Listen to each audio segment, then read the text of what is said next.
story of crime. Listen. Marie Magdalene, the Marquise de Brinvilliers, pouring corrosive sublimate in solution into a beaker. Add a pinch of lead arsenate.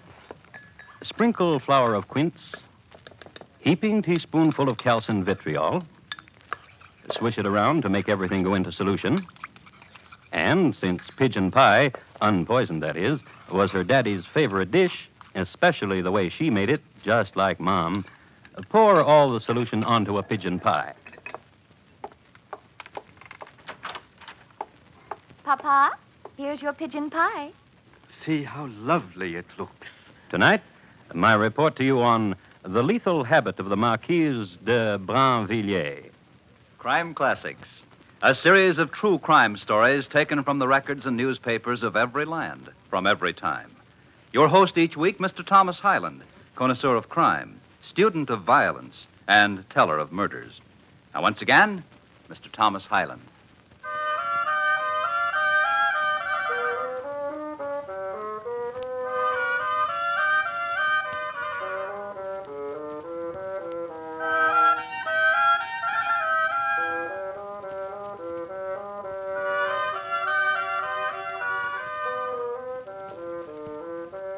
France just about went broke under Louis XIV, what with building Versailles and some other minor palaces, and what with his peccadillos and lavishments, to say nothing of l'affaire des trois chevaux, Louis brought practically all of France to its knees.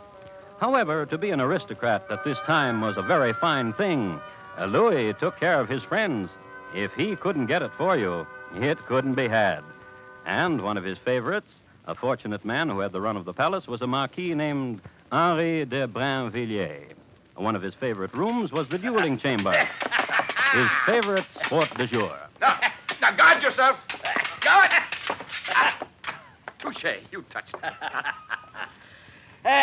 Did you like that defense, Godin? Oh, very much. I thought this new attack I learned would surely confound you. Oh, you are young. You get better all the time.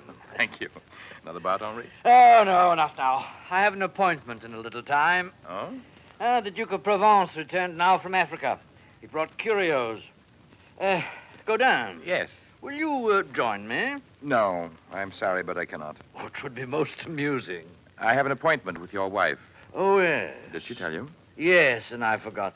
Godin. Yes? Take some roses to her for me. Tell her I adore her. Tell her I'll meet her at Louis's party later. And for heaven's sake, not to wear that shepherdess thing she wears. Oh, she won't be able to meet you. Oh?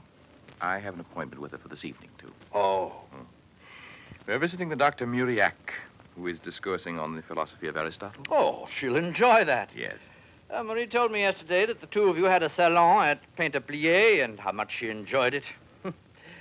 I only wish I had the time. Do not disturb yourself with the thought. I'm more than happy to accommodate the Marquise. Ah, good friend. Trust me always. Oh, I do.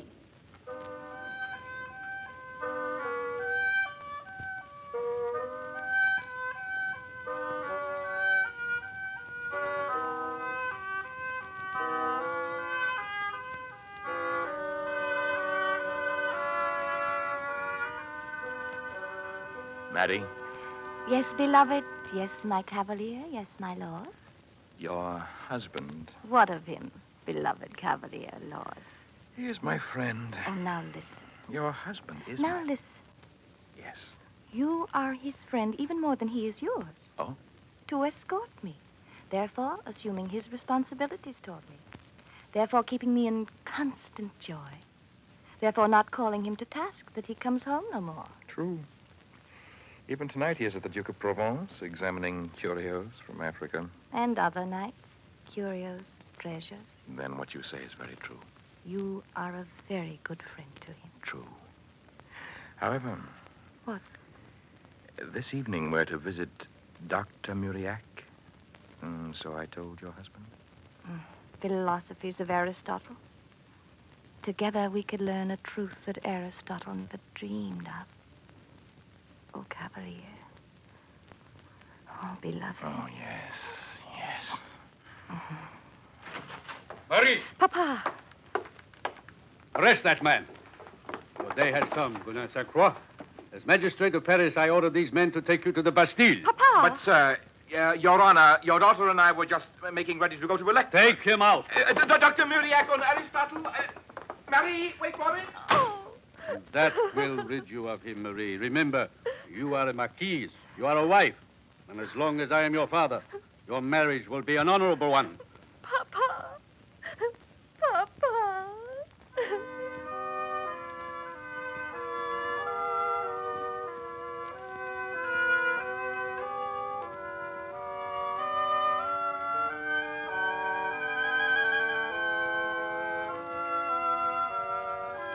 Gaudin Saint Croix was charged with molesting tranquility, a catch-all ordinance of the day.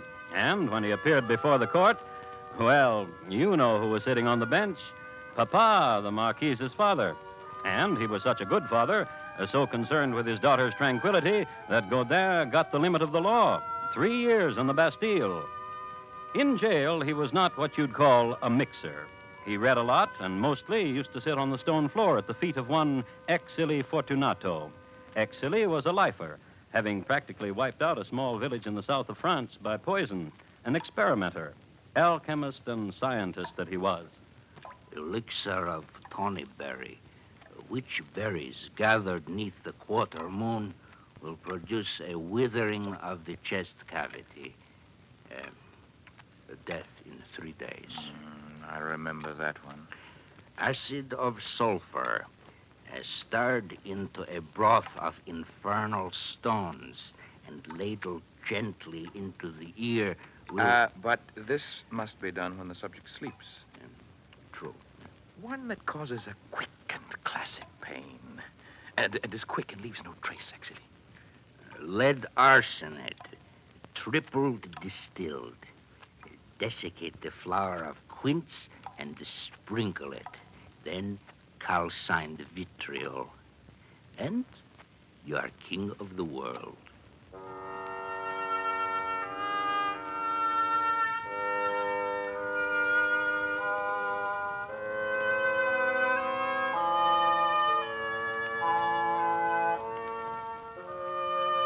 And it was that last one Gaudin remembered. All in all, it was not a bad 3 years. When Gaudin left the Bastille, he knew more about poisons than any man in France. It was a spring day when he was released, and Marie had waited. As a matter of fact, she greeted him when he walked from the darkness of prison into the sunlight of April. Gaudin! Gaudin! Beloved, beloved cavalier. Oh, Gaudin. Gaudin, hold me thus forever. Oh, but how long we will be together, I do not know, for Papa... Let us poison your papa. What did you say? Let us poison your papa. A suggestion of excellence. Yes. Pluck the thorn and gain a rose. Oh? For Papa is very rich, and he has a will, and I am his favorite. Killing 2 unicorns with 1 dart. Yes. Gaudin? Yes. The poison. Hush. Hush.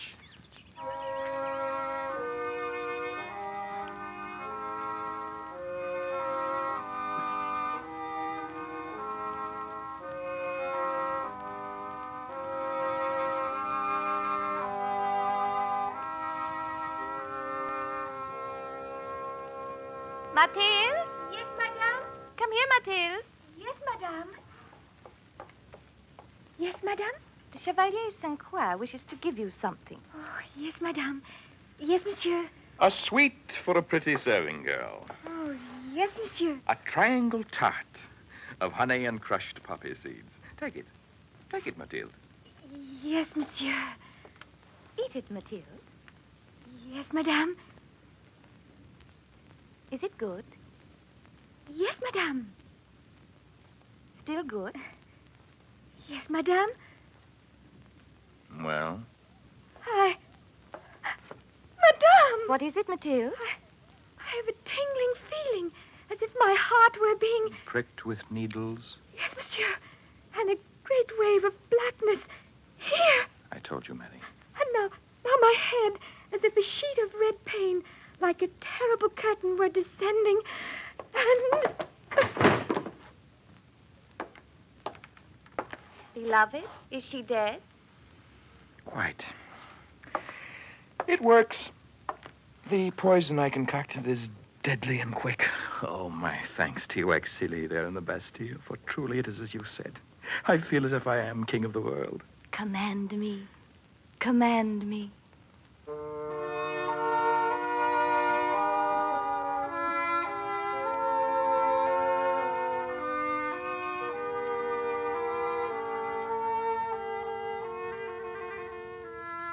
Scientific approach, the formula, the experiment, the proof.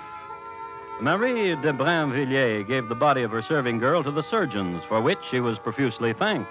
And a week later, Godin, having taught Marie everything he knew, you remember, she poured the corrosive sublimate into a beaker. Now add a pinch of lead arsenate. Sprinkle the flour of quince, heaping teaspoonful of calcined vitriol. Swish it around, then pour it all onto a pigeon pie.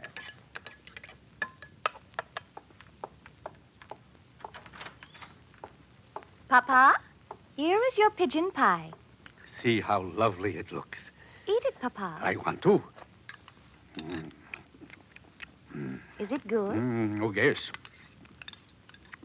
Still good? The best you've made. Well? Marie. Do you have a tingling, Papa, as if your heart were being pricked with needles? Yes. And is there a great wave of blackness? Right here. And now in your head does a sheet of red pain descend like a terrible curtain?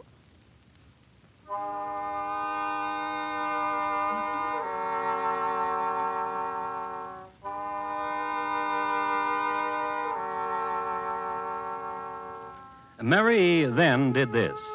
She listened to her daddy's heart. It wasn't beating. She gave him the mirror test for breath. He wasn't breathing. She stuck him with a needle. No reaction. Then she sat down and had a glass of wine. Then, knowing that an alarm should be given, she did this. Papa is dead! Papa is dead! Papa is dead! She yelled at everybody. And Papa sure was.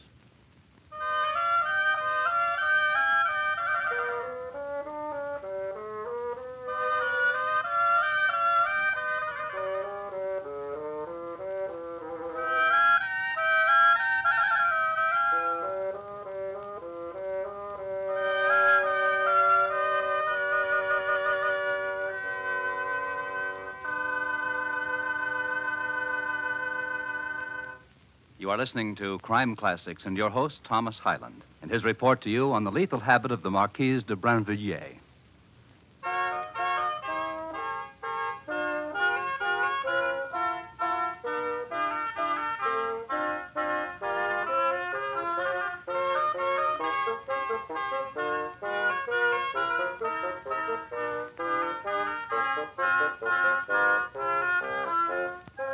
A few words about how a notable was buried in 17th century Paris. The whole court turned out if the weather was nice. If it were inclement, the whole court sent emissaries. On that day in 1673, when the Marquise de Brinvilliers' papa was buried, the weather was nice. Magistrates from all over France were his pallbearers. Before his coffin, a court jester, attired in black, capered in solemn dance. Following the bier, ladies of the court and the ladies in waiting walked slowly, weeping. The courtiers came next, arrayed in black lace and black plume.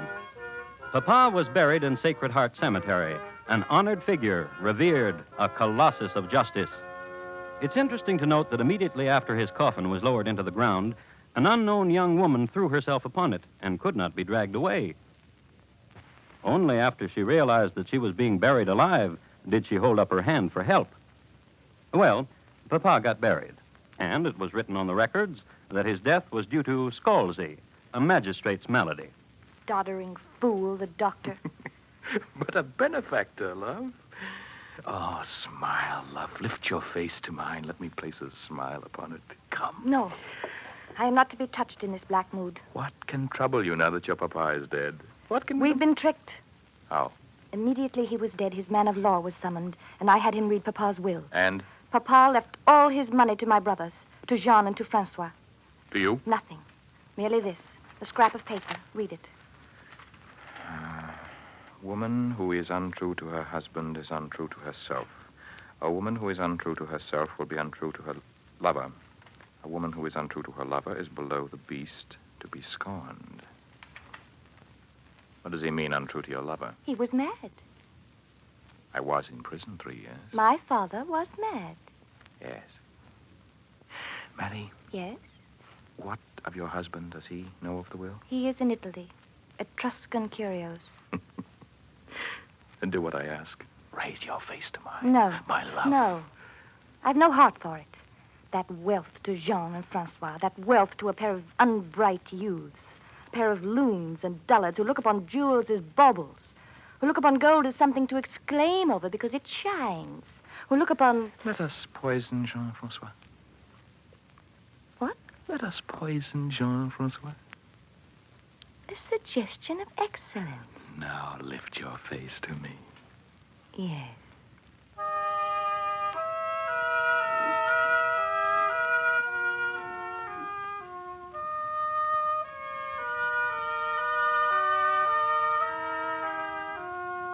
They had to come this far, these star-struck lovers, this far. And this was really the beginning of it, an orgy of poisoning that sent a shudder through all the land. And before they were finished, so many people died that Paris thought she was in the grip of a strange epidemic. But the beginning, then.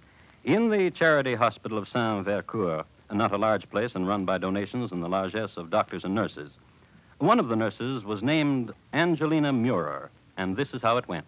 Nurse Angelina? Yes? I am the Marquise de Brinvilliers. I am delighted. I wish to help. I am delighted. To read to the patients? I wish to work in the kitchen. Such as you? In the kitchen. We welcome you. Somehow, and history does not know why, the lovers decided not to use the same poison as killed Papa, but to try out others, to experiment. Somehow, they were caught up in the idea of killing with powders and distillates. So, Marie Magdalene de Brinvilliers went to work in the hospital kitchen. There, she seasoned 3 dishes with her own condiments. A pudding, sprinkled with elixir of hashish and cinnamon. Another, a sauce, compounded of bismuth and strychnine and turpentine. And the third, a fruit drink, in which was dissolved a bit of opium, lye, and digitalis. And next day... So sad, Marquise. What is? 2 deaths. Who? Monsieur Gommier So sad. I fed him a sauce yesterday, just yesterday. and Mademoiselle Leblanc. So sad. I made a delicious orangeade yesterday, just yesterday. She shriveled and died. And the youth, Emile Roger, languishes. So sad. I fed a pudding to him yesterday, just yesterday. He's turning a strange color, and he is dying. So sad. So sad.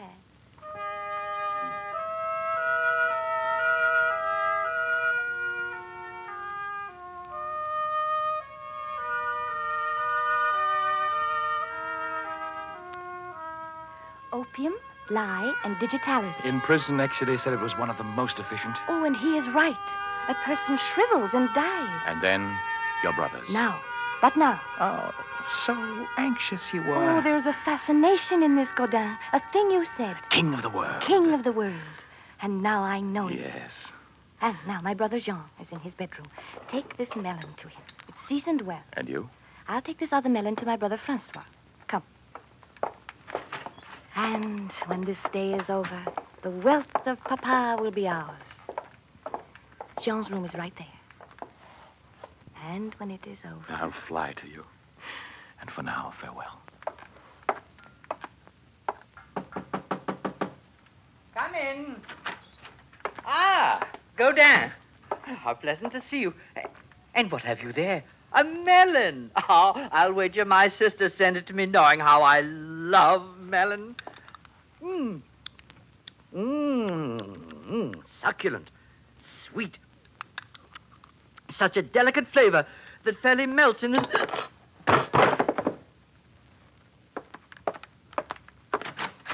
It is done. Wait. Marie, sister of my heart. How lovely you are this morning, bringing melon to me, red as your blushing cheek. Oh, what a night was mine last, sister. Recall the Baroness of Vermont, she who never opens her mouth, she who lavishes silences upon all who... Oh, delectable melon, as delectable as...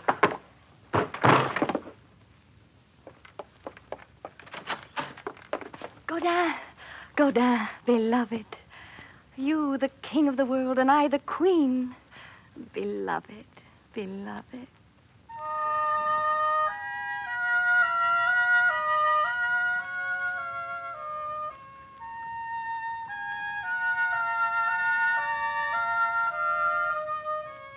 She liked it. It was an ecstasy. At first, Godin looked a bit askance at her enthusiasm, which more than matched his own. But after a while... My life, my love, to have deserved you. Not only deserved her, sardonyx would say he was stuck with her because the habit became immediate. All she had to do was not like somebody, and that was the end of somebody. And don't think for a minute, however, that Cavalier Godin was just whipping up the potions and watching. The Comte de Longier, he'd snubbed Godin. Mademoiselle Picard, she'd snubbed him, too. It got so that people wishing other people dead would come to Marie and or Godin and commission a murder. Never was there a failure.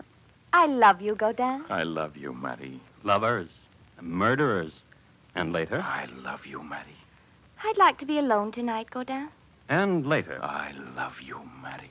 I'll see you Monday. But they kept on poisoning. This is when Paris thought she was in the midst of an epidemic. Until Monsieur Desgrais. He was a detective, and he suspected things. And his suspicions led him to marry Magdalene de Brinvilliers. They met at a horse race. Come, Dauphin! Run! Run! Oh, I've won! How fortunate you are. I beg your pardon. How lovely you are. How alone you are. No longer. Which blossomed Kiss me. Now kiss me. and flowered. Pierre, Cavalier, beloved, my lord. Marie, Marie. Pierre, Yes? what do you do What do you mean? as a living? I'm a policeman. What? Policeman. Detective. Of what? Crimes. I see. Why do you frown? Oh, no matter. Then I have all your love? Yes. What if you're a husband? In Africa, finally. And I've heard What? there is a young man, You've heard? that his name is Godin Saint Croix. Marie, Yes. I must tell you my love for you is only half a love, as yours is for me. What are you saying? I cannot love you fully while this man exists. For as long as he lives, you must bear some love for him, therefore not all your love for me. Then what shall I do? I do not know. Dear Pierre, Yes. you wait here.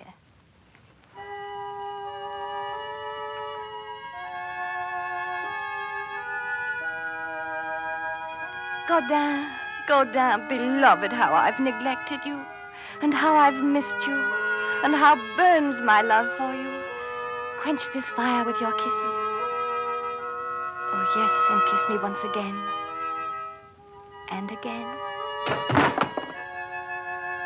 Was not your death sweet, Godin? Farewell, Godin.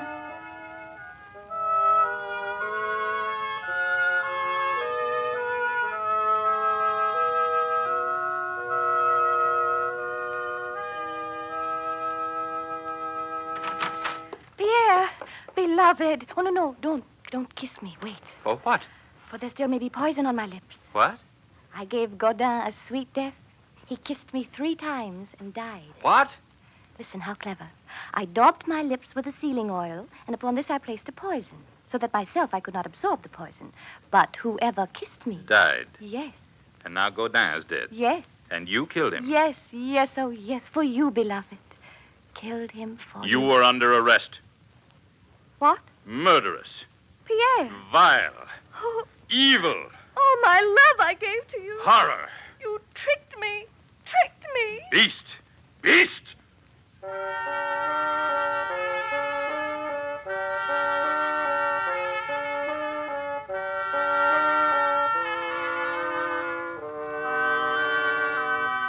Marie Magdalene de Brinvilliers was tried and found guilty.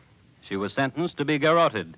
In jail, she went mad, and while awaiting her execution, she had hallucinations that all the food had been poisoned. So she didn't touch anything. So she starved to death. Her husband, incidentally, never came back from Africa.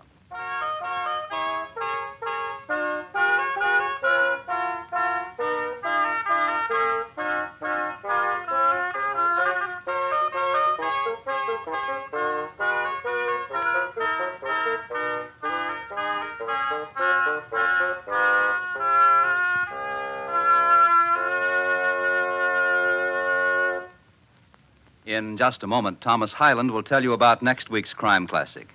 The Marquise de Brinvilliers, tonight's crime classic, was adapted from the original court reports and newspaper accounts by Morton Fine and David Friedkin. The music of Francois Couperin was adapted and conducted by Bernard Herrmann, and the program is produced and directed by Elliott Lewis. Thomas Hyland is portrayed on radio by Lou Merrill. In tonight's story, Mary Jane Croft was heard as Marie and Lamont Johnson as Godin. Featured in the cast were Herb Butterfield, Joseph Kearns, Trude Marson, Irene Tedrow, Shep Menken, and Barney Phillips. Bob Lamont speaking. And here again is Thomas Hyland. Next week, Northampton, Massachusetts, in the year 1815. It was usual then to get yourself executed in front of a good-sized audience. And for a murderer with stage fright, that was tough. Which is why next week's report is listed in my files as Mr. Jonathon Jewett, how most peculiarly he cheated the hangman.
Crime Classics has come to you through the worldwide facilities of the United States Armed Forces Radio and Television Service.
Good evening. This is Crime Classics. I am Thomas Hyland with another true story of crime. Listen. That was a beaten iron bailing hook. A native of India named Kanak just plunged it into a bale of cotton. It was his favorite tool. He used it to plunge into logs when he needed logs. He used it to tear up the hard, sun-packed earth when he wanted to plant. And, mighty hunter that he was, he used it to plunge into charging wild boars whenever he wanted to show the fellows how it was done. And when Kanak went to kill his brother Supan, oh, this beaten iron bailing hook was a veritable handy home workshop. So tonight, my report to you on how Supan got the hook outside Bombay. Crime Classics, a series of true crime stories from the records and newspapers of every land, from every time. Your host each week, Mr. Thomas Hyland, connoisseur of crime, student of violence, and teller of murders. Now, once again, Mr. Thomas Hyland.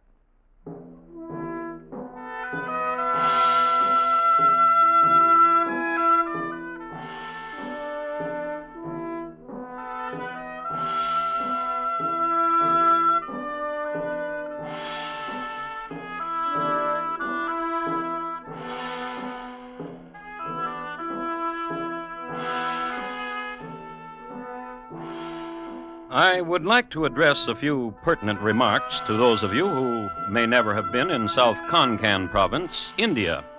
It lies athwart the Western Ghats and the Arabian Sea.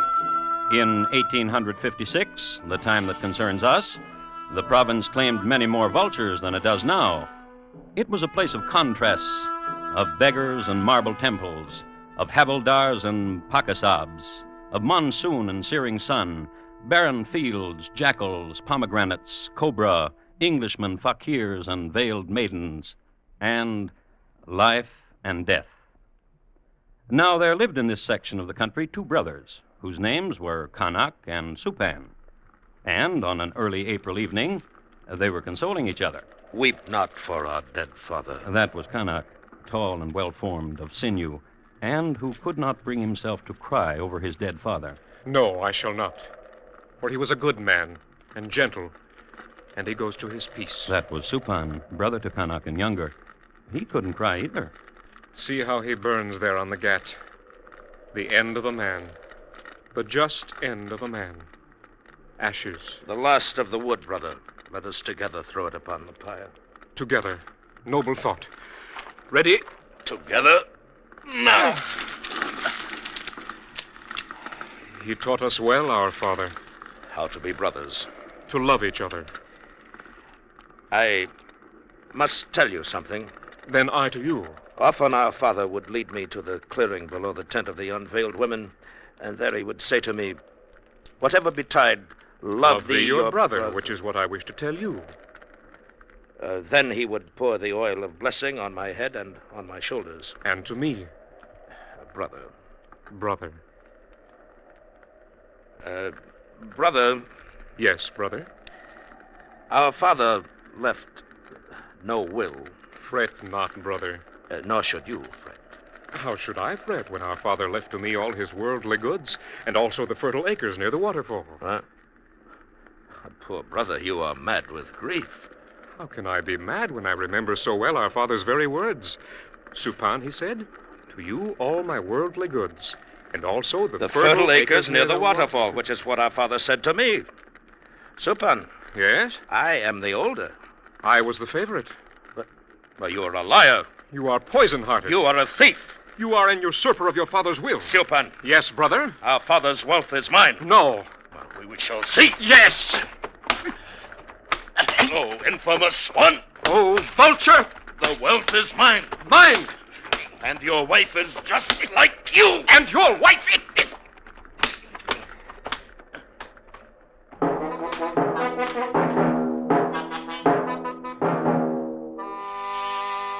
People who were cremating dear ones this evening were diverted by two fighting brothers. It was a macabre scene. Violence and a field of burning bodies. hate being shouted, names bandied about concerning each other and their wives, and so on for another hour. Then, bloodied and singed, they were separated, not by onlookers and not by mourners, but by their wives who had been told of what was going on. Come, Canuck. Do not fight with your brother. Not with your brother, Supan. Come, let us go home. And they went. And in the tent of Supan, while washing wounds, I watched. For some time before I came to you, I watched how you fought. And the dancing shadows the flames made on your body were lovely to see. No. Wife? But close to you now. The bruises on you, which should heal them quickly. Lono. What of him, husband? My brother? Yes. He says my father's wealth is his. And did he tell you the other thing? What? How he covets me? Foolish. I am not one to attract? No? No. But the names he called you this night. He has guile. You tell me the truth? As long as he lives, he will covet me. He has said things to me of my hair and my ankles in such a way. He should be dead. Then we would have wealth, and no one to argue it. And the other thing, what you wanted for so long. A handmaiden. A handmaiden. A silently moving handmaiden who would clean our tent and wait upon us, who would walk in bare feet, and who would wear a jewel at her throat and hear bells to make joyous the times of her waiting upon you. Lono. Yes? This is terrible that my brother should covet you. He should be dead. Yes.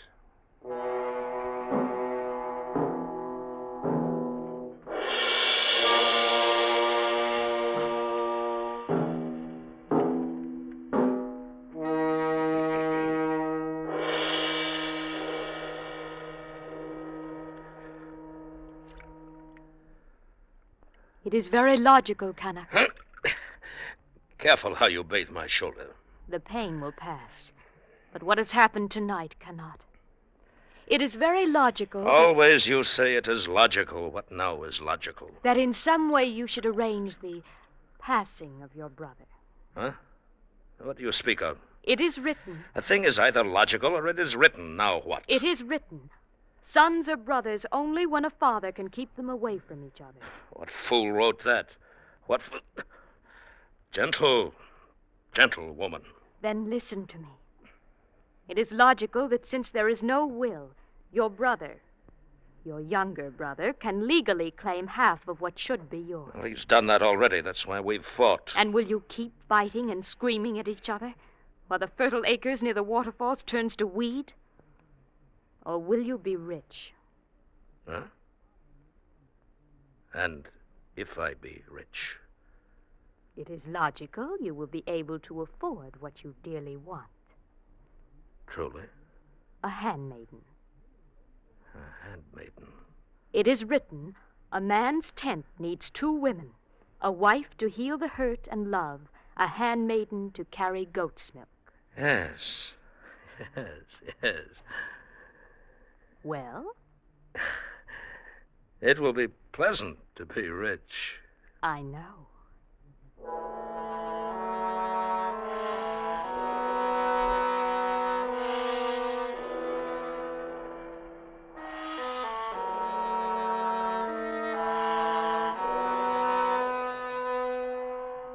You must admit both brothers had a pretty busy day. Father dead, taking him out to the Ghats, burning him, fighting over his possessions, then home to wives who whisper murder in their respective ears. No wonder they didn't sleep. They tossed all night on their pads, and it wasn't until almost dawn. Hush, Canuck. Hush. And down the street. Sleep, Supan. Now sleep. And morning came, hot and bright, and over it hung the vultures and the smoke from funeral fires.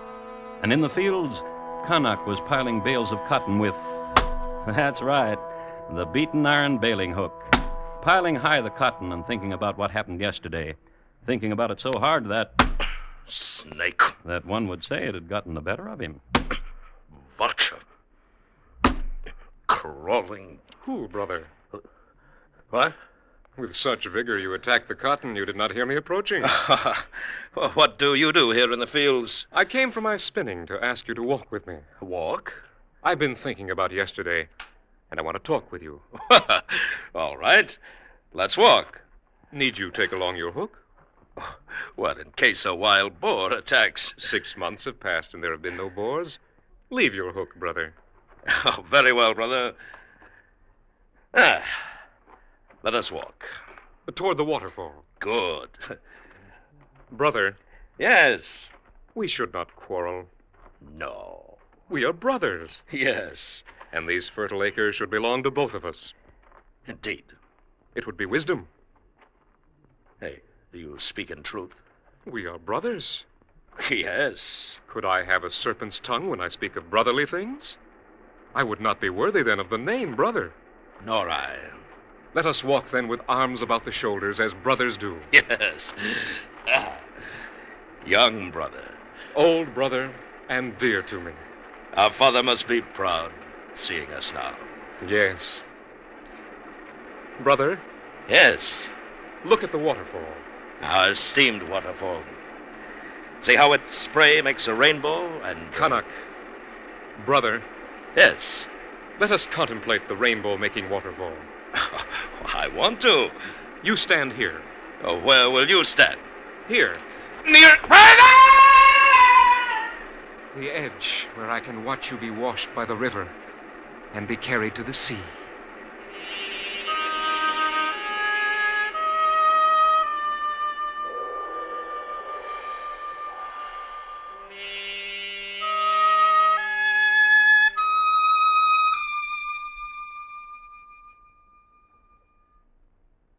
And so, to me, you are now a widow.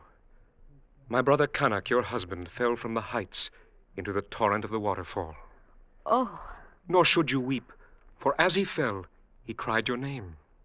Oh. And though he could not hear it, I yelled to him that I would always take care of you, my brother's wife. What will you do with me? I have discussed it with my wife, and we have concluded... What will you do with me? I am rich now. Oh. A handmaiden is wanted in my tent. Oh.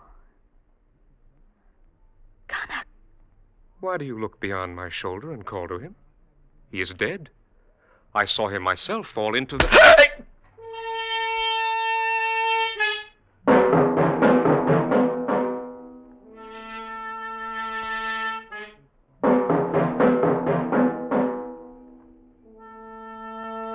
It was Canuck, all right. Beaten iron bailing hook in hand. A rather wet Canuck, but certainly not a drowned one. Not a dead one. But his brother was dead.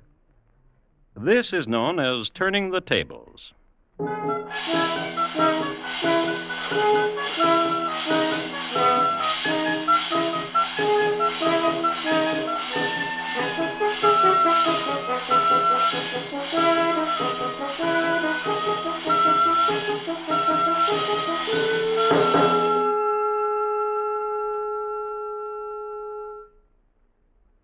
You are listening to Crime Classics, and your host, Thomas Hyland.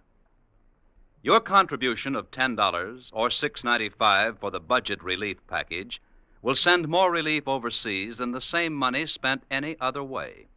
To help people in foreign countries with food or clothing, send your check to Non-Profit Care, New York. That's Care, New York. Send your check, your name and address, and full particulars about who's to get the package. Care will do the rest. And now, once again, Thomas Hyland and the second act of Crime Classics, and his report to you on how Supan got the hook outside Bombay.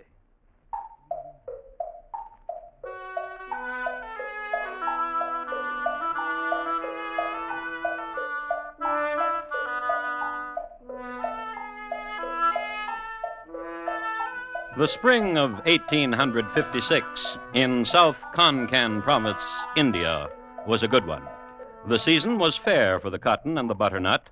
The grain was gold almost to the sea, and the hives were overflowing. And it was this spring, you'll remember, when Lady May Smallwood appeared briefly on the pages of history to make her mark in Indian affairs, only to disappear with her secrets up the Khyber Pass with a wave and a smile never to be heard of again. And it was this spring when Connacht bludgeoned his brother to death with a hook. Now, Connacht was no fool, for, as he told his wife, "If the authorities find out, they'll hang me." Then see to it that they don't. Good advice. And Connacht was a man who heeded good advice. So, within an hour after he'd committed murder, he presented himself to the mayor. Have you paid your taxes, Connacht? Which was always the mayor's opening gambit, for collecting taxes was the mayor's chief duty, and to this particular mayor, duty was an obsession. Good. What brings you to me? Yesterday, my father died. I know. I will inherit. You will inherit. And your brother? Today, my brother died. Oh? He knelt in the field, and a tiger sprang upon him. A tiger? A tiger. I have heard that tigers do spring upon those who kneel in fields when tigers are about, and who are hungry or who have become frightened. A huge tiger with great talons and foam-flecked muzzle. An angry tiger. What angered him? Who knows the way of tigers? Who indeed? We were speaking, my brother and I, and my brother knelt to pick a pebble that had lodged in his sandal. Which frightened the near-passing tiger. The huge near-passing tiger. And made the beast angry. Caused him to make terrible roar. And spring. And with one blow nearly sever my brother's head. And so killed him. Bow not down your head, Connacht. Lift it up, and tell to me of the fertile acres by the waterfall. They are mine. So many acres. Some people may doubt my story of how my brother died. I have heard so fertile are your acres that one need but throw the seed upon the earth, and it flourishes and brings riches. Some may say like this: we saw no tiger, we heard no tiger. Then they would be wrong, for I heard a tiger. How perceptive you are. And saw him, carrying your brother between his jaws. A huge tiger. Oh, do not recall the hugeness of him. I tremble. For the fright I caused you, a gift. The quarter section south from the stream. Did I pluck the words from you? Wise mayor. My brother, my poor dead brother, is for some reason at my house now. I will see he is not there for long. Then I go with my grief. Go then.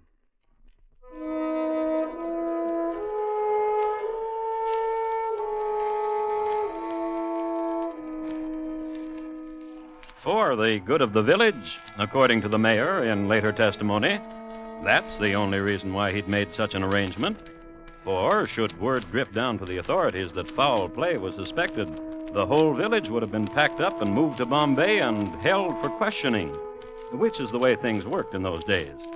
The animals would have been untended, the fields unwatered and seared by the sun, and who would look after the shops?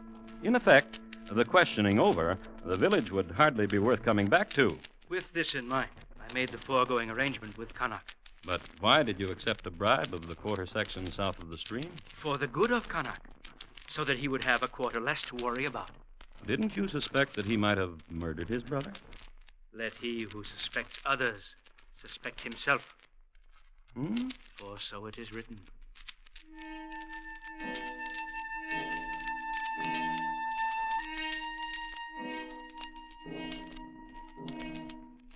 Connacht, having made an arrangement with the mayor, Connacht, had another arrangement to make. He went to the home of his brother to seek out Lono, his brother's wife. She wasn't there. So he followed the smallest footprints in the warm dust. And eventually... I did not mean to startle you, sister-in-law. The way you swooped upon me. I didn't swoop. As I wash my hair in the stream. Do it. What? Your hair in the small current of the stream. Why? Beautiful. If your brother Supan heard you speak so to me. He cannot. To speak to me so, to say I am beautiful? Do you think me beautiful? I can say so now, and your husband will not hear. How can you be sure? He is dead. Oh. A huge and hungry tiger sprang upon him. A tiger? Ask the mayor. And if I did, what would he say? That a huge and hungry tiger sprang upon your husband and killed him? Canuck, Yes. what will become of me? Poor widow. What will become of me? Now that I am rich, my tent needs a handmaiden. Oh, I have discussed it with Chummy, and she has said a handmaiden is needed. it is written a man's tent needs two. I know. Handmaiden. Yes.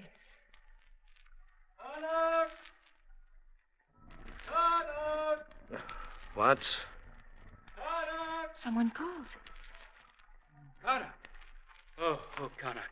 It is well I have found you before it is too late. Too late? Too late for what? The policeman has come. Policeman? Britisher from Bombay. On his inspection tour. Inspection tour? Lono, tell him what I have said. To me, he but repeats and does not react. The British policeman has come from Bombay on an inspection tour. And? Already he has heard that your brother is dead. Of course my brother is dead, Claude, by a huge... Canuck. Yes. The quarter section is not enough. A half section, then. All of it. All the fertile acres? All. Else. Well, tigers. Very well.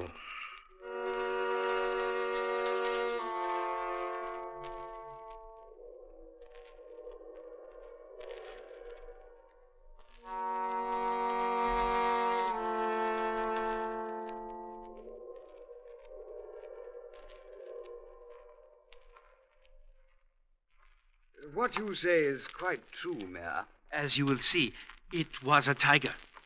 Claw. Oh, pity. Pity. A chap who doesn't know any better but to turn his back on a tiger. How big did you say? Oh, my. The broken grass here is the path of the tiger as he carried the poor man to the clearing. Quite. Who knows about tigers? Oh, I do. Who knows about tigers, indeed? I said, I did, old chap. Oh?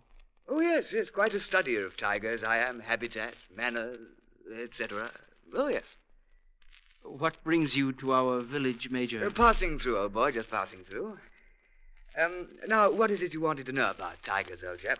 Will you be coming back next month? Steady beggars, tigers. Major? Desert their mates when the cubs come. They're good swimmers, though. Major... They hardly ever attacks a human unless it's an old fellow.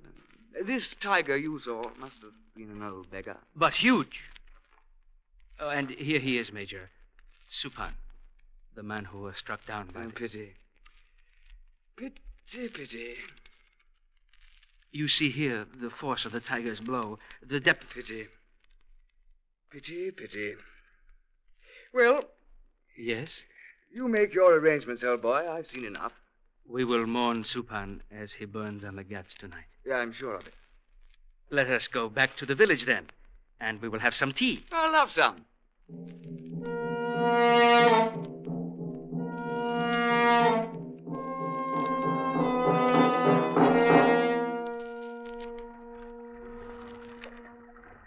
Most remarkable time of an Indian day, don't you think so, old chap? Yes, I do. Paddling into it like this. Mayor. Yes, sir. The population of your village, please. 312. Mayor. Yes? A very huge tiger. Do not recall it. And old. Oh. Mayor. Oh. There hasn't been a tiger in these parts for 5 years. Sir. Not one of those striped beggars in 5 years. I know. This area against the Arabian Sea has been shot clean of tigers, driven them inland. I know. A student of the chaps, you know. Well, here we are. Sir. That chap there throwing more wood on the ghat, he would be... Canuck. I'll wait here. Sir, I was only... Of course. Of course you were. Wait here.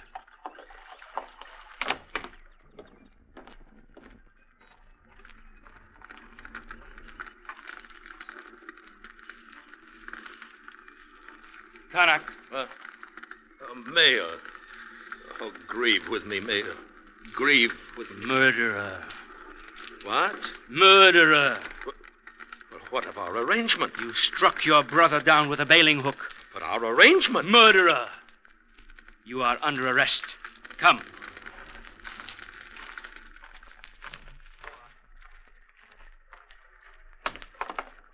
Get in. Here he is, Sab. That tiger thing, ridiculous, you know. There hasn't been one in these parts for 5 years. Went inland. Sorry, old boy.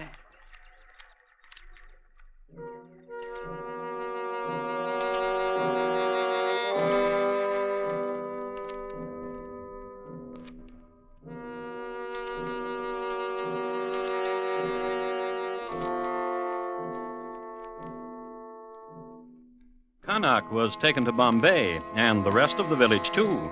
So eager were the townsfolk to get back to their town that each one pointed an accusing finger at Kanak. He was found guilty. He was hanged. He was sent back to the village. He was burned on the Ghats.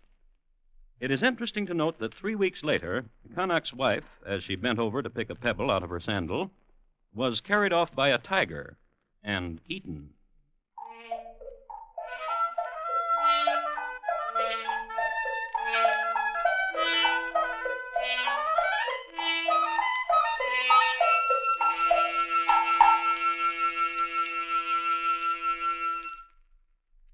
In just a moment, Thomas Hyland will tell you about next week's crime classic. Supan, tonight's crime classic, was adapted from the original court reports and newspaper accounts by Morton Fine and David Friedkin. The music was composed by Bernard Herrmann and conducted by Wilbur Hatch. And the program is produced and directed by Elliott Lewis. Thomas Hyland is portrayed on radio by Lou Merrill. In tonight's story, William Conrad was heard as Kanak, Byron Kane as Supan, Lillian Bayef as Lono, Jack Crucian as the mayor, Julie Bennett as Toomey, and Alastair Duncan as Major Ellison. Bob Lamont speaking. Here again is Thomas Hyland. We would like to thank the editors of TV Radio Life for judging Crime Classics, the finest radio crime series of 1953. Next week, Edinburgh in the year 1857. My report to you will be about a young lady who purchased enormous amounts of arsenic and an attractive gentleman who died of stomach cramps. It's listed in my files as Madeline Smith, maid or murderess. Which? Thank you. Good night. This Friday marks Arthur Godfrey's 20th anniversary on CBS Radio. And just as sure as you're born, you've got 2 chances to celebrate the big birthday with Arthur and all the little G's. During the day on their 90-minute Mirthathon, and at night on Arthur Godfrey's Digest. Yes, this Friday, it's the 20th anniversary of a great entertainer at the Star's address, Arthur Godfrey.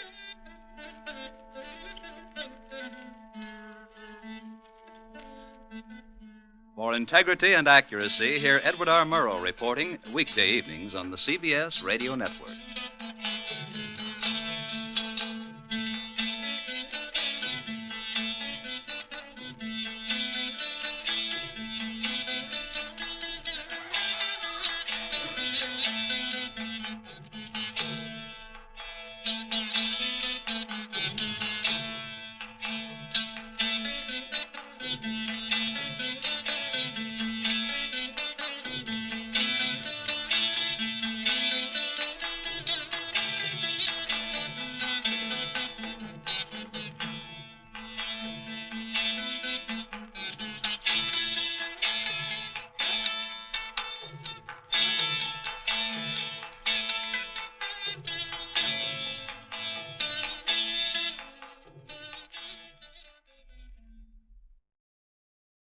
Good evening. This is Crime Classics. I am Thomas Hyland with another true story of crime. Listen.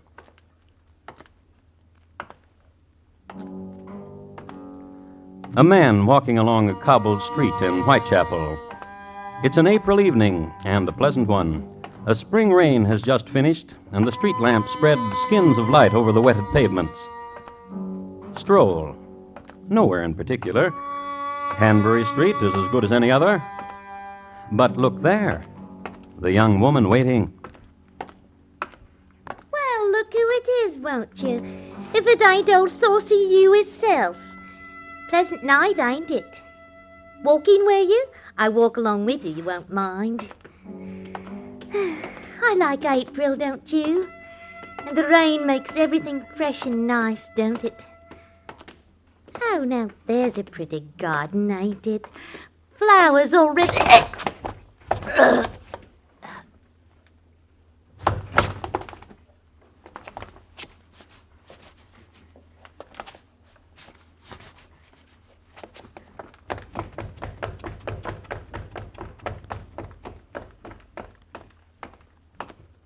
Tonight, my report to you on... Good evening. My name is Jack the Ripper. Crime Classics, a series of true crime stories taken from the records and newspapers of every land, from every time. Your host each week, Mr. Thomas Hyland, connoisseur of crime, student of violence, and teller of murders. Now, once again, Mr. Thomas Hyland.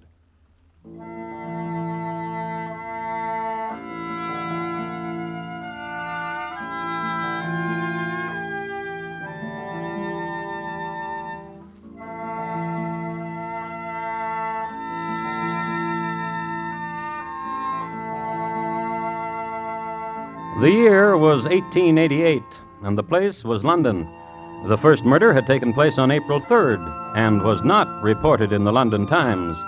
The woman's name was Emma Elizabeth Smith, and she had blonde hair. I have blonde hair, too. The second murder took place not far from the first, near the Groveyard buildings in Whitechapel. The woman's name was Martha Tabram, and the police noted that she died exactly the same way as Emma Elizabeth Smith. Horribly, by knife. To be noted, Martha had blonde hair, too, and her eyes were dark. My eyes are dark, too, and I have blonde hair. Third murder, August 31st, Bucks Row, also in Whitechapel. Horribly, by knife, died Ann Nichols. To be noted, Ann had blonde hair, and her eyes were dark, and there was a gaiety about her. I've dark eyes, and my hair is blonde. My name is Mary Jane Kelly. And you want a room, dearie? Yes, I do. You come with me, then. Pretty room for a pretty girl. Where are you from, dearie? Well, I was born in Limerick, and 16 when I went to Wales. Now you've come to London. I've been to Paris. And now you've come to London. What for?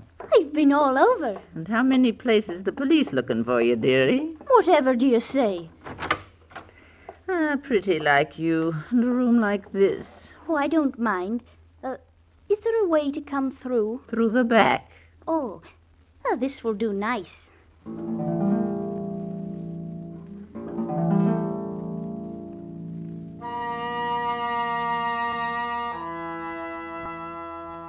The neighborhood in which Mary Jane Kelly found a room may be best described as a slum.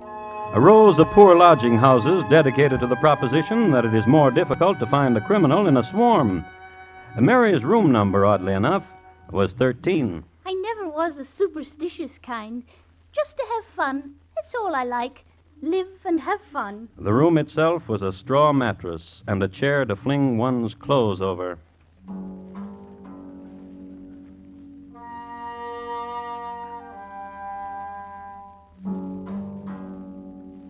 Now, at this instant, this precise time when Mary Jane Kelly entered her room, 3 blocks away on Hanbury Street, you remember, a man walking along a cobbled street. April evening, after rain. Stroll. But look there. Well, look who it is, won't you? Said the young woman who was waiting, whose name was Annie Chapman. If it ain't old saucy you hisself. Pleasant night, ain't it? Walk in, will you? I walk along with you won't mind. I like April, don't you? And the rain makes everything fresh and nice, don't it? Oh, now there's a pretty garden, ain't it? flowers already.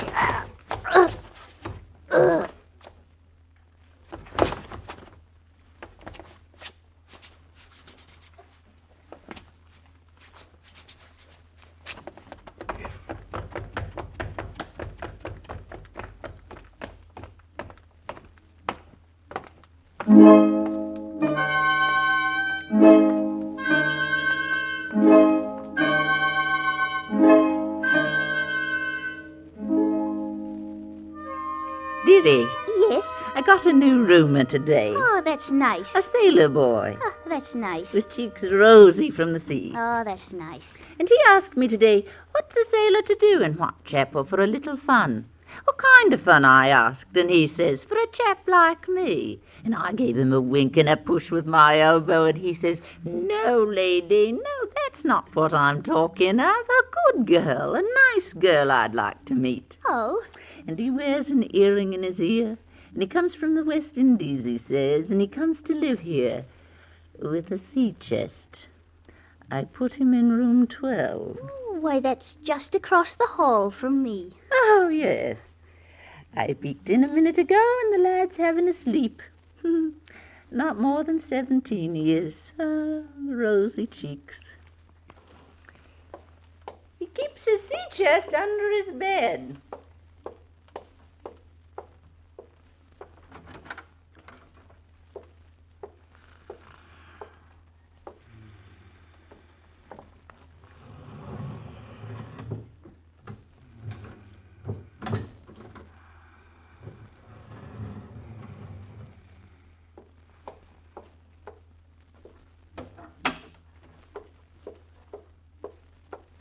Well, dearie?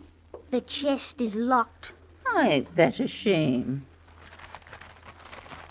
Oh, my, another Another what? murder. Who? Her name was Anne Chapman, the papers say, eh? Did you know her? If she was in these parts for some time, I know her. By whatever name. Read me more what it says. Her throat was cut. Ooh. She was lying close up against the wall, and her eyes staring ahead. Oh, right. It says here. Hey, what else?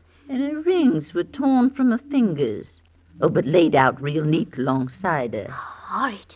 And it says here that man that did in Anne Chapman did in the other three. Same way of killing, it says here. Oh, what kind of man would do killings like that? That kind of man that did it. There's all kinds, you should know. What else it say? It says they've named him. Oh? They've named him the Ripper.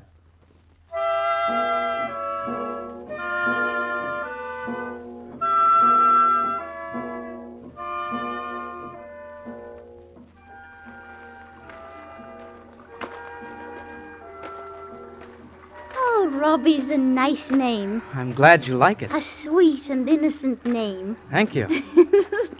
Why are you laughing? Oh, here you sail the 7 seas, and look where we walk to, the Thames River. Why, I should imagine you were a sailor and come home from a long voyage. You wouldn't want to come so near to water again. I'd walk with you wherever. Oh, now. I would, too. Tell me a thing, Robbie. Oh, I want to. Where you come from, and what's your home? From Boston. Oh, such a lad to be so far away. I'm 17, and all my life I've been wanting to sail. Hey, let's sit here, Robbie. Aye. It's truly remarkable. What is? A fair lady like you should be sitting next to me. Oh, I like you, Robbie. Robbie? Yes. How did you come to Whitechapel? Oh, it's where the cheapy rooms are. Don't you have no money? Not what you'd call money. Don't understand you. Well, things I bought in the Indies with money. Oh. A pearl or two and some other stones and coral things. You ought to see I've got my sea chest filled with all... But I'd like Hush. You shouldn't say, Robbie. You shouldn't trust nobody. Why, there's thieves and thieves and thieves. Come along fast as you would never think, and take your key to your sea chest right from wherever. Oh, they wouldn't do that. There's thieves and thieves and thieves. But they couldn't rob my key from me because I got it right here. Oh, kiss me, Robbie. What? Kiss me. Yes. Oh, Mary, you're so wonderful. As she was lifting his key from wherever.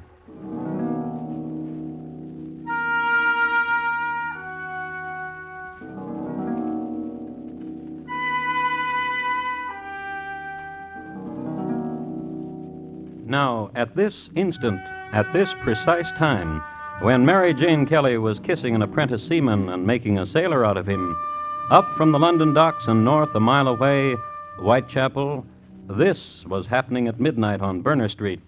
Oh, where do you go, laddie-o? Where do you go, sweet lad, when you go away from me? Elizabeth Stride, blonde hair, dark eyes, a melancholy kind of gaiety. You want to hear another verse, lovey? She said to the man she's met a little while ago. Do you go to Dover? Do you go to Dee, sweet lad, when you go away from...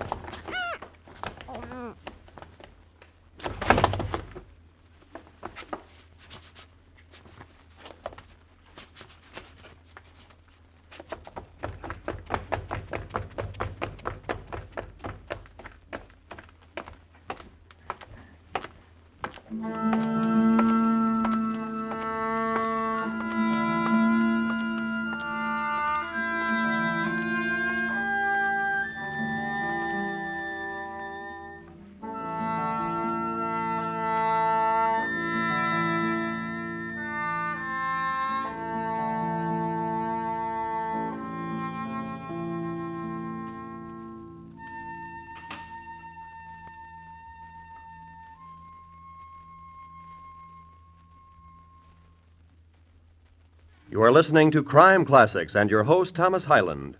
A network already famous for reliable and frequent news coverage, CBS Radio, adds an even dozen new newscasts to its schedule starting this coming Saturday.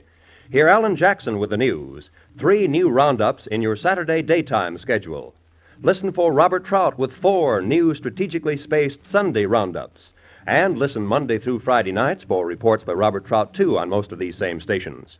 12 new broadcasts of news starting this Saturday add to CBS Radio's already wide margin for top reporting first.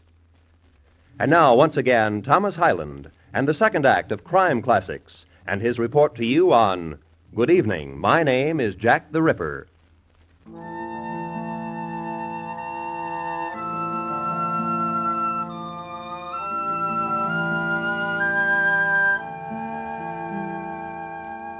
With regards the murders in Whitechapel, the coroner had this to say, and I quote, "I am afraid there will be more murders just like these 4. These women were slain by a man who knows considerable about anatomy. That being the case, a madman is probably at large." Unquote. If this sounds like a non sequitur to you, it sounds like one to me, too. My guess is that the coroner was shaky about the whole thing. Certainly all of London was. And the morning after the night of the knife and Elizabeth Stride, the conversations in Miller's Court went something like this. Elizabeth Stride, I can't believe it. Did you know her? No. Know her? Know her, she asks me. How well? She worked for me. Worked for you? Well, you can call it that if you has to. She helped me to pay for her lodgings. Moved away only last month, she did. What was she like? Blondie she was, yellow hair. I have yellow hair. Oh, not so yellow as yours. And she had dark eyes. Oh, my eyes are dark, too. Oh, less brown than yours, hers was. Oh, she was a laugher, she was. Why are you laughing? Look at the skin of my arm now. Chilled, and for no reason. Martha. What, dearie? Oh, I'm silly to fright. But those 4 of them. Blonde hair and... You're silly to fright. None so pretty as you, nor as young. Tell me. What? Was there truly a pearl in the sailor's sea chest? Ah, was letters from his mother in Boston. Nothing else. Oh, you mean Fox, did he? Sweet and innocent he was, and rosy-cheeked, and now he's off to sea again. Good morning, ladies. I said good morning to you. On running respectable lodgings, officer, and there's no reason why you should be coming in Now, here. Marthy, love, keep your shirt on. Well, who's this pretty one with you, Marthy? Who's she? Pinch her cheek and get done with it, officer. And tell us what you're doing here. Pretty. What's your name? Mary Jane Kelly. Mary Jane Kelly. Ain't you afraid, Mary? Afraid of what? Why, of Jack the Ripper. Sir, Yes, Mary. truly, is there such a one? As surely as I'm standing here. A monster of some sort. Well, he ain't here, so skedaddle. He's written on the wall that he's going to kill 16 more before he's done. Ooh. Girl officer, thick's about, pretty. That's me, so don't you fright. What do you want here? You ain't told us that. Questions? Of what? I'm told that the girl that met the Ripper last night, Elizabeth Stride, I'm told she lived here. I'm told she worked here. And? I thought maybe you could answer me then if she had a man friend. Special, that is. Elizabeth? Betty? Men? Oh, no, not Elizabeth. Not Betty. Oh, no. You're sure now? I'd swear on my dear Aunt Anna's grave. Then what have you, pretty? Oh, I'm new to London, sir. Oh, now don't you let this Ripper fella fright you. I know, sir. Not with you about. Ah, that's my girl. That's my girl, all right, ain't you? Ain't you? Yes, sir. Yeah.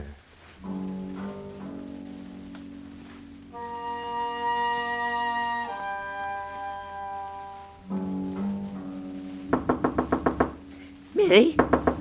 Mary! What is it? Open up quick, Mary. Oh, Mary. Whatever's the matter? Come quick. Come with me quick. Where to? He's got his door open a little bit and he's sitting there and I want you to take a look at him. Who are you talking about? The new roomer. He just arrived. Oh, no. Come take a look. Quiet now. We'll take a peek at him. Oh, handsome man as he sits there and reads his book. Quiet now. See him. See him. Oh, my.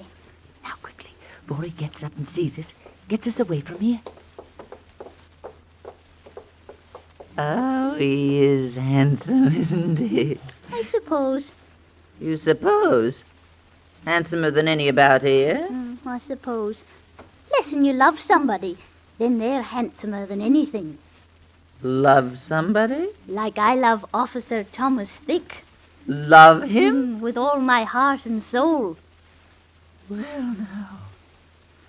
Well, now. With all my heart and soul. Couldn't you go talk to my new roomer a bit? For old time's sake. Welcome him, so to speak.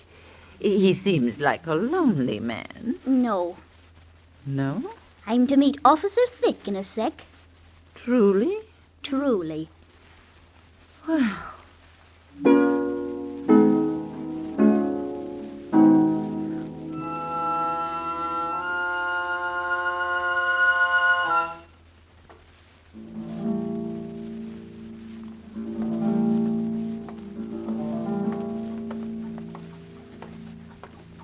Money, Thomas Thick. Now you got the money. Oh, just because you're a police officer, you don't have to be proud.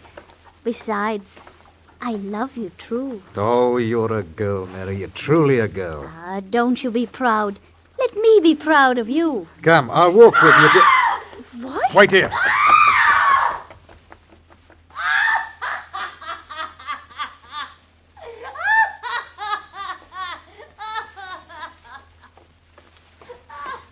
What is it, Thomas? What was it? That drunken... She screamed. A trick. She playing a trick. Like the Ripper was at her. She saw me walking with you and that drunken. Oh, I don't say nothing too bad against her. Everybody lives here in these alleys. You forget what's funny and what's not funny. Now, you're a dear girl. Come, I'll walk you home. You best leave me here, Thomas. I can walk the half of the block. Besides... Besides what? They laugh at me. The other one's at Martha's. That I'm walking with an officer. They say that's awful funny. Well, I'll not let you walk alone. Not these times with Jack and his knife about. He ain't done that thing he does for weeks now. So don't you worry. Here, give us a kiss, Thomas, and look for me tomorrow. I wish you'd let me walk with you. Just give us a kiss. Now, look for me tomorrow.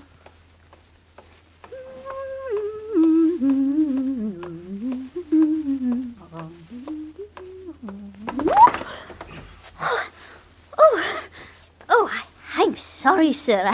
I didn't see you. Well, you're the new roomer, ain't you? There at Martha's, ain't you? Huh. Well, good night.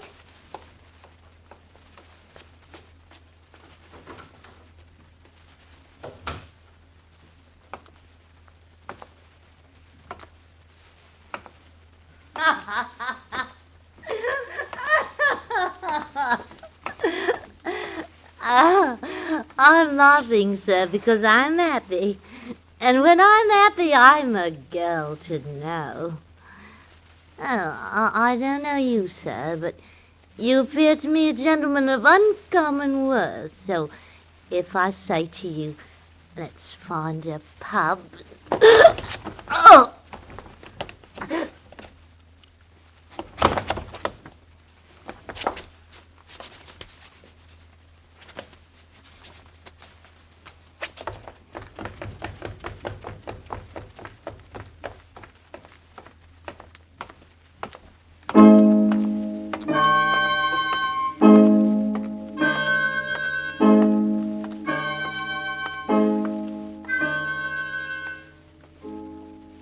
Murder. Murder most foul. The sixth, Catherine Eddowes, found in a footpath in Mitre Square, lying on her back, head inclined to the left side. Her throat had been cut. Other lacerations indicated great anatomical skill by the killer. Jack the Ripper had slain his sixth victim, and London was washed again against the heights of terror. A hysteria took hold, fingers were pointed, and Jack the Ripper shouted, and innocent men would be stoned. And Whitechapel was caught up in an orgy of self-guilt. It's a fiend from hell that's loose among us. Oh, Martha. And Judgment Day's closing down on us. I can't find and him. And the night of witches and beasties is nigh. Maybe even this very night. I've looked all over and I can't find him. What are you babbling? Why are you standing there babbling? Thomas Thick is no longer in Whitechapel. What do you mean? He was seen going about with me, and they took him from Whitechapel to another place, and I can't find him. Oh, dearie. Oh, dearie, that's not so bad, is it? But I loved him. And gave him your money. What of it? And he took it. Mary. What? The new roomer. Oh, a gentleman now. There's one for you. See how he stands outside there on the stoop, the way he smokes a cigar. A true gentleman. Oh, what of it? He's lonely. What of it? Well, can't you tell he's lonely? Why should I care? And you're lonely, too. Yes, I am. Then go to him. Talk to him. He's looked at you, I know he has. Such a handsome one. And he's looked at you. Oh, has he now? I swear on my Aunt Anna's grave. Has he now? Does my hair look all right? Softy gold. Truly? Truly.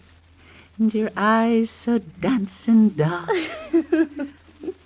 Enjoy, dearie.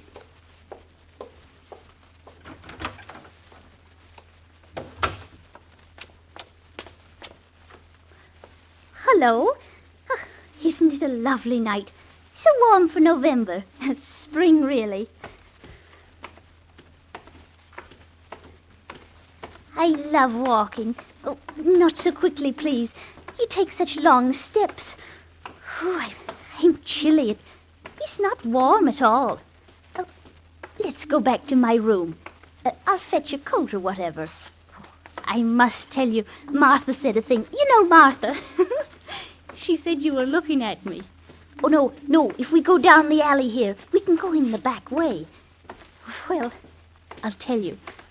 I've been looking at you. Right down there. I've put some pictures up on my wall. Oh, you'll like them, I know. Right in here. Thank you. Now, I'll just light the lamp. Oh, would you...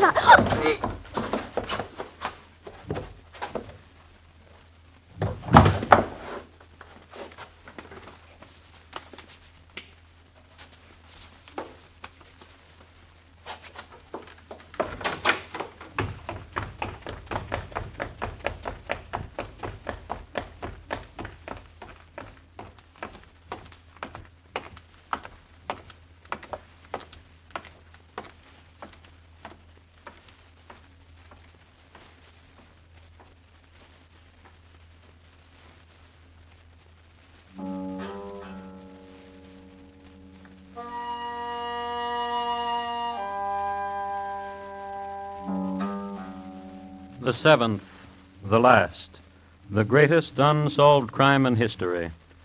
The year was 1888, and it's generally considered that Jack the Ripper was a very young man, and it's thought that he ran away to America.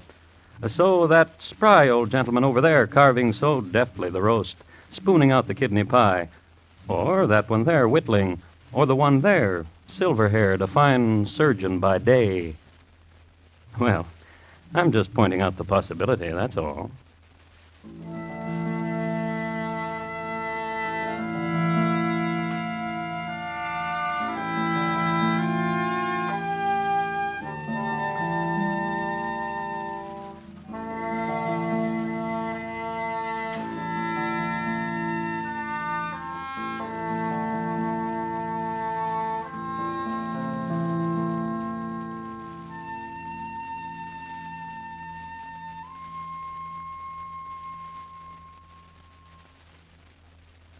In just a moment, Thomas Hyland.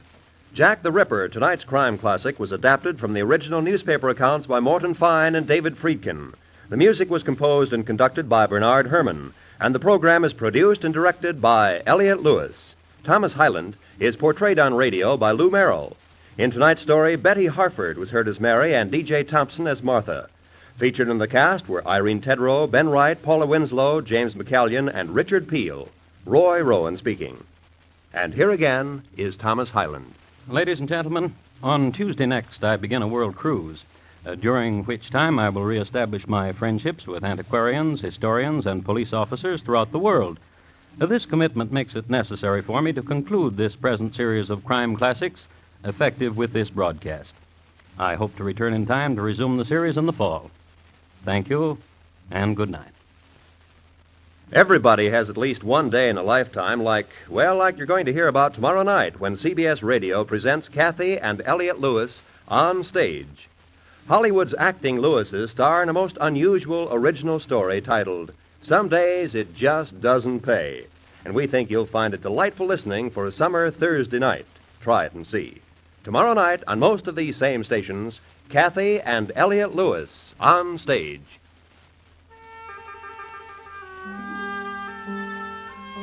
It's light entertainment, the Peter Lind Hayes Show, Monday through Friday evenings on the CBS Radio Network.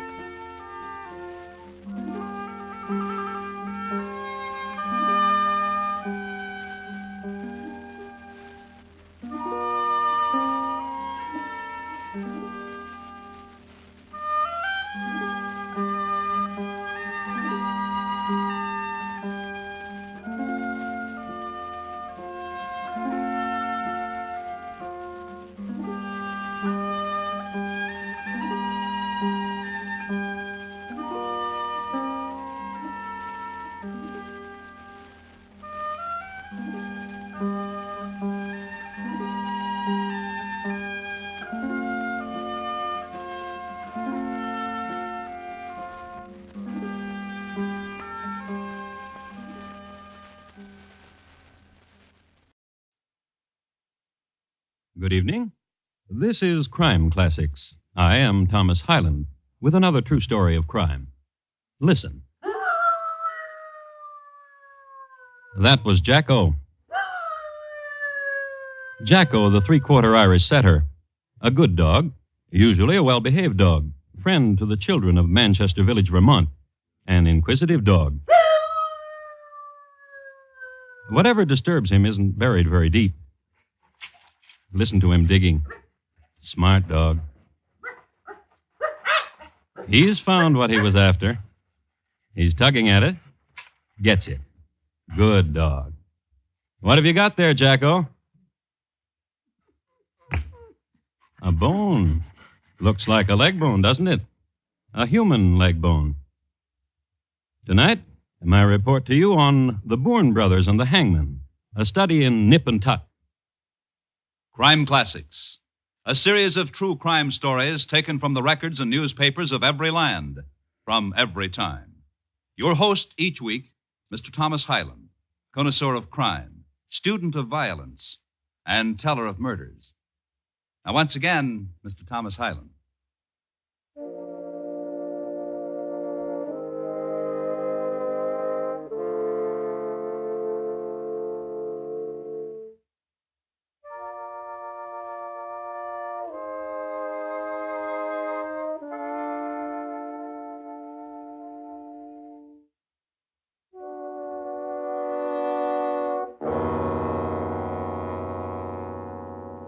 They were fighting battles on Lake Champlain in 1812, but across the state, forests away and mountains apart, the village of Manchester sent peaceful fans of chimney smoke into the February air. It was ebb of winter and edge of spring. It was snow flurry and thaw and chill sunlight. Here, the Battenkill River flowed swift and dark down from the Green Mountains and crusted icily near its banks and past the village, then flowed swift and dark away. And where the snow had melted, the soil glistened and was rich and black. Farmhouses gleamed white. And where the furrow began, the shallow furrow that deepened and roughened and slowly rose up the mountainside and became the gorge that cut across the face of Mount Equinox. Where it gently began was the backyard of the house of Russell and Sally Colvin. And inside it... He's sleeping. Asleep? Why? Why asleep? What did you put him to sleep for? Please. There's moonlight on the snow, and there's moonlight on the mountain, and I promised my son he'd see. Why do you do that? Why do you fill his mind with lies and fancies? There's little men on the mountain tonight, and I told my son he'd see them. Lewis! Don't wake him, Russell. Don't wake him. Stop hanging in on my arm, woman. Russell! Stop hanging in on my arm! Crazy! Crazy man! Wake! Wake, son. I'll bundle you, and it's up the mountain we'll go tonight with you riding my shoulders. And little men we'll find. Them at their bowls and singing and dancing. And we'll join them. Come with me, son. Up the path the moonlight makes on the mountain snow. Up the path the moonlight makes.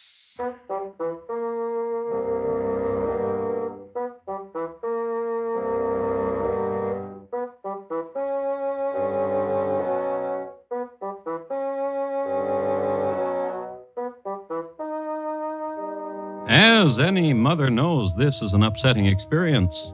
And as Sally Colvin knew, this was not the first experience of its kind. Sometimes her husband would hoist her son on his back and walk away from the house and not come back for days at a time. And when they did, they would smile at each other secret smiles and say nothing of where they had been. And there were secret words between them that Sally could not understand, and signs and small patterns of dance, and then great bursts of laughter. And this time, the time when Russell took his son up the path the moonlight made, and they returned 2 days later. Where have you been? In heaven's name, where have you been? Sleeping. Now you'll sleep the day away and the night, son, and dream of the fancies we've seen, little men. Sleep. Sleep. Tell me what you... No.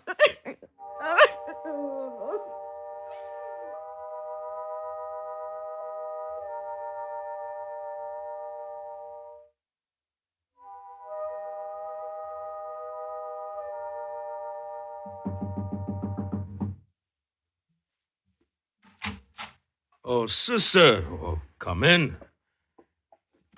What can I do for you in the morning? Hold me. Hold me. What? Oh, sister. Sister to me, what troubles you? Him again? Your husband? Yes, oh, yes. And what? What he's doing to my son. Soon. What? My son will become as mad as my husband. They speak of creatures in the mist and the gorge, and starbursts and moon. Brother Stephen Boorn. What do you want me to do? I don't know. He's a stronger man than I. There's not much I can do. But you and our brother Jesse Boorn, together you could do it. Don't speak to me of Jesse, him that I hate. But me! What of me? Speak no more of it. Save me! Save me, Stephen Boorn. That's what I ask of you. Sister. Save me. How? Very well, you know how. You and Jesse. You know it and you have said it. Come with me to our brother's forge and make peace and save me, your sister.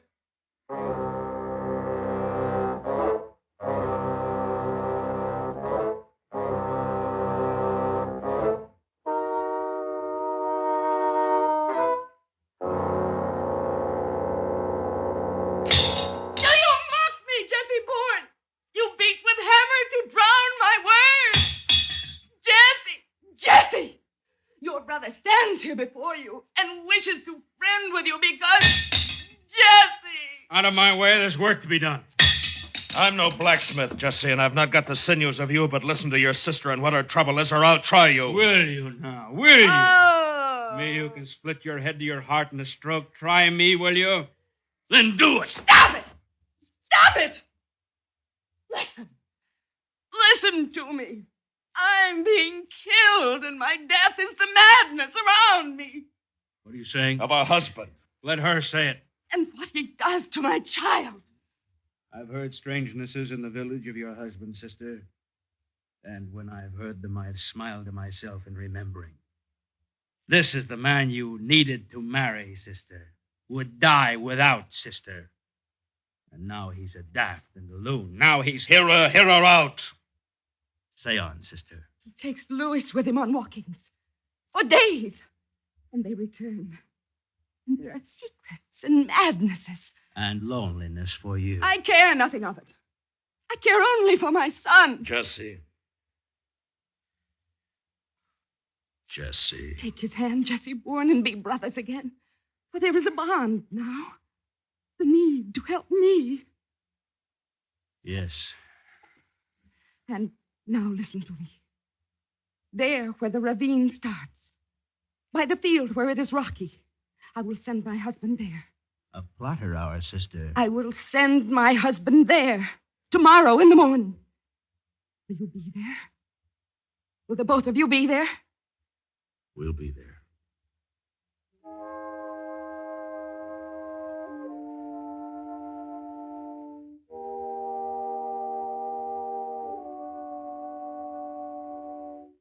Now, hear to me, son, the way I do it. Come a goblin, come a teeny, come an elfin, come a greenie, come about all, and you shall... Russell. I'll finish it for you later, son. Russell.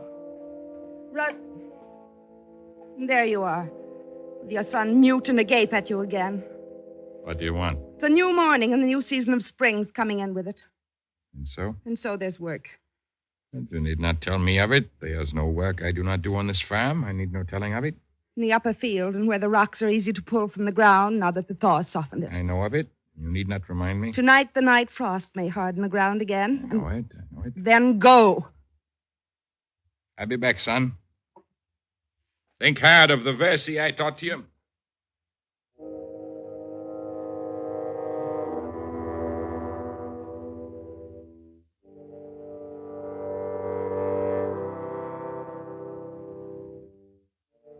And away he went, did Russell Colvin, on this new morning toward the upper field.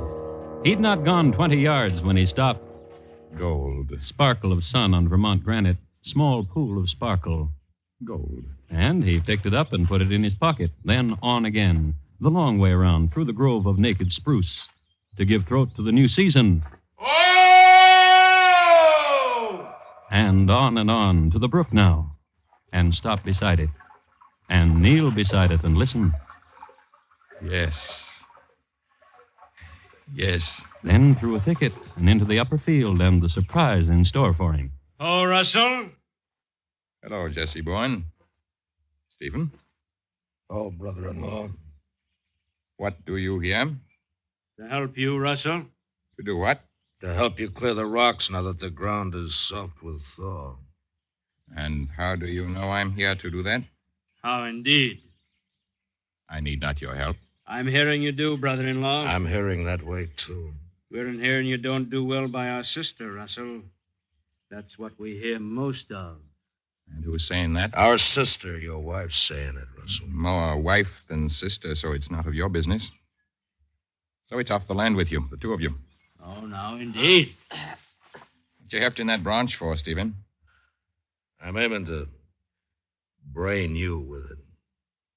You are aiming the same, Jesse? Going to help. Then let's get to it. We'll see.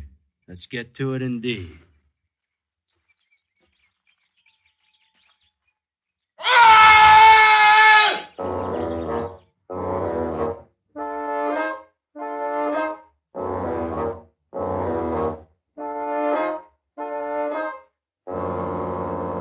Stephen Boorn used the branch as a club, and with excellent teamwork, he and his brother Jesse won the fight.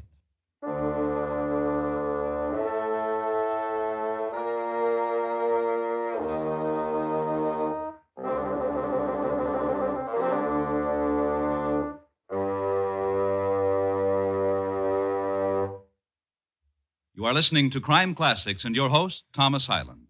Tomorrow evening, CBS Radio invites you again to Mystery and Intrigue, enhanced by the presence of Miss Marlena Dietrich. This Thursday, Miss Dietrich's adventure leads her to a little town in southern France, where stories of buried treasure have been bruited loudly enough to gather rapscallions of reprehensible inclination from all corners of Europe. Time for Love is heard tomorrow evening on most of these same stations. Now, once again, Thomas Hyland in the second act of Crime Classics. His report to you on the Boorn brothers and the Hangman, a study in nip and tuck.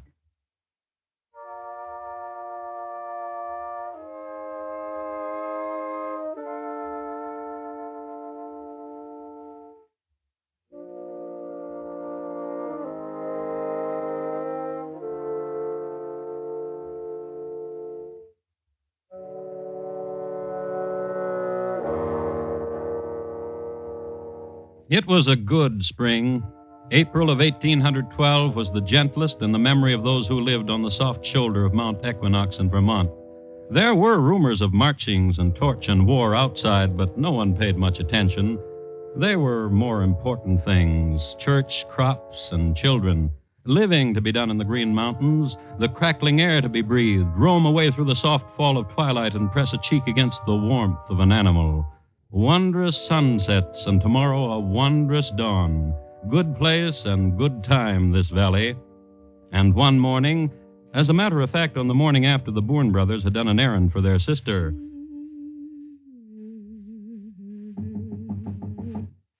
in. Oh, good morning, Mrs. Wyman. And to you, Mrs. Colvin. A sweet morning. 'Tis. And what may I do for you? It's Wednesday. And so it is. So I've come again so your mister can drive me to the village again. He to shop for you and me for mine. He's not here. Oh, no. In the field, then? Not in the field. Oh, of course he is not, for I saw your son Louis at play just outside the door, and he would be in the fields with his daddy dear. Were his daddy dear in the fields? You'll be late to market, Mrs. Wyman. Where's the dear man, your husband, Mrs. Colvin? Gone. Where gone? To the mountain. Oh? I think. And when will he return? I don't know. Oh, such a dear man. And the dear fancies he sees and tells you of. Ah, what a fortunate woman you are, Mrs. Colvin. I've cleaning to do, Mrs. Wyman.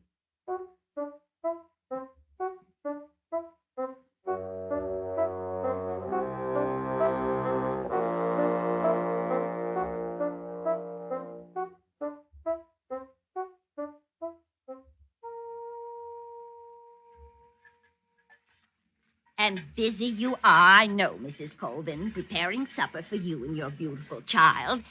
But it's a month since the village has seen your husband last. And for the last week it's been raining. And if the dear Mr. Colvin is in the mountains, as you say, what then, Mrs. Colvin? What then? Maybe. Maybe.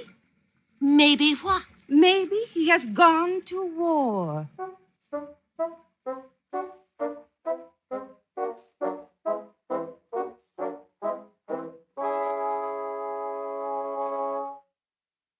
It's a year now, Mrs. Colvin. Have you heard from the dear man?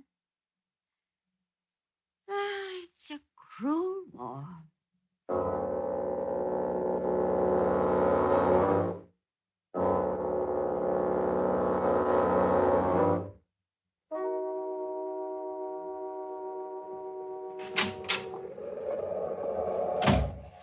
I came to wish the all of you, Mrs. Colvin, and you, Stephen Boorn, and Jessie Boorn, a happy new year to you.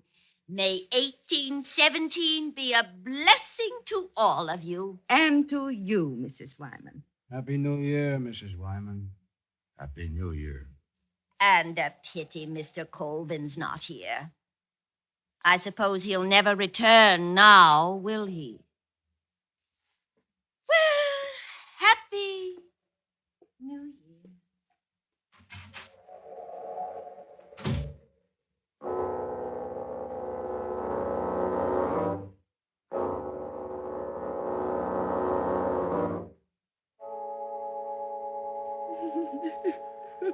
Now stop your crying, Sally. A boy's a boy. Only 14. My son, Louis. I run off to join the militia. What's that? It's most what all boys doing now. Maybe I've failed. What are you saying, sister? Maybe the whole thing was done wrong. What wrong? 7 years since he's had no father. Maybe his father should have been close to him. The loneliness again, sister. Poor my son. Hey, what's the outcry? See what, Stephen? Ho, Stephen Boorn. What is it, Sheriff Skinner? See there. A fire to Dr. Glazier's barn. Fetch a bucket in quick. Yes. Jesse, there's a fire to Dr. Glazier's barn. You surely know the barn, Jesse. Fire!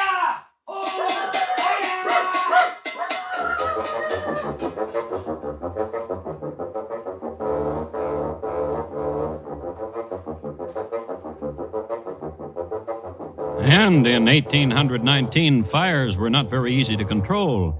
It was a matter of having enough men and enough buckets to reach from the fire to the stream. And Dr. Glazier's barn was not notably close to the stream, nor were there enough men nor buckets. So the fire had its own way. It burned the barn to the ground. And later, when the ashes had cooled and while Sheriff Skinner was consoling Dr. Glazier on his loss, the sheriff's dog...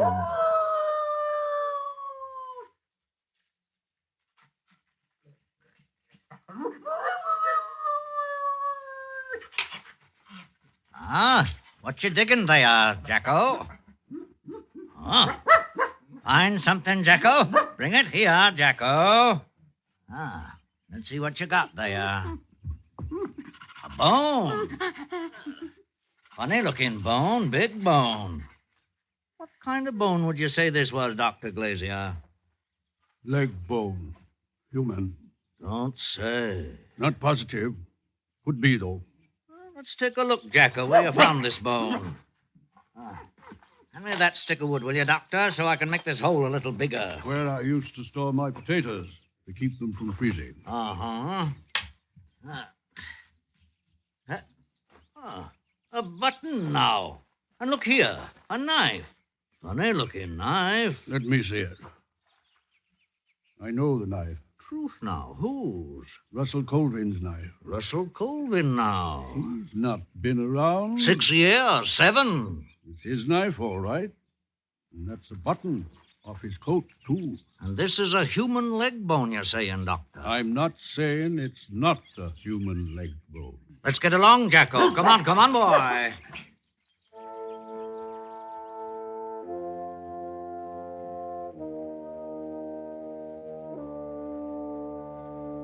A few words about Sheriff Silas Skinner. A good man, had been sheriff of the county for nearly 20 years, and there wasn't a man who could say he hadn't got a fair shake from old Silas, or woman either. An honest man with no bias nor prejudice. A direct man. Where's your husband, Sally? Why, I don't know. A man of few words. You kill him? No. Who killed him, Sally? My brother Jesse killed him, Sheriff. A cautious man. Maybe he did, and maybe he didn't. But I'm arresting you till I find out which. A man of his word. Jesse? Yes, Sheriff. You kill your brother-in-law, Russell Colvin? No, Sheriff, I did not. Who did? My brother Stephen did. Maybe he did, and maybe he didn't. But I'm arresting you till I find out which. Sheriff Silas Skinner sees it through. Stephen? Yes, Sheriff. I locked up your sister, and I locked up your brother. And I'm putting you behind bars, too. On what charge, Sheriff? For murdering. Murdering who? Russell Colvin. I didn't murder him, Sheriff. Jesse said you did. Jesse's lying. I've known Jesse for long. He don't lie. He's starting to now when he says I'm murdered. You didn't murder him by yourself. That's what you're saying, isn't it, Steve? I'm saying that right enough. Your sister have anything to do with the murdering? Not that I know of. I'm going to tell you something, boy. What? I'm going to tell you something, son. What? You say to me what happened, it'll be easier for you. What do you mean? A little Easier? jail, that's all.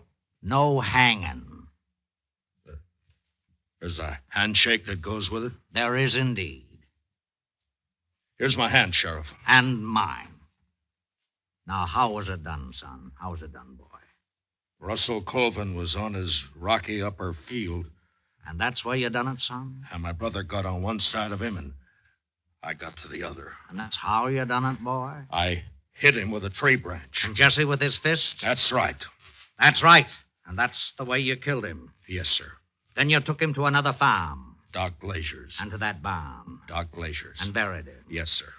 We'll write this out, son, and you'll sign it, won't you, boy? Just a little jail? Boy, son. Just a little jail? I shook your hand. Then I'll sign it. Good boy.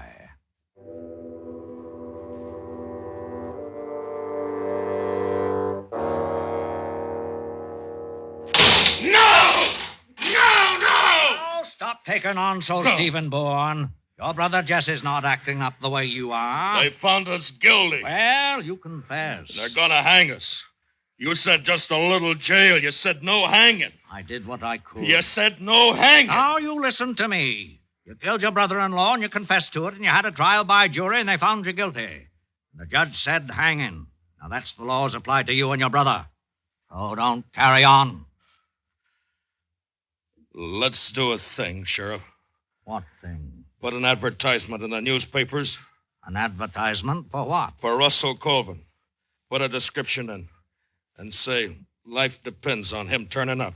You crazy? You killed him. You confessed you killed him. Who knows of Russell Colvin? Whether killed, he stayed killed. He and his moonlight little people. Do it. Now, don't order me, son. Please. Huh? Please do it. Well, all right, son.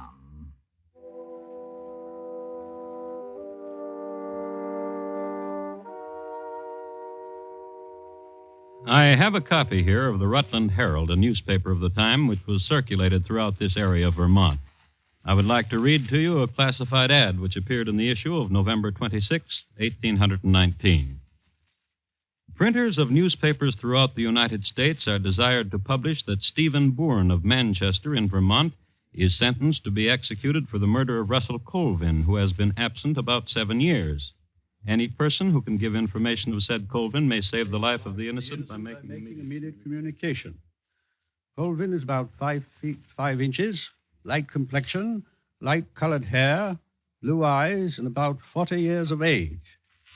Why, that sounds like our hand, Russell, except it doesn't say about a boy being with him. I'll see if it is. Russell!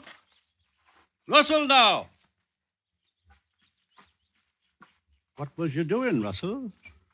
Talking to my boy, Louis. Your son, ain't he? My son. They're looking for a man named Russell in Manchester. Oh?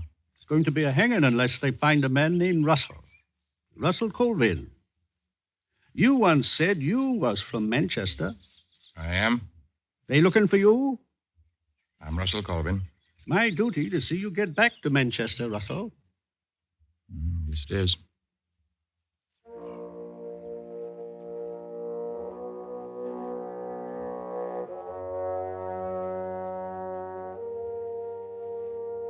And so, 2 days before the scheduled hanging, Russell Colvin again appeared in Manchester. And the Boorn boys were not hanged. They were set free. What about the bone? Well, it was never proven to be a human bone. And the knife and button, Russell's, how had they gotten there? Russell always smiled when he was asked that. And what did his wife say to all this? You can come home if you want. I don't want you no more. I hear our son's with you. Yes, ma'am, he is. How did he find you 100 miles away? Oh, the little people told him where I was. Him that lives on the path the moonlight makes. They told him. According to the report I have right here.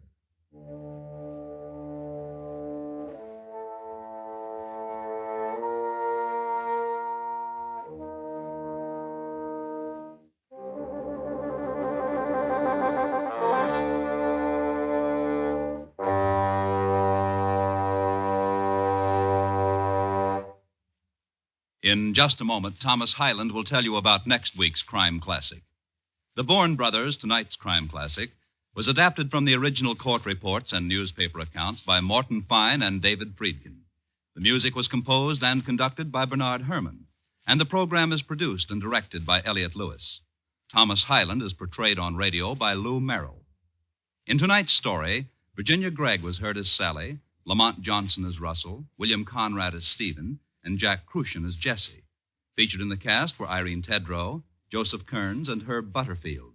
Bob Lamont speaking. Here again is Thomas Hyland.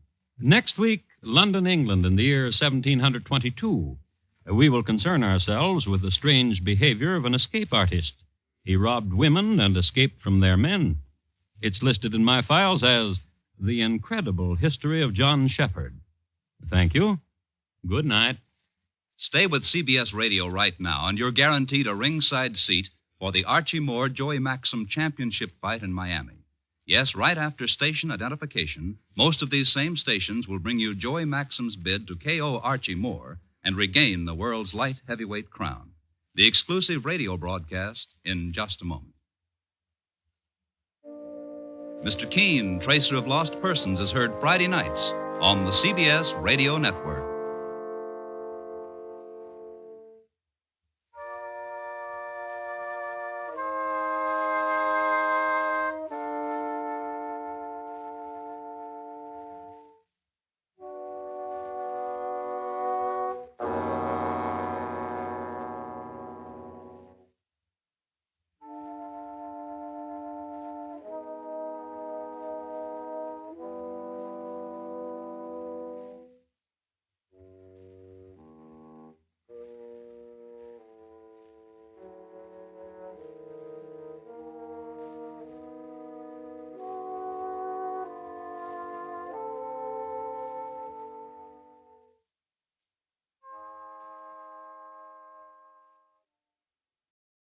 Good evening. This is Crime Classics. I am Thomas Hyland with another true story of crime. Listen. Officer Rudolph Schmitty Schmidt at the scene of a crime in a beer hall in Nuremberg. Tapping a broken beer mug with his polished boot toe. Counting. 1, 2, 3, 4. 4 of them. 4 corpses, that is. Officer Schmidt spies a thing, a clue. Buns? Buns? Who left a bag of buns? Officer Schmidt just standing around with a bag of buns and thinking. What a man to have committed such a crime. A brute, a monster, a muscular fiend who liked buns. Tonight, my report to you on Bunny Baumler, his close brush with fame. Crime Classics, a series of true crime stories taken from the records and newspapers of every land, from every time. Your host each week, Mr. Thomas Hyland, connoisseur of crime, student of violence, and teller of murders. Now, once again, Mr. Thomas Hyland.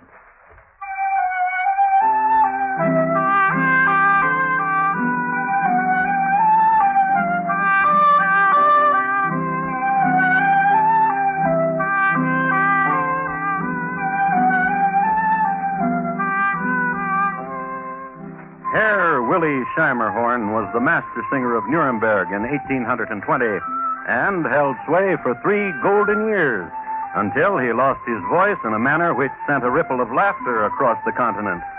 Other amusements Nuremberg furnished the continent, clever toys, handsome clocks, and wonderful beer. And not too long ago, the city had become part of Bavaria, and its streets now teemed with Tyrolean hats, knitted socks, and jerkins. Somehow a kind of golden glow suffused the city and drifted through its ancient streets, becoming one with the patina laid there by the soft Bavarian music. A place of gentleness and quiet laughter.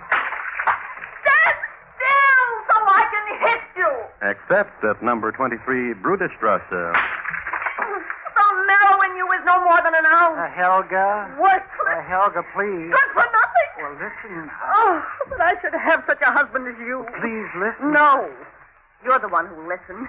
Next door is Proud Devil, and she is sick in bed. And you know why she's sick in bed? From laughing at you. Bumbler! I'm sorry, Oh, nothing you do turns out right. Nothing. Oh, I wouldn't say that. I will say it. This morning, for example, you went out to chop the wood, and you chopped the dachshund. It was a misty morning. Come here. And I kept telling Bruno not to sleep on the wood pile.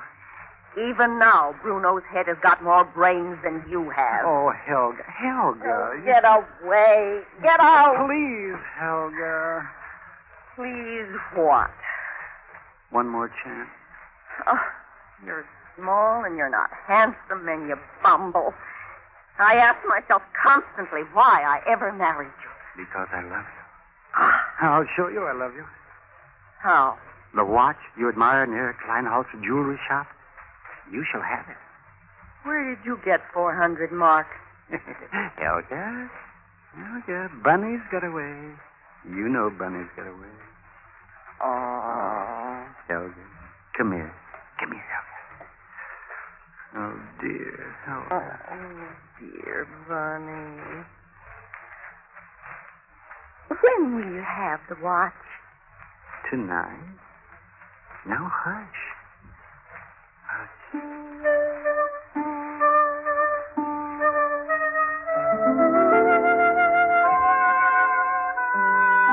That night, there was a quarter moon over Nuremberg, April the 4th, for the Nurembergers, the first night of the Bock beer season.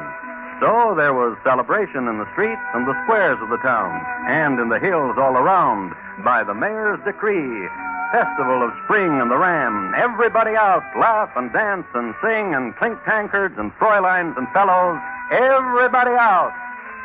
Now, while all this was going on, at the height of it, Bonny Baumler breaking the window of the back door of Kleinholz's jewelry shop, reaching around and opening the door, sneaking around, crashing into a display case and shattering it, become alarmed, another display case, panic-stricken, head on into Herr Kleinholz's cuckoo clock, knocking himself unconscious.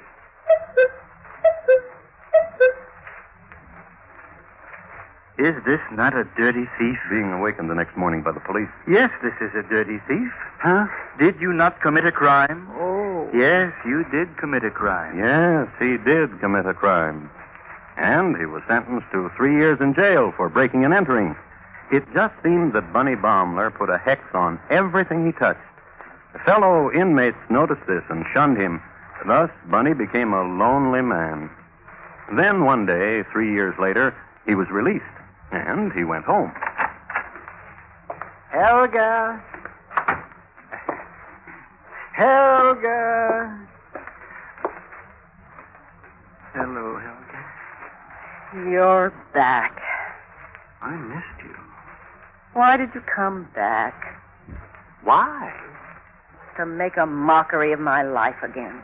To make it a laughing stock. I love you, Helga. I love you, Helga. Oh, please don't. Please don't. Oh, Helga. What? What do you want? Why didn't you come and visit me? I'll tell you why. Because I had no time. Because my husband was in jail and I had to work so I would not starve. Helga? What now? I brought a watch. What? A watch, Helga. Remember the last time I saw you, I said I was going to get you a watch? Well, here it is. It's not a very good watch. I agree it's not the watch you wanted, but it's all I could afford. I stopped in here at Kleinholz's jewelry shop, and I apologized. And with the 10 marks the warden gave me, I bought a watch. Herr Kleinhardt gave me a special. Such a watch. Oh, let me pin it to you. Well, all right. You'll see, I've changed. We'll be very happy. Oh, Helga. Featherhead Bumbler! I did not mean to stick you. Take this watch. Helga. Oh, you broke the watch. I worked 3 years. Oh, get out. No, get out of please, here. please let me stay. Where will I go? What will become of me? I love you so much. I love you so dearly. Listen, I'll work hard and we'll get rich. I will be rich. And you'll be proud and you'll wear fine things and ride in carriages. Oh, Helga, I do love you so. Why should I fool myself? Fool yourself? I am the kind of woman a man like you deserves. You're beautiful. And you're kind and you're gentle and you're understanding. And you're my life. And I love you. Listen. Are you hungry? Yes. Well, here's money. Go to the baker and buy buns. While you're gone, I'll start a rabbit stew. And listen. I love you. And listen. With the change, you may stop at the beer hall and have a glass of beer. A glass of... My Helga! Go, go.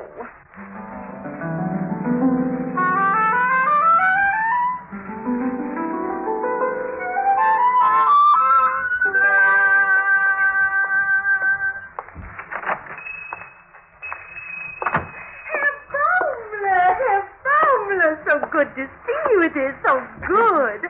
Oh, tell me, how was prison? Terrible? Lonely. You look smaller. Prison shivers. What can I do for you? Bun. Oh, don't tell me which kind. I remember. The sticky ones with apples inside. Yes, a dozen. A dozen. Oh, it is nice to have you back with us. Ever. Why are you laughing? Oh, Nuremberg was not the same. Not the same. Please don't laugh. Oh, very well. Here are your buttons. 15 pfennigs. Yes. Well? Yes? I lost my money. Oh, please. Oh, take them. Take the buttons. Your wife will pay later. Take them. Oh, you must not do that. Please. All right. Nuremberg is now the same. Herr Baumler is back. I can't help it.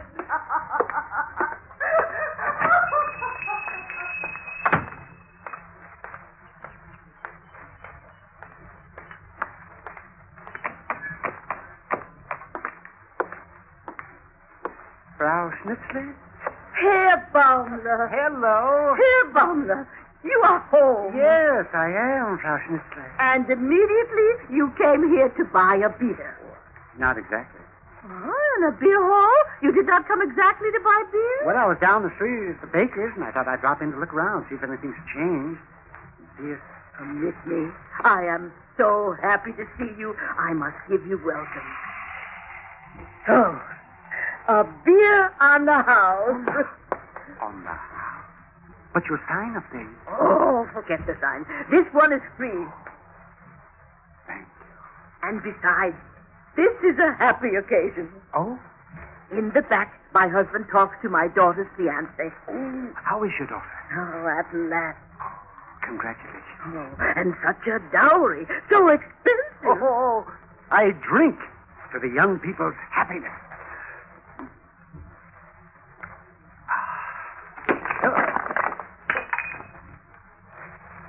All I did was put down the stein. It must have had a crack. Herr Baumler is back. Herr Baumler is back. Oh, my. I beg your pardon. That's all right.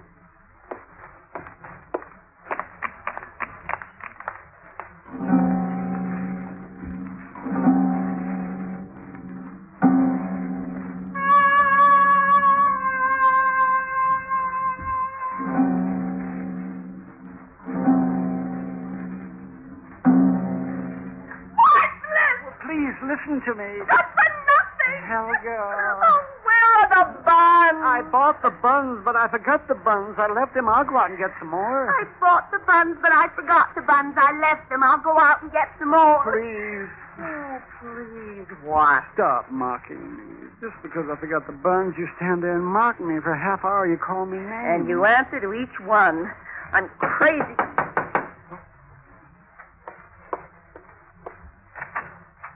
Is this the residence of Herr Baumler? Yes.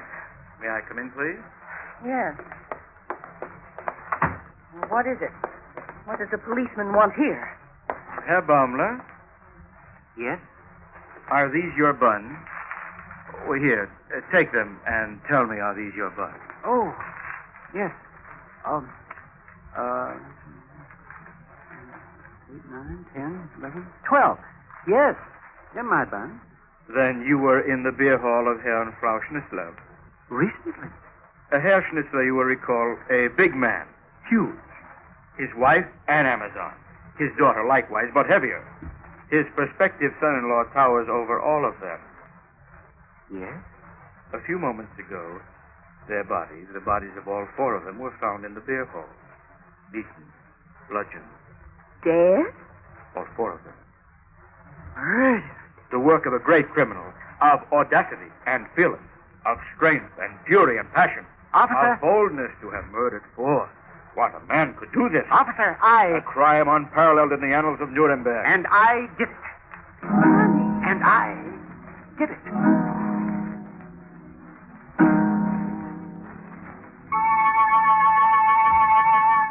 Standing there, jaw thrust forward, chest out, stomach in, hands by his side, Bonny seemed to grow.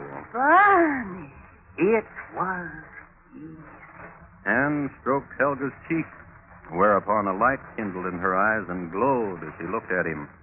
For all at once, Bonny Baumler was special, above the crowd, and no one could laugh at him anymore.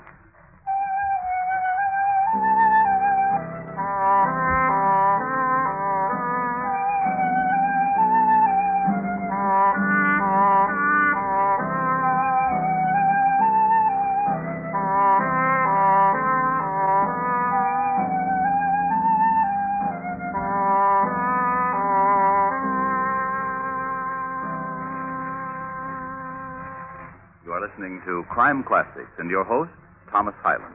His report to you on Bonny Baumler, his close brush with fame.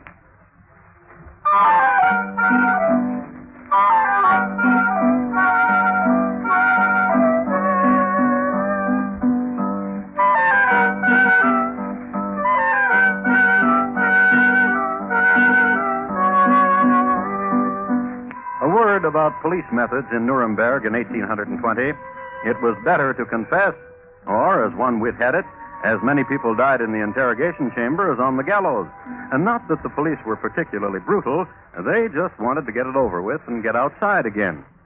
Again, it should be noted that the Nuremberg police were thorough and persistent, as witnessed the famed 20-year search for Karl Kroger, which ended in our own country, and which caused the notable and bitter exchange of letters between the mayors of Nuremberg and Milwaukee, and later President Polk's manifesto.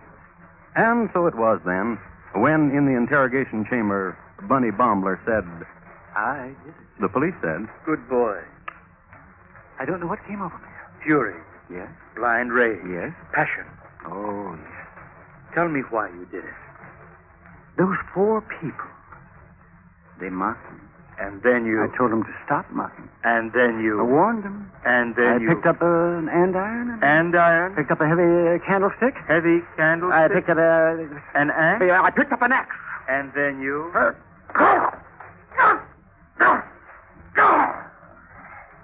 Good boy.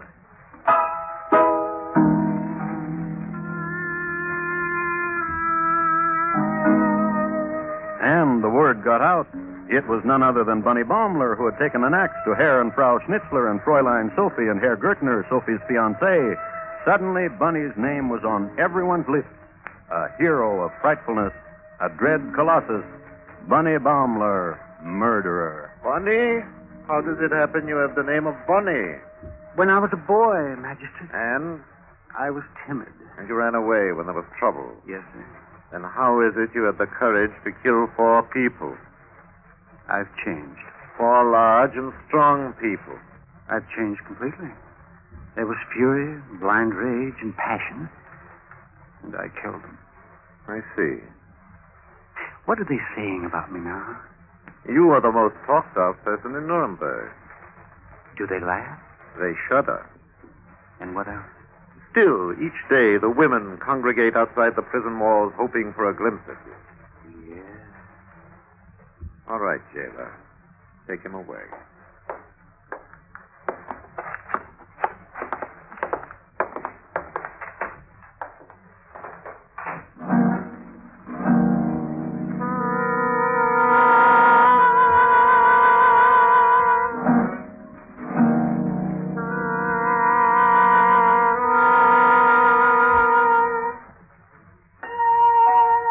To tell you a little about this magistrate Bonny just spoke with. He was none other than Adolf Megler, the boy wonder of the early Bavarian school of applied psychology, and none other than the Adolf Megler who quipped, "Show me a man and I'll show you a madness." Adolf Megler, found so often in Freud's bibliography as well as in Gessner's.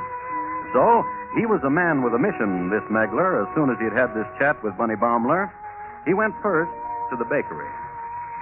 There was something in his eyes when he came in. Yes. A madness. The way he looked at me. Yes. Please. But I'm trying to tell you how. You've known him for a long time? Oh, yes. Tell me about it. Well. Yes.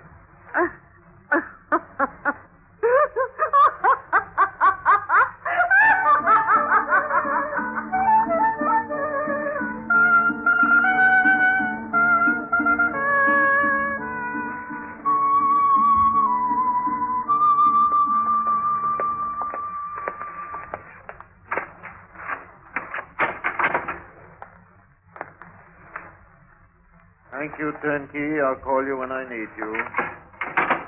Otto Kotzka? Yes? I am Adolf Megler, magistrate. What do you wish of me? Bonny Baumler served a 3-year jail sentence in this cell, did he not? And you were his cellmate, were you not? Yes. What kind of man was he? What's the matter? Bonny? Bonny Baumler? That's right. Tell me about him. Yeah, I want to. I need the laughing. Oh? Oh, a fumbler, a clown. Oh? He was comical. He could never do anything right. Once what? You remember the prison break last year? Hans Kundler and his 3 brothers?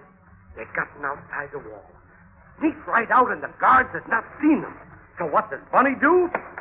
Runs over here to this window, and he gets in his chair and yells, "Hans! Goodbye, Hans! Tell my wife I miss her very much."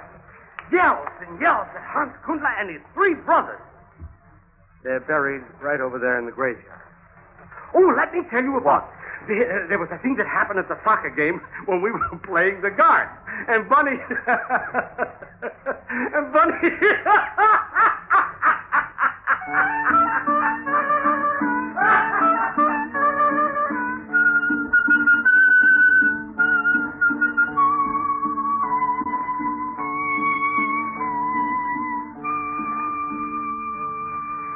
I need to know about him, Frau Baumler. What can I say? The kind of man he is. Oh, you know the kind of man he is. Fearful, mighty, with no pity, a destroyer. Tell me about your marriage. Why do you sigh? My honeymoon, for example. At the spa at Bad Giesling. Oh? A tragedy. Oh? He hired a band of serenaders, men with guitars and Swiss bells to stand outside our window and play. And? They came right through the window. Robbers. Stripped us of everything. And the next day... What happened the next day? He fell in. Oh? The spa. He leaned over too far and he was almost taken underground. He always leans over too far. Now tell me... Tell you what? Was he ever vicious to you? Well? No. Meek? Yes. A fumbler? Yes. He can never do anything right. Never. Let me tell you. What? When we returned from Bad Giesling, when our honeymoon was over, he carried me over the threshold. And when we got into the room... But what? What happened?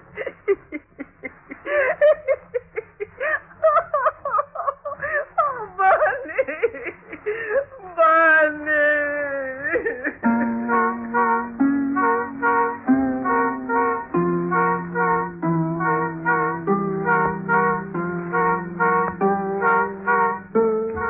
Adolf Megler spent a week in this way, questioning all those who had known Bunny Baumler. And this, in summation, was the reaction to Bunny when recalled as the man he used to be.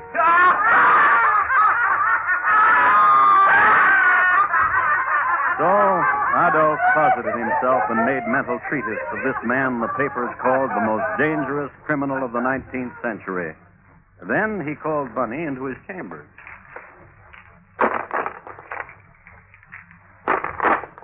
And when you're finished taking off his chains, jailer, you may leave.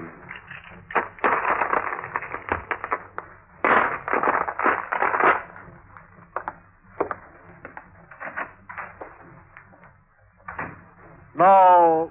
Remarkable. What is remarkable, my friend? That you have the courage to be in the same room as I. And I'm without chains. And I am without a gun. Remarkable. Don't you fear me? I have inquired about you, Baumler. Yes? Old friends, relatives, your wife. Yes? Don't you know? I warn you, I killed 4 people. And it is not safe for you to be near me. For any moment, I may kill again because I found it easy to snuff people's lives out like that. Don't laugh at me. Wow. No, please. That's the story of your life, is it not? What is it? Saying please to people. I am a murderer, but I am polite. A murderer? Yes, a frightful murderer. Frightful? The most dangerous criminal of the 19th century. My people shudder when my name is mentioned. Well, you're a liar. I am not. You couldn't kill a fly. I'm a brutal, vicious beast. You couldn't kill a fly. I slaughtered 4 people with an axe. You did not. Well, you are. What? If I had an axe, I'd show you. Pity I have no axe. However... Well, what? That andiron, for example.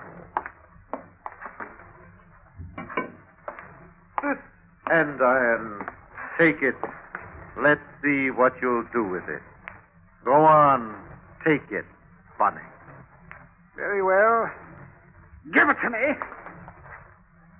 And now, what will you do? What will you do? You are...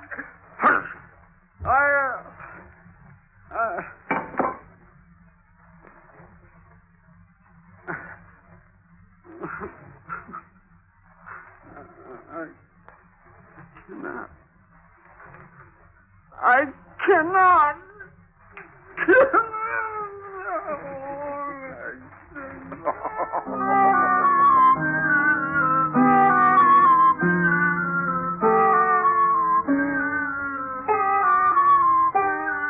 Bunny Baumler was thrown out of jail, a fake. 3 days later, one Rudy Himmelstoss was found walking the hills outside Nuremberg, still angry and muttering to himself about 4 people in a beer hall he had bludgeoned to death in a fit of rage. He was hanged. There's only one other thing to say about Bunny. He inherited a fortune. A relative in the New World had died and willed Bunny his wealth. But the boat Bunny took out of Hamburg was none other than the ill-fated König Otto, the first one, the one which sank from sight over the horizon and was never seen again.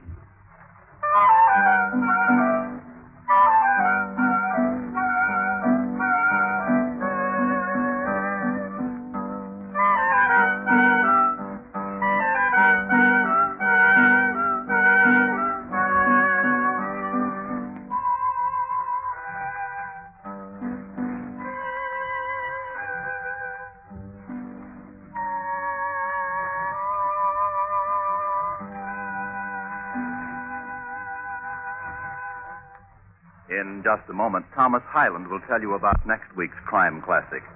Bunny Baumler, tonight's crime classic, was adapted from the original court reports and newspaper accounts by Morton Fine and David Friedkin. The music was composed and conducted by Bernard Herrmann. and the program is produced and directed by Elliott Lewis. Thomas Hyland is portrayed on radio by Lou Merrill. In tonight's story, Howard McNear was heard as Bonny. Featured in the cast were Irene Tedrow, Edgar Barrier, Paula Winslow, Martha Wentworth, Jack Crucian, and Benny Rubin. Bob Lamont speaking. Here again is Thomas Hyland. Next week, a cave near Knavesborough, England, in the year 1758.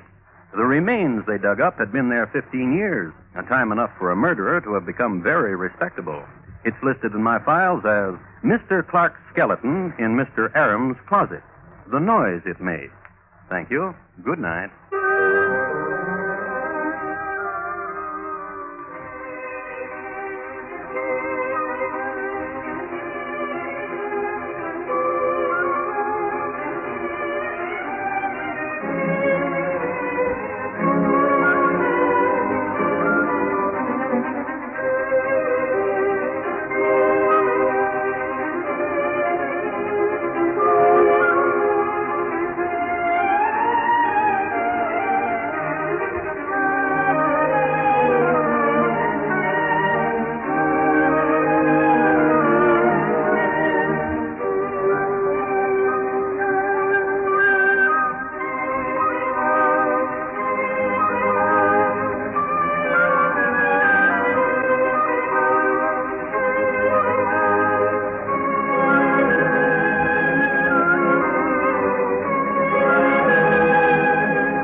Has come to you through the worldwide facilities of the United States Armed Forces Radio and Television Service.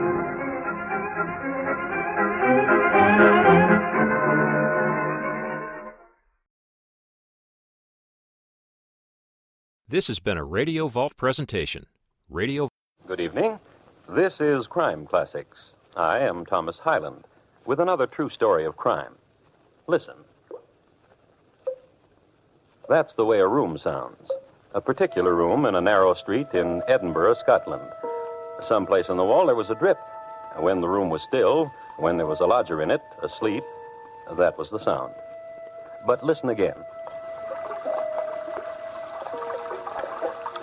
That's the way it sounded when it rained, because the room was just below gutter level, and the rainwater rushed by the room's only window. Many lodgers caught cold in this room. They were lucky. Many other lodgers wound up on a dissecting table. They were murdered. By Mr. Burke, who smothered, by Mr. Hare, who held. So tonight, my report to you, if a body need a body, just call Burke and Hare. Crime Classics, a series of true crime stories from the records and newspapers of every land, from every time. Your host each week, Mr. Thomas Hyland, connoisseur of crime, student of violence, and teller of murders. Now, once again, Mr. Thomas Hyland.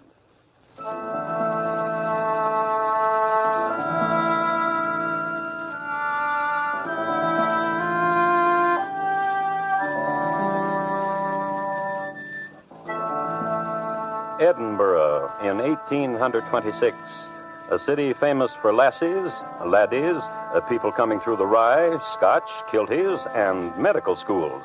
It is this last I'd like to speak a word about. Now, when a student entered medical school, he studied anatomy right off. No roaming in the gloamin'. Enter school, cut up a cadaver. Except there weren't enough cadavers. Executed criminals were the only legitimate source of supply.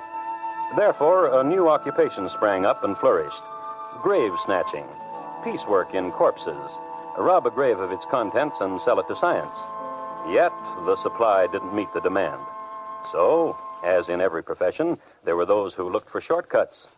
Burke and Hare came up with one. They owned that room I told you about. A room in Tanner's Close. I'm tired of waiting for him to die, Burke. Go look at him. Yes.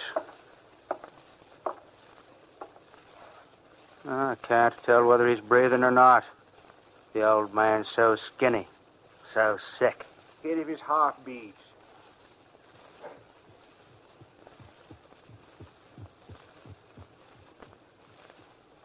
It beats. Such a skinny man. Such a sick, skinny man. Such a sick, skinny old man. And he will not die. Burke. Aye? The other who sought lodging here and who died brought us 8 pounds. Aye. This one, Aye. he's older than the last. Dr. Knox will not be happy of him. However, we should not accept less than 8 pounds. Aye. Hare, is there more whiskey, Hare? Nor food. Nothing. Nothing save an old, sick, skinny man who takes space and will not die. It's so cold, so cold. Oh, my hands be numb. Whiskey would warm them from the fingertips. From the fingertips... Hare. Aye? Hare. Say it, man. If this old man were to die this minute... If we were to stuff him in the T-test this minute... And walk with him to the anatomy laboratory of Dr. Knox... And Dr. Knox pays upon delivery... We would have whiskey in a half hour from now. Well, that is if this old man were to die this minute.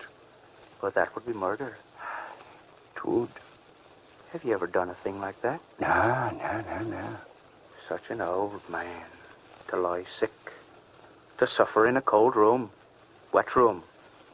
No family to give him comfort. Poor old man.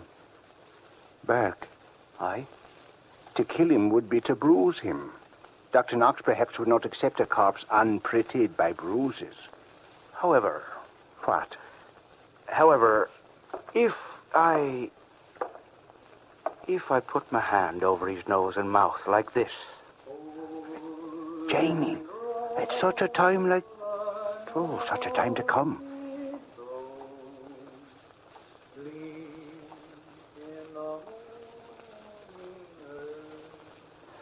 He's gone.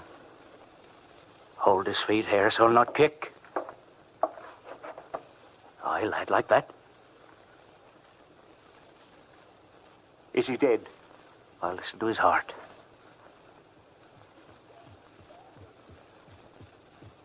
Is he dead? Is he dead? Is he dead?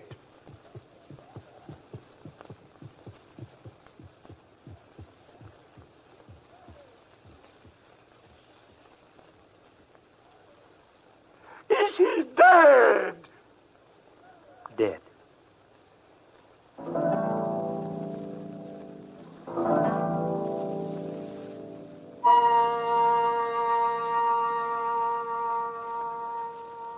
You have called me from my lecturing, gentlemen.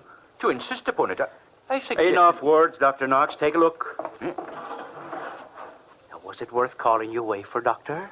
A half hour dead, I'd say. Less, wouldn't you say, Hare? Oh, I'd say it was worth more than 8 pounds. Fine specimen.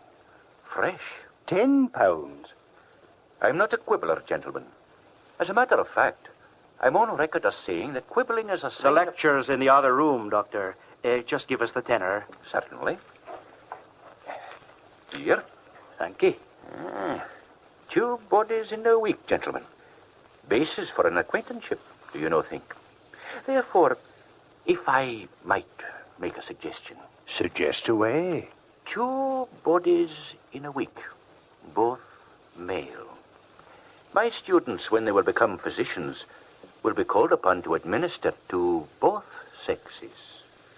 Therefore... You want a lady. Good day, gentlemen. I must back to my students.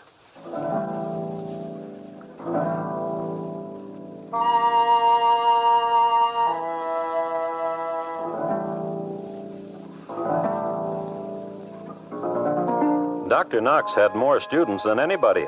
He was much admired in the city of Edinburgh, a man of culture and wit and an excellent surgeon.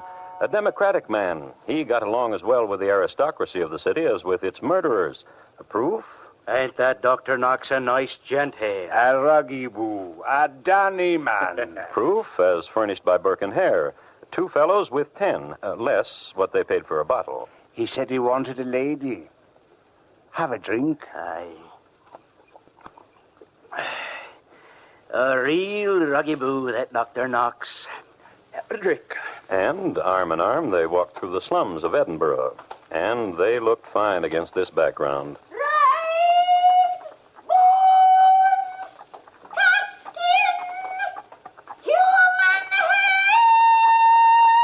Rags and bones and cat skin and human hair and cast-off shoes.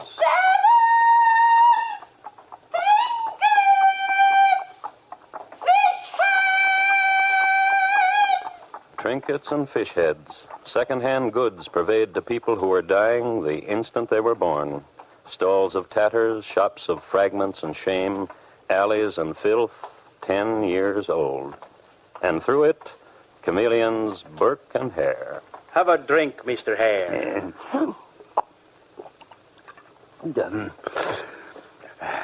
Have a drink.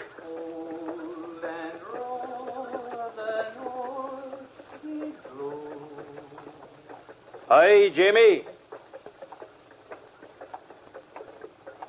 Aye, lad. Have a drink. Oh, no. Here's a coin, lad. Thank you. You got a song I can sing for you? Oh, have a drink, lad. Oh, no, sir, Mr. Burke. Oh, no, sir, Mr. Burke. Like an angel, he says it. Angel with cheek like down between my fingers. Have a drink. No, sir. No, you run, give the coin to your mother, boy. Thank you. Come along, Hare. I was saying, Hare... About Dr. Knox, you were saying. Aye. What his lack was. What he said he's needing. Have a drink. Hey, there's no more in it, Hare. Ain't me wanting a drink. Aye, there's a place. Aye.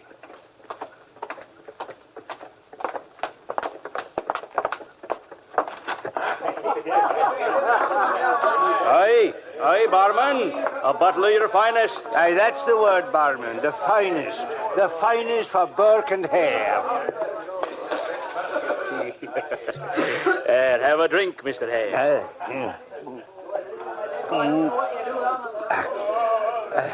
Have a drink, Burke. Hey, Billy Burke! Mary, Mary, Mary. A lady. Such as ladies are in this corner of Edinburgh here.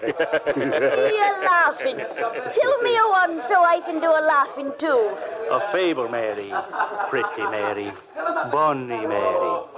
And not for your ears. And what of my ears? Oh, dainty and little pearl shells. Give us a kiss. Give us a copper. Good, Mary. Have a copper, Mary.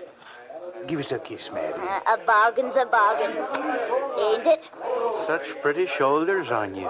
What'd you say? Such pretty shoulders. You're a darling. Now, is it true Mary was painted by an artist? True. A dolly lad with a beard. A tickling beard. Aye, Mary. A kiss a copper. You need lodgings tonight, Mary. Aye. One more copper and I can pay for it. I got a clean room, a lodgings room. Next to my cobbling shop, I got one. Aye, I've heard. And from the looks of your shoes, Mary, you could stand some cobbling. With what money? For free. Now, ain't them pretty words, Mary? For free. Oh. For free. Cobbling for your pretty feeties. And a clean bed. Now, come along, Mary. What trick? Come along, Mary. Is it a trick? Now, come along, Mary. You wouldn't play a trick, would you? You just come along. Oh, very well.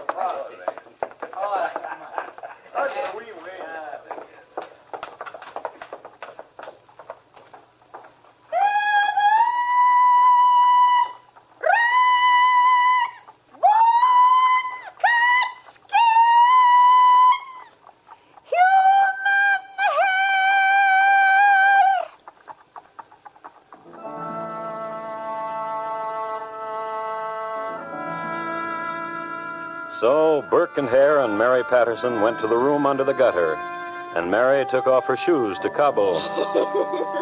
And she lay down in bed to sleep. She was very beautiful.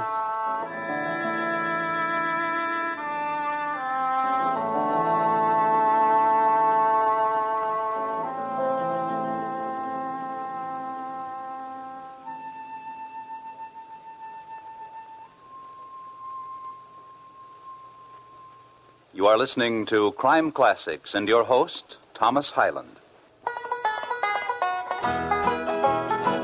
This land is your land. This land is my land. This land was made for you and me.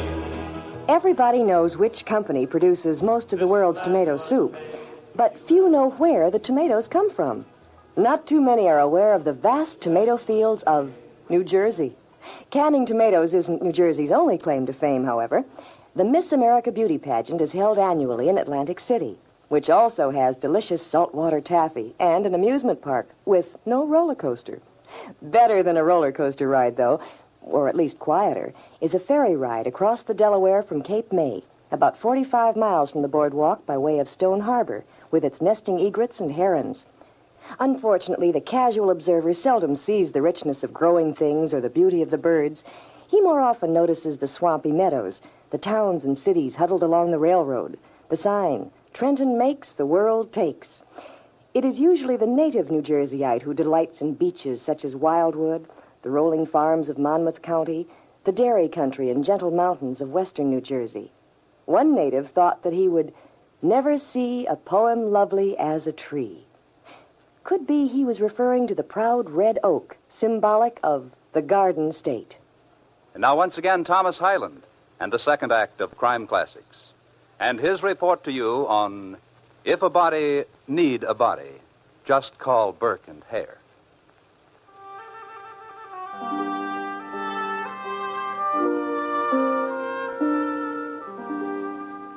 In the winter of 1826, Edinburgh was a talk again about the latest appearance of the Loch Ness Monster. And speaking of lochs, Edinburgh was also a talk about the Loch Fenwick imbroglio, whereby Sir Angus MacDermot was stripped of his tartan and forced to flee with his 6 sons to the Netherlands, where they were received with snickers by the populace. Having been thus rocked, Edinburgh was little prepared for what was in store. For in Tanner's Close, a street that spilled into a pigsty, there lived 2 men. As sure as my name is Billy Burke, she's a pretty. And Billy Burke's friend, Billy Hare. Aye, and a bonny sleeper. Aye.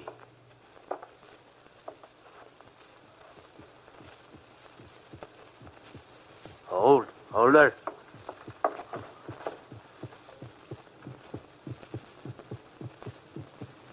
Is she dead? Is she dead?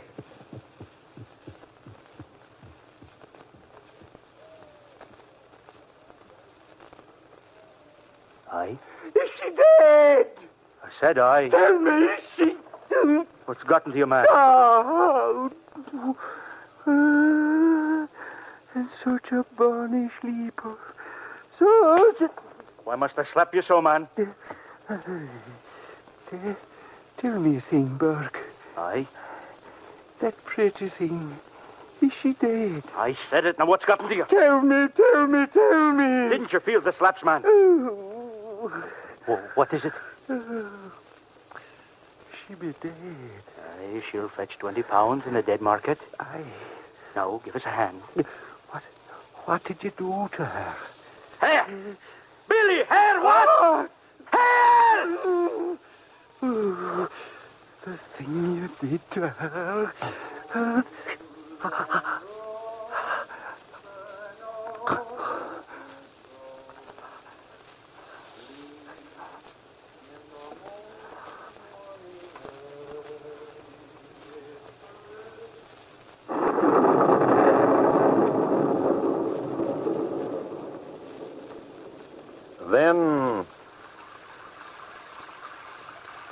Then, you remember, that's the gutter right above the only window in the room. Then, carrying her in this rain. Let's wait a bit. Maybe it'll stop. And they sat there, the 2 of them, their presence making complete the nightmare scene. The room of moistened shadows, of a girl dead, of a heaping of rags in the corner, clothes of 2 others who had died there. And outside, the thin yelping. And outside, the thin hand still outstretched.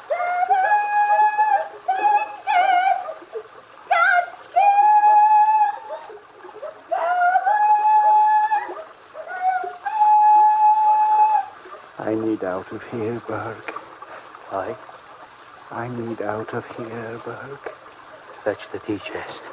I need out of here, Burke. Aye. Aye, lad.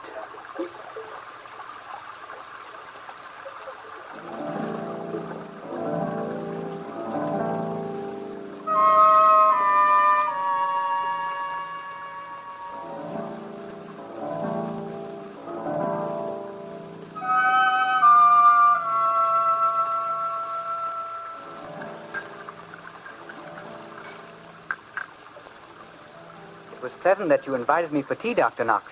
A ritual, sir. To all who come to me to learn. I like to get to know my young doctors.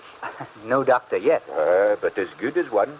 It is said from London north to here, in all of the cities, there is no greater teacher in the field of anatomical study than you, sir. They say that? Wherever doctors gather, those who have studied with you are assured of a future. Hold your thought, young man. I'll return in a moment.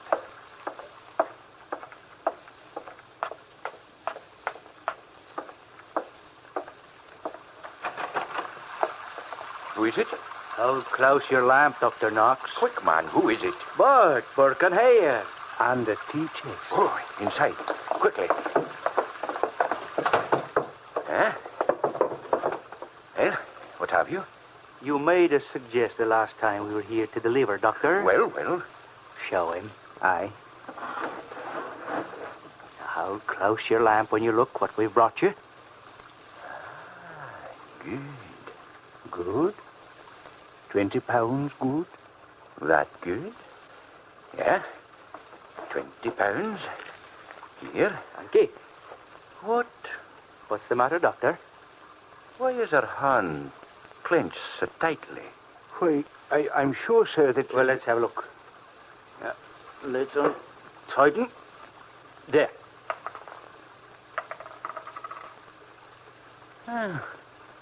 Two coppers. I wonder.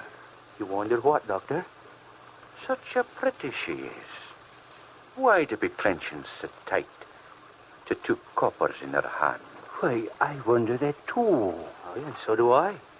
I have a guest. Good evening, gentlemen.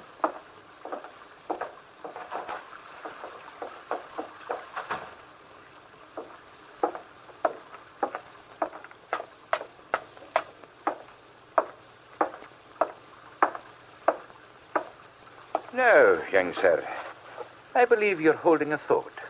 What is it?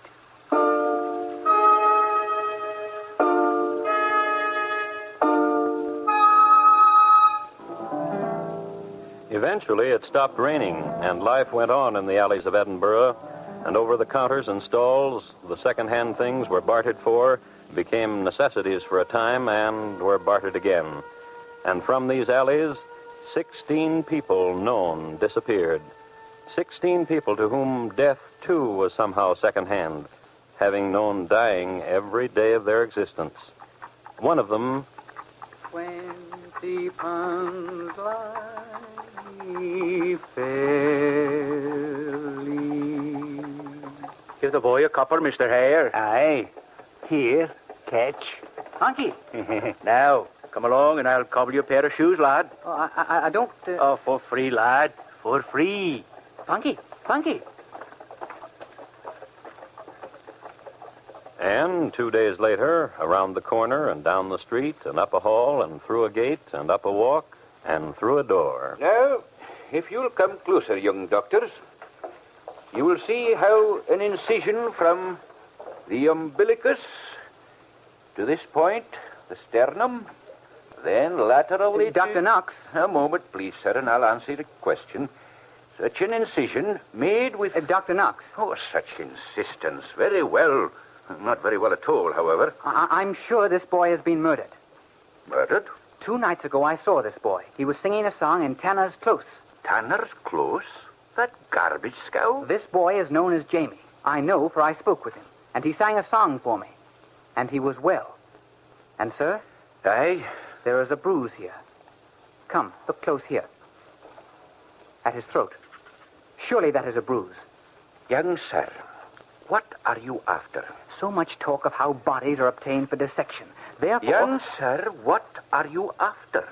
Surely you would not condone murder as a source of supply. Young sir, you have not answered my question. When I have asked you, what are you after? I mean, is it to become a physician? Yes, sir. And a healer? Yes, sir. And knowledgeable in your profession? Yes, sir. Then admit, sir, that the study of the human body is a prime requisite. Of course. Return to your place, sir. Yes, sir. The incision I now make from the umbilicus toward this point On the sternum, and thence laterally.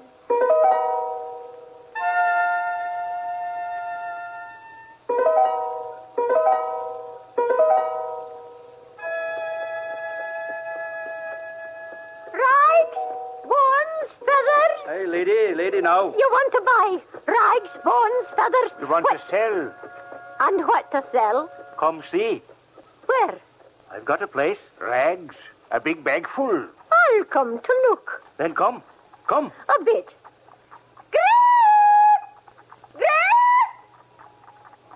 This be my son-in-law, gents.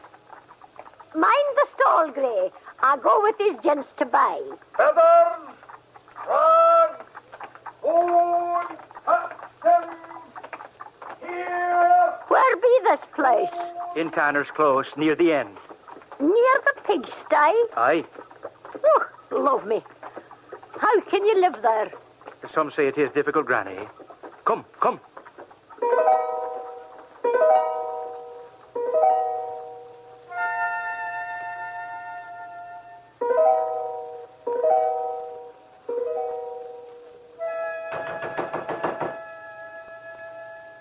Open! Open! Granny! Mimsy! Granny! Oh, no. What is she? Who do you speak of, son? Ma, Mimsy. Who be you? I'm Gray, Mimsy's son-in-law. Mimsy, who you took last night. Ah. Who you took last night to Celty. She didn't return. All the night long I waited. Why, lad, why? Where is she? She's gone. I gone. To where did my Mimsy go? Gentle, lad, gentle. Away with your hand. Such a big lad. Such a big... What's that? Now, lad, now. Mimsy's shawl. A mistake, lad. Mimsy's shawl. And here, the shirt of her. And blood. Now, gentle lad, now here, take a fiver and... Blood! Blood! All these rags! Mimsy! Hold him back, I'll get me a knife. Here's Mimsy! Under the rags is Mimsy! Please! Please! Please! Please! Please! Please!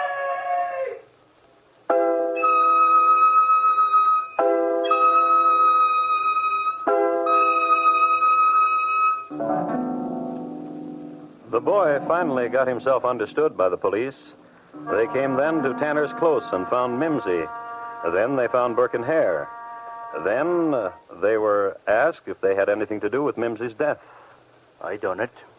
And to 17 others. Just like that. Confessed. For some reason that history makes obscure or just doesn't like to talk about, Hare was let free. Burke, however, suffered the last penalty of the law. He was brought to the gibbet, his heart pounding.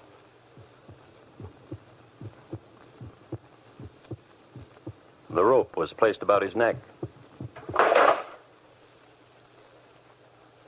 And his body was delivered to Dr. Monroe's academy, where it was dissected by young sirs on their way to becoming doctors.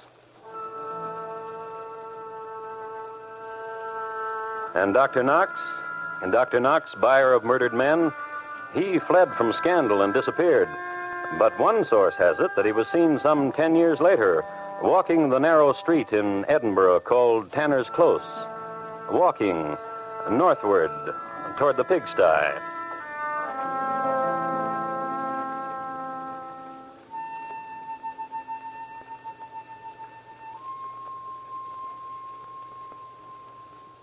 Burke and Hare, tonight's crime classic, was adapted from the original court reports and newspaper accounts by Morton Fine and David Friedkin. The music was composed and conducted by Bernard Herrmann, and the program is produced and directed by Elliott Lewis. Thomas Hyland is portrayed on radio by Lou Merrill. In tonight's story, Jack Crucian was heard as Mr. Burke, and Jay Novello as Mr. Hare. Featured in tonight's cast were William Johnstone, Jeanette Nolan, Charles Davis, Betty Harford, and Richard Peel. Bob Lamont speaking.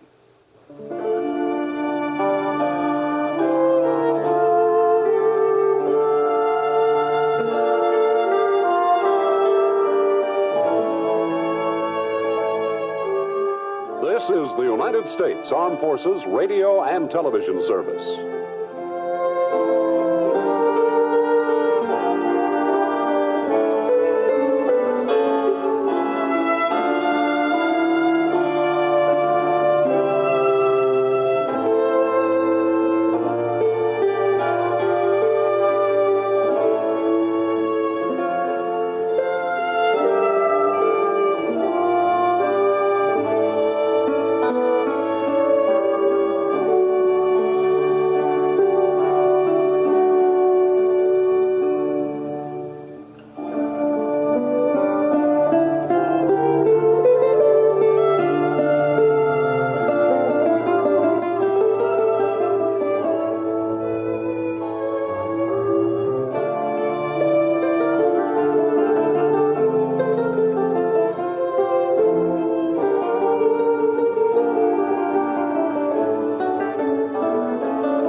Good evening.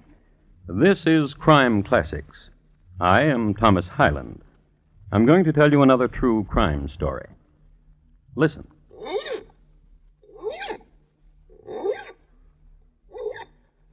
The sound you hear is that of a man having his right hand hook filed. It's Saturday night in London town, and he wants to be gleaming and presentable. The year is 1739, when a well-sharpened hook in London town was considered prudent. And Captain Rat, that's R-A-T-T, besides being a drunkard, a scoundrel, and a smuggler, was a prudent man. The young man handling the file is named Charles Drew, Jr., and he is performing this intimate little ironmongery because he needs a favor done. Captain Rat can help him out. He can supply the youngster with an alibi. And Junior badly needs one, for he has just shot his father dead. And tonight, my report to you on the shrapnelled body of Charles Drew, Sr.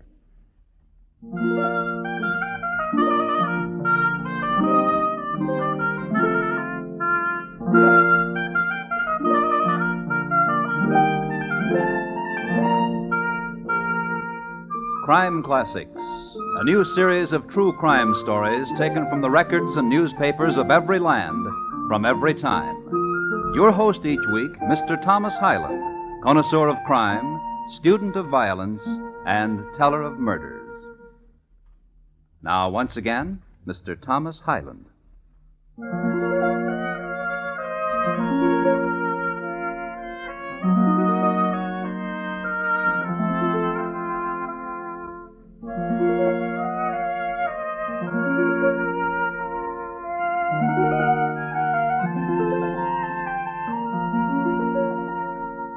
The year, as I've told you, is 1739, and the place, Long Melford in the county of Suffolk.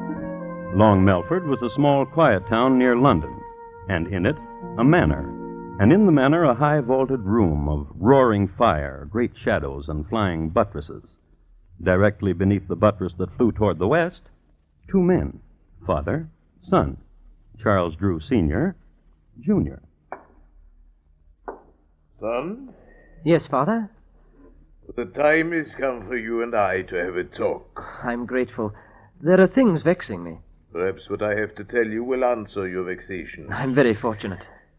I've tried to be a good father. A most excellent father. There's no one richer than you in Long Melford. Which is what I want to talk with you about. I know. I've drawn my latest will. This. What a gentle and most excellent father I have.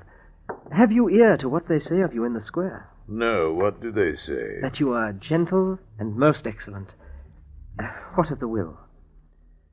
I'm leaving everything to your 5 sisters, and to you 6pence, to lend, to spend, to start your fortune. But the last will, the one before this, you left me everything, and only a kind word to my 5 sisters. That was when you were 11. Now you are 19. And a good son. To whom good? To you good. Nay, to the cutthroats and smugglers with whom you cozen. It is not so. This is so, I know it. You consort with people of ill fame, and also with Mr. Richardson's housekeeper. Shall I explain this of Mr. Richardson's housekeeper to you? 'Twould be well. She is a most excellent housekeeper, and I wish to employ her for our own household. And this you have been trying to do for the last year. Well, she demands high payment. Our family can afford high payment. But I personally cannot, Father. Not until I inherit your fortune. And which with this new will never be. Father. I don't scare, son. Wave that gun or...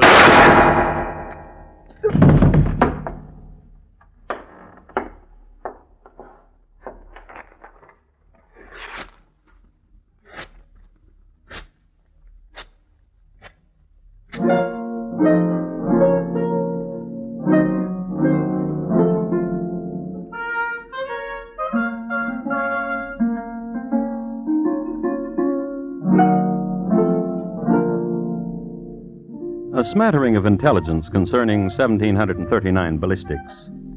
Ammunition was chiefly of 2 types, round or irregular. The former was manufactured by dropping chunks of molten lead from a great height, and when it reached the vat of water at the bottom of flight, it was round, due to centrifugal forces and gravity. Among men who puttered with this sort of thing, round shot was considered pretty fancy. Mostly, guns were loaded in this era by whatever iron junk was to hand.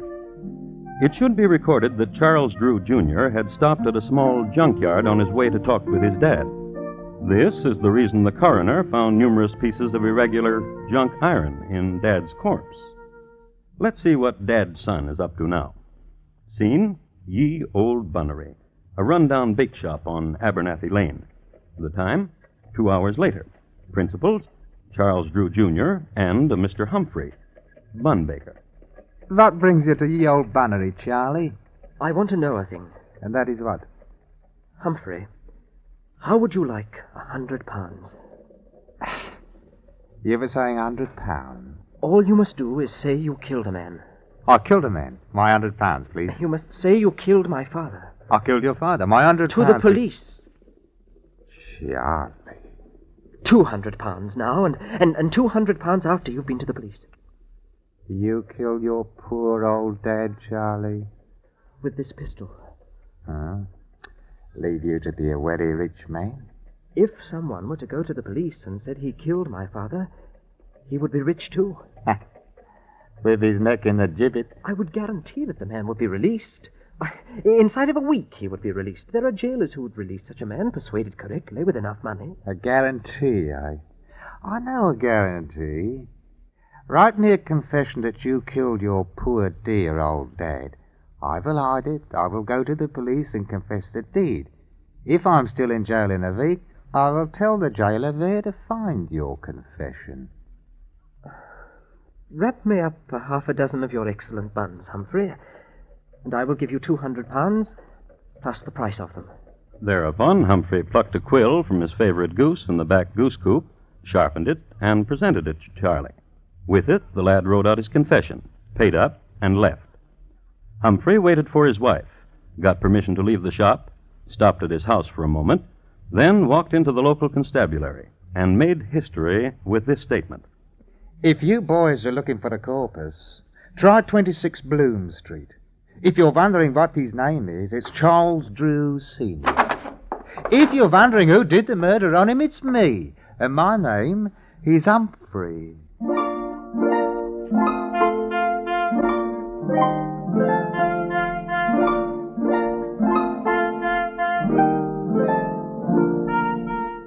The police, upon arriving at the appropriate room at 26 Bloom Street, understood immediately that foul play had been done. One of the constables was assigned to look in on the household of Mr. Humphrey, and there saw the Humphrey children at play at Thistle-de-doo, a game usually played with marbles, but by the Humphrey children played with pieces of iron junk, which latter were of a size that could easily be rammed down the muzzle of a gun. The gun was there, too, under a pillow on Mr. Humphrey's side of the bed. Mrs. Humphrey, who in the meanwhile had returned home, shook her head philosophically when apprised of the situation. It is recorded that Mrs. Humphrey's parents had both been put away as confirmed smugglers, a felony against the Crown. The next day, in jail... Nice of you to visit me, Charlie. Yes. What news do you bring? When am I to be released? I went to see Sir Roger Firebrace. Oh, how is Sir Roger? Dead. 'Tis a pity, too, for he would have gotten your release in an ounce for a few £100. Don't forget, laddie, I've got your confession. You've got till Sunday.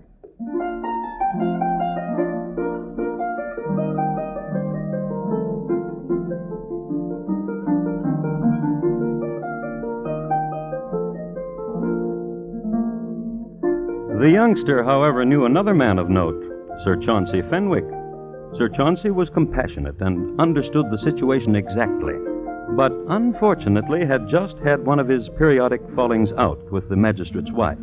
But Sir Chauncey did not send the lad away empty-handed. He suggested an old sea dog named Captain Rat, with 2 T's. What's the file, Mr. Drew? You'll be missing me hook and be scraping my wrist. I'm very sorry, Captain Rat. Nervous, bean't you? But I travelled here to London to talk to you. You see, Sir Fenwick sent you to me. Sir Fenwick took £500 and said he could do nothing with it. You're my last resort, Captain Rat. A wee bit dear, Mr. Drew. Aye. Now, what can old Captain Rat do for you? Do you have any influential friends? What be you needing? An alibi. For yourself? For a friend. Aye.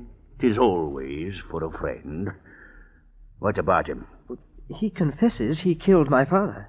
And he be your friend? By killing my father, he made me rich. I bear him no malice. And for him you want an alibi. Why? Why not let him rot? Why, sonny? You see... You kill your daddy, sonny? Keep the hook, Captain. You almost stuck me. Pardon, young gentleman. An alibi you wanted it. For a friend, To say what? That my friend is making a mistake. That he is having hallucinations. That he did not kill my father because he was with you the night my father died. And where, Mr. Drew, will that leave you? Well, since one has confessed to the crime, it is doubtful whether I would be charged with it. A sly one. Bean't you a sly one, young gentleman? Bean't you? Oh. I'll travel down to the jail with you and have a talk with your friend. How's that, huh? Very good. I'll need £500 for expenses. Oh, yes. Now. Yes.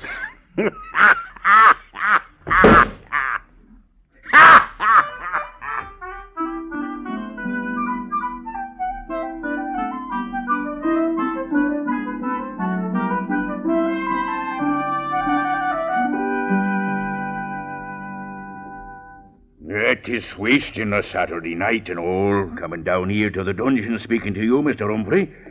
But I don't mind. And you're going to furnish me an alibi, Captain? This be a strange one. I explained it all to you, Captain. You kill your dad. This one here says he done it.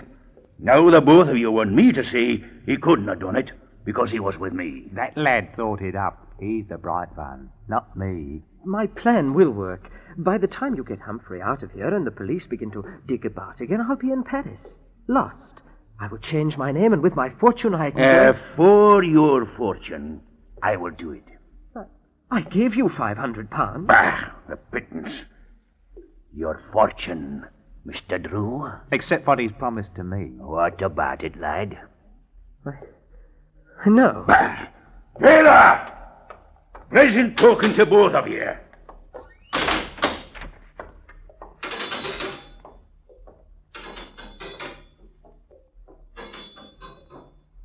It's Saturday night, Charlie.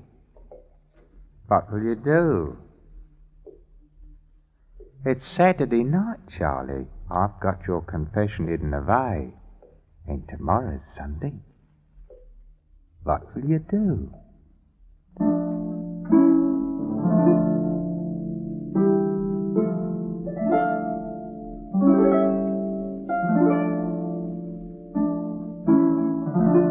And they looked at each other there in the dungeon, the jailed and the young visitor. And the question hung there. What would Charlie do? It's Saturday night, and tomorrow is Sunday. What will you do, Charlie?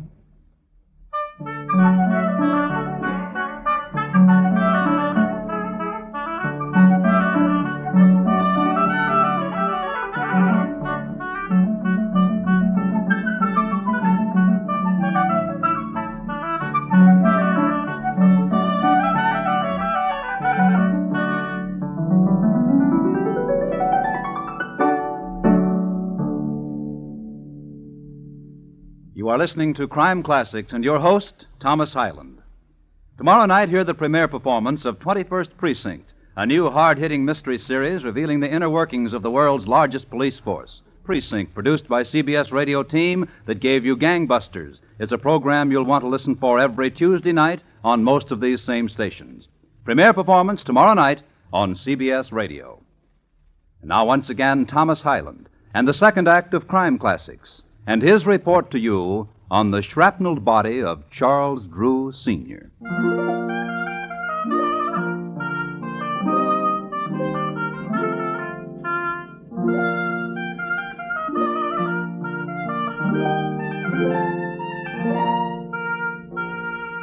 It's a short, dusty road from Long Melford to London.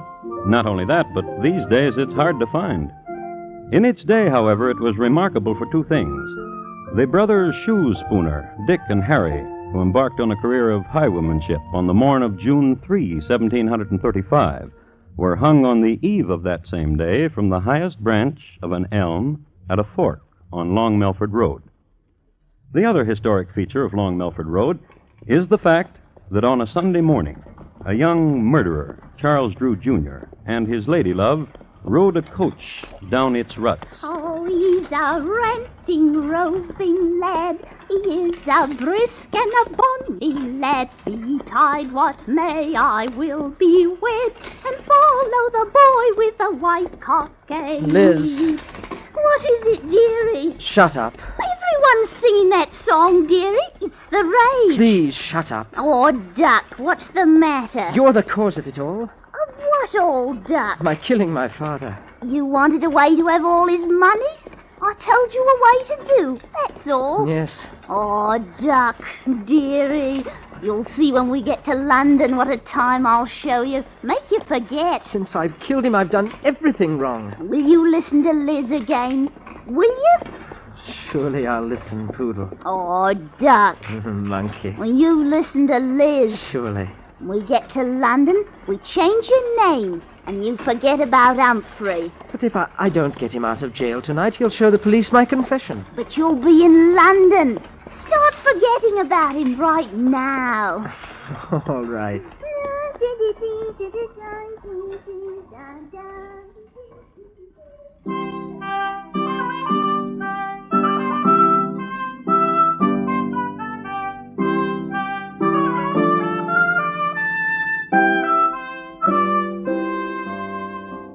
And so they fled to London town, little knowing that they had made a road famous. In London, they located a little-known hideaway called Bonhomme Carter's Thorny Bull Inn, on the corner of Asquith and Chiswick. The lad registered under an alias, Thomas Roberts. Liz, however, registered in her own name, Elizabeth Bathall. As this was going on, back in Long Melford Jail, where Mr. Humphrey was, there transpired this. In 1 hour, Wifey, I'm getting out of here. You be a fool. How? A fool? When'd you ever have so much money? What bun are you baking, Wifey? This bun. The lad's given you money, all that money, and he's good for more. Aye? All we want. He's a rich one, that's true. We can get more money before you show his confession. How? You said he fled. His Liz told me they were off to London town. You could write him a letter and say as long as he paid you £20 a day, you'd be willing to stay where you are. £20 a day? That's a robbery.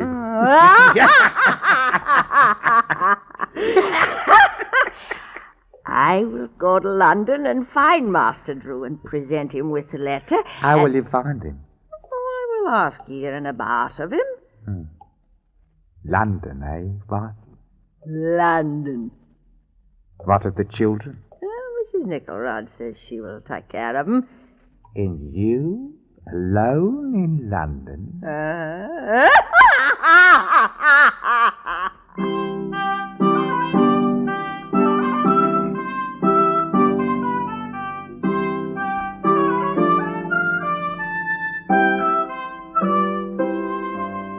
So Mrs. Humphrey went to London.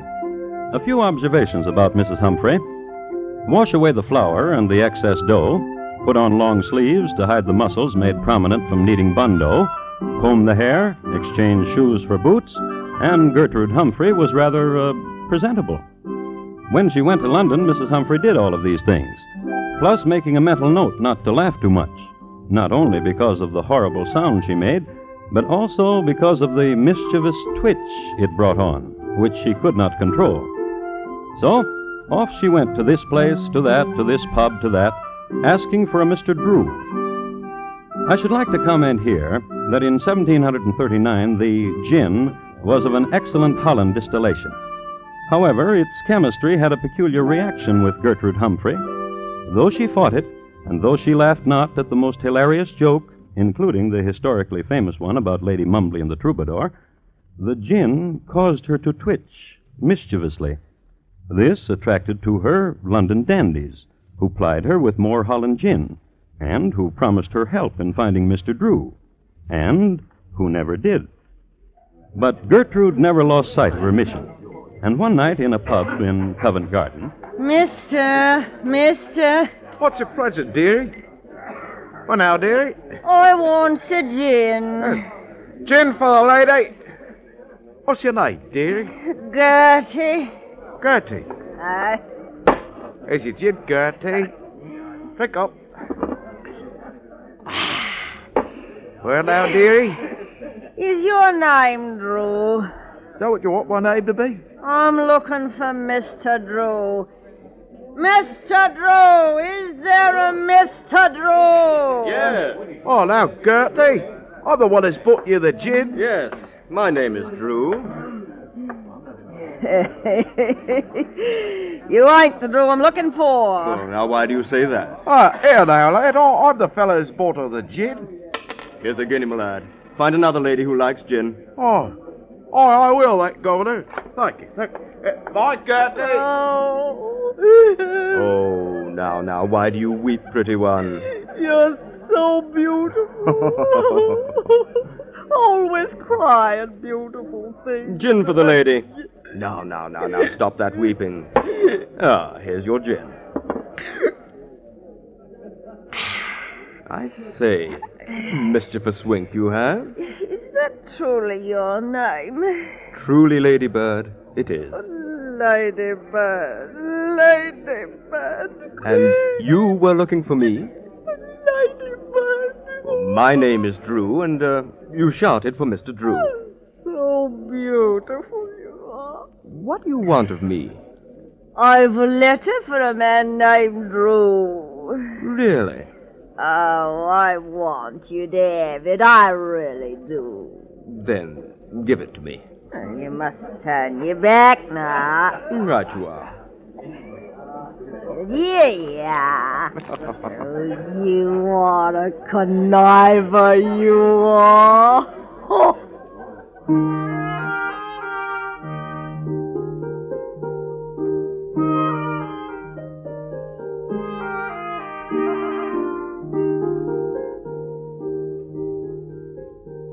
His name really was Drew, Timothy Drew. It's one of those coincidences in history which gave rise to the old saw, truth is stranger than fiction, as they say. And he was a curious man, and a proud man, jealous of his name, Drew.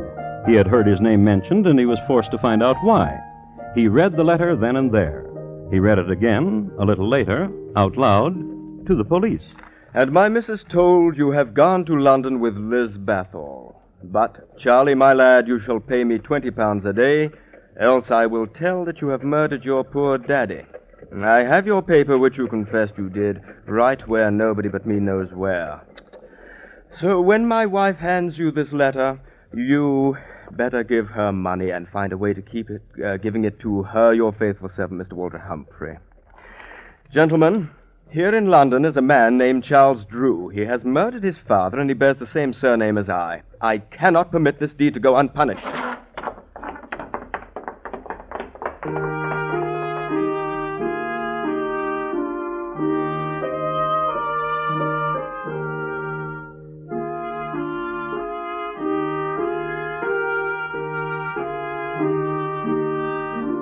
Even in 1739, the London police were thorough, and, goaded by the enormity of the crime and spurred and accompanied by a man whose name had been besmirched, they combed the alleys, hostelries, pubs, dens. It was late on a moist Thursday morning when Timothy Drew happened into Bonhomme Carter's Thorny Bull Inn on the corner of Asquith and Chiswick. Bonhomme Carter denied the presence of a Mr. Charles Drew, but affirmed that a Liz Bathall was most certainly a guest there. He directed Timothy to Liz's chambers. Who is it? Open the door. No games, dear. It's too early. Who is it? A representative of the police. Why didn't you say? May I come in? If you be the police, you can do anything, ain't that so? Thank you. I ain't done nothing. Is your name Elizabeth Bathor? It is. Do you know a man named Charles Drew? What's he look like? I don't know. Then how can I tell if I know him?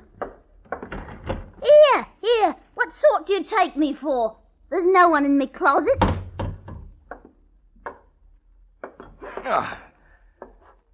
What is this young man doing under your bed, madam? A man? What's he... Quiet, woman. Is your name Charles Drew? I'm talking to you under the bed there. Is your name Charles Yes, Drew? sir. Come out from under there, sir.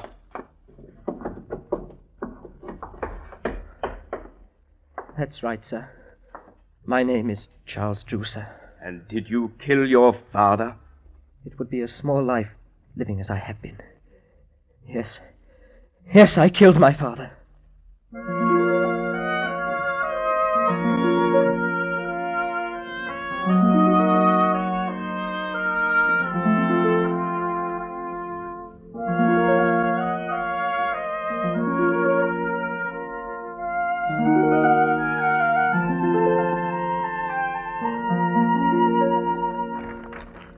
I have the original issue of a Gazette dated January 22nd, 1740, from which I'd like to read.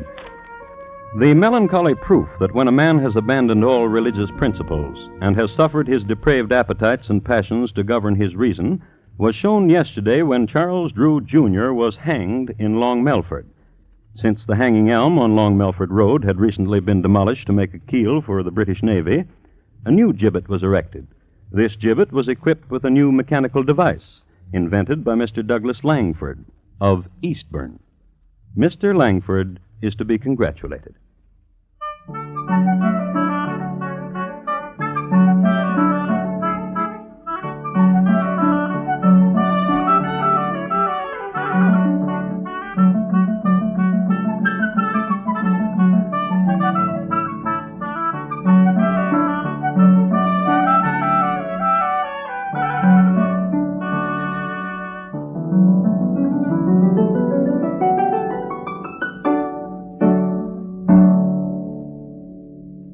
In just a moment, Thomas Hyland will tell you about next week's crime classic. The shrapnelled body of Charles Drew, Sr., tonight's crime classic, was adapted from the original court reports and newspaper accounts by Morton Fine and David Friedkin. The music was adapted from themes of the period and conducted by Bernard Herrmann, and the program is produced and directed by Elliott Lewis. Thomas Hyland is portrayed on radio by Lou Merrill. Charles Drew, Jr. was played by Terry Kilburn, and Liz by Betty Harford. Featured in the cast were Paul Frees, Ben Wright, Irene Tedrow, William Johnstone, and Anthony Ellis. Bob Lamont speaking. And here again is Thomas Hyland. Next week, the office directly below that occupied by Oliver Wendell Holmes is the scene of a catastrophe. The place, Harvard Medical School. The time, 1849. My report, on the terrible deed of Dr. Webster. Thank you. Good night. It's big news when a former publisher, soldier, and congressman, the famous son of a famous father, stars in a new radio series. And this Wednesday night, you'll want to listen with all your might when CBS Radio stars Will Rogers, Jr. as Rogers of the Gazette over most of these same stations. Rogers of the Gazette tells the story of a small-town newspaper editor, what he stands for, and also what he refuses to stand for. Premiere performance this Wednesday on CBS Radio. Stay tuned now for Gary Moore with Arthur Godfrey's Talent Scouts, which follows immediately over most of these same stations. And remember, America now listens to 110 million radio sets and listens most to the CBS radio network.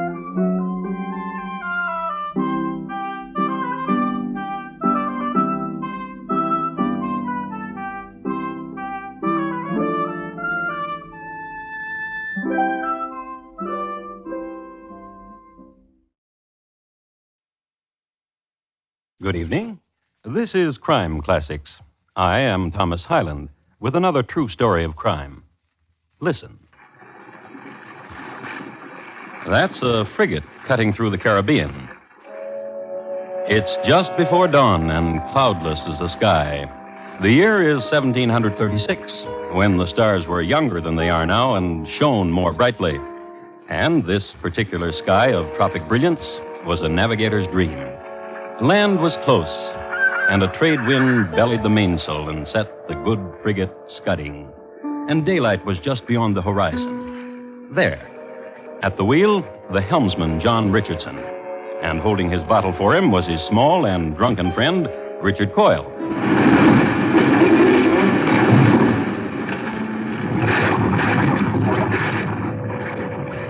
The frigate sank in 6 minutes and drew sharks. The helmsman and his friend got away, only to commit other nuisances on the seven seas. So tonight, my report to you on Coyle and Richardson, why they hung in a spanking breeze. Crime Classics, a series of true crime stories from the records and newspapers of every land from every time. Your host each week, Mr. Thomas Hyland, connoisseur of crime, student of violence, and teller of murders. Now, once again, Mr. Thomas Hyland.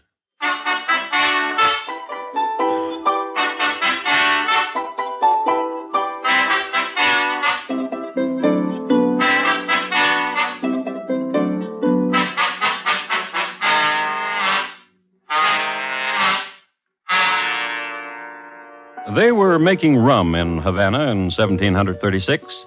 The place went good with rum. It was hot. There were a lot of mosquitoes, and in every nook and cranny there were dark-eyed beauties. It was necessary to fortify oneself. Beside which, Havana was under almost continual attack by pirates and buccaneers, some of whom stayed over because of the rum. So the town was peopled mostly, beside the dark-eyed beauties, that is, by transient cutthroats, deserting sailors, runaway slaves, uncaught murderers, and, generally speaking, black-hearted knaves. All in all, a populace dedicated to Saturday night. One of the fellows who just had Saturday night and was lying in an alley was a deserting seaman named John Richardson. That's John for you. And here comes Dick. Dick Coyle, a little man who robbed drunken sailors. Here we... Such a big one you are, mate. So much of you unconscious. Now let's see what you got in your pockets to make a small one like me more comfortable. Now here's a... Gotcha, little weasel. Let me go! Let me go! Little scurvy. Going through my pockets, were you? How you want it, mate? Knife or just twist your neck? Little sparrow. Think I will twist your head clean off. No, mate. No, mate, listen to me. At what? It's an important thing I got to tell you, mate. Ah. I swear. And something to give you, too, mate. Hey, now. Hey. What? Ain't you, I'm John Richardson. John Richardson!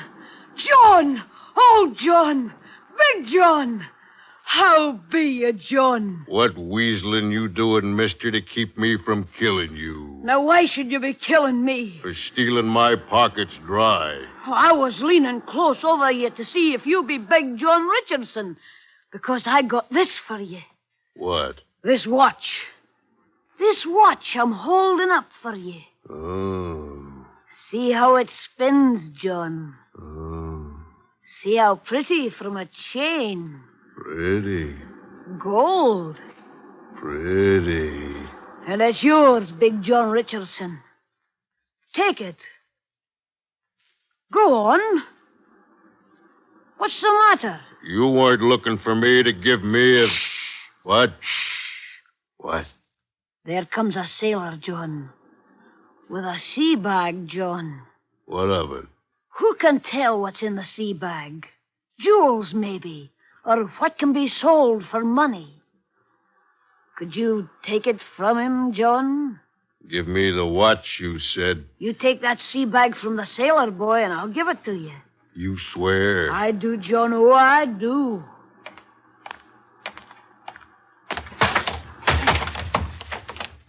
Now give me the watch. Now, first, let's see what's in the sea bag. Why, here's a pretty, John. A knitted hat. Put it on, John. Do. I'll help you. There. How nice you look, John.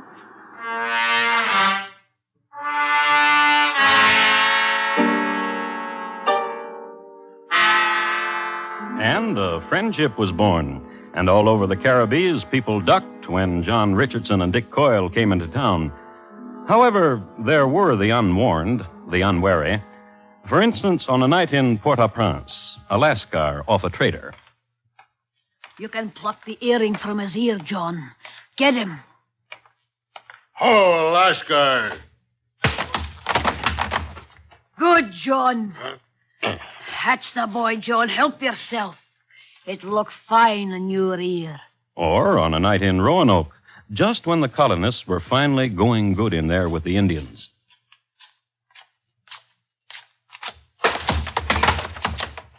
Indians has got nothing. Have to hit a dozen of them before it's worth the night.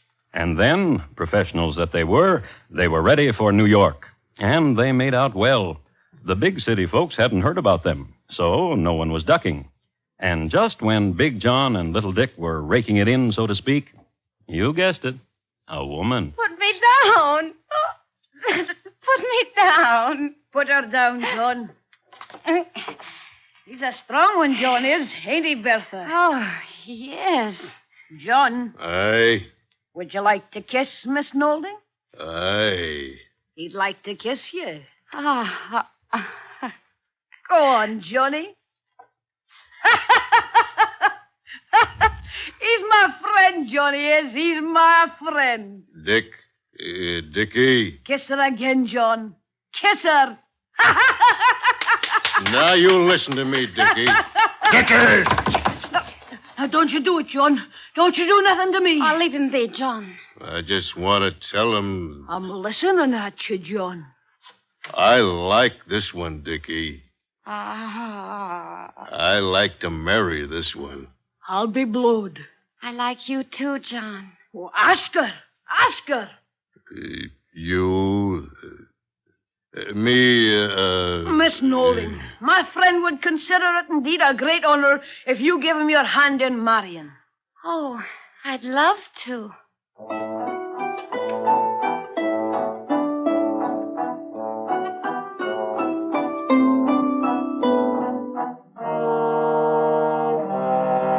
Which are the events immediately surrounding the marriage of Bertha Nolding and John Richardson.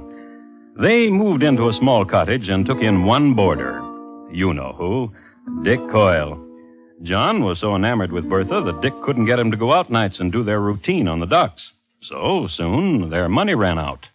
Let's go to sea again, John boy. Bertha, Yes, John boy? he wants me to go to sea again. Why? The money's run out. Why don't you go to sea again, John boy? And they got a berth on the good ship Malta Queen, shipping tar out of Boston, picking up sugar out of Havana and taking it to Florida. And one night, just before dawn, John was at the wheel, and Coyle was by his side. Have another, John boy. Drink you. Good rum. Havana rum's the best. And look what you've done. And what have I done? Let go of the wheel and look at the zigzag you're making.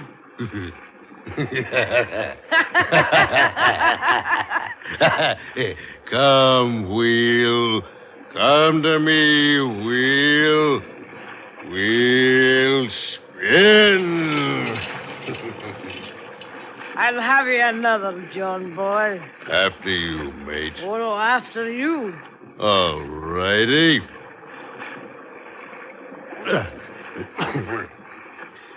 Havana rum's the best rum.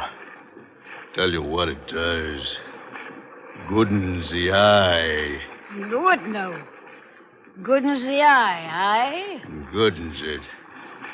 Give you, for instance, Give me one, Johnny boy. off the bow there. Rocks. The Kiss of Three Sisters rock, they call it. Know it well, for when I sail And with... you're thinking we'll hit it with the boaty now, the way we're sailing. Aye, that I do. That we won't. Sharp eyes in me now that the Havana rum's...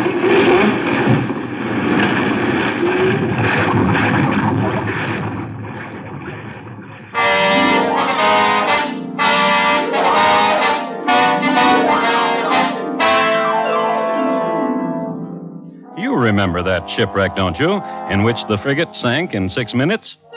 It is interesting to note that the coral rock known as the Kiss of Three Sisters was later changed by seamen to Shark's Feast Rock, and so it remains today.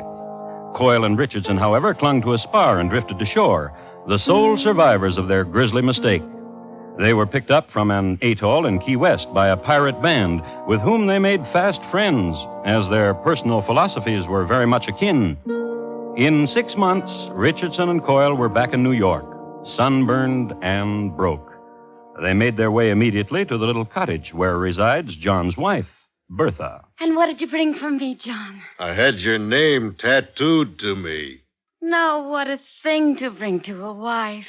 Dick here had your name tattooed to him, too. Now, did you, Dick? Aye, right across my chest. Mrs. Bertha Richardson. Your loves, the two of you. Now, I have a surprise for you. What be it? I've got 800 pounds. Oh. Have you now? My daddy dear died of the jumping glanders. Oh, poor man. And 800 pounds he left, did he? He did, indeed. And where's the pounds, me darling Mrs. Richardson? In the loose brick there. Keeping it as a surprise for my wandering Johnny boy. Come to me, Johnny boy. Aye. John? Johnny boy, I missed you. Do it, John. Her pretty throat, John. Bertha. John! Do it! We'll have that money, John. Bertha. Bertha. That's the lad. Bertha. You've done it, lad. Bertha. Lad, John boy. Let go, Johnny boy. You've done it.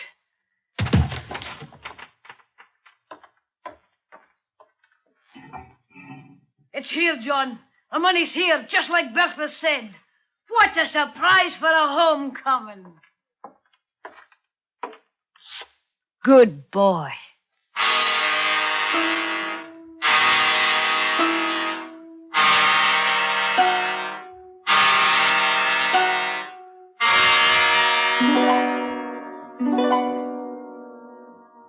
As luck would have it, there was a boat leaving that very night for Italy, the Sorrento Dove, Captain Lucian Faber, master.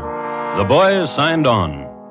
3 nights at sea, Dick Coyle got the first mate so drunk that all he had to do was lead him by the hand, and that's how Coyle's friend Richardson got to be first mate.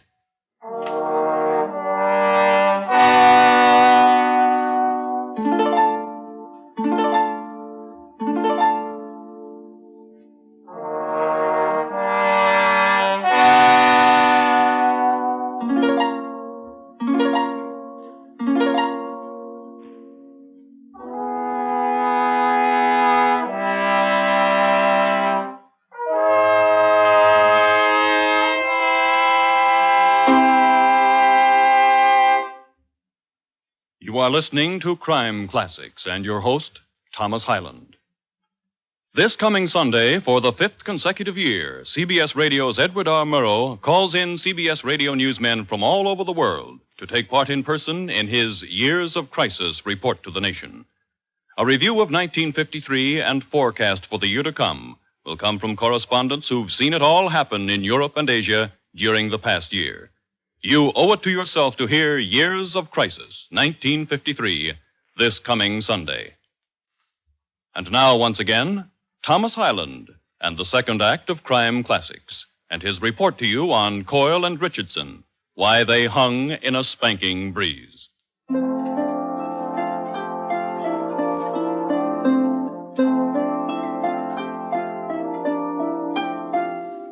Venice, Italy, in 1737 is where Richardson and Coyle made their next appearance. They were in a gondola being pulled down the Grand Canal, enjoying the sights and the company of Carlotta Faber. And was my husband kind to you? A question asked because Captain Lucian Faber was her husband, and Captain Faber was the master of the vessel that had brought the lads to Venice. I was kind to them. Ain't she a pretty one, Mr. Coyle? Ow! The captain asked, jabbing Dick Coyle with his elbow. What's the elbow, Captain? And my mate stumbled overboard. I made Richardson there take his place. And when I lost my second in the blow off the Azores, well, I promoted Mr. Coyle. Didn't I, Mr. Oh, please, Captain. And a fine mate, I'd say Mr. Richardson did make. And you'd be saying true, Mrs. Captain Faber. Look at him there, sleeping like a babe. Big John Richardson. Bambino. Molte bambino. Molte, molte. Carlotta, you promised not to talk Italian when I come home. I've got no way of knowing what you said when... I said simply that Mr. Richardson was a large baby. Large. Captain. Yes? How come you come to settle here in Venice, Captain? Carlotta, her home. She doesn't want to leave. I want to take her to Camden, New Jersey to live, my home. But the dear darling wanted to stay here in Venice. Molte. Huh? What did you say, dear darling? Nothing. Oh, bring yourself here, dear darling, and lean against me. Come. No. Now, you just come here. No. Now, you don't have to be bashful about my friend. If I will move, I will awaken this great bambino who has fallen asleep in such a way that I... Let's don't wake him, Captain. He'll just clutter up. Let's talk about what we started out to talk about. Yes. John and me always wanted to own a ship, Captain. What are you humming for, Carlotta, dear darling? I want to hum, that is all. Captain. Oh, yes. Go on, mister. What were you saying? Well, John and me always wanted a boat. Ain't saying we got enough to buy a whole boat. Not a whole boat such as yours, but half a boat. How much you holding, mister? £600. Can't sell you no partnership for so little. 7, Captain. I'm loading cargo tomorrow for Honduras, mister. Before I get clearing, I'm needing more than 7, mister. 8, and that's all we got. And that's all I need. We'll draw papers in the morning. Good. Full partners. Full partners. And one of us gets hurt or dead, the share goes to the other. Agreed. Johnny boy, wake. We own half a boat, Johnny. Half a boat. How did I get here? Molte.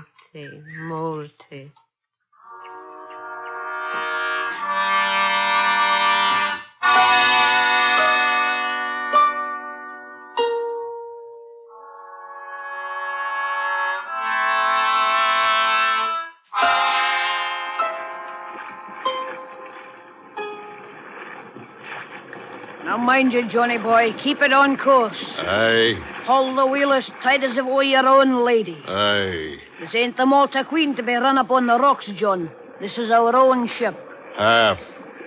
Johnny boy, that's thinking you're doing when you say it's a shame only half the ship belongs to us. And such a shame, too. Aye. Aye, you say, and why do you say that? What could be in that thinking brain of yours? You said 'twas a shame only half the ship was... You said it, so it must be a shame. Shall I tell you why, John boy? Aye. Because half a ship is half a cargo and half a profit. Aye. And the whole ship. Well, now listen, John boy. We contracted with a captain. One partner dies, his share goes to the other. Aye.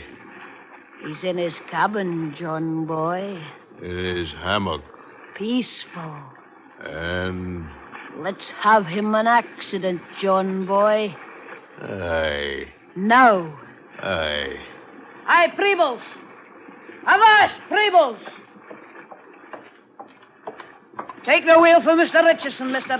The captain's calling to us. Oh, it's a good day for us, John boy. You know who is a nice lady? Uh-huh. The captain's wife. She's a widow you can marry with. Aye. Here.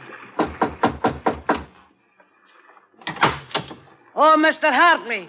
Now, what can I do for you, mister? As steward, you be holding the blunderbuss under lock and key. Aye.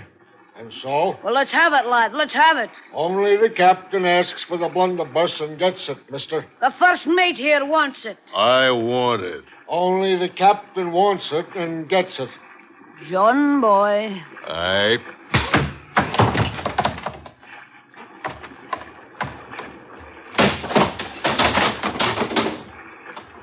Such a big gun, this blunderbuss. Come along, John.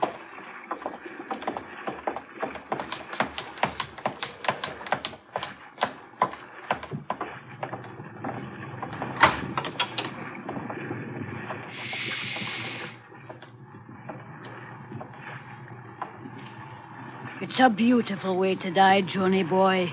Sleeping in a hammock with softy dreams. Put the muzzle to him, John, and send him on. Well, do it. Dickie. Do it. I can't. Chicken heart of a man, pull the trigger. Shoot his head off.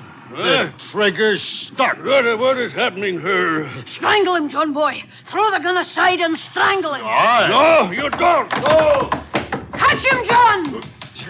Shoot him, strangle him, run, put the gun aside, strangle him. Oh, which? What do you want me to do? Catch him and kill him.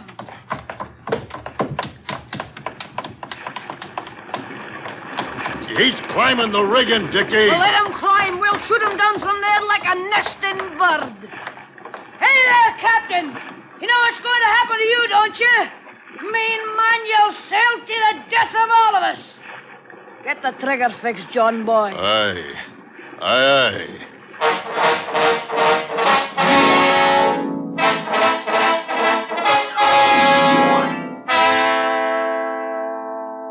Let me try to construct the picture for you. A picture first, a frigate under full sail on the Honduras run.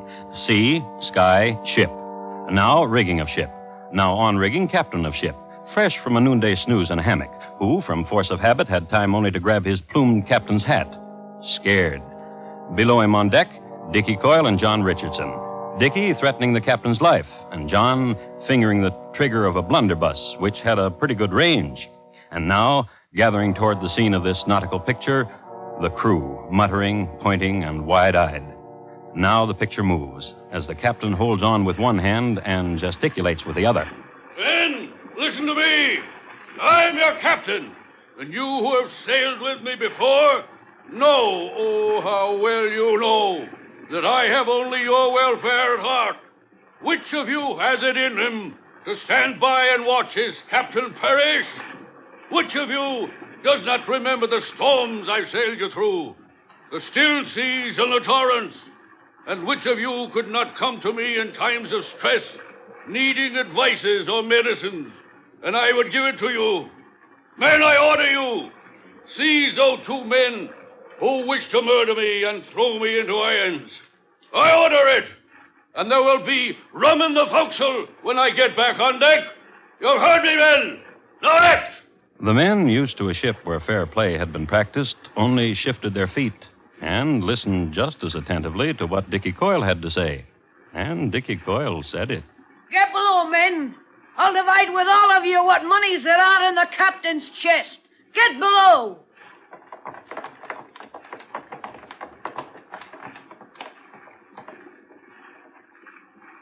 How's the trigger, John boy? Fixed.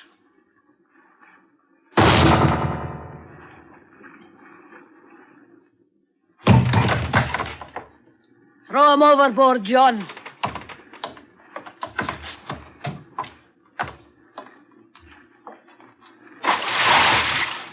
Now turn the boat around, John boy, and let's go back to Venice.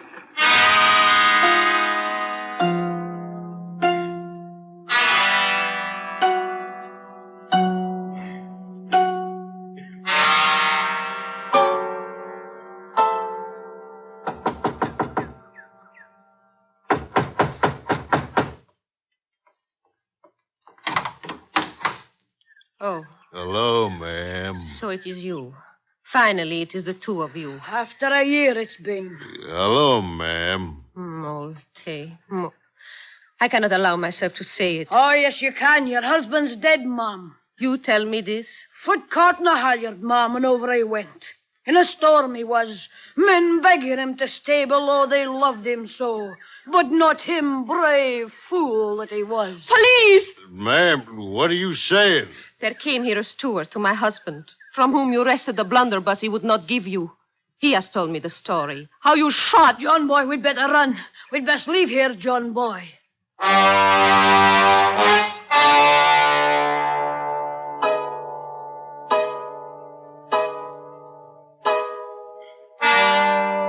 I'd like to read a translation from a Venetian chronicle of the time.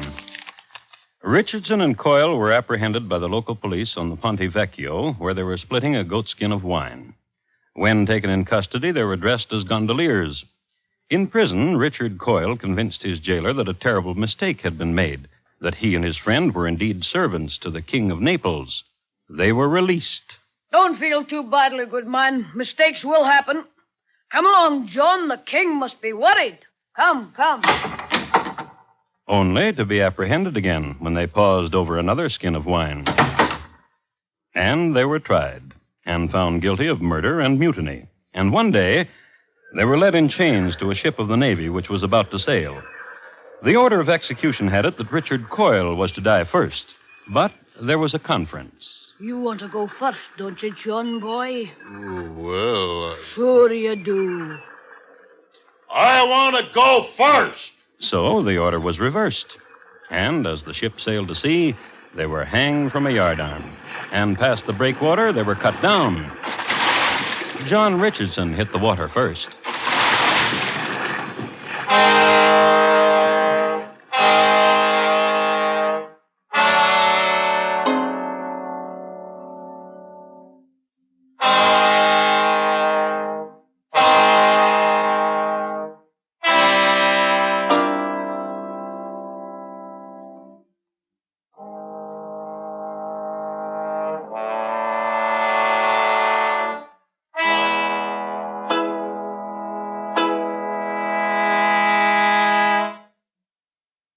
In just a moment, Thomas Hyland will tell you about next week's crime classic. Coyle and Richardson, tonight's crime classic, was adapted from the original court reports and newspaper accounts by Morton Fine and David Friedkin. The music was composed by Bernard Herrmann and conducted by Lud Gluskin. And the program is produced and directed by Elliott Lewis. Thomas Hyland is portrayed on radio by Lou Merrill. In tonight's story, Walter Tetley was heard as Coyle and Clayton Post as Richardson. Featured in the cast were Georgia Ellis, Herb Butterfield, Gladys Holland, and Charles Calvert. Gil Warren speaking. And here again is Thomas Hyland. Next week, the border country just after the Civil War, and a report on some soldiers who continued killing after it was legally prohibited. It's listed in my files as the Younger Brothers. Why some of them grew no older. Thank you.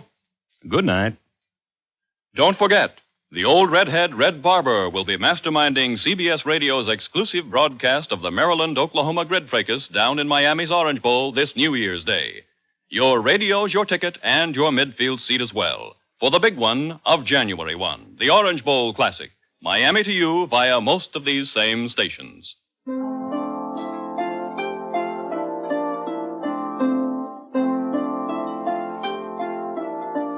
Thursday night, Marlene Dietrich stars in Time for Love on the CBS Radio Network.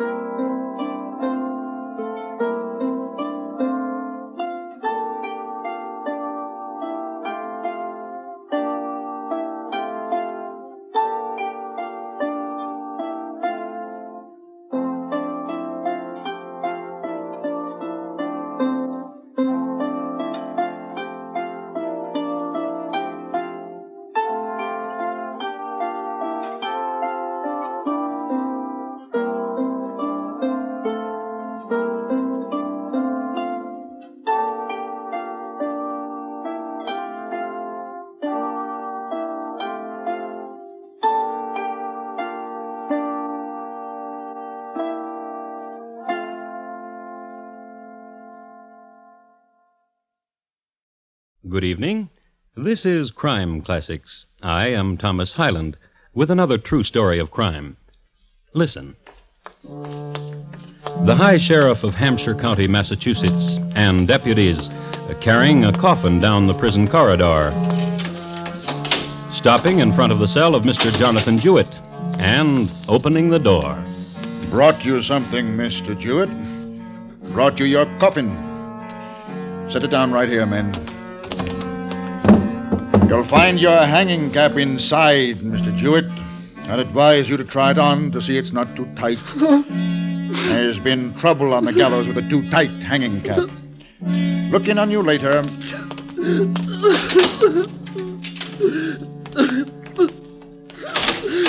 won't hang me! You won't hang me! You won't hang me! Tonight, my report to you on Mr. Jonathon Jewett, how most peculiarly he cheated the hangman. Crime Classics, a series of true crime stories taken from the records and newspapers of every land, from every time. Your host each week, Mr. Thomas Hyland, connoisseur of crime, student of violence, and teller of murders. Now, once again, Mr. Thomas Hyland.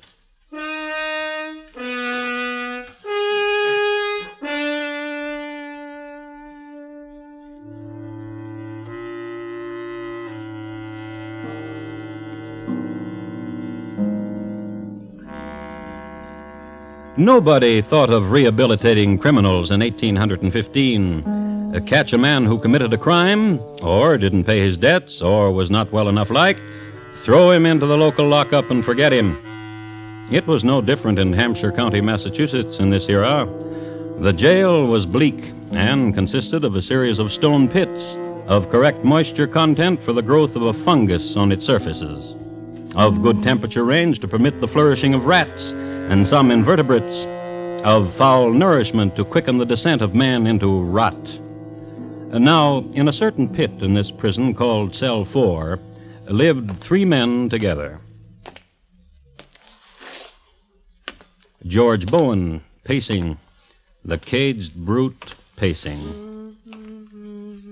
Isaac Mitchell, humming, motionless, shaggy Isaac, humming. 18, 19, 20, 21. Blee Partridge, counting, doing what he most liked to do, counting the cracks in stone from ceiling to floor. Tableau. Get along, Johnny. Fast. Fast, lad, or I'll drag you, so help me, in a way you won't care for much. Now, get along. I said it, Johnny, and I mean it. Now, here. And get in. Your home it is, Johnny. And don't take to it too nicely, because you won't stay too long.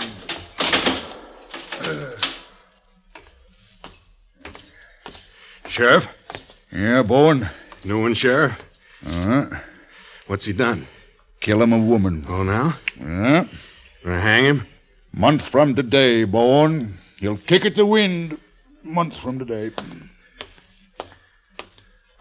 1, 2, 3, 4, 5. George now. I'll George now, you. I'll George now. George now, you. You start humming more, Isaac, you get the same. George? What? What do you want? Listen, George. What? Well, why don't we talk to the one just came in? Why don't we slip out the stone and talk? That's right, George. Talk to him. Psst, you. In there. Hey there, you. You in there. Over here. Can't see me. Come here to the wall. Bend down now. Halfway to the bottom now. I've taken the stone out so there's a hole big enough to see through. Bend close now. My name's George Bowen. What's yours? Jewett. Jonathon Jewett. Murderer, I hear. Murderer, I hear. Didn't mean to. A woman, I hear. Didn't mean to. Tell me about it. Tell me. Didn't mean to. Tell me! Well, welcome, old Johnny Jewett, lad. We're cellmates, we are, and we're sharing things now, we are, old Johnny Jewett. Tell me now how you happened here. It was a lady, I hear. Please tell me. I met her at Boswick's Tavern. She was sitting there, and she had yellow hair. No more you'll tell me, Johnny. For now, she was sitting there and she had yellow hair. Save the rest for later, Johnny. Talk a little later, Johnny. Well, that's just the start Yellow of it. hair. Isaac, Blee, he killed a lady, and she had golden hair that shined and was soft as any silk you ever touched. Going to hang him. Poor boy. Poor boy. Going to hang him. And we won't get to see it.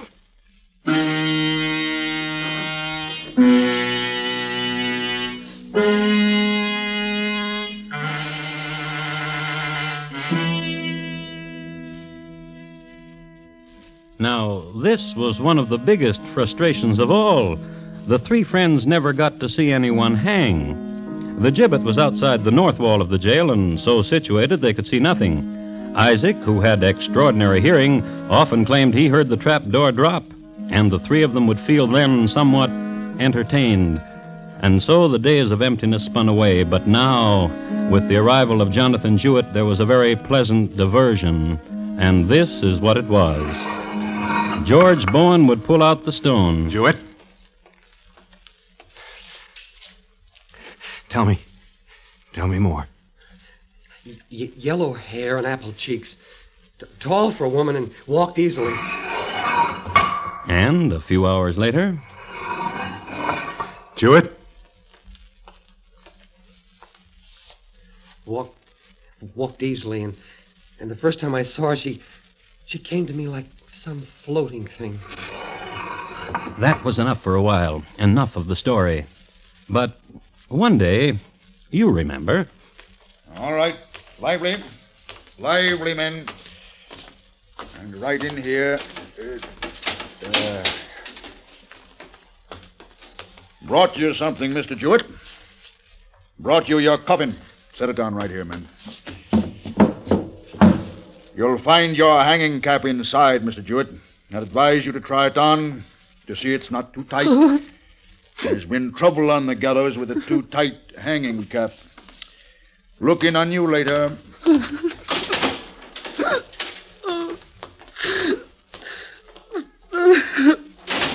won't hang me! You won't hang me! You won't hang me!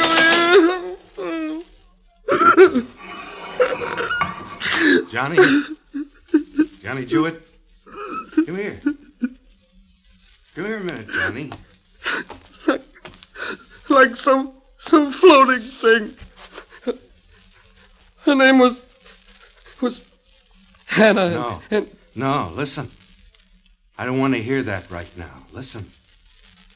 They brought your coffin, didn't they? Hanging cap's inside, isn't it? Bourn. Uh-huh. What's it like? What? Hanging. A public hanging. You really want to know, Johnny? I want to. A show. Big show. There's some women's always there, and I've seen them. Come over and pinch your cheeks before you go up the stairs to the hangman. And the things they say. And there's people there that always cry, same people all the time. And kids running around and hawkers. And you'll be a show, Johnny. A big show. There's... What? What's the matter? Johnny... What? What is it? Wouldn't hang me. Why not? Wouldn't hang me, Johnny. What? What, Bourn? Bourn? Bourn, tell me! Bourn! Bourn, open up the door! Bourn!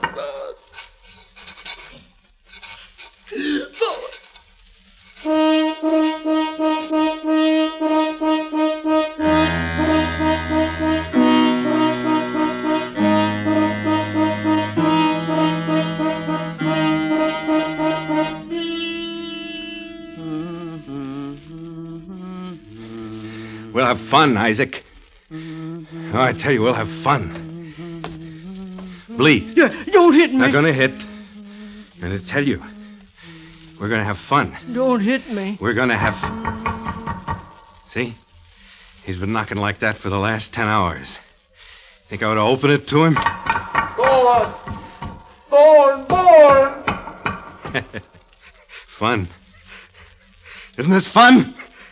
Of course it's fun.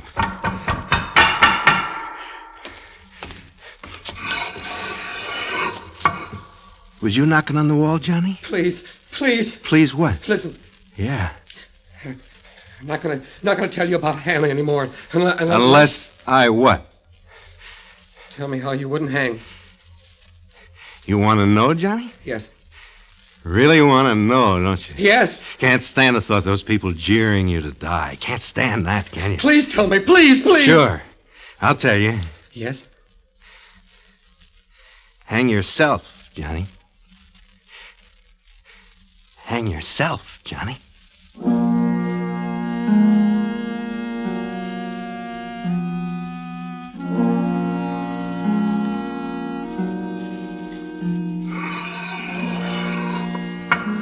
Hang yourself, Johnny. Hang yourself.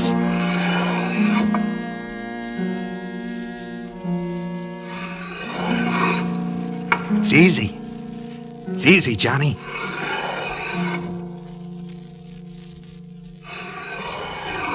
Do it. Do it. And I'd be the only one to watch. Isaac don't want to watch. Neither does Blee. Just me. Do it, Johnny.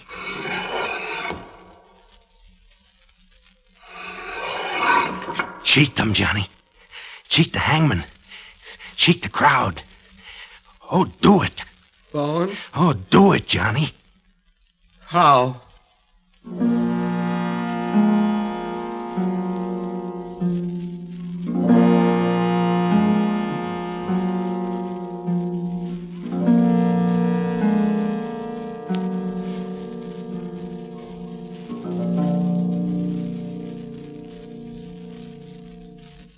You are listening to Crime Classics and your host, Thomas Hyland. Is there a possible connection between a strange ivory monkey and the death of a wealthy oil magnate? Mr. Keene believes so, and sets out to prove his contention in The Case of Murder and the Ivory Monkey, Friday night on CBS Radio. Don't miss Mr. Keene at his exciting best this Friday evening on most of these same stations. And now once again, Thomas Hyland and the second act of Crime Classics, and his report to you on Mr. Jonathon Jewett, how most peculiarly he cheated the hangman.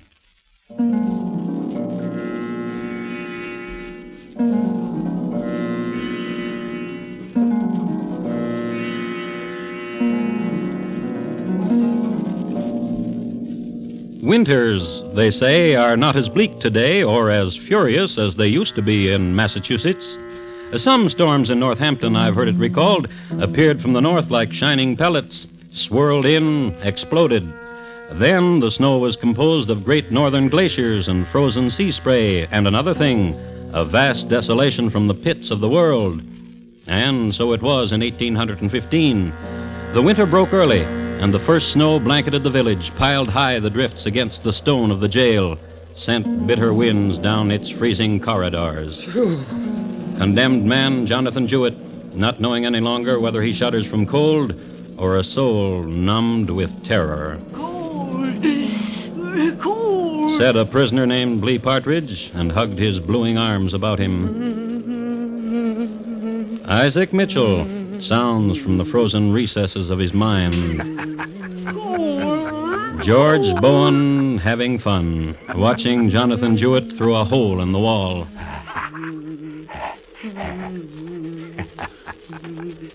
George? George? Yeah? What's he doing? Well. What's he doing, George? Interested, ain't you? Now you're interested. Tell me what he's doing. Staring at his coffin. Now tell me what he's doing. Shivering. What's he doing now? Looking at his coffin. Now? Opening the lid to it. Now? Taking out the hanging cap. What's he doing? What's he doing, George? He's starting to put it on. No! No! Johnny. Johnny, come here. Come here, Johnny. He didn't put the hat on, did he? Come here, Johnny. Come. Come. Oh, Johnny. Now, why do you get yourself all riled up like that? Trying to put on your hanging cap. Now, yesterday, you asked me how to hang yourself. So you won't have to go through all this, laddie. And so you won't hang in that freezing and all. How? You going to do it, Johnny? You going to do it? I don't know. I don't know. How? I'm going to help you, Johnny. It's the truth I am. Now, tell me, Johnny. Tell me about the lady you killed. Tell me. Come on. I don't know. I forgot. Oh, now, come on. I don't know. I forgot. Forgot? Let me alone. Let me alone. Let me alone. All right, Johnny boy.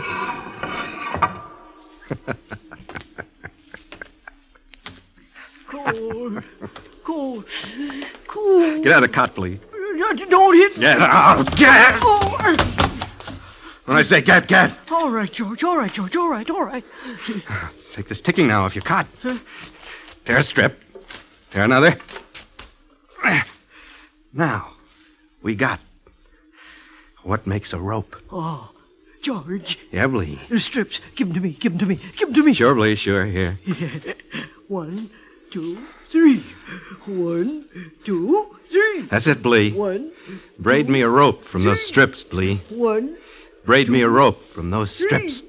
1, 2, 3.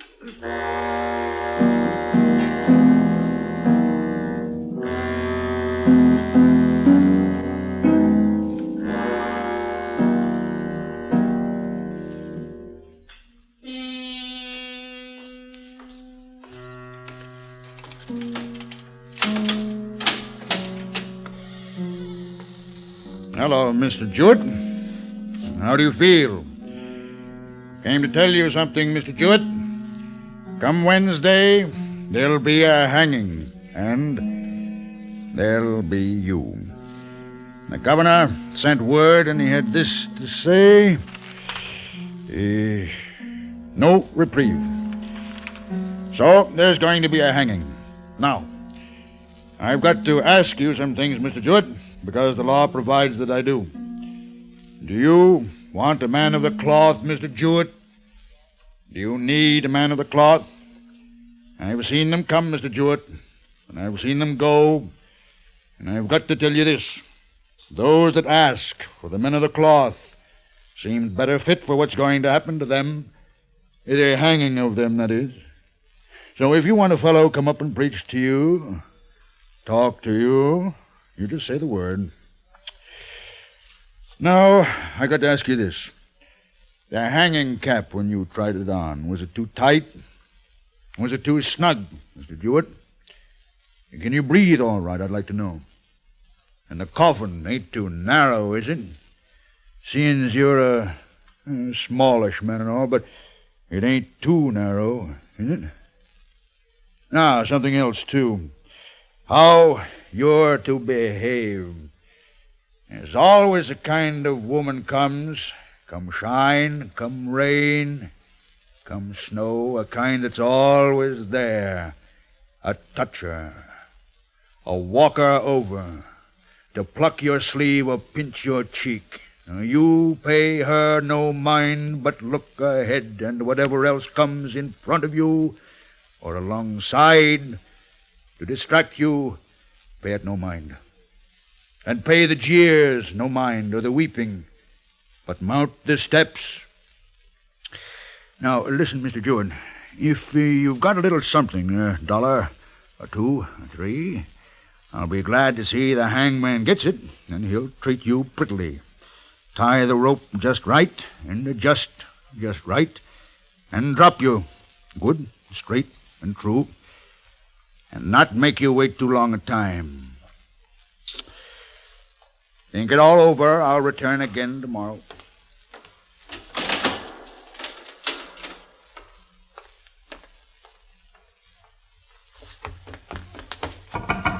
Bourne! What do you want, Johnny? I'll do it. I want to do it. Do what, Johnny? Hang myself. Well, I'm going to hang myself, Bourne. How? I'll stand on the coffin and stand under the window and kick away the coffin. What are you going to use for a rope? I don't know. I got a rope. Give it to me. Well, I don't know. Bowen. Well, I just don't know. Let's see your rope. Rope's the easiest. Rope's the only way. You get simple and use your shirt or something. You're liable just to stand there and cough. Rope's the only way. Let's see your rope. Sure, Johnny. See it? Give it to me. You haven't finished the story, Johnny. I forgot. I can't remember, I swear. Oh. She was very homely, and I was very lonely, and she stole from me. Shut up, Johnny. Here's the rope.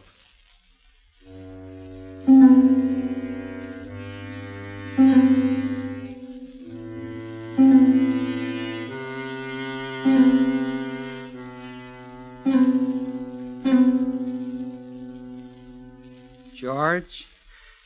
Yeah? What's he doing? Staring. What's he staring at, George? The rope. What's he doing now, George? Got his head bowed down, and he ain't doing nothing. Now what's he doing? Walking. Now? Walking around. Ain't put the rope down, has he? No. What's he doing now? He ain't doing nothing. Is the coffin under the window? Yeah. Has he tied the rope to the bars? Yeah. What's he doing now? What's he doing?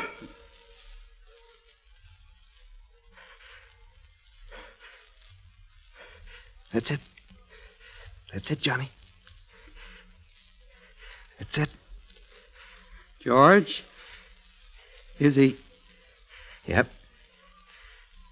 Yep.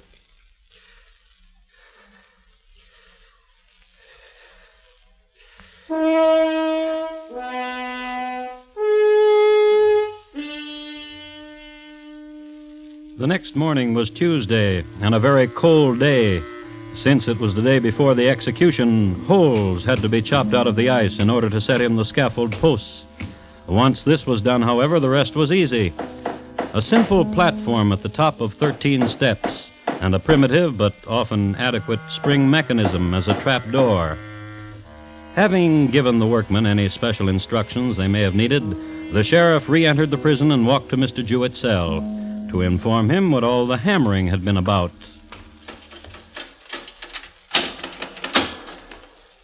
Jewett? He said. Jewett. He went on. Hanged yourself. He noted. Dead. He made sure of it. Then vent his spleen. Cheat! Cheat! To have done such a thing. To have cheated the law and the hangman.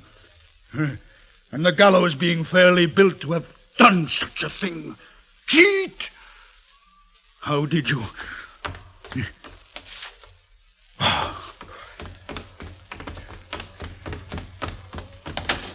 Boorn! Come here, Boorn!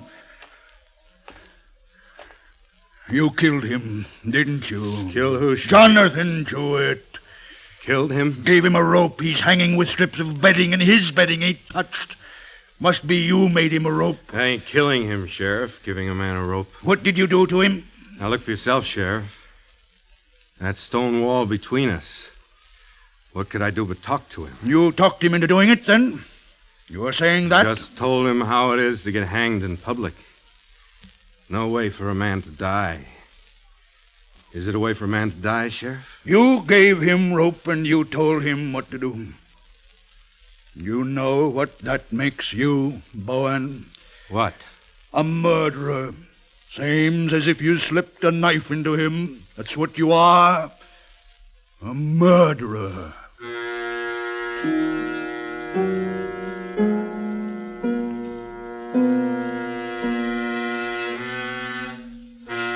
George Bowen was indicted and brought to trial. A charge, homicide, murder of Jonathon Jewett, brought to trial on an interesting charge. And the prosecution had this to say. By his own confession, the prisoner admits he advised Jonathon Jewett to take his own life. And a man who advises death, I say, is a principal in murder. No other causes incited Jewett to destroy himself. No other causes but the advice of the defendant. The living instrument of a murder is a murderer and must himself die. I charge the jury to find this man guilty. And the defense had this to say. I say that the defendant is perhaps guilty of being accessory to murder, but this is not the charge here. The charge is murder. And while I do not stand here to justify his crime, I say to you, if you convict him as charged, you yourselves are guilty of murder under the existing form of law. And the jury foreman had this to say. Not guilty. So Boorn was returned to his cell. A certain pit in Northampton, Massachusetts prison called Cell 4. 43, 44, 45, 46, 47.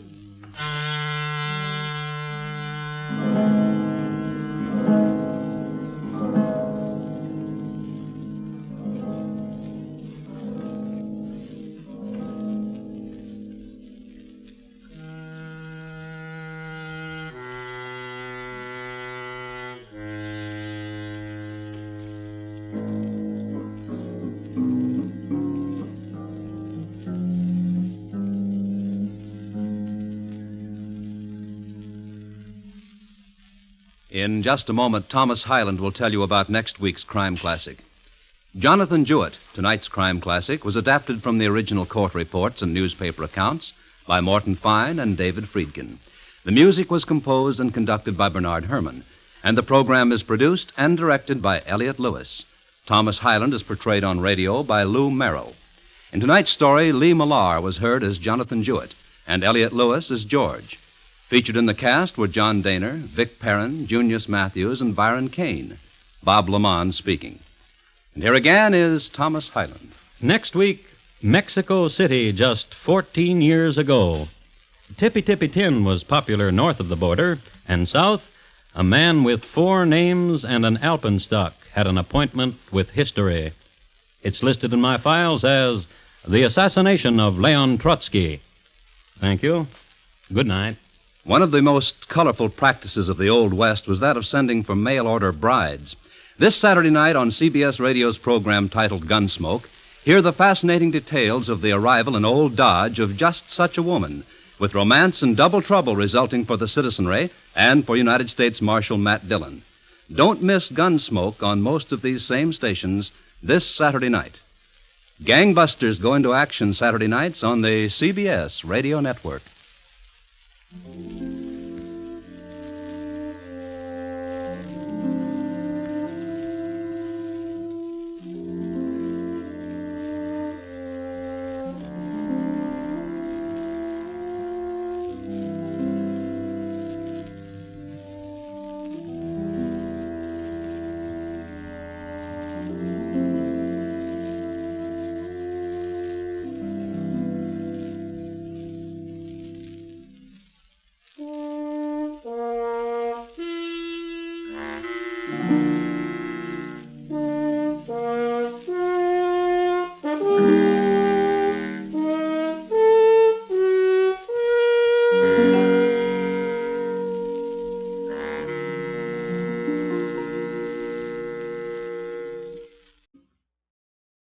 Good evening. This is Crime Classics. I am Thomas Hyland. I'm going to tell you another true crime story. Listen.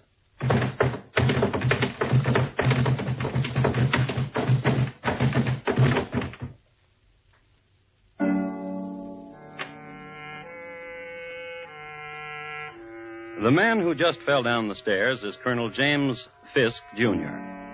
Although the colonel is a man given to the consumption of dozens of Blue Point oysters and bottles of heady wine at a sitting, His friends were given to pointing him out as a man inordinately steady on his feet. So why did he tumble down the stairs? And in New York's Grand Central Hotel, no less, where stair tumbling was frowned upon. The colonel didn't slip. He wasn't pushed. He was shot. The sudden presence of 2 bullets in him had upset his equilibrium. The man who's running away is the man who just shot the colonel. His name, Edward S. Stokes. Until recently, the colonel's very dear friend. There he goes. And tonight, my report to you on the checkered life and sudden death of Colonel James Fisk, Jr. Crime Classics. A series of true crime stories taken from the records and newspapers of every land, from every time. Your host each week, Mr. Thomas Hyland, connoisseur of crime, student of violence, and teller of murders. And now, once again, Thomas Hyland.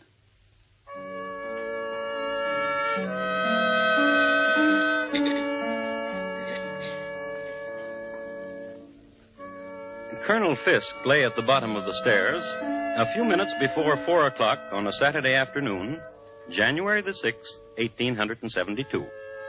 He was dying. His life was coming to an end. And he would be sorely missed by his family, Mrs. Fisk and the children, and by his intimates, among whom were Jay Gould, Boss Tweed, and the heavier stockholders of the day. A man dying, and I know the precise instant when his dying began. It started some months ago in a rather ornate house in Washington Square. 2 women were talking, and the younger one said, Annie, how can I meet Colonel Fisk? That was the instant. And the older one said, Dearie, dearie, dearie. But the younger one was not young enough to take dearie for an answer. I mean it, Annie. I want to meet him. He's so wealthy, isn't he? And all I have is a black and white silk dress and an empty purse. So very empty, dear Annie. Oh, orphans in the rain and empty purses sadden me so, dear Josie. And I've heard he's coming here tonight to visit with you. The dear Colonel says I set such a good table. Dear Josie. Yes? Walk over there to that cabinet, dear Josie. In the very bottom drawer, you will find 2 candlesticks given to me by the minister from Egypt. Get them. Yes. They are heavy, aren't they? Now put them on the table. Mm-hmm. And light them. Good. Now blow them out, gently.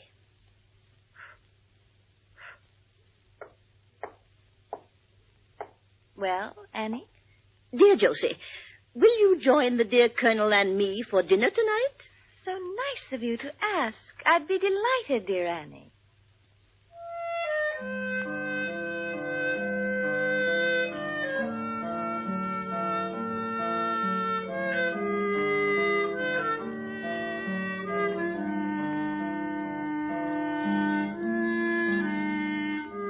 And so it was that Colonel Fisk and Josie Mansfield met. It was a highly successful meeting. I kiss your hand, Josie. You're a very sweet man. Isn't she a dear? So lovely. And so poor. So sad. The colonel was a man easily touched. And this was the era for young widows, beautiful and penniless. It was the era for weeping at the mere thought of such a situation. It was a decade of compassion and champagne. And this night, the meeting night, was one of the most poignant of the decade. Tomorrow, Josie, a jewel to lie against the throat. Oh, Colonel. My carriage will call for you at noon and bring you to me. And where will you be? At Tiffany's. The necklace counter? Of course, my dear. More wine?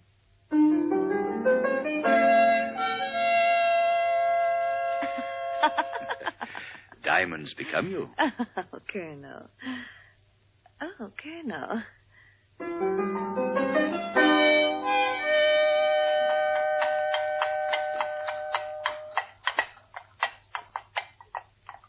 Look at it, dear. Do you like it? It's very nice. And it's all yours. Oh, thank you. I've always wanted a home of my own. And servants of my own. 6. Kiss me, Colonel.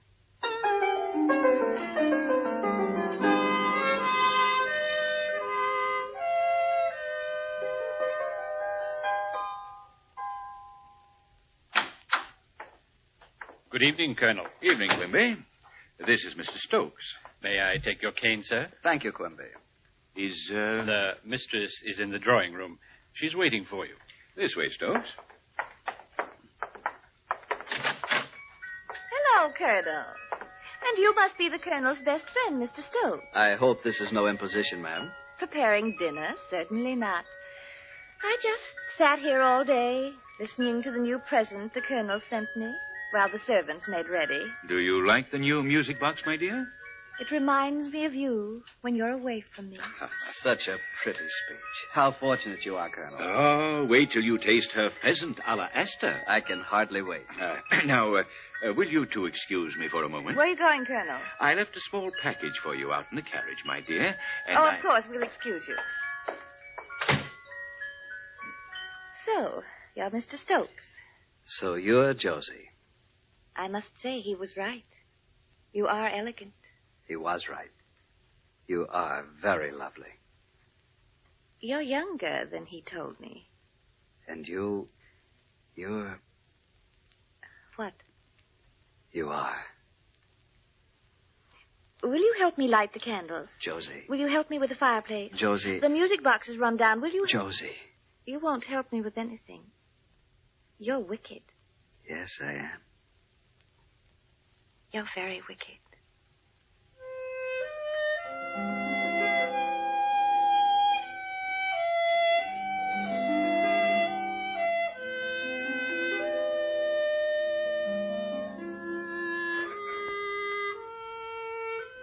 At the time Josie whispered this tender criticism, Mr. Edward Stokes was 5 feet 9 inches high. His head was covered with glossy curls, his complexion clear, his features regular, and his eyes dark blue. He was dressed in the height of fashion, and his diamond studs gleamed brilliantly. And after the colonel returned with a forgotten package... Oh, a ruby pendant. Thank you, Colonel. You're very welcome. And after the wine was drunk and venison devoured, and the fingers dipped in the lemon water, after that evening of old friends and new, after that, there was a new day. And there was this. Good morning, Mr. Stokes. Good morning, Quimby. The mistress is in the sitting room. She's waiting for you. Thank you, my man. Josie. Edward. Oh, wait, Edward. I was out this morning early shopping. Here, I bought something for you. Open it. Josie. A pearl stick pin. There was no need for you to... Oh, yes, there was. Now be quiet.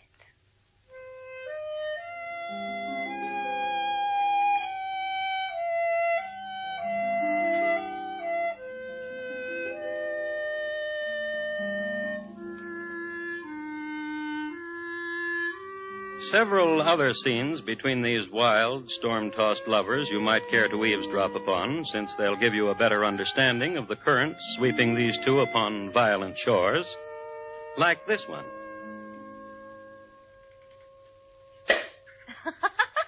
The best champagne in New York. Now take off your little shoe.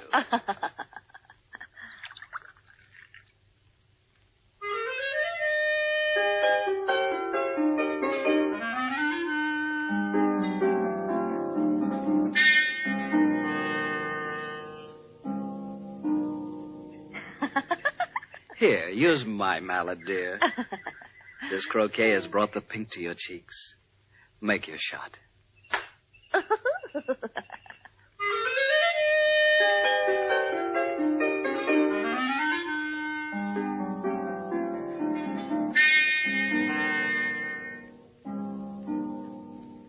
As is always the case in skullduggery of this sort, there is an in the meanwhile.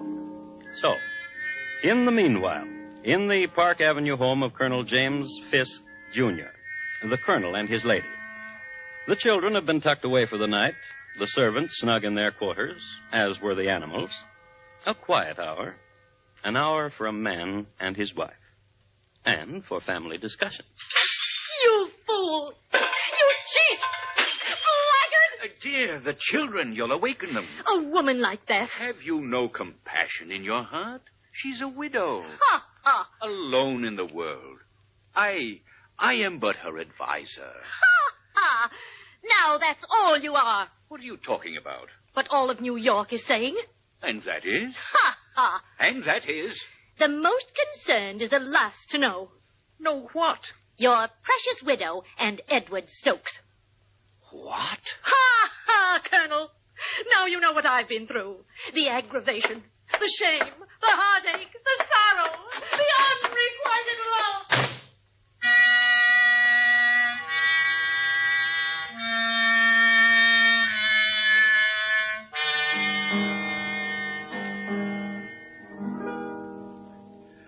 I'm sorry, Colonel. It's so late at Quimby, night. where is, The mistress is in her boudoir. Go awaken Who her. is it, Quimby?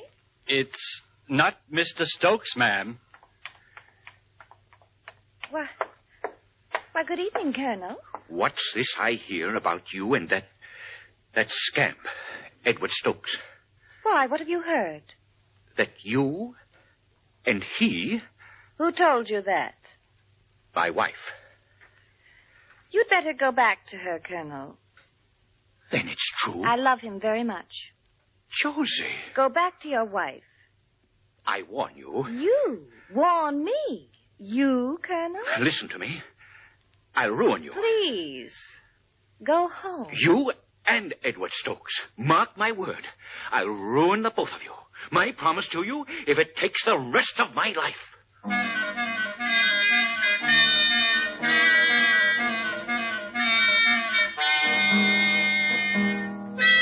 The colonel left. The colonel was driven to his club, where the colonel spent the night. And the next morning, early, the colonel began the final week of his life.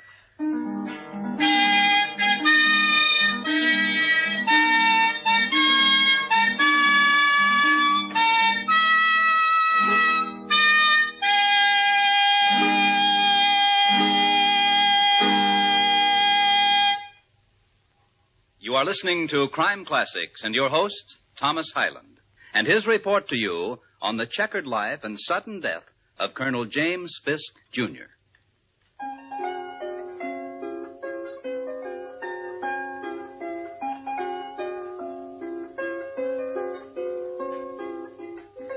I'd like to set the coordinates for you again. Take a reading of exactly where we are in time and space. The year is 1872. The place is New York City.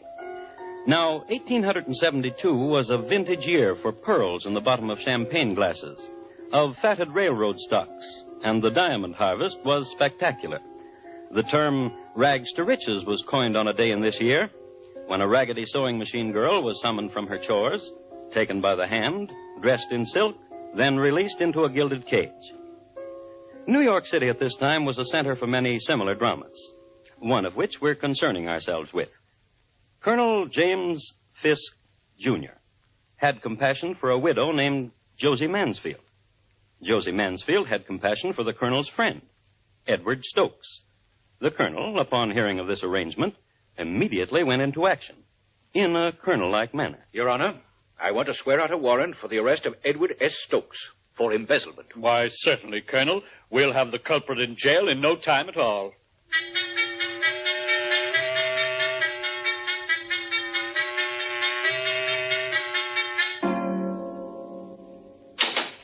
Inside with you, Mr. Stokes.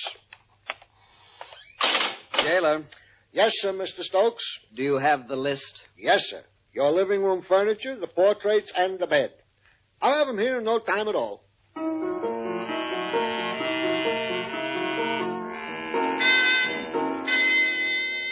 Edward Stokes was a model prisoner for 2 days. He was then released when the charge against him was dropped. Not to be outdone, he went into action in a manner which gained the plaudits of his cronies. Your Honor, I want to swear out a warrant for the arrest of Colonel James Fisk, Jr. for false imprisonment. Why, certainly, Mr. Stokes. We'll have the culprit in jail in no time at all.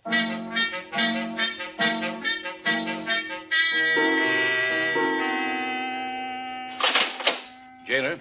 Yes, sir, Colonel. The living room furniture, your easy chair in the library, and the bed. I'll have them here in no time at all.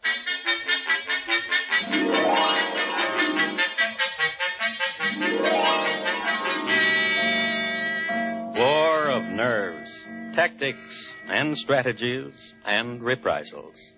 And the real victors, the gatherers of the loot, the lawyers. So the Colonel and Mr. Stokes called a truce, waved white napkins at each other across a gleaming table at Delmonico's.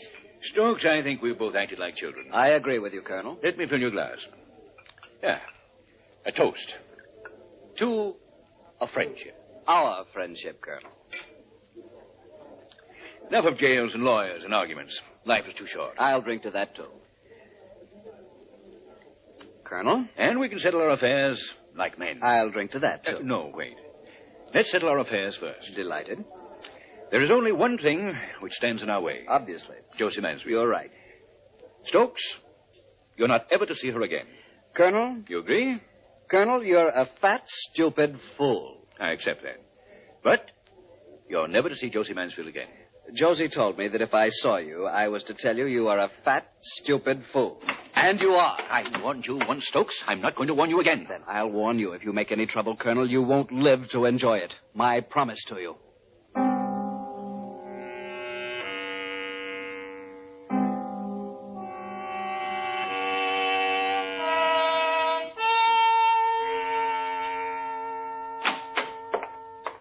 Good evening, Mr. Stokes. The mistress is in the parlor. Josie. Josie, wake up. Oh, Edward. How nice, Edward. Dearest, listen. It's important. Are you awake? Well, of course, I just drowsed off. I was reading, waiting for you, and now you're here. Josie, listen. It's about Colonel Fisk. Oh, please don't talk about him. Not now. He's ruined me.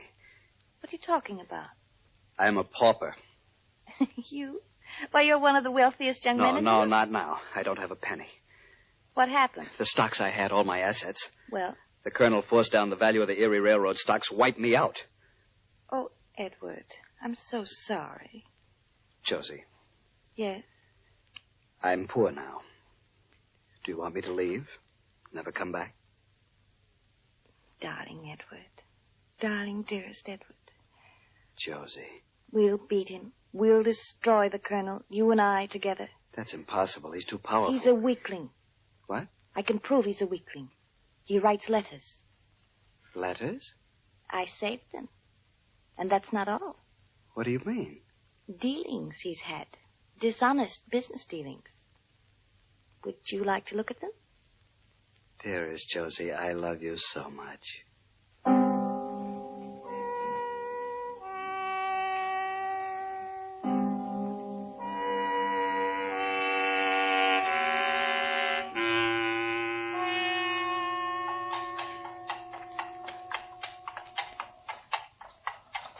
So that's why I thought it more discreet to hire a cab, Colonel. Surely you understand. I must tell you, Stokes, when I agreed to meet you, to ride with you in a hired hack at night... I explained the necessity of secrecy, Colonel. As indeed you did not. You merely said secrecy. That is why I must tell you I am confused. Have you made another decision about Josie? A tentative decision, Colonel. Tentative? Yes, it depends on you. Oh? I need money. I know. Badly. I know. Colonel? Yes? You love Josie very much, don't you? I understand you now, Stokes. I thought you would. Do you want me to reimburse you for the money you've lost? $250,000. I know. In return for which, you'll give up Josie. That's right. I'm sure there must be a name for you, Mr. Stokes. I'm sure of it. I had an experience last night. I had dinner at home with my wife. The children were with us. After dinner, I played on the floor with my children. I heard them laugh. I heard my wife laugh, too. And I laughed, too. And there was no other meaning behind my laughter except enjoyment of my family. Very touching. And rewarding. Then you're not interested in my proposal. I'll get off at the next corner, Mr. Stokes. Tell the driver. Of course. Next corner, cabby. Well, Mr. Stokes, give my regards to Josie. Tell her I'm truly sorry for what's going to become of her. Goodbye, Mr. Stokes. Colonel, wait. I'm sorry we have nothing else to talk about. Except the letters. What letters? You have a rich way with words, Colonel. I congratulate you. I don't understand. Oh, of course you do. The letters you wrote to Josie. I see. All of them. I see. They could ruin you. Perhaps.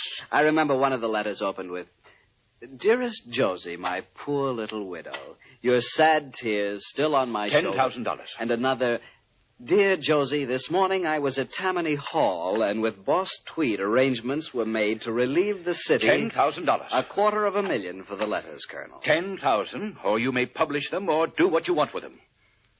Surely you're not serious. Good night, Mr. Stokes. 10,000. Bring your letters to me tomorrow, and you shall get your money. Good night.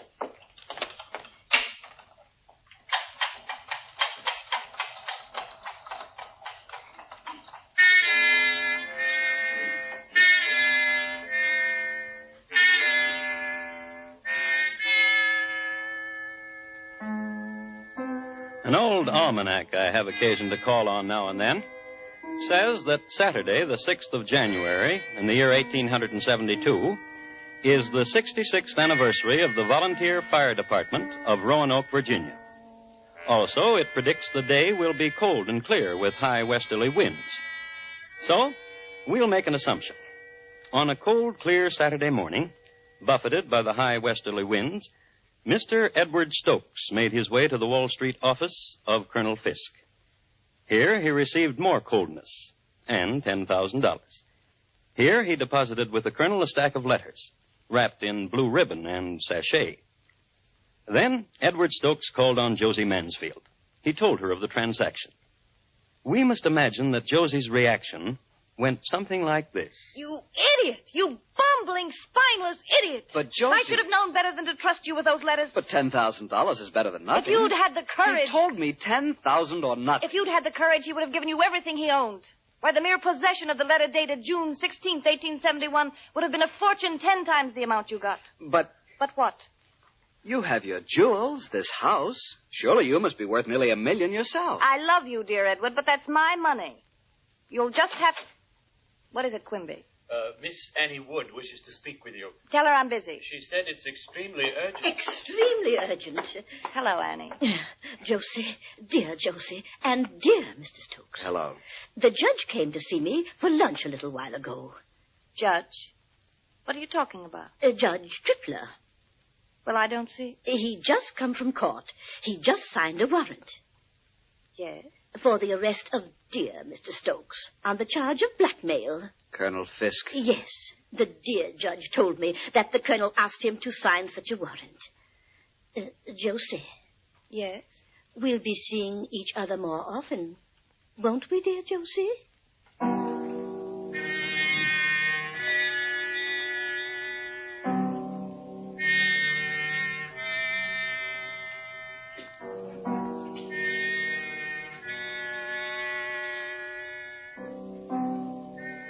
Publication of the time.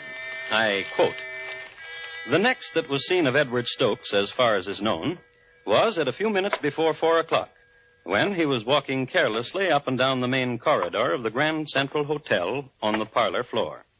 This corridor is 1 story above the street, is parallel with Broadway, and at its northern end is reached by a staircase from the street. Passing and repassing the head of the staircase, Stokes glanced furtively down the stairs. It was nearly 4 o'clock when Colonel James Fisk, Jr., drove up in a carriage to the door. Stepping out of his carriage and walking briskly across the pavement, he passed through the outer door of the hotel. When he had done so, he was heard to inquire for a certain Annette Latour. He was told she was in and started up the stairs.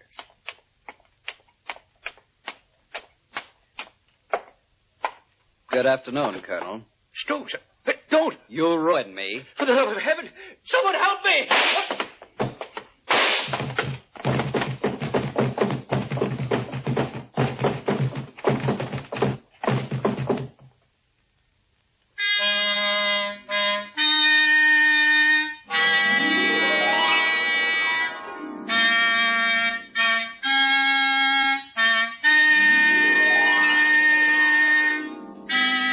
Edward Stokes was restrained a block away. The colonel didn't die immediately. He was lifted by 3 bellhops and taken to chambers supplied by the management.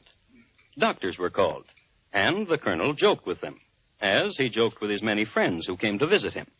He joked with everybody. Next day, in the middle of a joke, he died. Thomas Stokes pleaded self-defense. He was convicted of manslaughter in the 3rd degree. Josie Mansfield spent her remaining days with her aunt, Miss Annie Wood.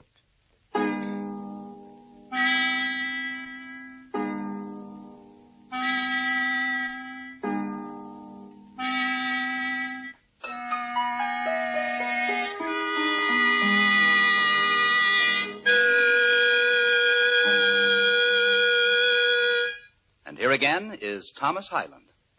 Next week, Long Melford in the county of Suffolk in England.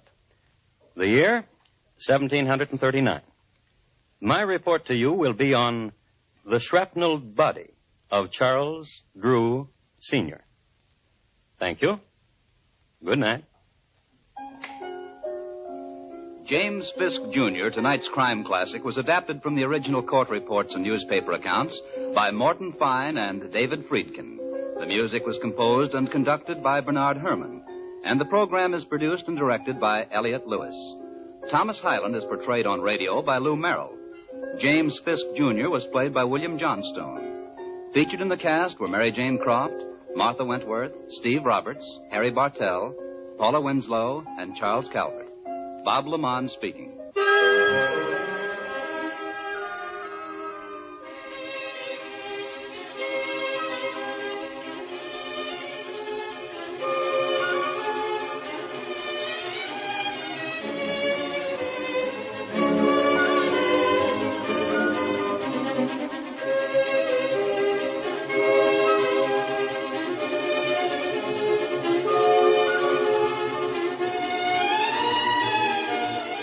Crime Classics has come to you through the worldwide facilities of the United States Armed Forces Radio and Television Service.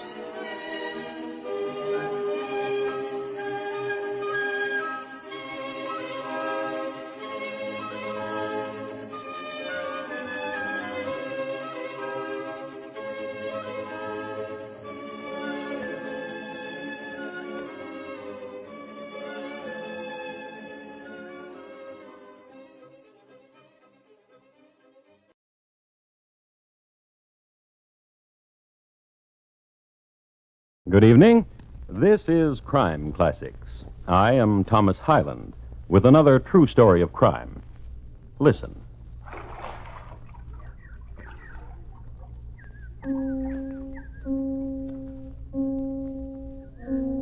You have just been within earshot of a drowning. Not such a drowning as will cause shouts of alarm throughout the world, nor even a headline.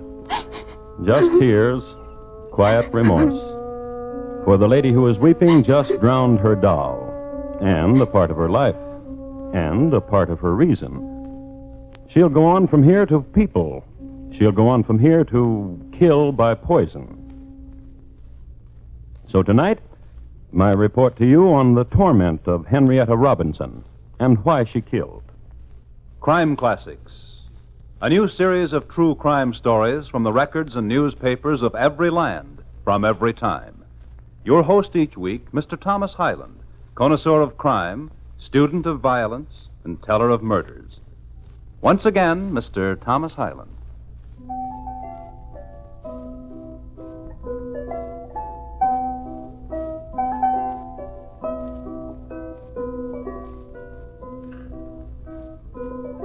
The year is 1845 in the city of Troy, New York.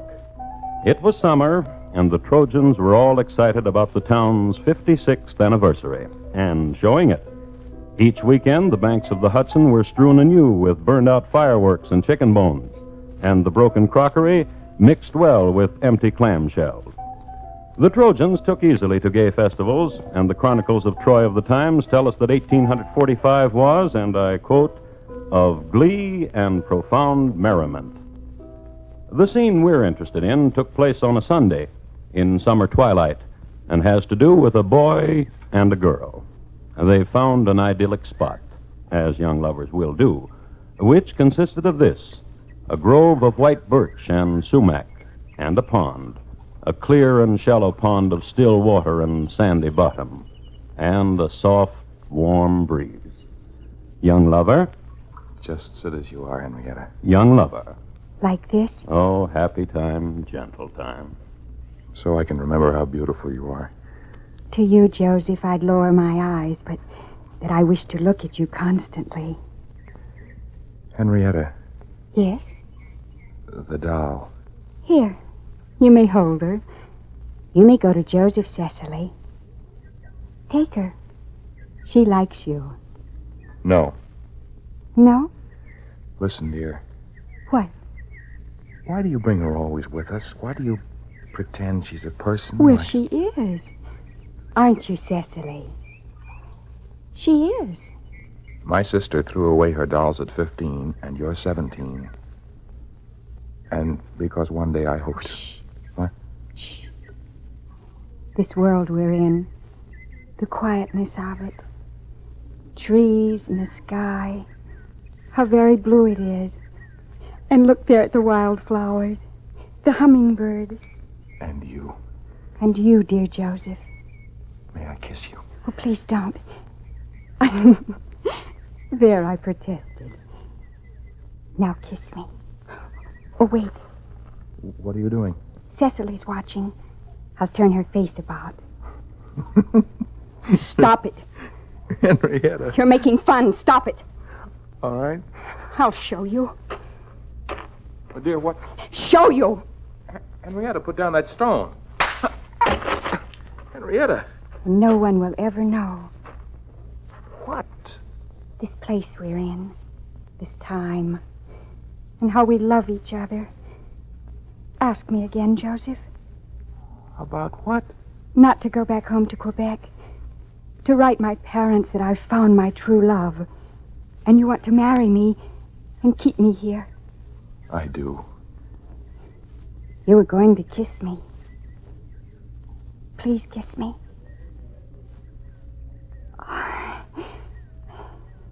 Cecily didn't watch.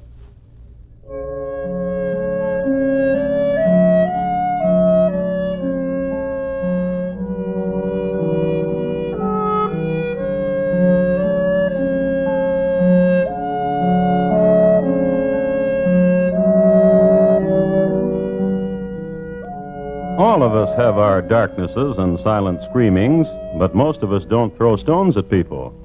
Henrietta Robinson did, and she treated her doll like it was a person. But outside of that, Henrietta was quite a successful girl of 17. Her small, quick angers were rare intervals between serenities and sweetnesses.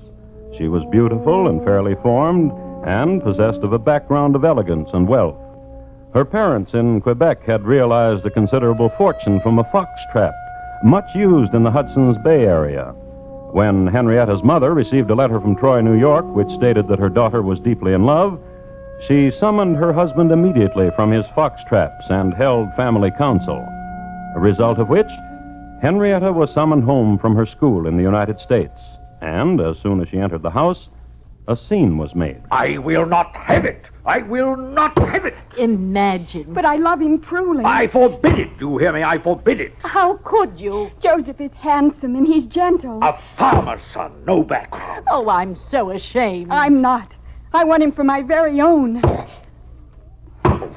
What joy to hold him. Oh. And when he kissed me, heaven was close. Oh. And he will be mine forever and ever.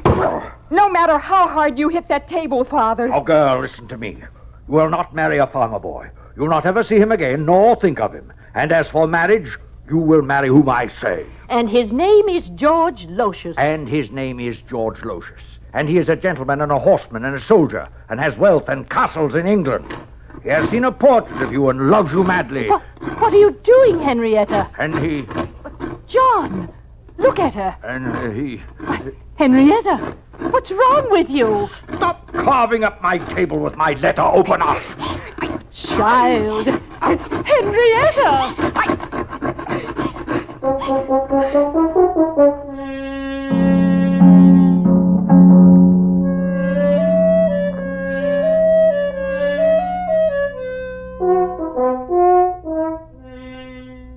ruined a fine Regency table, her father's favorite for pounding. But nevertheless, she did meet George Lotius.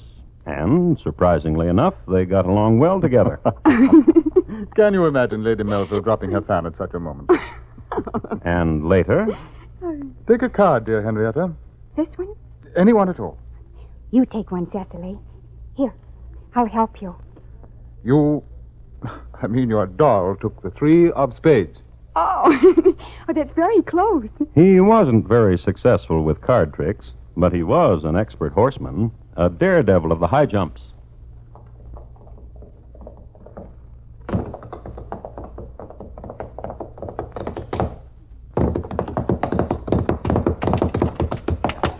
Oh, it's exciting watching you, George.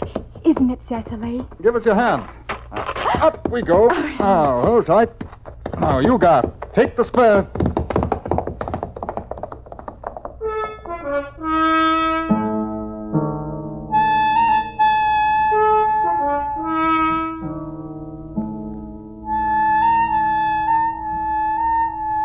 And one night, in a place young people always seem to find, beneath a maple tree whose leaves shone silver under the first autumn moon. I believe Cecily likes me, Henrietta. Oh, she does. And you? Cecily wouldn't like you unless I did. Henrietta, I've loved you since the moment I saw your portrait. What are you doing? You'll want to kiss me, won't you? I'm turning Cecily's head away. Oh. Now you may kiss me. Dear Henrietta. I said, dear Henrietta. Daddy wants me to marry you. Will you? And Mother wants me to marry you. Will you? Well? Let's marry him, Cecily.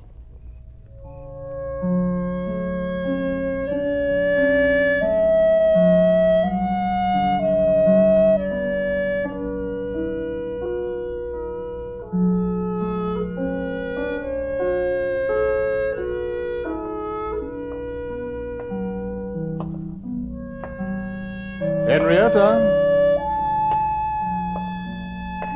Henrietta, dear.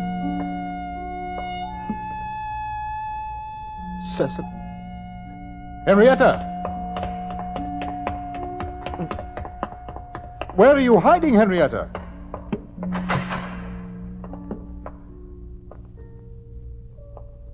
One doesn't hide on one's wedding night, Henrietta. Where are you?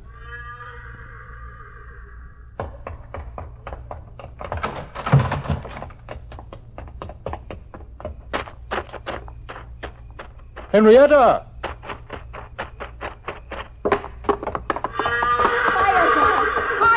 Higher! Henrietta! Higher, guard! What has happened to you? Why are you teasing this stallion? What's happened? Come, I'll take you back to the house. No! You're my wife. You'll do as I say. No! Wife! Hold me.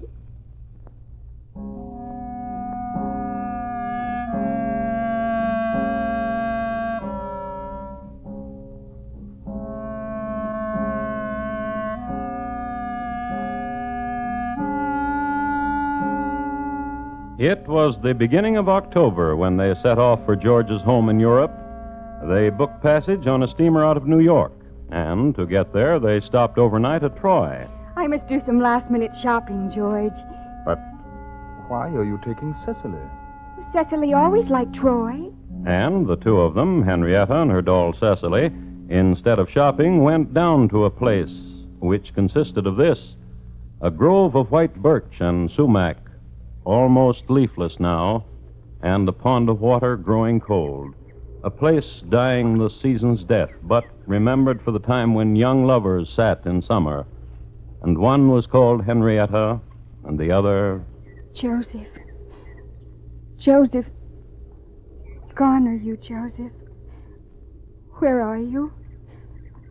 Are you dead? Are you dead, Joseph? And cold? Go to him, Cecily, and warm him.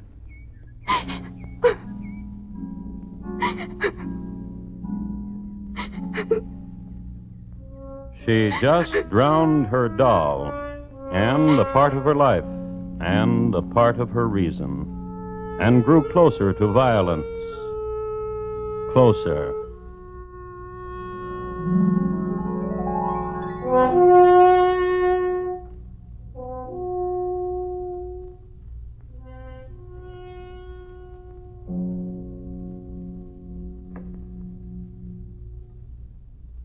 You are listening to Crime Classics and your host, Thomas Hyland.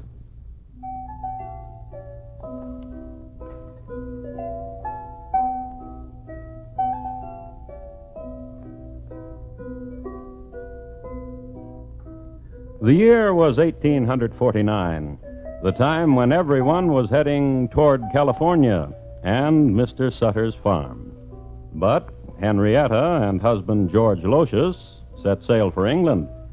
It was a leisurely and serene trip under sail, marred only by one occasion. One of the voyagers on the last night out claimed that Henrietta tried to push him into the sea. The statement, however, was met with disbelief, since there had been a gay party aboard and everyone had dressed like pirates, and there was much mock villainy and talk of walking the gangplank.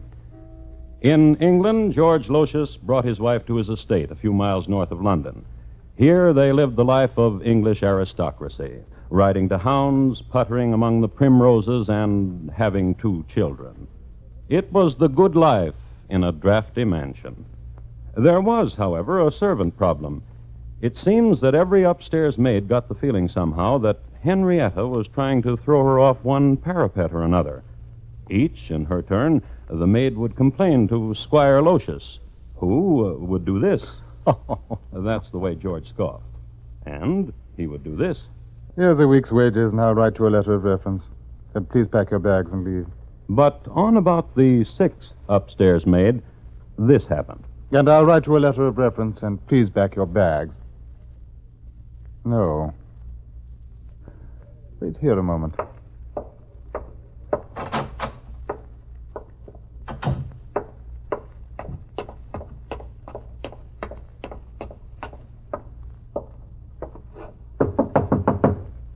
Yes? May I come in, Henrietta? Just a minute.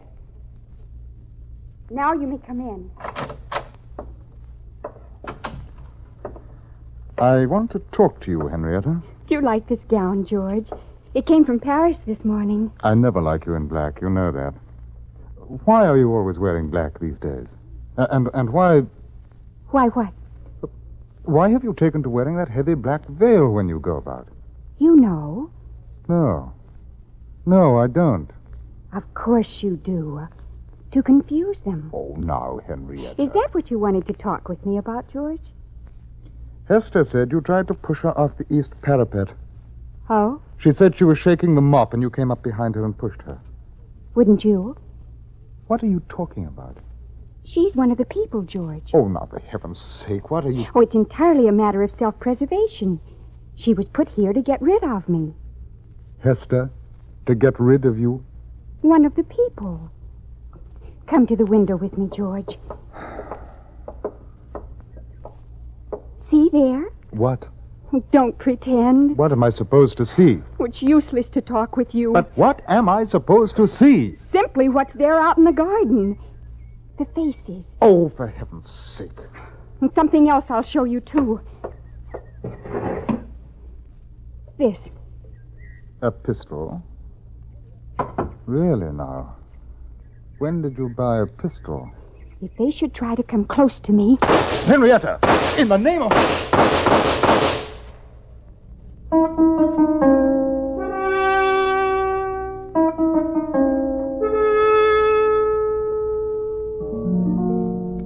Whether or not she was aiming at George, we cannot know. We do know she didn't hit him. We do know that when she deserted him and their 2 children and returned to this country, he made no effort to bring her back. Nor did he ever have any trouble keeping an upstairs maid. Of the further history of George, we know nothing definite. We can assume he brought up his children to be every inch as good an Englishman as he, and as good horsemen, and probably much better at card tricks, and undoubtedly more finicky about wives. Henrietta went directly to Troy, New York, and of her stay here, I'd like to quote a bit from a newspaper of the day. Henrietta Robinson, as so she called herself, was found wandering through the city clothed in night apparel. She drank and raved over her broken hopes. She was found groping in the dark through the halls of public buildings, inquiring for the police office, and demanding of authority assistance to protect her against imagined persecutions. She wandered about the city armed with her revolver and presented it on several occasions at the breast of anyone who had the curiosity to observe her movements. So we have come to the point in the history of Henrietta when she had become a very real menace. But no one did anything about it. They let her roam and wander and grope and present her revolver, and one day she was no longer young. And one dusk in the springtime she wandered down to a certain pond, which was surrounded by birch and sumac, and there was a youth there. Hello. Well, good evening. Isn't this a lovely place? Yes. Yes, it is. I stumbled upon it. Is your name Joseph? Why, no. Sit with me. I'd like to. Do you, come here often? Whenever I can. Why? To sit here. To look into the pond. Why? I try to remember why. I always try to remember. There's something... I don't know. I was waiting for someone. A girl? Yes, but she's very late. I suppose she'll not come. I'd best be going. Oh, wait. Sit here with me for a while. Talk to me. Talk to you? Is your name Joseph? I have to go. If you leave me again, I'll kill you. What? I would. But that's a real gun. I would. I have no money. I don't understand. Please, I was only waiting for... Where did you go when you went from me? Long ago. But don't be frightened of me. See, I'll put away this ugly thing, this pistol. No, don't be frightened. You always go away. And there's always the sound of you going away. Then why do I come here? To this pond. And remember. Remember what? Remember what?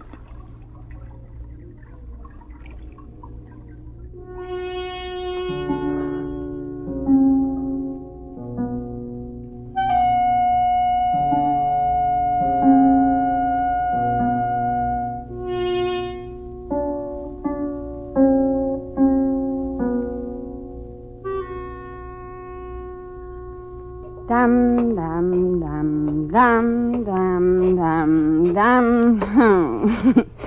And that's all you get. Buy me a drink. Buy me a drink. Kitty. You've had enough. I know. But you're a friend of mine, and you're also the barmaid here. And you have no money. No. Kitty. No drink. Lend me $2. I don't have it. Then I'll lend you some. Hundreds. You ought to go home. Oh, please, Kitty. A drink. Kitty. Hey, Henrietta.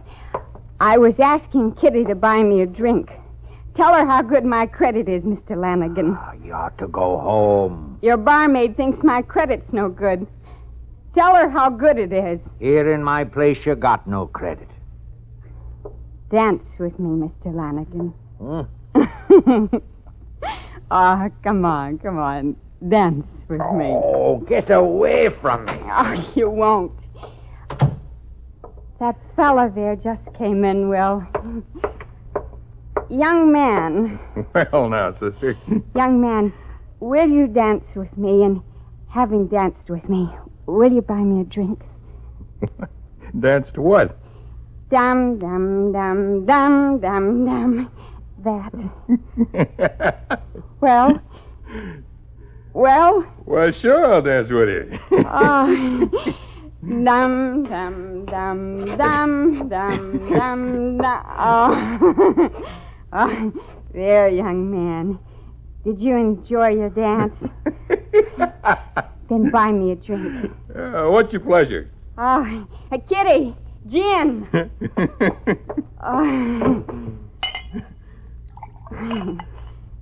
Gin's my pleasure. Well, drink away. Oh. Young man. Yeah. Another? Why, sure. Hey, Lanigan, where are you going with that gin bottle? She can't have no more. Young man, tell him. Oh, Lanigan's saloon, sister. He says what goes. I danced with you. You got your gin? Get out of here, Henrietta. What a way to talk. Can I take her home, Mr. Lanigan? Just get her out of here. Come on, Henrietta. Don't touch me. Don't touch me. I told you to get out of here. Now I want you out of here. Outside. Out. Let go of me. Stop it. Stop.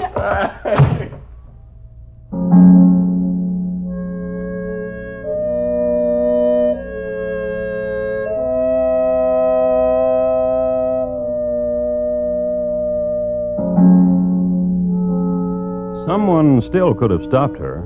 Someone who could see the stricken face, hear the mumblings, and realize that such a woman, one who brandished a gun every place she went, one who lived in a world of tortured fancies, and set the cry for someone named Joseph tumbling down alleys and dark streets, and always there was the gun. Someone still could have stopped her, but no one did.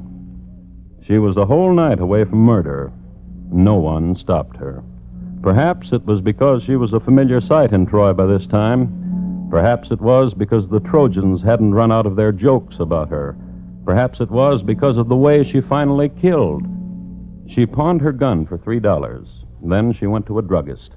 She bought $2 worth of arsenic. In the early afternoon, she was as sober as she had been for a year. She went back to Lanigan's saloon, arsenic hidden, but waving her last dollar bill. Good afternoon, Kitty. Here, take this money. Oh, you don't owe us anything? She owe us anything, Mr. Lanigan? Well, if she does, we'll forget it. That's kind.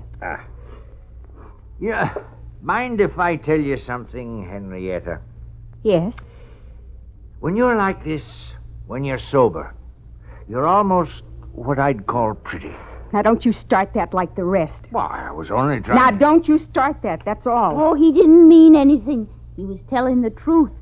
I bet you were a real beauty when you were my age. Henrietta? Yes? Someone once told me you were married to an English baron or something. I think so. I think I was. I think I had... I fetched you a comb. I comb your hair if you want. If the both of you will join me in coffee first. I'll get some from the urn. No, let me.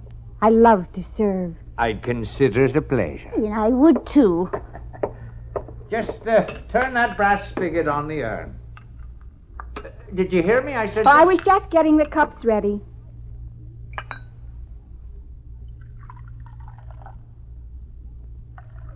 Do you wish them sweetened? No. Nor I.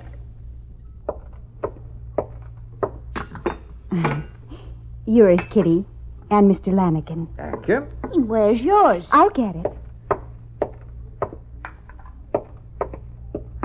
Now, we can all sit and chat. Is this that new brand coffee, Mr. Lanigan? Oh, no. This tastes funny, doesn't it? I remember now. What? About England. There was a huge mansion, and I was lady over all of it. Would you like to hear about it? Oh, yes. Drink your coffee, and I'll tell you. It was a very large house, I think, and it sat upon a gentle hill. And... Strange taste. What did you say? Oh, nothing. I'm sorry I interrupted. Go on. And it was drafty, but there were great roaring fires. And sometimes in the great hall...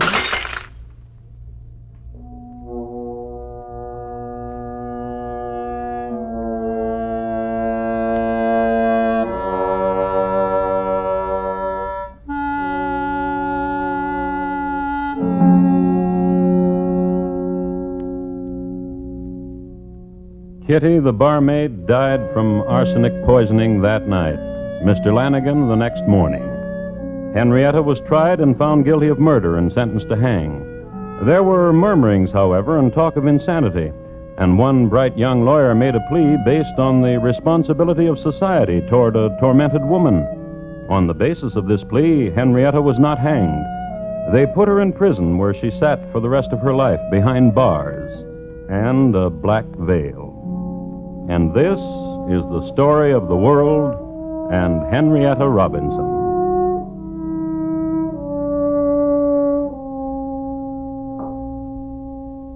Henrietta Robinson, tonight's crime classic, was adapted from the original court reports and newspaper accounts by Morton Fine and David Friedkin.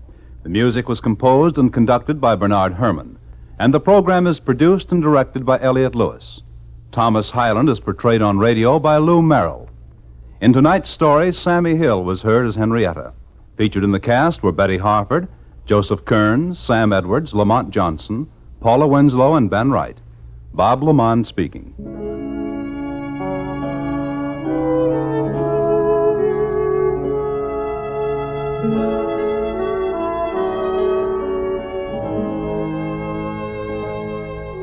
This is the United States Armed Forces Radio and Television Service.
Good evening. This is Crime Classics. I am Thomas Hyland with another true story of crime. Listen. The sound of brace and bit boring into wood. Good wood, mahogany, a hard wood, and since this is 1821 and the tools weren't as finely tempered as they are today, a resisting wood. One needed to really lean into it. Give it muscle. Here's something. Water coming in at last. But how slowly.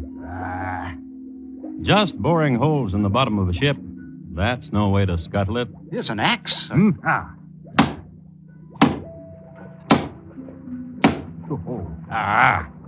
As I said, mahogany is a good hard wood, fine for ship's keels.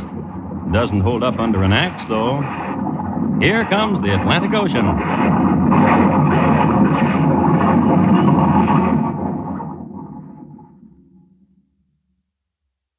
Tonight, my report to you on the good ship Jane, why she became Flotsam.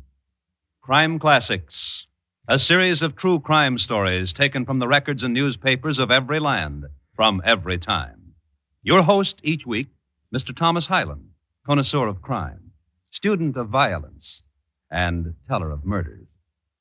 Now, once again, Mr. Thomas Hyland.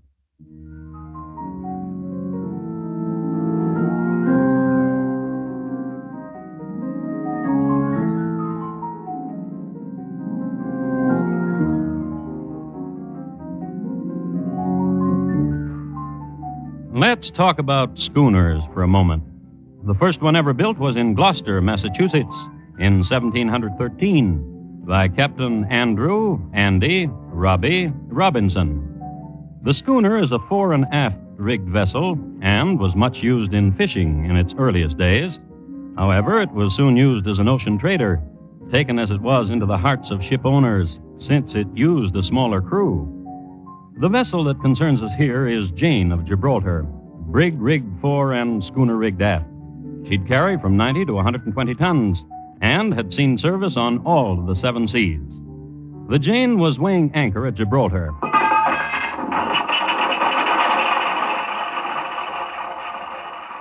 On her way to Brazil. Her captain was Thomas Johnson.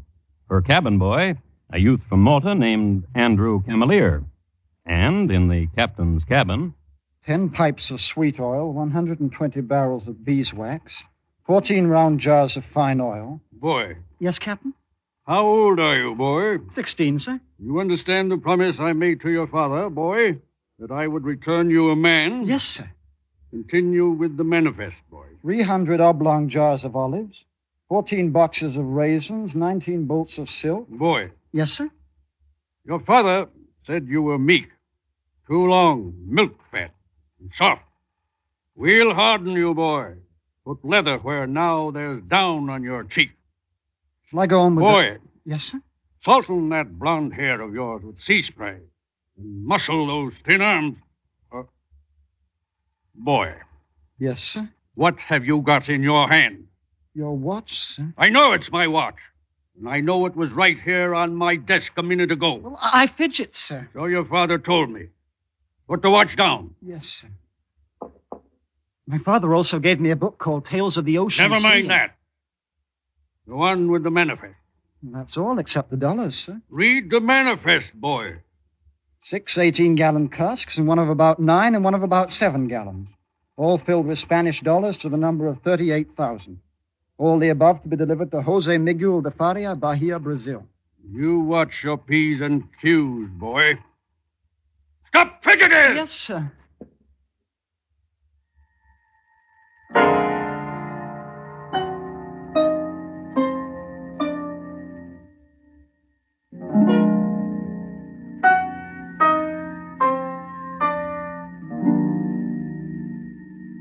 After which, Andrew never tried to steal the captain's watch again. Instead, Captain, I saw Seaman Smith opening a cask in the hold and dipping into the olives. the youth quickly developed a sense of loyalty to his captain and the ship and its cargo. And the captain sensed it. Good boy. And did his best to instill the youth with a sense of responsibility. And the next day, You may flog Seaman Smith, boy. Here. Take the whip. Now, don't flinch. Good boy. and nearly skinned Seaman Smith alive. A youth 2 weeks at sea and manhood busting through all over. Yet with a streak of gentleness. Mate Hyman? Yeah? I came down here to cruise quarters to see how Seaman Smith feels. I've seen whipping before, lad, but I got to hand it to you. You're a scientific whipper, you are. Isn't that the truth, Frenchie? Oui. Yeah. Oh, Frenchie's seen whipping, too. Oui. You're a one, you know that, lad? Rumply blonde-hair boy like you with cherub face and a whipper like you. I didn't want to do it. Captain ordered me. I'm so sorry, Mr. Smith. Can't hear you, laddie. Tell him how sorry I am I had to flog him unconscious. There's a question I'd like to be asking you, lad. Yes, sir? Because the crew's all asking it. How did the captain know in the first place that Smitty there was thieving? You tell, Captain, little pink cheeks. Please. Please what? Leave me alone. Snitcher, ain't you, You Pinky? leave me alone, Oh, what? You see this knife, don't you? You see this knife, don't you? Please leave me alone. Look at him, Frenchie. Look at him with the knife. Oui. Funny, ain't it? Well, I'm going to tell you what, laddie. Playing with knives, you be, eh? Well, now I'll be playing, too. A sticking game. And you'll be all over the deck in a second. Please. That's your laddie. Please let me alone. Now, look, laddie, take that knife away from my throat. Then will you let me alone? Oh, well, you was just gaming, laddie. You're a good gamer, you are. Put the knife away from my throat, laddie. Yeah. It's the laddie. Yes, sir. He's a one, ain't he, Frenchie? Yeah, oui. Please, let's be friendly. Oh, we're shipmates, we are. My father told me to make friends. Shipmates, we are. Oui. The captain doesn't like me. Don't he now? And you such a gamer and a nicey. He thinks I want to break into the hold and steal all those Spanish dollars and those casks. Just because I know where the keys are. Do you now? 38,000 in Spanish dollars. Them's the best kind. That's what's in those casks, eh? Oh, yes, sir. I could use some of those dollars, couldn't you, Frenchie? Yeah, Now, don't you tell the captain I told you about... All those dollars? Oh, no. We're shipmates. Glad I've made friends. Yes, oh, you have. But Mr. Patterson doesn't like me either. He's with the captain all the time and takes watch over him when he sleeps. And Mr. Patterson don't know true quality in a lad. Mr. Patterson's outside the captain's cabin right now. Such a black night. He hates me. And we your friends. Come along, Frenchie.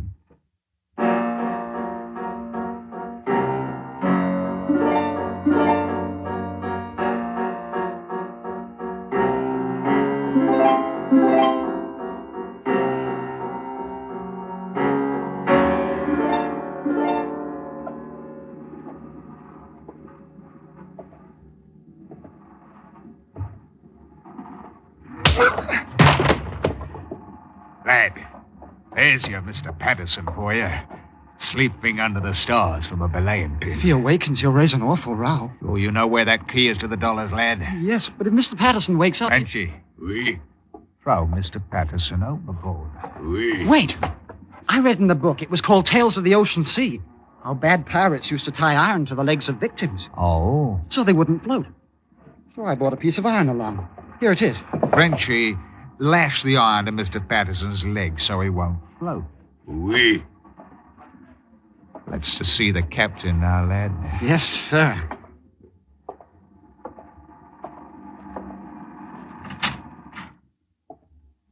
Captain's a very sound sleeper.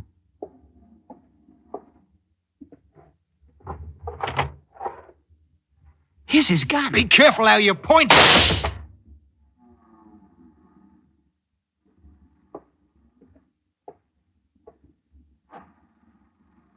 Blimey.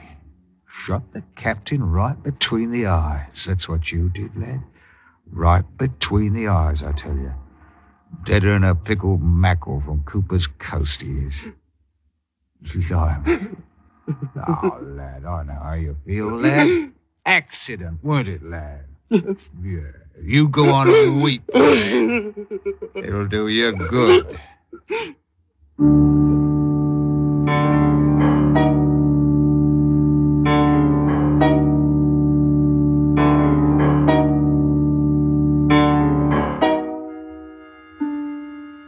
That night, Andrew cried his heart out. So forlorn was he for having shot his father's friend and his captain that he did not venture above deck. And that's where all the activity was. Here, tie this piece of iron to the captain's leg, Frenchie. Oui. And, using a ship shank knot and a 25-pound weight, they prepared the captain for sinking. Sank him. These few hours' activity was known as piracy. There was also murder. Altogether a night of perfidy, sprung as it did from the innocence of a 16-year-old boy's suggestions. Just because the youth has read a long-since banned book, Tales of the Ocean Sea. Just because his father had gotten him a berth aboard ship. Just because his father wanted to make a man of him. But Andrew still had a long way to go. Boy. Never knew a soul could ache one like this. But it can. Oui. Where's the key to the dollars, boy? There. Beneath the captain's pillow. Frenchie. Oui. Now we'll fetch... Wait. Yes, lad? What did you do with the captain? As we did with Mr. Patterson. Now there are 8 of us. But Smitty cannot work. No, not since the flogging you give him. Have you noticed that Mr. Strawn is feeble and recovers poorly from his drinking? It's true. What are you saying, lad? Nothing. Frenchie? Oui. There are 8 of us now, but 2 of us ain't very useful. Ain't no sense having them around to divide those dollars with. Frenchie? Oui.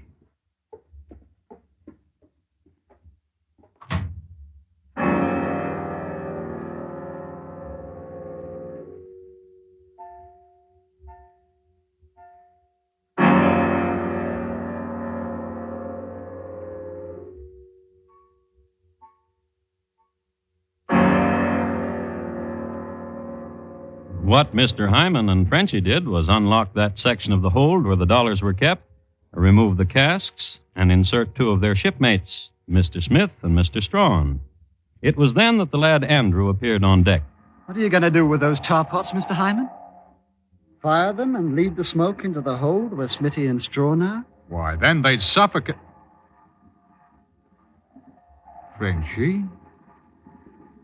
We.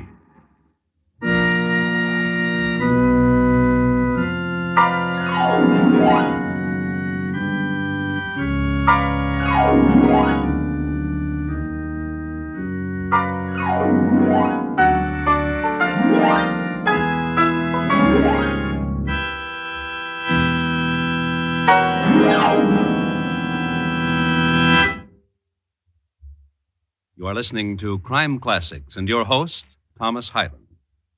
Tomorrow night on CBS Radio's Time for Love series, hear Marlene Dietrich as Diane Lavolta in a new adventure in colorful Spain. The sultry-voiced chanteuse helps a great bullfighter out of his difficulties in a story titled The Man Who Wanted to Die. Remember, tomorrow and every Thursday night on most of these same stations, the Star's Address brings you Marlene Dietrich in Time for Love. And now, once again, Thomas Hyland and the second act of Crime Classics and his report to you on the good ship Jane, why she became Flotsam.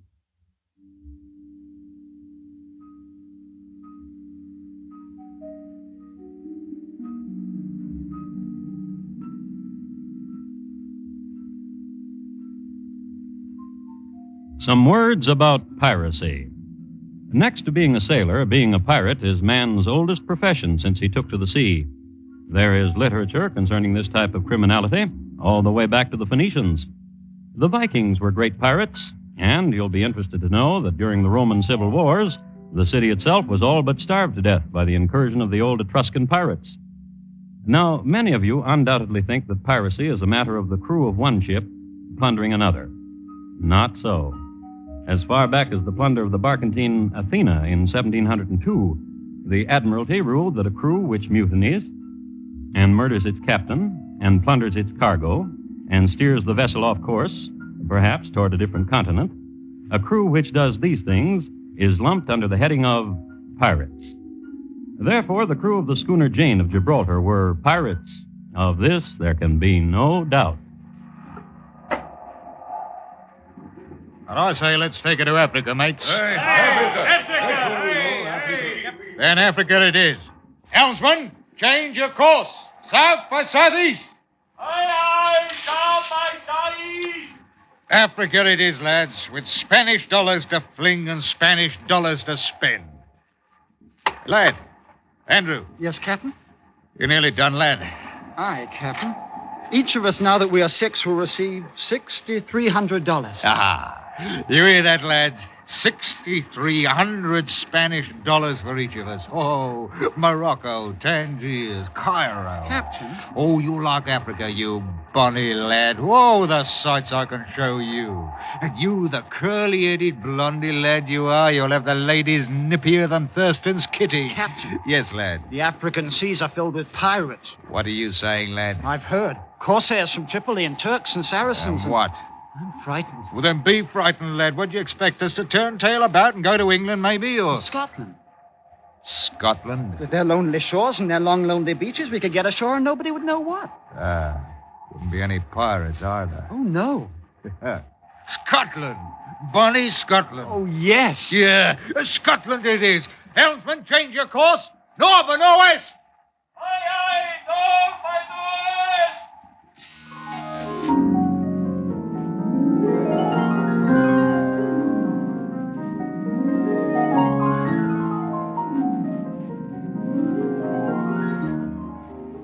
And they sailed in that direction for 17 days. It was a singularly uneventful voyage. In passing other ships, they hoisted the American colors, identified themselves as the Rover, 30 days from New York, bound for Archangel. And Hyman went about clothed in the captain's green greatcoat. The boy Andrew stayed below most of the trip, reading. But one day, when Hyman brought him his breakfast, the boy looked up from his book and he said, When are you going to give orders to scuttle the ship, Captain? Scuttle it, lad. Else there'll be surely someone in Scotland who'll recognize the ship as a Jane and ask of the captain. Scuttle it, I say. Off the Cape of Stornoway. Off the Cape of Stornoway. And 2 nights later, within sight of the Scottish coast at Stornoway, you remember, Hangman began to drill holes in the bottom of the boat. Here's an axe. Yeah. Oh. Yeah. Sir? What is it, you bonny lad? I think you should give orders to man the longboat.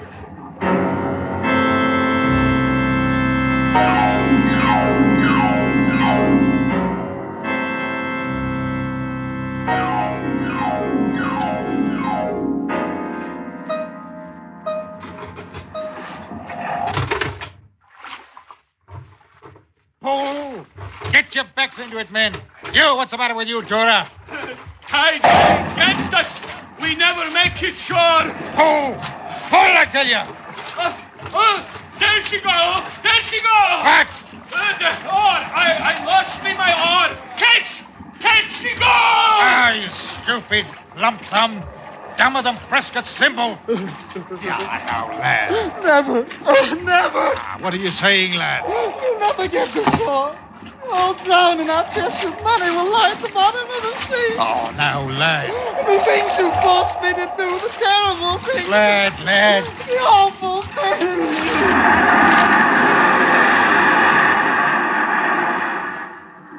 Now hear this. Now hear this. What the sea did. It sent a huge and wonderful wave to the scene, and this huge and wonderful wave did this. Lifted high the longboat, the dollars, and the sailors, and on a narrow strand of beach, put them down again. This huge and wonderful wave. Phew, blimey. Hey, ain't this something, Frenchy? Oui. Wave tossing us boat and all right to shore. Lad, Andrew, lad. Yes? We're saved. Yes. Yes, we're saved. We're saved. Give a cheer, lads. We're saved. and it's this bonny lad that's the cause of it all. This lad, this Andrew. This curly, blondling Andrew, lad. Oh, lad, 'tis a great and good luck thing to know you. To sail with your likes. Thank you. Thank you, he says. Hey, such a lad you are.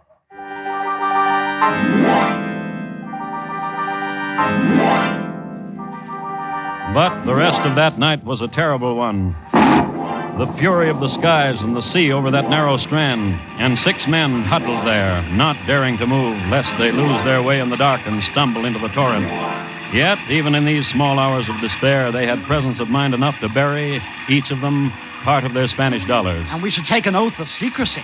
And they, each of them, took a terrible oath, swore never to reveal what had happened, nor of the money, nor the murders.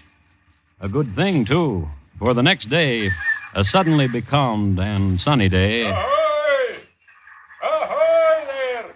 a group of men came running up the beach toward them. Ahoy there! Hello. What do you hear? Our boat broke up in the sea, and praise be for a sturdy longboat. Who be you? Roderick McIvers.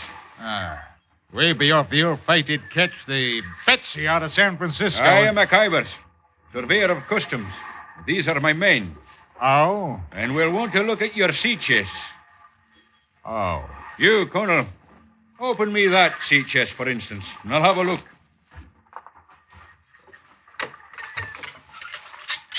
Now, we'll see. Now, what's this? Dollars now. Huh. Spanish dollars. Now, you. Please, sir. How come a blondling boy like you is so scurvy lookers, eh? Please, sir. Colonel, stand guard here while I fetch a brace of constables to this spot. This has the looks of I don't know what, but I didn't like it. Please, sir. How old be you, boy? 16, sir. There's never been a razor to my cheek. Pale you are. If I could see my father. Sir, Yes, lad? could I walk with you? Curly-headed boy could be my own son almost. Surely. Walk with me. I have something to tell you, sir. Oh, what happened? Sir. Lad, what? They held me prisoner out of Malta and murdered Captain and Mr. Patterson and nice Mr. Smith and Mr. Strawn. They suffocated the nice Mr. Smith and Strawn with smoke from a tar barrel and stole those Spanish dollars. Are you saying the truth? I'll take an oath on it. And you'll so testify, lad? I want to.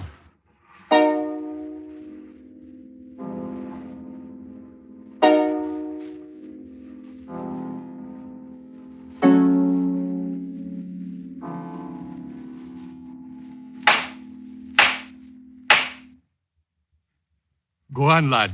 Continue with your story. And I struggled with Mr. Hangman with the pistol, and he overcame me and killed Captain. And then? And had that one who we call Frenchy tie iron to Captain's leg and throw him overboard. And then? Suffocated 2 others with smoke from a tar barrel. How old are you, lad? 16. My father's far away in Malta. I must tell you, boy, as a father myself and as judge in the court of law, that ne'er have I witnessed such a courageous lad as you. You are as candid a witness as e'er appeared before me. Your manners are modest, and your statements are sincere and distinct. And it is to your due that justice is trying the case of these men, Peter Hangman and the Frenchman Francois Gautier. You may step down, boy.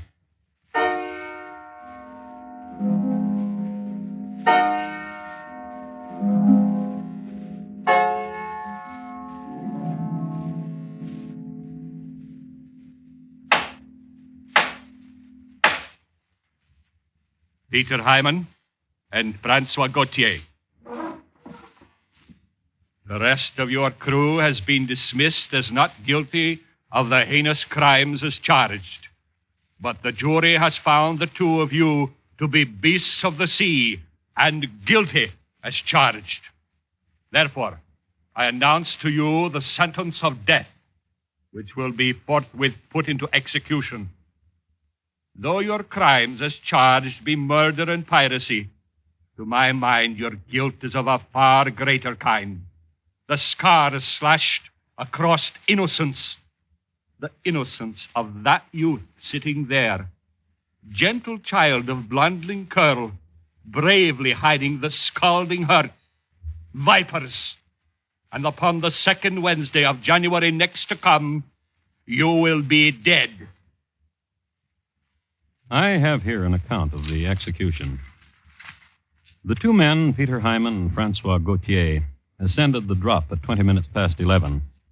They remained on the platform for some minutes, being administered as they were by men of the cloth.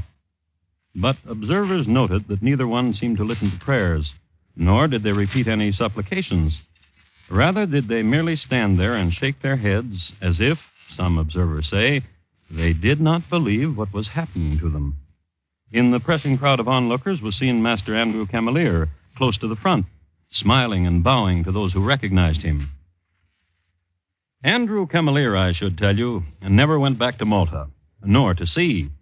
He was married next year to the comely daughter of a widower, and when his father-in-law shot himself to death in 6 months' time, he inherited a large sum of money.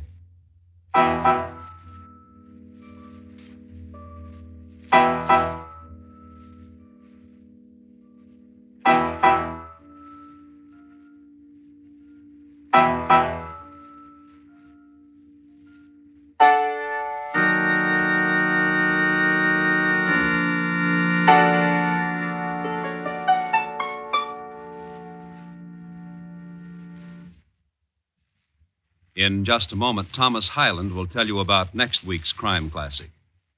The Good Ship Jane, tonight's crime classic, was adapted from the original court reports and newspaper accounts by Morton Fine and David Friedkin. The music was composed and conducted by Bernard Herrmann, and the program is produced and directed by Elliott Lewis. Thomas Hyland is portrayed on radio by Lou Merrill. In tonight's story, Gary Montgomery was heard as Andrew and Van Wright as Hangman. Featured in the cast were Herb Butterfield, Paul Freese, Steve Roberts, and William Johnstone. Bob Lamont speaking. Now, here again is Thomas Hyland.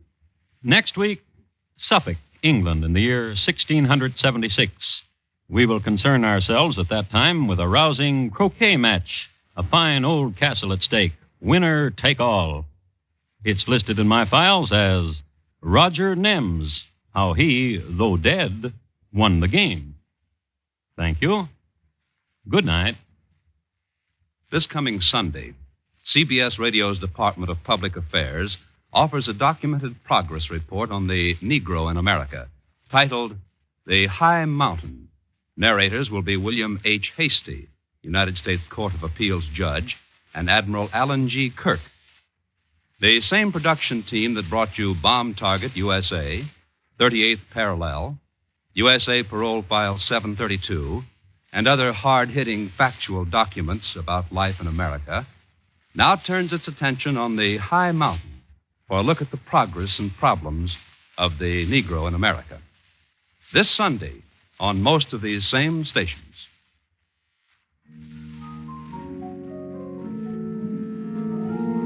You hear America's favorite shows on the CBS Radio Network.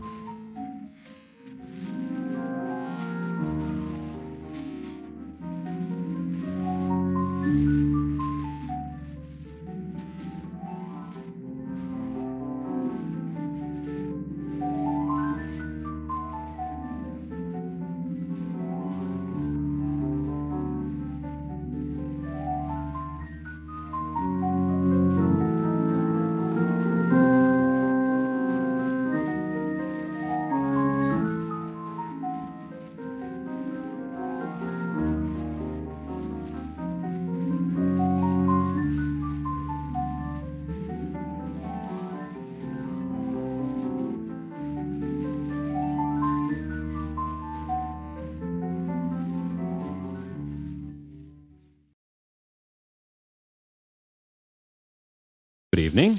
This is Crime Classics. I am Thomas Hyland with another true story of crime. Listen. Going to a fire in 1826. A team of horses pulling the fire engine of the Norwich Union Boys' firehouse. Arriving at a fire. The Norwich Union Boys doing what they best like to do. Snuffing out fires in Manchester, England. There goes one of the Norwich Union Boys right into the thick of it, where smoke and flame is the densest, chopping things the way he was taught to do. The trouble is, he was a novice. He hadn't learned to discriminate. Help me! Help me! Yes, sir. Tonight, my report to you on James Evans, Fireman, how he extinguished a human torch. Crime Classics, a series of true crime stories taken from the records and newspapers of every land, from every time. Your host each week, Mr. Thomas Hyland, connoisseur of crime, student of violence, and teller of murders. Now, once again, Mr. Thomas Hyland.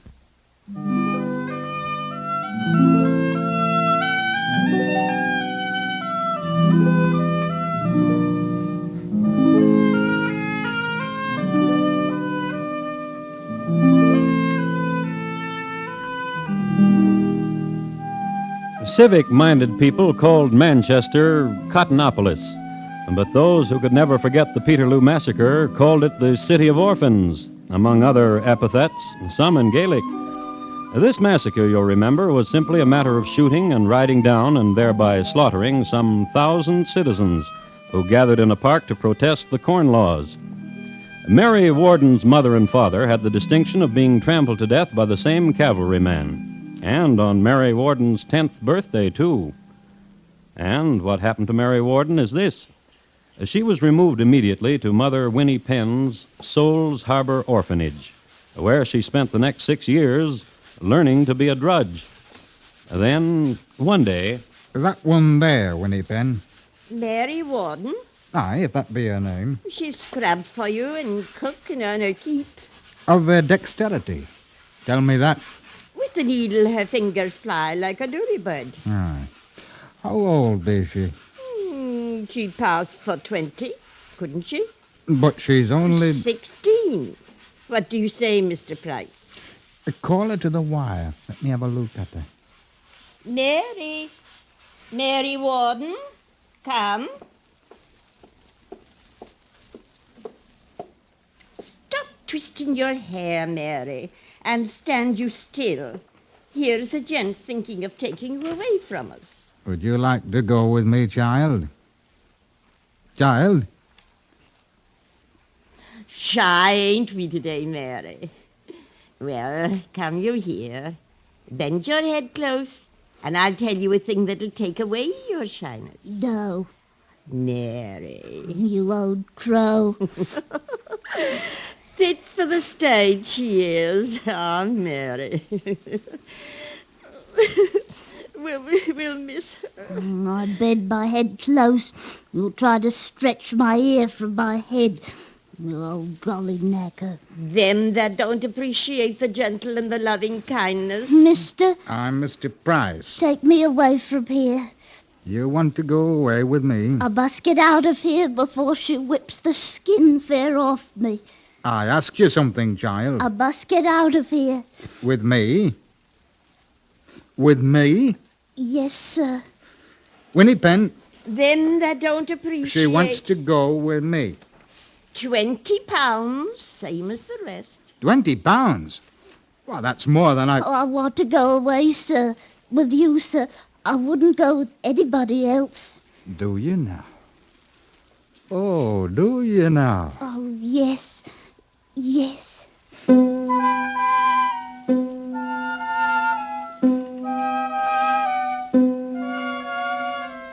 So it was that Mary Warden was indentured to Thomas Price.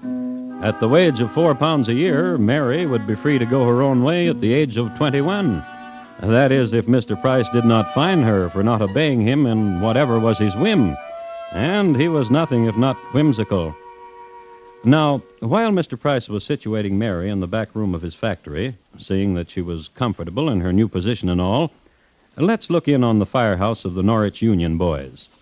A young man, James Evans by name, has just passed all the tests in order to become a fireman. So here are your buttons. Taddy, Chief. And here your badge. Taddy, sir. And you must keep them polished all the time. Yes, sir. And notice the raised figures on button and badge. Crouched panther for always alert, the rose for courtesy, the coiled serpent for neatness. Yes, sir. And you're one of us, a Norwich Union boy. Chief. Yes, Evans? Thank you for everything. Oh, of course. And I want to tell you this, that it is an honour to serve under the greatest netman in the business. Have your buttons sewn on, Evans. Come back and we'll have a game. Oh, yes, sir.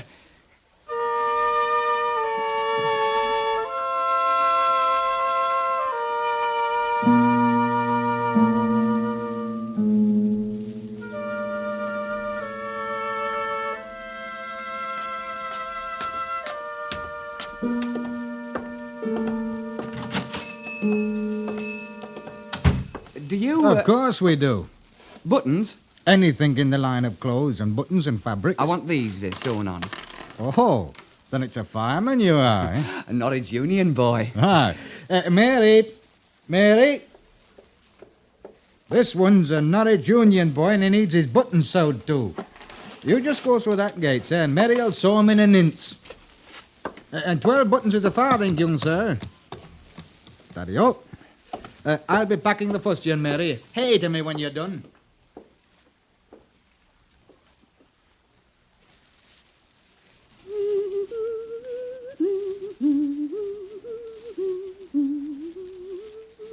Oh,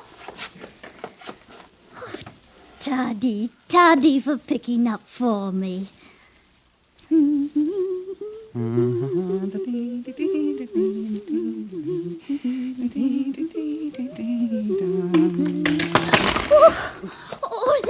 They're all over the floor. I'll get them. Oh, let me. Me. Fumbly fingers, they tremble. Give them to me. Oh, God. Give them to me. Oh, they're chill. And your hands so warm. Then meet me. Tonight, where the River Medlock turns left past Crowley's Landing at 12 o'clock, You want me to sneak out, do you not? Does not your father let you... Oh, my father. I'm an indentured servant, I am. Oh, my.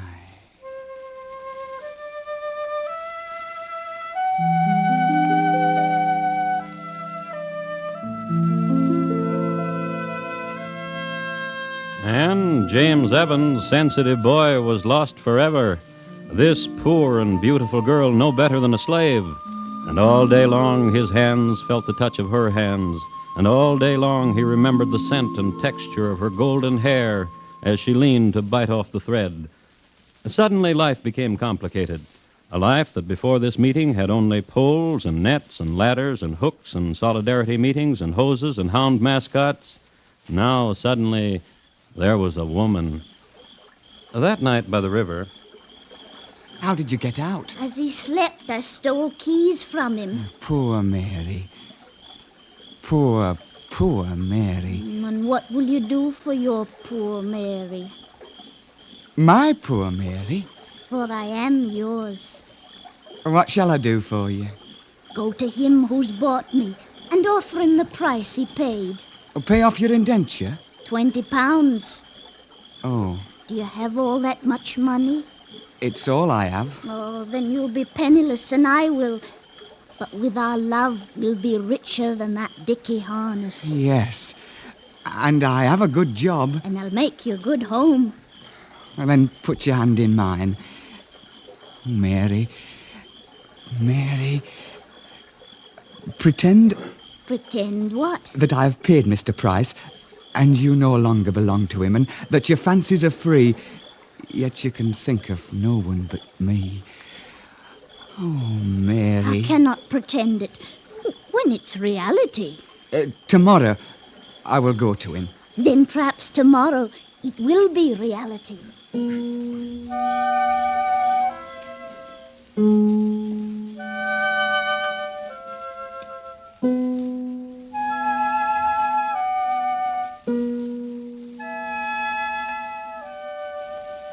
No. But, no. Mr. Price. What's the matter with you, Fireman? You can't take no for an answer. But why?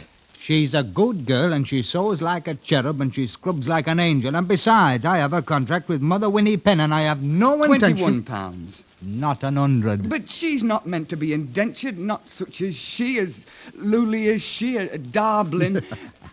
Why laughter? At such a time, why laughter? You'll love her. You'll love her. Truly and without doubt. Tell me, sir. What? A love of the poets, sweet and soaring, or a pitying love like Sir Mumford and Fanny? Or is it... I love her, and I wish to purchase her out of bondage. Then let me tell you, sir, it'll never be. For myself, I have plans. When she can sew nimbly as I like, and when she cooks with smiling skillet as I like, when she keeps house in a manner neatly, then I could do worse than to take her as a wife. And what do you say to that, young fireman? A pox to you.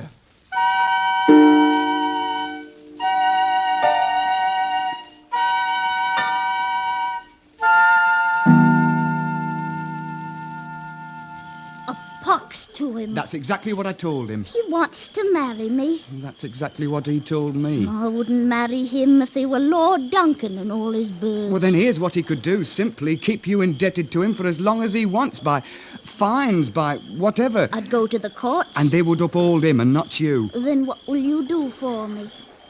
Pretend. What? There's a world, a wonderful world when you pretend. Then anything can be yours for as long as you pretend. James. I do it all the time. James. I pretend that you are mine. Pretending is... James, when I leave you, when I return to my straw in the draught, shall I pretend it's a palace bed warmed by a fire of burning oak? And shall I pretend that Mr. Price is a prince? What would you have me do? Oh, rid me of him. How? You have your buttons, James. Yes, I have. Therefore, you have a good head upon you and a strong back.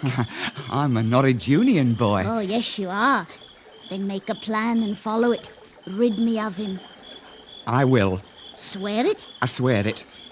Oh, James. Yes. Let's pretend there is no Mr. Price. Let's pretend I'm free for a while. For a little while.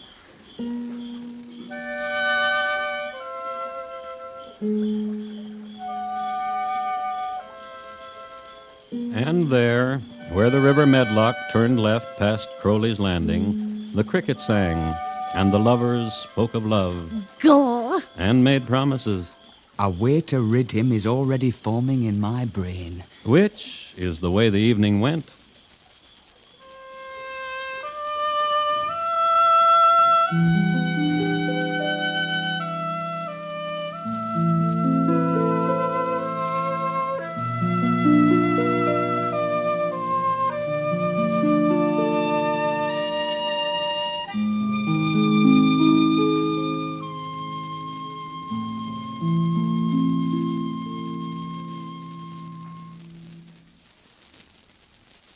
You are listening to Crime Classics and your host, Thomas Hyland.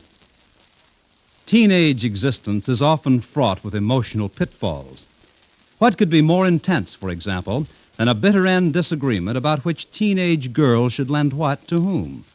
Tomorrow night, on most of these same stations, follow these latest doings on Junior Miss, starring Barbara Whiting as Judy Graves. It's Junior Miss, the same fine and flighty young lady that Sally Benson created in her own CBS radio series. Remember, Judy and the terrible wardrobe tension, tomorrow night. And now once again, Thomas Hyland and the second act of Crime Classics, and his report to you on James Evans, fireman, how he extinguished a human torch.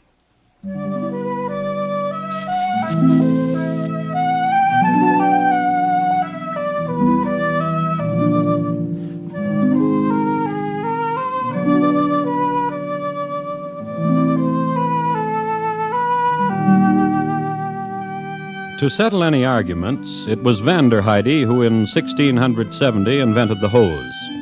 A year later, he stumbled upon the principle of the suction pipe, and, putting the two together, it enabled the fire engine to be some distance away from both the fire and the source of water. Before Vanderheide, fires were fought with squeezing streams of water from leather bags. It should be said that in this era, things mostly burned to the ground. In the era we are concerned with, the 1820s, the city of Manchester depended upon 3 Newsham fire engines, manned by 3 fire companies, respectively. And the company that was wanted most was the Norwich Union Boys. And the most recent recruit of this crack company was a crack youth named James Evans. He knew a lady on Bent Farthington Street who sold ducks. Here's a plump one, James, lad. Enough meat and fatty on him for bread and spooning. Sophie? Pluck him for you before you can say Jack Renison. Saved him for you, I did. Knowing as how you likes your bird come Friday. Sophie? What you want, James, lad? A favour. No, what could a handsome lad like you be wanting, with 12 buttons a-gleam and a badge a-shining? What could you be wanting, lad? There's a girl. Ah, then you'll be needing another duck, and you have no money to pay poor Sophie. And you're going to stand and wheedle and make poor Sophie... Isn't that at all? And you don't want something from poor Sophie, and for which you're not going to pay her. The fact is, what I want, I'm going to pay you. Good boy. There's a girl, and she's indentured to Mr. Price. Now, which Mr. Price be that be? The cloth man in Marsden Square. Know him? Boy's a pigeon now and about. Go to him, Sophie, and ask whether you can borrow this girl of his, this Mary Wharton, for the day, for some work you need done. What kind of work will that be? Cleaning, sorting the feathers for ticking and pillows, and I'll give you the money to pay him. Ah. Will you do it? Well... Go to him, hire her for today, and keep her at your house tonight, and deliver her back tomorrow. And money to keep me mouth shut for whatever's going to happen. £10 for all of it. You're a one, ain't you, James? Will you do it? Of course, dear lad, of course.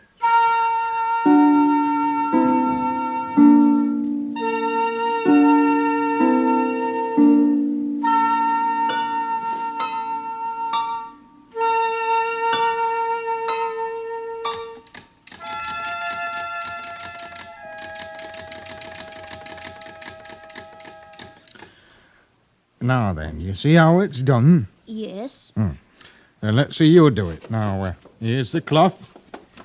Put the thread through here and here. Then loop over. Then through here and here. Loop. Then right through here. And the machine is ready to sew. Now you do it, Mary. Well, I want to, Mr. Price.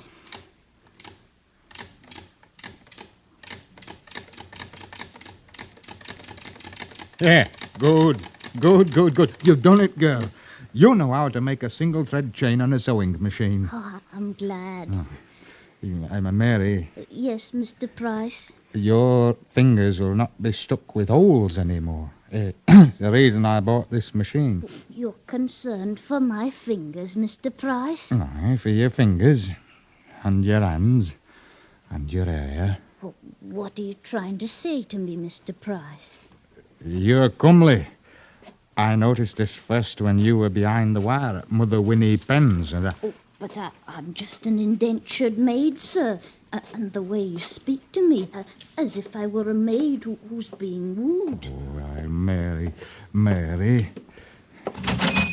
Ducks and pigeons. Once none today. Aye, now, Mr. Price. Aye, now, lass. Good morrow, Auntie Sophie, and we've meat enough without your birds, but tarry off. But I didn't climb these stairs for just a selling. No, indeed.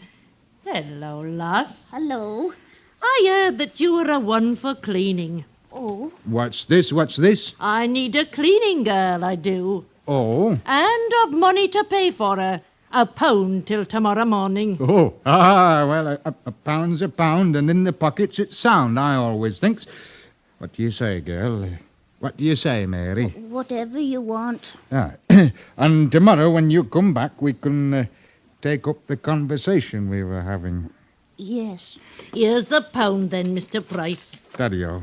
Have a good cleaning for Auntie Sophie, girl. Oh, I will indeed. Come along, lass.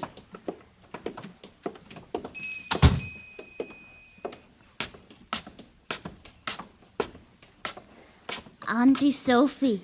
Yes, lass? James Evans sent you to me. La. To take me away for a night and a day. La. Oh, he's a one, isn't he? La. Oh, him and his 12 brass buttons. Oh, my. I sewed them all on. All of them. Oh, my. Ducks and pigeons, pigeons and ducks, ool-my,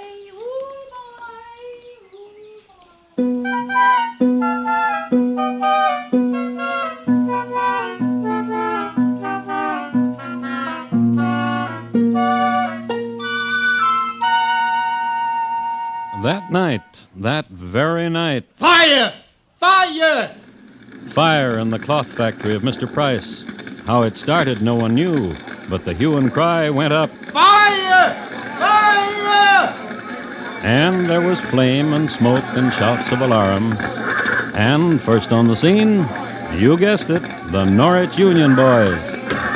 And first running up the steps, you guessed it, James Evans, axe in hand. First in the factory loft. The vision obscured, he went to work. Very good boy with the axe. Help me! Help me! Mr. Price? I'm caught on fire! Help me! Where are you? Help me! Help me!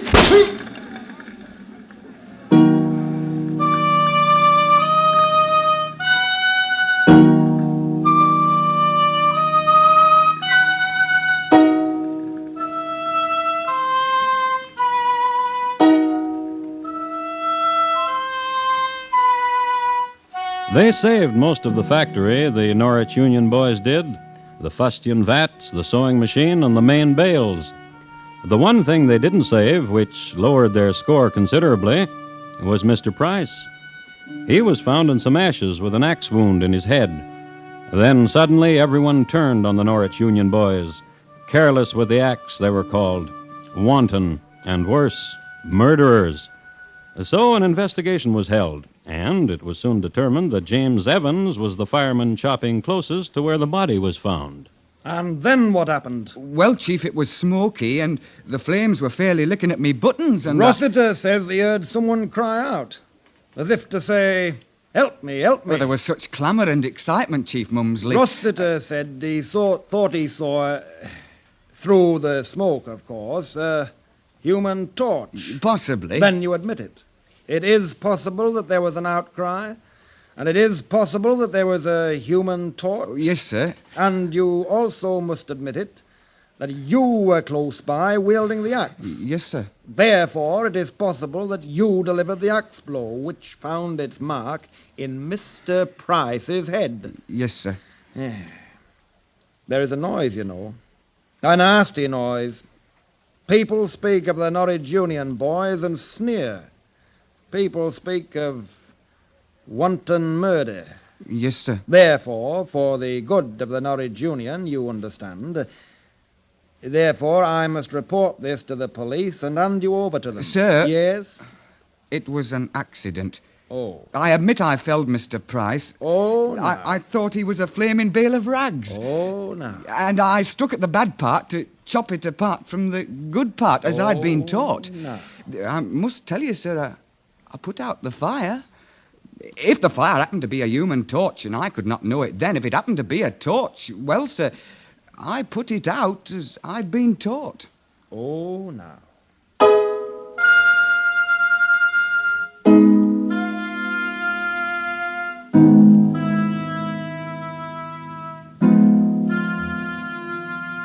And 2 weeks later in court, that was the boy's defense.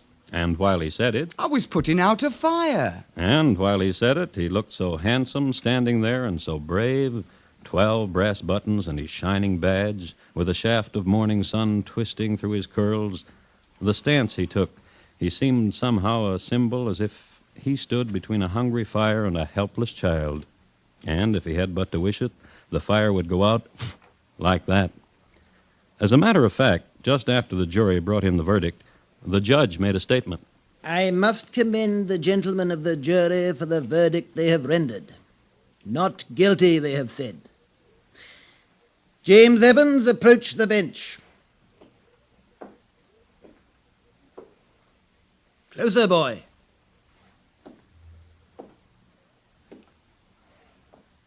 Boy, fireman, I imagine often what it is to face the flames. Sometimes, I must tell you this, when I hear the clangor of the fire engine, I hasten to where the conflagration is, and I stand and watch the consuming as the tongues of flame leap up. Leap up! What a brave man you must be to walk into those infernos. I know you must be brave, for I only stand and watch and I shiver. And how it must be to be like you are. The hero of the flame, master of it, slayer of it. You are a hero, boy, and that you, overzealous, have made a mistake and put X to a human being should not be held against you. If you will approach yet closer, I will shake your hand.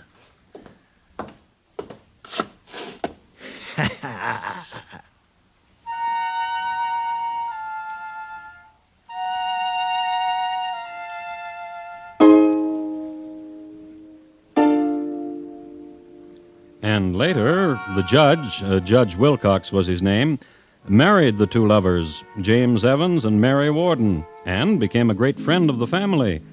The three of them would sit there in front of the fireplace and just stare at the flames for hours.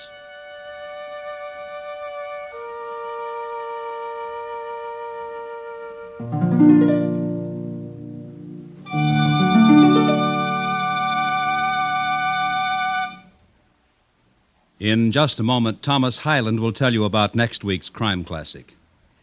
James Evans, tonight's Crime Classic, was adapted from the original court reports and newspaper accounts by Morton Fine and David Friedkin. The music was composed and conducted by Bernard Herrmann. And the program is produced and directed by Elliott Lewis. Thomas Hyland is portrayed on radio by Lou Merrill. In tonight's story, Alastair Duncan was heard as James, Betty Harford as Mary, and Ben Wright as Mr. Price. Featured in the cast were Paula Winslow, Florence Walcott, and Richard Peel. Bob Lamont speaking. And here again is Thomas Hyland. Next week, Rome, Italy, in the year 1500. At that time, a girl's brother did her a favor, a big favor, but it wasn't easy. It's listed in my files as Cesare Borgia, his most difficult murder. Thank you. Good night. We can tell you in a great many words, or in just 3 words, what makes CBS Radio News first and foremost with most Americans. Let's do it the short way this time. Those 3 words, or names rather, are Murrow, Thomas, and Trout. Because Edward R. Murrow, Lowell Thomas, and Robert Trout are just 3 of the reporters you hear regularly at the Star's address. Because America knows and trusts these men and the great CBS Radio newsroom that backs them up with a worldwide network of reporting, America listens most to CBS Radio for its news, as well as its entertainment.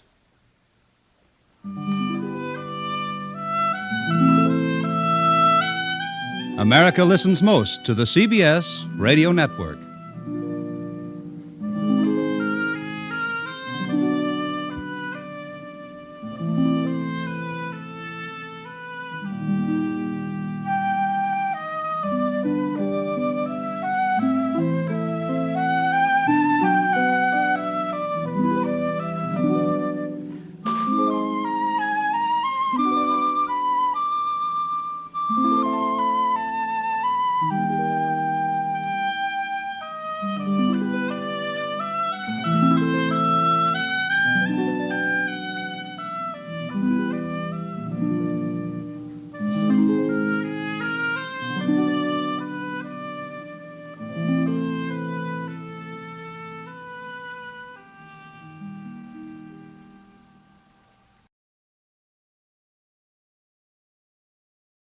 Good evening.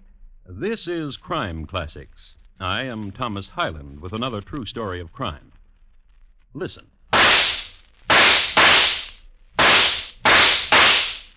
6 shots from a Colt 44. For no reason whatsoever other than to get your ear attuned to what you're going to hear. Of course, I might have said that the Colt 44 belonged to our hero, and our hero happened to be walking the field and plucking off railbirds, but he would have done that for no reason whatsoever, too. So, here we are. Our hero's name is William Bonny, a lad who was a product of his time, and whose time may be described as a blot. So tonight, my report to you on Billy Bonny, Bloodletter, also known as The Kid. Crime Classics, a series of true crime stories from the records and newspapers of every land, from every time. Your host each week, Mr. Thomas Hyland, connoisseur of crime, student of violence, and teller of murders. Now, once again, Mr. Thomas Hyland.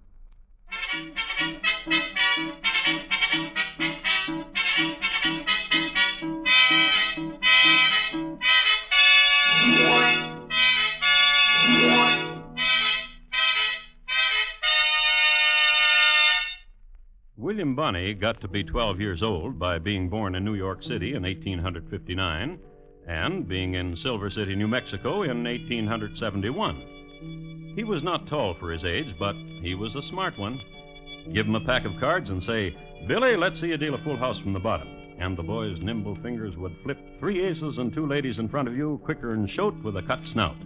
Or put a cue stick in his little fist, and if he didn't hit you with it, he'd run the rack. In rotation, like as not. Real smart. On a sunny day, you could see him walking down the shady side of the street, whistling and handling the oddments in his little pocket. A slingshot, a pair of dice, shaved, and a knife, razor sharp. There he goes.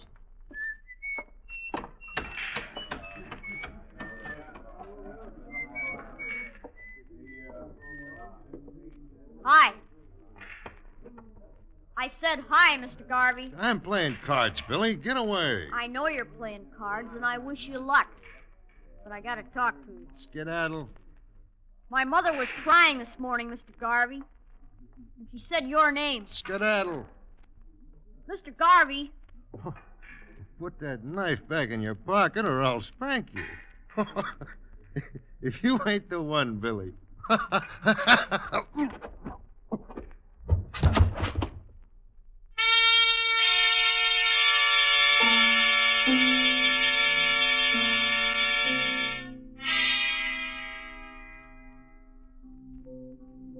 Now, Billy dearly loved his mother, and he couldn't stand to see her cry. A good boy. He stabbed Mr. Garvey in the chest 3 times, killed him. When he went back to his mom, he told her that he taught that Mr. Garvey a thing or two, and she did this. Patted her son's tousled hair, gave him $5 silver, and told him to get out of town. Billy did. I'd like to now pick out a couple of more highlights at random. Events in Billy's life before he was 17. Here's one. Morning, Mr. Carper. Morning, son. What you doing feeding my horse, Mr. Carper? Tain't your horse, son. Tis. Tain't. Tis. Tain't. 'Twas. Here's another one. Kid, Yeah? bet? Bet what? Like I've been saying. Bet you $25 I kill someone today before you do. You mean it? I mean it. Stack me 25 on the table and I'll stack mine. Sure. Now it's a bet, all right, ain't it? Now it's a bet. Draw. What? Hot out there in the street, I'm staying here. So I'm provoking you to draw. You're an egg sucker, Tex. Ain't no shorthorn like you gonna call me.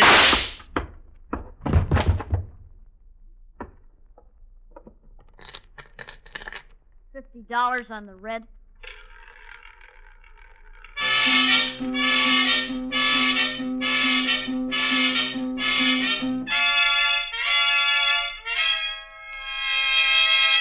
One of the outstanding events of Billy's life was the Lincoln County War. This was a war between 2 opposing factions in New Mexico, one led by Mr. Murphy, the other led by Mr. Chisholm and Mr. McSween. Now, Mr. Murphy had the law on his side, but Mr. Murphy and the law happened to be thieves. Mr. Chisholm and Mr. McSween were outside the law, but they were the good guys, and Billy the Kid was on their side. During this war, Billy killed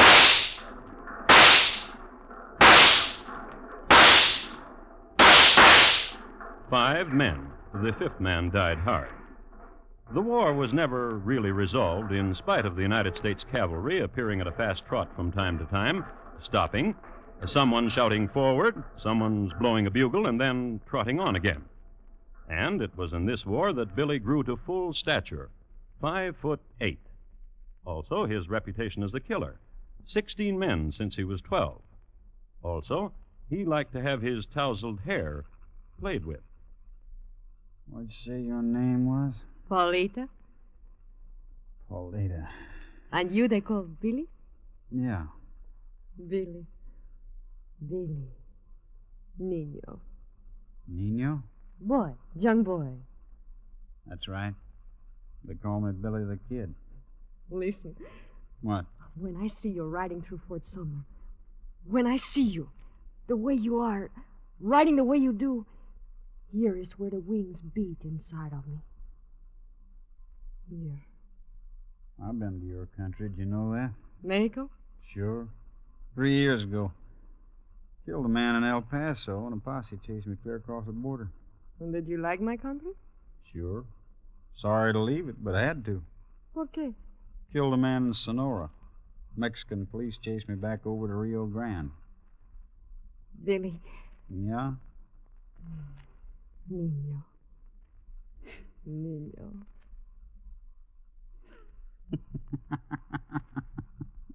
Many girls in Fort Sumner do as I do. Watch you as you ride by. Then they meet together and talk of you and giggle. What do they say? Listen, I will tell you.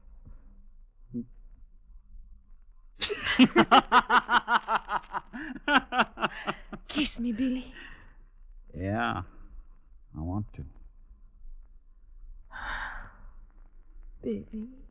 You do that. What you were doing, Paulita. Okay. To my hair. Like this? Yeah.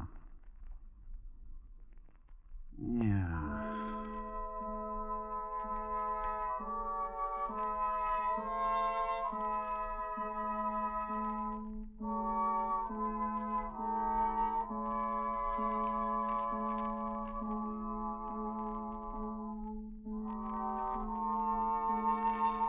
At the very moment that this was going on, and not dreamt of by our star-crossed lovers, who couldn't read anyhow, Ben-Hur was being written.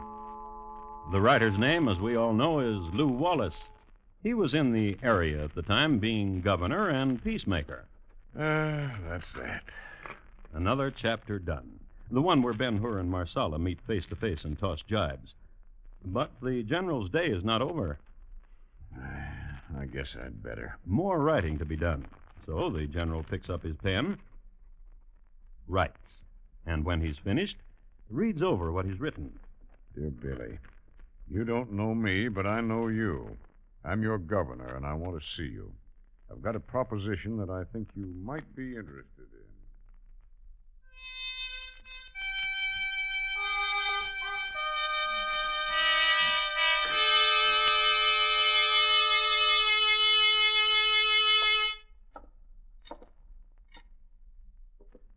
Hello, Governor. Oh, hi, Billy.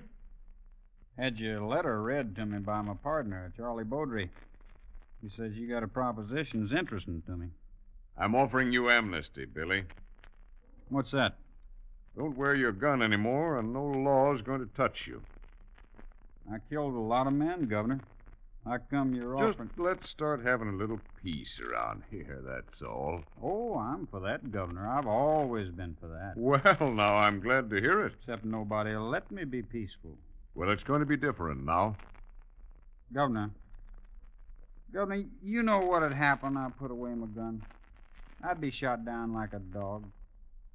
I could name 12 men shoot me down as soon as I see I was wearing no gun. There's Bob Ollinger. It's going to be different. You take Ollinger for instance. He's a deputy. He works for the sheriff.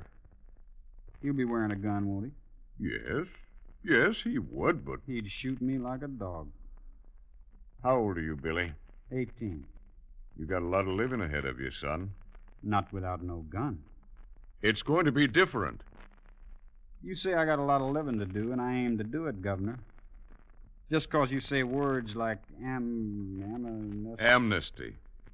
Ain't no magic words to make me front Bob Ollinger, for instance, without no gun. Billy, I've got something else to offer you.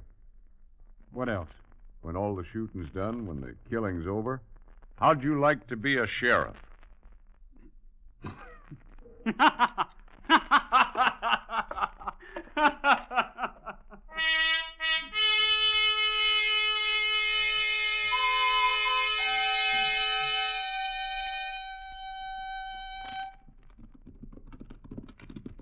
Oh, there. Look down there, Beaudry. Bottom of the hill. Yeah, I see him. What you reckon they're doing? Digging, I guess. Just digging. Maybe for a water hole or something. I don't know. Man has to be crazy to be digging in this hot sun. Me? Local. You gotta admit something, Beaudry. What? I'm facing into the sun now, you know? What are you going to shoot those 3 fellas for? They ain't doing nothing. You admit about the sun? Sure.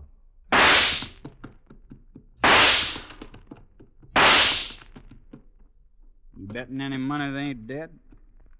What'd you shoot them for? For nothing at all. 'Cause you felt like it. 'Cause I felt like it. Get.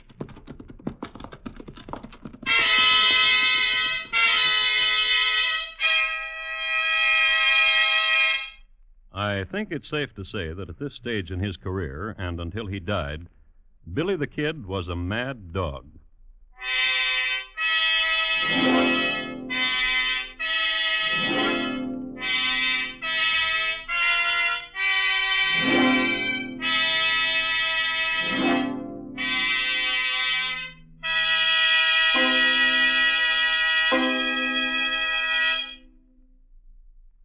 You are listening to Crime Classics and your host, Thomas Hyland. Driving tonight? Then remember this. Most highway deaths are caused by 2 temptations, to cut out of line and to go too fast. Crossing the center line of the road is more dangerous than you realize. Statistics prove it. Excessive speed is just as dangerous as officials say. You can predict your own impulses, but you can never predict the other drivers when driving tonight. Drive cautiously, please. And now once again, Thomas Hyland and the second act of Crime Classics and his report to you on Billy Bonny Bloodletter, also known as the Kid.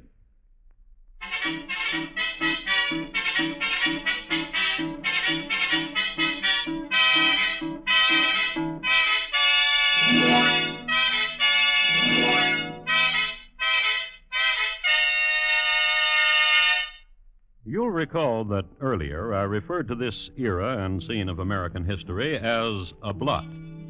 Well, I've been thinking it over, and I must say that blot is a good word. It was a terrible time in New Mexico, pillar and murder and looting by a breed of men who did these things with no sense of shame or remorse. This bleak country was a kind of trail's end. The spoilers came here, and the buffalo killers and the gunslingers. I suppose it was as good a place as any to gather, because while they were killing each other off, they couldn't break anything. There was hardly anything there. A grand piano owned by a Mrs. McSween early went up in smoke during the Lincoln County War, and once a stray shot shattered Mrs. Gaffney's fluted tureen. But aside from these, a clever hand could mend anything in the area with adobe or a piece of wood. You may ask, then, why did all these people kill each other? My answer to you is, that's what happens in a blot. But in 1880, government officials in the area received notice to clean up. Therefore, General Lew Wallace summoned one Pat Garrett. Got a paper here, Pat, from Washington. Says to clean up. Uh-huh. We're going to do it, too. But we're going to need your help. I heard you used to be a friend to Billy. Billy Bonny, Pat. The Kid. Uh-huh. That's why I'm forgetting all the things I've heard about you. Probably lies anyhow. Want you to get Billy for me. Take a look. Pretty badge, isn't it, Pat? Uh-huh. Take it. Go ahead, take it. That's the boy. Now you just pin it on. I heard Billy's up around Fort Sumner, Pat. Headed that way, anyhow. Heard he sees a little Mexican girl who's kind of related to your wife. Uh-huh. I think you ought to go up to Fort Sumner. Take half a dozen men or so and go up there. I'm not making a mistake, am I, Pat? You are the man to take, Billy, aren't you? Uh-huh. Good luck, Sheriff.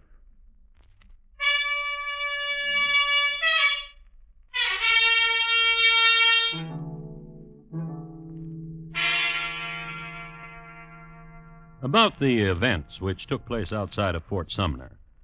Well, let's see how they told about it at the time. Let's see how the boys who wrote the 19th century paperbacks had at it. Here's one. Written by Bledsoe Sheridan, Jr. and entitled Hero in Ambush, or The Daring Escape of Brave Billy Bonny. Mr. Sheridan starts out this way. Pat Garrett squinted steely eyes off into the distance. He saw 6 horsemen. The sheriff turned to his lieutenant, and he said, Men, that is Billy, the young boy, and his desperado friends. The West will be a better place to live when he and his breed are 6 feet under. Get out your pistols, men, and make sure they're loaded up. You there, Pickus Bob, get behind that boulder, else they see you. Here they come. And Bledsoe Sheridan, Jr. goes on. The desperados came within 100 feet of the boulders and were not aware of the ambush until...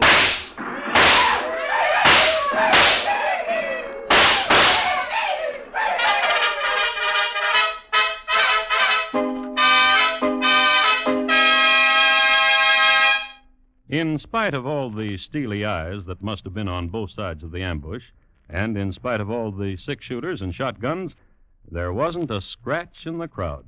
Brave Billy Bonny and his merry band turned tail and fled. Bledsoe Jr.'s next chapter is aptly entitled Stinking Springs, for that is where we pick up the boys. When we gonna rest, Billy? Down the way. Then what? They're going to come after us. You know that, Bodie. I asked you. Then what? We're going to rest at Stinking Springs down there. Down there's a place. Cabin place. Fight it out there, Billy? You scared? You must be. You asked me a question like that. 4 of us. You, me, Wilson, Pickett. How many you figure they got? That was Pat Garrett, wasn't it? What I could see it was.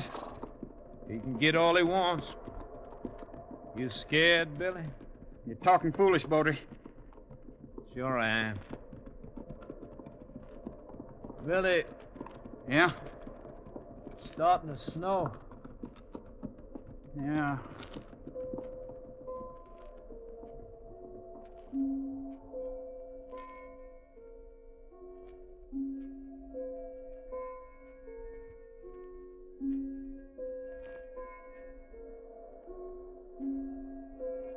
One thing I'm glad about. What? Inside here ain't as cold as outside there. Bet Garrett and his boys are plenty cold. Plenty cold. Hey, Garrett! Garrett, you cold? Come on in here. It's warm. Come on out, Billy. Come get some ham and some eggs. Man, I'm hungry. Been in this place for 5 days. Bet you hungry too, ain't you, Wilson? Pickett? Man. Come on in here, Garrett. Hey! Hey, Garrett! Can't come in. They're not after you,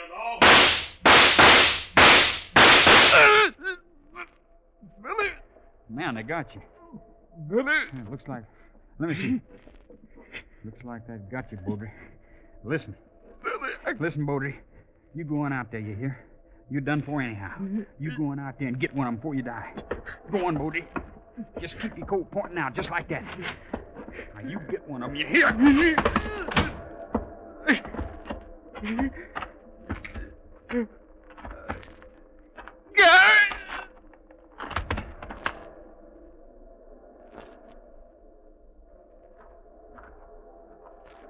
You dead, Baudry? Let me take a look. Yeah, dead. Hey, Billy! Charlie Baudry's dead. Coffee's hot, Billy. Won't you come on out? Hey, Pickett, Wilson, you hear me? Coffee's hot. Those are ham and eggs. Nobody's gonna hurt you, boys. All you gotta do is...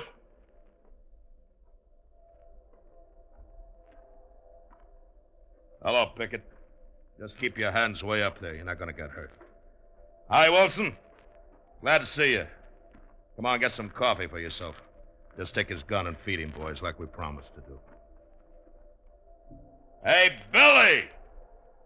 Ain't going back to Fort Sumner, Pat. Won't take you back to Fort Sumner, Billy. Take you to Santa Fe. How's that sound to you, Billy? Santa Fe. Where? I swear, Billy.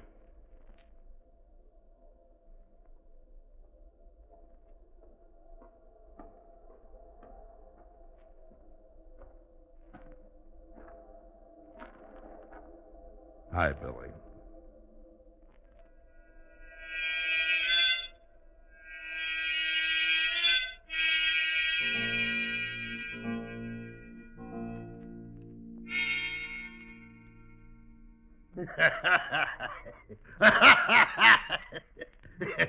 And then you know what?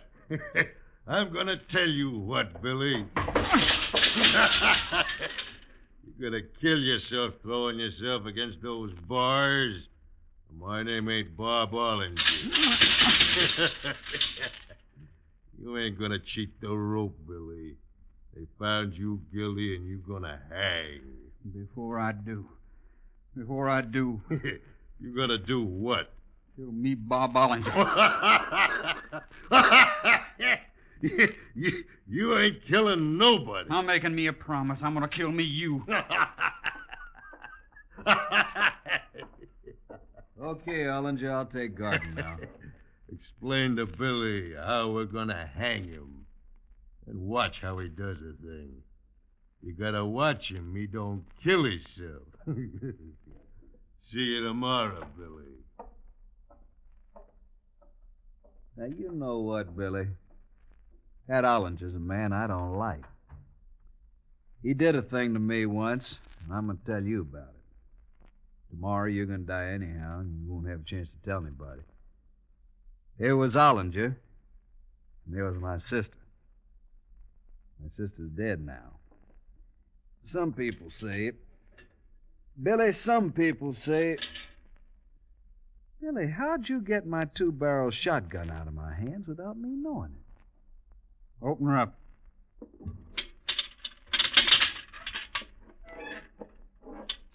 Where'd I get me Bob Ollinger? Room up in front where he sleeps. This time of night, guess that's where he just went.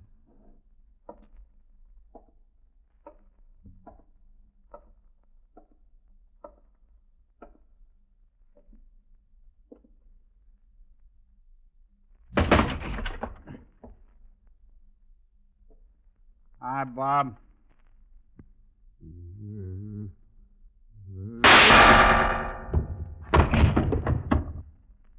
You ain't laughing at all.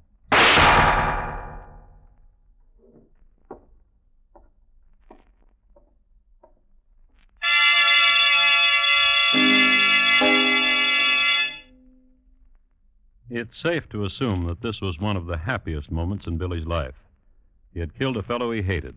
He felt so good about it, he didn't even stop to wave ta-ta to Sheriff Pat Garrett. Just walked right out of there and drifted along down the trail, which trail wound up across the street from Pete Maxwell's, which just happened to be Paulita's place. I love you, Billy. Paulita, I love you and worry for you. just love me. Just don't worry about me, that's all. Billy, What? we can go to Mexico. I've been thinking that. Oh, bueno. When? When shall we go? When you want to. Right now. Oh, see, we will go. We will go to Mexico and marry and... You are serious? Hungry, too. I'm going across to Maxwell. Bring us back something other to eat. Billy, What do you want? be careful. Petey Maxwell's my friend. But be careful. Let go of me. Let it go. No, you say you'll be careful. I let go. I'll be careful. Kiss me. Hurry.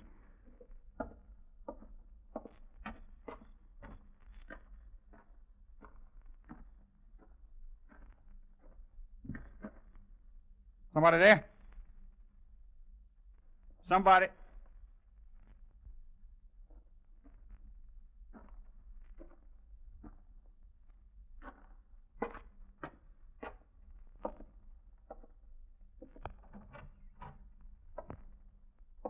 Petey? Hey. Pete Maxwell? Hi, kid.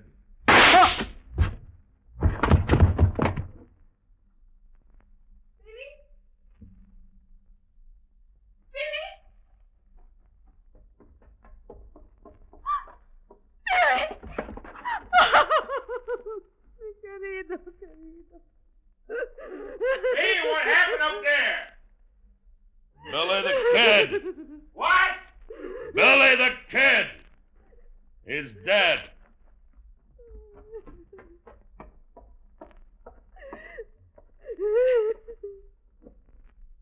Well, well. Dead, is he? Uh-huh. Well, well. Hey, Billy the Kid's up here. Billy the Kid. He's dead.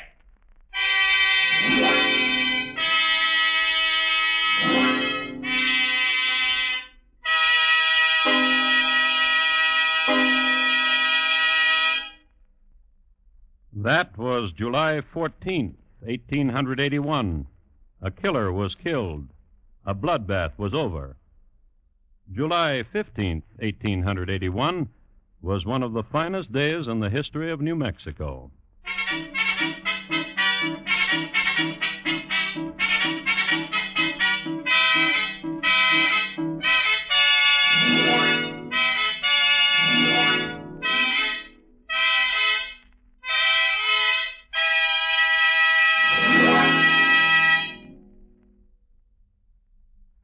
In just a moment, Thomas Hyland will tell you about next week's crime classic. Billy the Kid, tonight's crime classic, was adapted from the original court reports and newspaper accounts by Morton Fine and David Friedkin.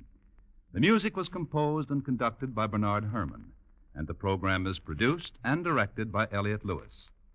Thomas Hyland is portrayed on radio by Lou Merrill.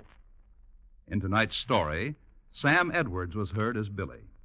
Featured in the cast were Jane Webb, Clayton Post, Anthony Barrett, William Conrad, Dick Beals, Harry Bartell, Barney Phillips, and Fred Shields.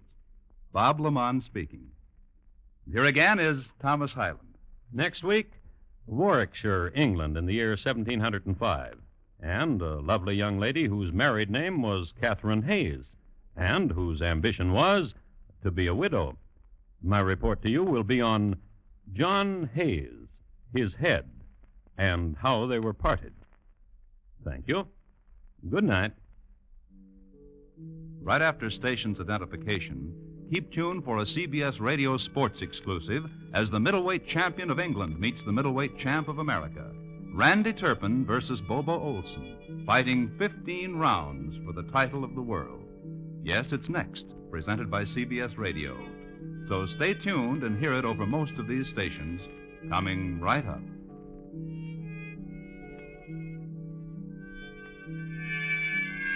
For newspaper adventure, Rogers of the Gazette on the CBS Radio Network.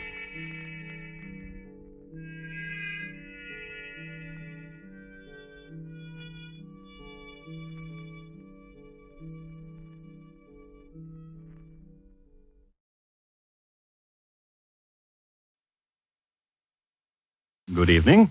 This is Crime Classics. I am Thomas Hyland with another true story of crime. Listen. The lady's name is Maria, and she's just come home from a party, dressed to kill.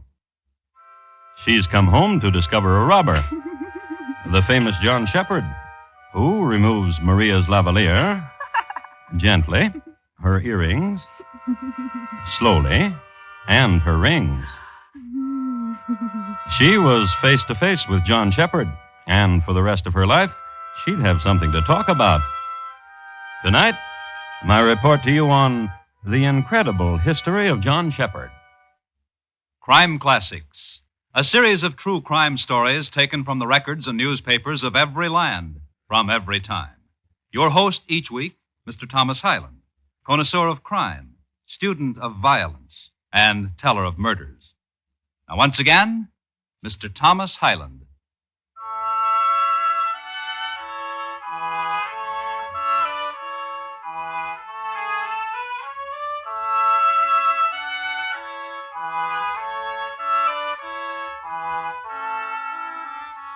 The English king who was on the throne in 1722 was remarkable in that he could speak no English. Not that he was an idiot. He was a German, and he could speak German very well. As a matter of fact, he'd brought 2 young and ravishing ladies from Germany with him so that he could have someone to talk with, lonely monarch that he was. His name was George Louis, and his reign was stormy, with that trouble with the Jacobites. This unpleasantness, you will recall, was settled by the Duke of Argyll, a soldier and dandy, husband to Anne the knitter. And into these times strode John Shephard. Well, he didn't stride exactly. He usually sneaked in through the back window so as to rob. And one night in April, he got caught. Light the taper in the candlestick, Maria, and we'll see who we have here. And you, sir, don't move, or surely this blunderbuss I'm holding I shall will... not move. Husband? Hold the candlestick up to him and we'll see. Oh. Who you have here, madam, is John Shephard. John Shephard be you? Well, now, sir, you're caught. No more sneaking in and robbing for you, sir. And no more wives of respectable husbands will you make play with. John Shephard. Come away from him, Marie. He's only a boy. Marie. Downy cheek youth. Come to rob. No. Huh. I shall tell you why I've come here. Do. I had heard it spoken about, madam, of you. Of me. Maria, come away. Stand aside. Gently, gently, husband. And you were saying what, John? And I sought you out. Unbeknownst to you, I have sought you out and have followed you. Once, in a crowded place, I touched gently like this. And this thrilled you, so you've come here to rob us out of house and home. No, to find Milady's boudoir. Now you can talk as much as you wish, youth. For as soon as you are done with the talk, this trigger gets pulled. And from Cheapside to the Thames, London husbands all about will raise a hurrah in my name. Boudoir, John. To drown myself in the scent of yourself you have left behind. Husband. Yes? Come over here a moment. Look at the candlestick, husband. What of it?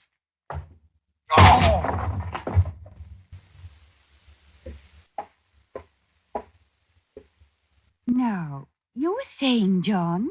Beautiful.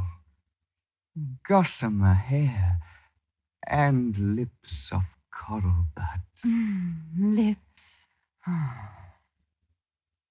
But soft as soft can ever be. If you're to go quickly. And the jewels sparkle at your throat. And when you move your hand, it makes a pattern of glitter on the gentle air. Take them. Yes. What? Lady Wedline says, about you, she says. Did she? Now, hush. Yes.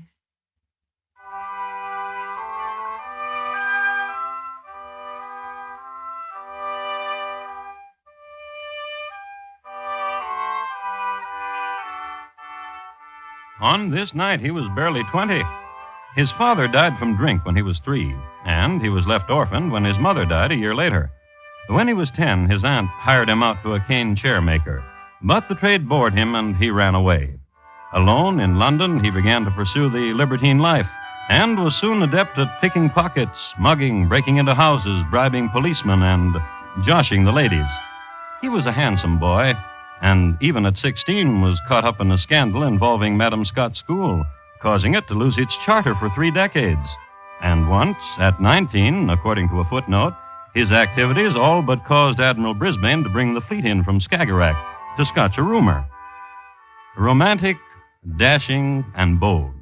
But he had his home life, too.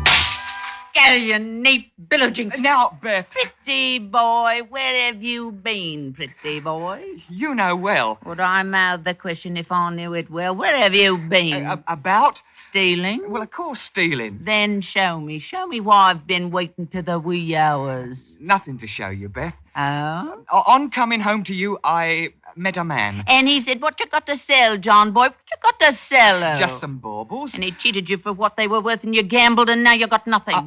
I saved you something, dear Beth. What? Here's a bauble for you.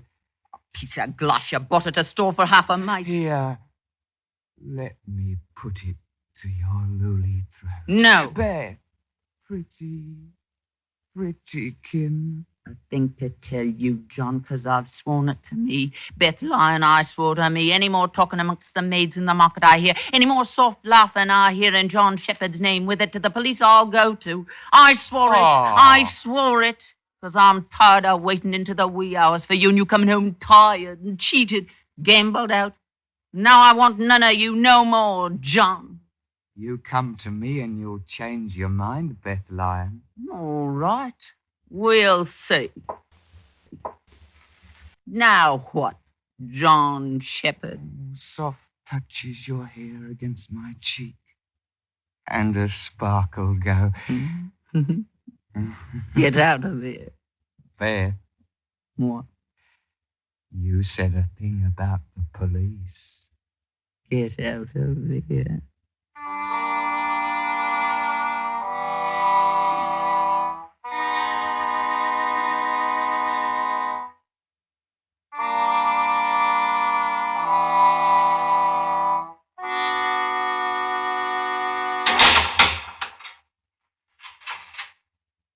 The cell's not especially clean, John laddie. That's never been broke out of. A bite of you.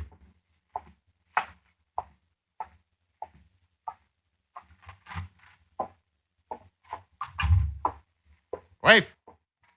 Woman. There's a new one in the little cell. Spoon a pot of gruel and take it into him. And not so generous neither. There's only a mite to feed them each day, and most of them will hang anyhow. So why fat the likes of them? That's enough, now that's enough. You take it to him.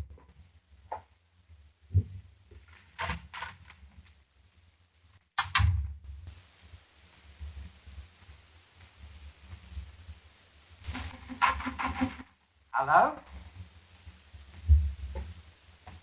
Oh. Hello.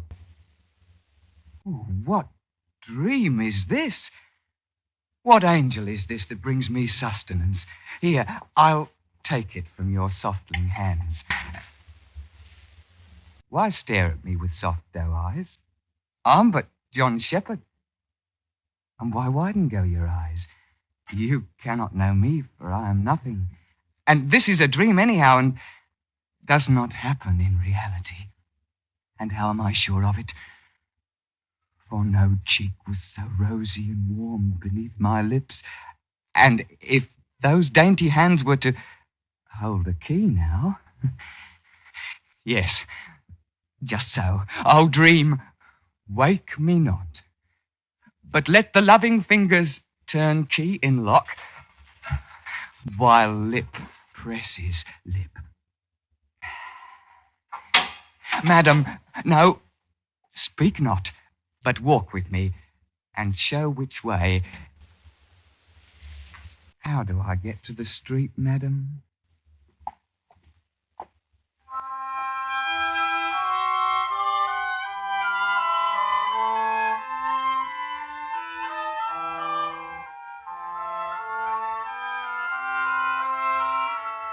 Without even paying a fine. As a matter of fact, there is on permanent exhibition at Scotland Yard a locket which the warden's wife gave to John Shepherd as a memento of their walk from cell to street. A simple, small locket with a simple, small diamond in the center of it. It is said that John Shepherd cherished the locket for a week before he sold it to a pawnbroker. And so he was on the loose again, stealing, robbing, chucking chins, steering clear of Beth Lyon and the police, gambling, and doing all the things which made him a legend. And one day, it was a summer's day, and he was strolling in the fabulous Chesney Lane and eyeing the nice things behind the shop windows. And he stopped for a moment and considered a diamond brooch and wondered where the closest rock was when... Don't do it, John. Don't do it, lad. Huh? I know what you're thinking, John. How to get a rock? And to smash a window, to steal what you see there. Why you got your hand on my shoulder? Because I'm of the law, John, lad. And I'm arrested then? You be John Shepherd, bain't you? Am I arrested then? We was told to look out for you, especially here in Chesney Lane. Don't you run, John, lad. Then what you want from me? I've heard you're a sly one, and a nervy one, too. There's a thing on your mind you're not saying. Aye. Which is what? It's my duty to walk up and down Chesney Lane and to keep the law and to take note of things. And you've noted down what? There, across the street, 2 blocks down, at the corner. The Greystone House? Aye. The house of Lord Courtliff and his lady? Aye. What of it? 'Tis empty. Of the lord and the lady, that is. The servants? Gone. All of them gone to watering in Brighton. Dee now. Dee. As I am the Lord, Dee. As my name is Cooper, Dee. Let us walk. Dee.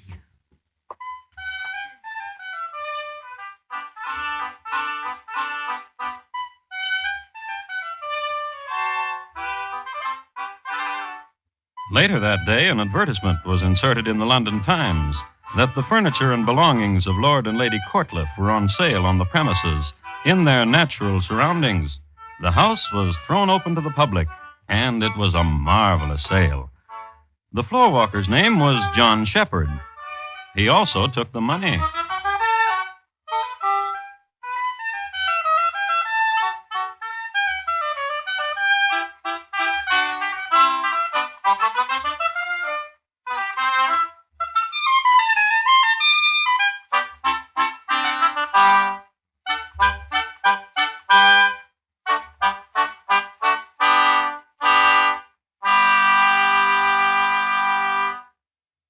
You are listening to Crime Classics, and your host, Thomas Hyland.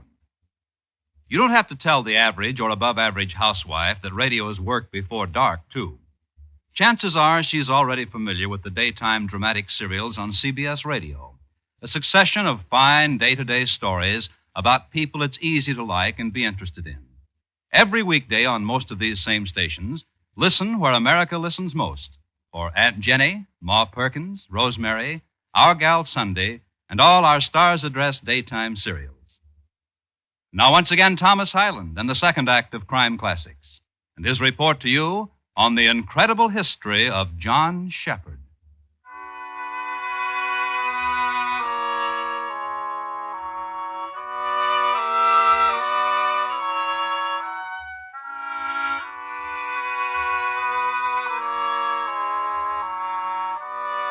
I would like to speak to you briefly about Newgate Prison.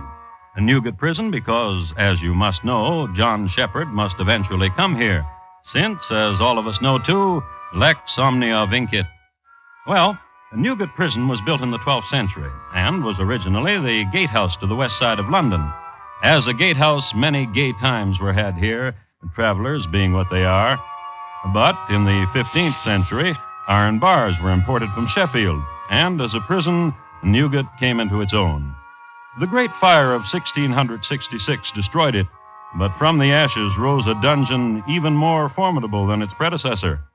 In 1723, the year which concerns us here, Newgate was a place of dampness and stone and iron, with a special section for shackle and rack.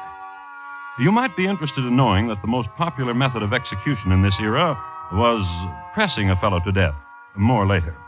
In the meanwhile, back to Chesney Lane and the house of Lord and Lady Courtliff, toward the end of a highly successful sale in which the Greystone house was being stripped to its stone.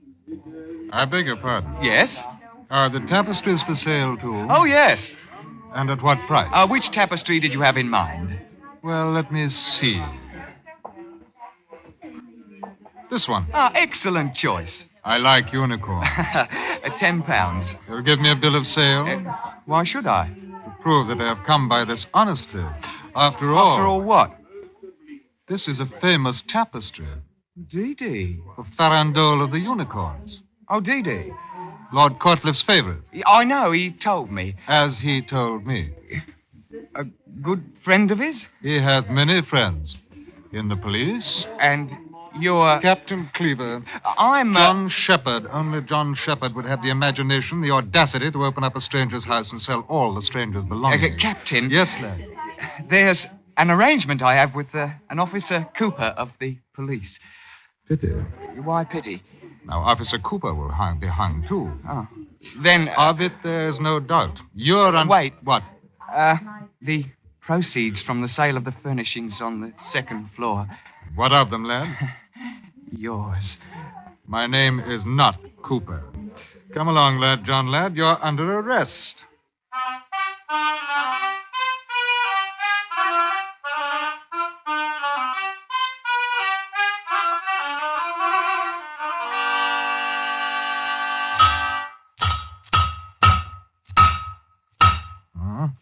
I'll test that, stonemason.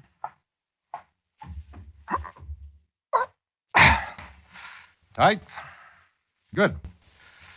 You're stapled to the stone floor right enough, John, lad. You'll not get out of here. Now, stonemason, for an extra safety, a U-spike about his neck onto the floor.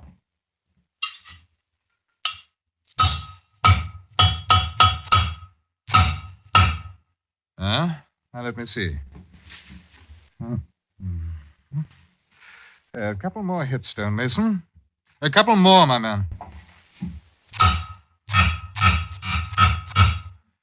The only time you'll be leaving Newgate, lad, John, lad, is when they trundle your body out. And we'll take another extra safety. Hand me those chains, stonemason. Wrap them round you, lad, John, lad. Goodbye, lad. Come, stonemason.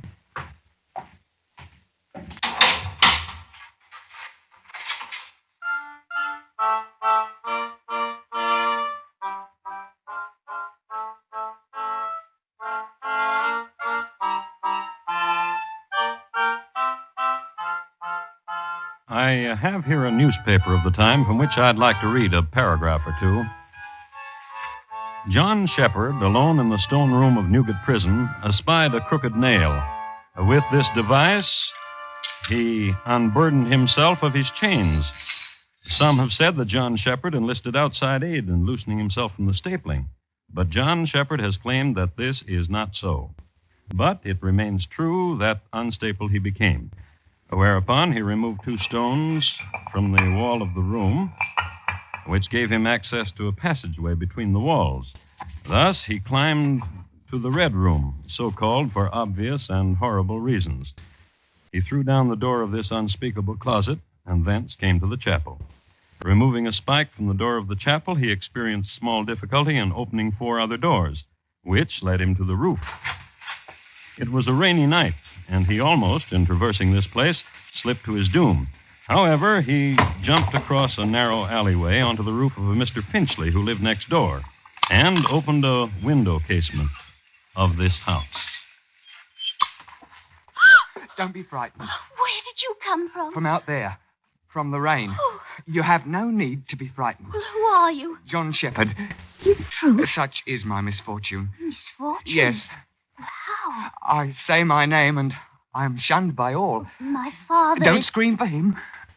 Just let me walk through that door and out of here. My father... I know, a wrathful man. My And father is in the country. I know, in the next room. In the country. What? In the country. I've been trying to tell you. Oh, what wicked man is he to leave you here all alone? To leave you at the mercy of whoever comes across your roof and into your window. He needed to go. A matter of his health. What is your name? Angela. I knew it, and I dared not speak it. Angela of Angels. Oh, John. Yes? Your clothes, they're wet and you... Oh, cold. Shivery. In the next room, there's a fire. Take me to it. Oh, take my hand, John. Of Angels. Take me to it.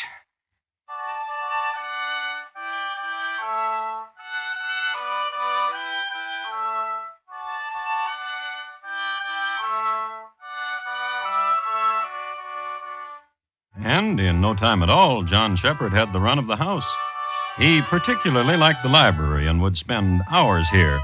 He liked to read to Angela, and as your almanac will show you, this was a very rainy summer, so he read to her a lot. And in spite of the inclement weather, it was truly an idyllic summer for these 2 young people. I love you, Angela. Oh, and I love you, John. John, oh, John. John. And small lovers spat. I hate you! Hate me, do you? Well, I despise you. Parting. Greetings. Oh, John, oh, John, John, you've come back. And John would read to her again. And sometimes next door there would be an execution. And they would watch. And every week, Angela wrote to her daddy. Dear Papa, it rains here. Most every day it rains. And there is chill in the air. I thank the stars each night that you're in the country and getting your strength back again. Stay as long as you want, and I will come down and visit you at Christmas time. As you have told me to, I improve myself in the library, reading and doing sums and musing. Tonight there is a thunder shower. How fortunate are you that you are not here. John, I'm writing to my father. Hurry, then. Your loving daughter, Angela. In the autumn, the weather got better. And one morning in early October, right outside Angela's house, when John was returning from the greengrocer's, a voice from out of the past all but dropped John like a pulled steer. John, well, John Shepherd. Hello, John. Hello, Beth. Ain't they hanged you yet, John? Oppressed you? I'm a hurry, Beth. Be you now. Please! Hush. Now, why should I, John? Because, we're old friends, Beth. Be we now? John? Yes? Were the police to find you, my lad, what would happen to you? Well, They'd hang you, wouldn't they? A pressure thinner than a comedy cake. But you won't call them, now, would you? I might. Unless what? Like it was in the old times. Like it was before. John! Well, now. Well, now. Do you have the parsnips from the greengrocer's? Do you have the parsnips from the greengrocer's? Well, now. Who's this woman, John? It's my Forgot my name, John. I'm Beth Lyon, and who be you, little duck? Come into the house, John. Come into the house, John. Pretty as you please. Well, John ain't coming into your house no more. Are you, John? Angela. Yes, John? Angela. Now you listen to me. You listen to me, John. I know where you came from that night. That first night when you came in from the roof, out of the rain. You came from next door, from Newgate Prison. Angela. And if you don't come into the house this moment, I'll yell for the police. And he comes with me, royal. John? Police! And when John moved toward Angela, you guessed it. Police! Well, as you can imagine, that brought the police. And John was arrested again and got his old room back again. He was stapled again and chained again. And the guard was placed on 24-hour vigil.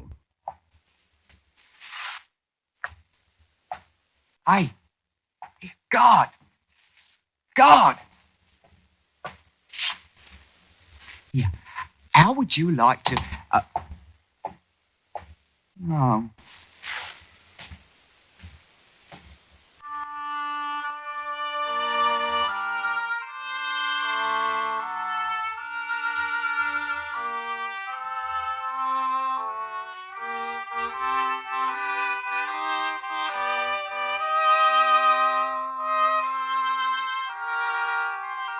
And so he was brought to trial and found guilty of robbery and footpadism, and, as was the law of the time, sentenced to execution. Since this was the very autumn when pressing to death went out of fashion, John Shephard was hanged. This last event took place on the 16th of November, 1724, in front of a mob made up chiefly of protesting but fascinated women, an estimated 200,000 in the audience. There were on record certain excerpts, statements from certain women who had known him. He's so young and gentle. They need not hang him. Oh, poor lad, it'll be a terrible loss. London will seem different without the likes of John Shephard. There'll be no one to love for no more. Each time it rains, I'll keep looking at the window and remembering. Oh, sweet apparition, and he'll no longer appear. Sweet John Shephard, cruel John Shephard, I scarce know whether I love you or hate you the more. Scarce knew whether she loved or hated him the more, which was about the consensus from a goodly sampling. And just think, only 23 years old.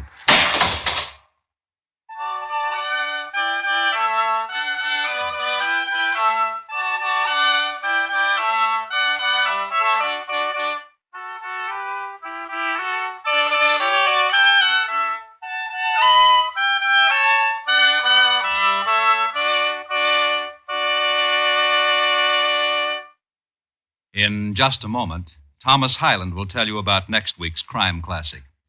John Shephard, tonight's crime classic, was adapted from the original court reports and newspaper accounts by Morton Fine and David Friedkin. The music was adapted from themes of the period and conducted by Bernard Herrmann. And the program is produced and directed by Elliott Lewis. Thomas Hyland is portrayed on radio by Lou Merrill. In tonight's story, Alastair Duncan was heard as John Shephard. Featured in the cast were Betty Harford, Ellen Morgan, D.J. Thompson, Ben Wright, Richard Peel, and Jerry Desmond. Bob Lamont speaking. And here again is Thomas Hyland. Next week, Rome, Italy, just a little bit before March 15th in 44 B.C. We will concern ourselves with a man and his friends and what happened when they all got together in the same room. It's listed in my files as 23 Knives Against Caesar. Thank you. Good night. Your Heart Association presents Bing Crosby. Folks, you know, there's never been a job too big for America to handle. Right now, your Heart Association is asking you to join medical science in the fight against heart diseases, which take more lives than all other diseases combined. The goal of the Heart Fund is to help bring new hope to all hearts through new advances in surgery, through new methods of prevention, care, and treatment. The American Heart Association and its affiliates comprise the only voluntary health agency devoted exclusively to heart programs. Mail your contribution to Heart, H-E-A-R-T, care of your local post office. Help your Heart Fund, help your heart.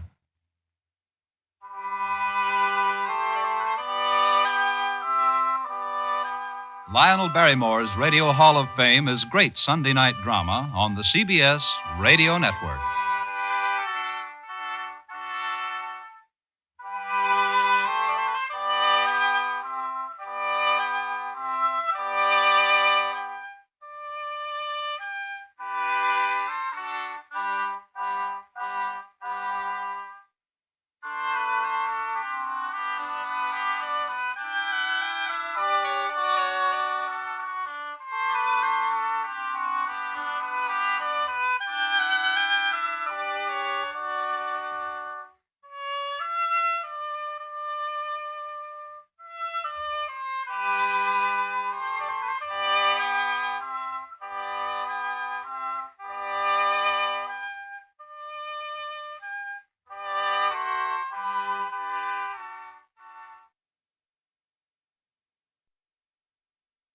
Good evening.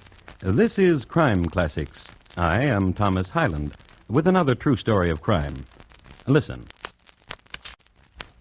The sound of Baltimore, Maryland in the good old summertime. The great claw of steamed crabs between the nutcracker. And the wonderful beer. Hot summer night, August 14th, 1953. And a room on Utah Place. And one of Baltimore's favorite summer indoor sports. Chesapeake crabs and the golden brew in the frosted glass. With 2/5 of bourbon on the side and piquant conversation. Mickey. Did you read where it says next year the Orioles going to be in the American League? Just talk. Don't you believe it? Mickey? Mm-hmm. Did you ever commit murder? Before tonight? No, never before tonight. Can't we have this party someplace else? Don't worry. You got nothing to worry about. Just don't look at her. Tonight, with names changed to avoid any embarrassment of the principals who may still be alive, my report to you on the death of a Baltimore birdie and friend. Crime Classics, a series of true crime stories taken from the records and newspapers of every land, from every time. Your host each week, Mr. Thomas Hyland, connoisseur of crime, student of violence, and teller of murders. Now, once again, Mr. Thomas Hyland.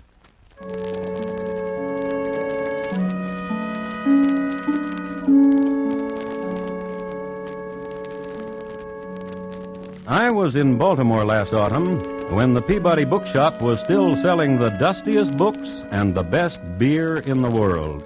It was a pleasant evening, cool enough for a small fire in the fireplace, and the hum of talk had just the right amount of laughter in it. And one of the patrons had brought along his violin, and so the hours spun away. So it was after midnight when my friend led me past the red brick building on Mount Royal Terrace and told me that a couple of murderers had lived here. And the next morning, past the house on Utah Place where they had done their murder. Busybody as I am about such things, I had to find out all about it. And I did. And I learned that it started when two young men were walking from Hyattsville to Baltimore.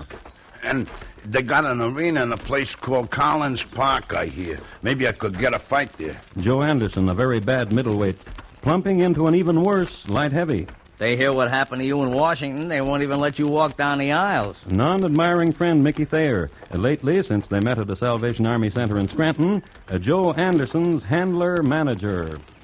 What's the matter? You like to get your brains beat out, Joe? All of a sudden you're worried about me, huh? Just interested in you as a type, that's all. You like to get your brains beat out? That I am, Mickey. I'm very slow and real stupid. You want to see if I can break you in half? How about him? Huh? The fellow walking towards us on the other side of the road. What about him? Another type, Joe. Pipe smoker and dog walker. You know what they call those dogs? Chihuahuas. Lots of yap, no more bite than a flea. The fella now, tweed coat and leather elbows, pork pie hat, and special walking shoes. Money. And we don't have any. I'm hungry. We don't have any money, Joe. I'll bet he has. Bet I'm hungrier than you. And us with no dough. Go get some. Sure. Hey, mister, you got a match, mister?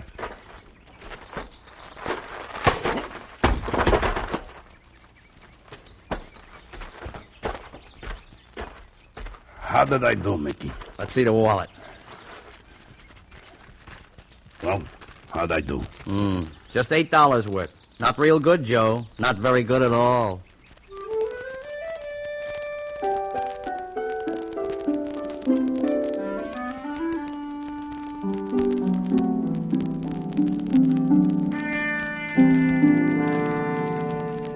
A few hours later, a Mr. James Henderson of Hyattsville, Maryland, had picked himself up out of a ditch and wondered what he was doing there.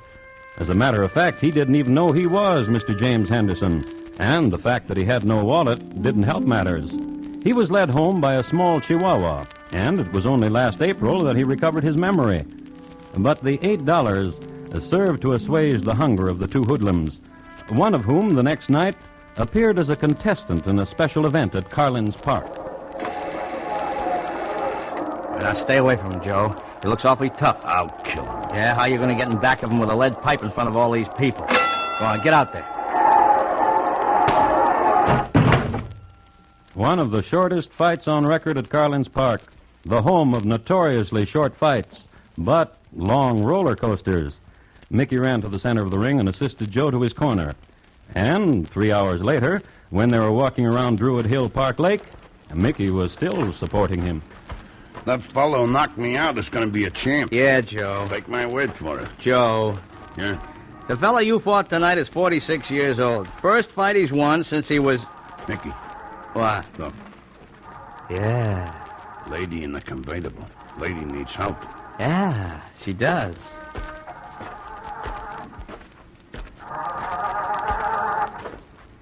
You need help, lady? Oh, I stopped here to look at the lake and I can't get started. Move over. I said move over. Well, I'm going to fix it so your car's going to work, so you move over. All right. Well. Well, I forgot to turn on my key, didn't I? You sure did. Lady? It was stupid of me. Lady? Yes? I can tell you're not stupid. You don't have a stupid face. You don't do stupid things for no reason at all. Did you just stall the car when you saw us coming? What are you talking about? Joe. Huh? Get in the other side.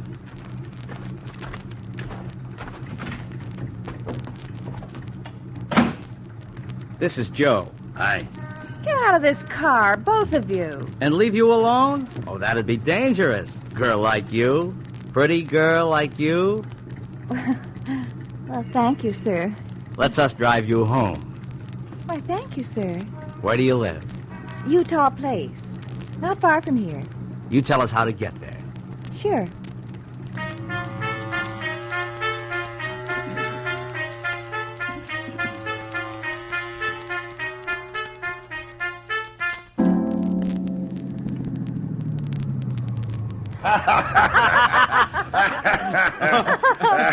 I never met anybody like you, Mickey. I never, really. Alice? Is that you? Well, why didn't you answer me? Oh, I'm sorry, Miss Wilkinson, but Who are these men? Well, this is Mickey, and this is Joe. This is Miss Wilkinson, my employer. Oh, good evening, Mrs. Wilkinson. Alice, you should know better. Making noise at this hour of the night. Oh, it was our fault. Yes, ma'am, it was. When I gave you the night off, Alice, and the use of the car... You want me to quit? I'll quit. I can get a job as companion anytime I want. I can get any kind of... Alice, it's just that the neighbors... Myself, I don't mind. Mrs. Wilkinson? Yes? Why don't you get in the car, and we'll all go get a sandwich or something? Yeah, a drive-in. Oh, well... Sure, Miss Wilkinson. Oh, I don't know. Oh, come on. Joe, get out and let Mrs. Wilkinson in.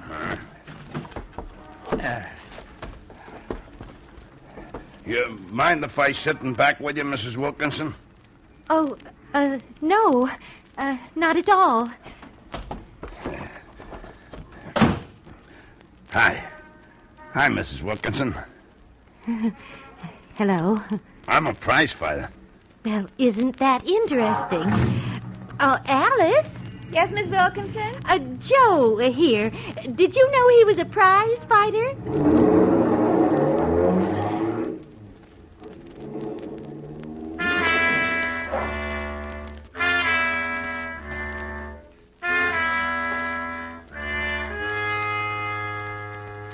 And they drove through Druid Hill Park, the ladies pointing out the famed mansion house, the zoo, and further east, the campus of Johns Hopkins University. All in all, it was quite a cultural ride. They found no drive-in that was open, but did find a liquor store that was. On the drive back through Druid Hill Park, they searched for Druids, and finding none, greeted daybreak from the famed hummock where the defending Baltimoreans broke and ran in 1812. Greeted daybreak, and there is something friendly in that. Alice? Yes, Miss Wilkinson. Don't call me Mrs. Wilkinson. Call me Birdie. That's my first name, and I want everybody here to call me Birdie. You said it, Birdie. Everybody. Hi, Birdie. Birdie, you're a doll. A real live doll. Oh, I like you too much to argue with you. That was the latter part of May, and in the middle part of June. Alice, Yeah, honey. nice how we met and all, and how we took to each other and all. Uh-huh. You want to know what bothers me, honey? What? Miss Wilkinson. Birdie. Yeah, Birdie and Joe. She's such a prim woman and all, and Joe's a real bum. He's a real bum, isn't he, Mickey? Yeah. Well, I just don't figure it. Come here. Now, don't say a word. Baby. Yeah, Mickey. Now, don't answer. Don't say a word until I ask you a question. My, you look cute smiling up at me like that. A pretty girl. Where's her safe, Alice? Mickey. You work for her, you know. Where does Birdie keep her safe?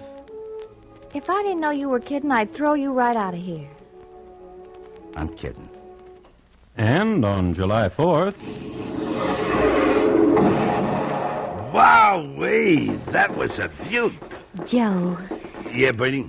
you like me, don't you? You're a living doll. I mean, you enjoy yourself with me, don't you? We have good times together, don't we? Like sitting on the grass and watching the fireworks. It's just like we're young together, isn't it? Wowee! Stars! How about that? Stars! Look! Yes, I'm looking, Joe. Joe, Yeah? you're very nice. You're very, very nice.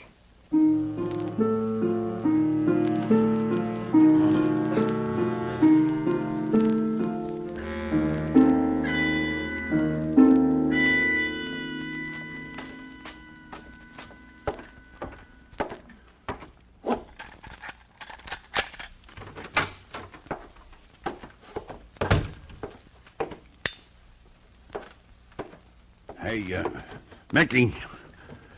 Mickey, wake up. Huh? Hey, you know what? Huh? Birdie, she's crazy about me. You hear what I said? Yeah, I heard you. Sit down, Joe. I want to talk to you. Alice told me she's got 50 grand in her safe. Birdie? And jewels. Birdie? I think she ought to give us some of that, Joe. Well, she said if I married her... What for? Well, she said if I married... It'd be easier if you didn't, Joe. Now, just step up and ask her for some of it. Yeah. Yeah, let's do that. Okay. Now, suppose she says no. Well, not to me, she won't. Well, just suppose. I don't know. I'll be there. I'll tell you what to do. Okay.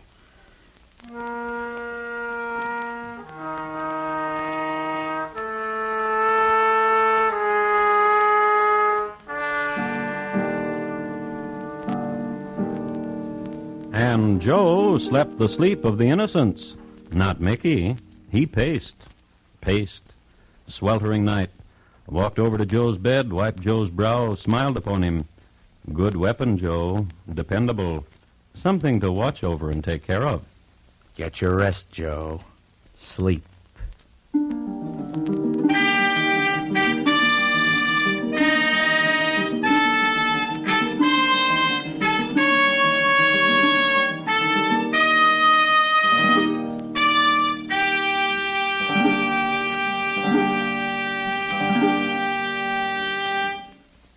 You are listening to Crime Classics and your host, Thomas Hyland.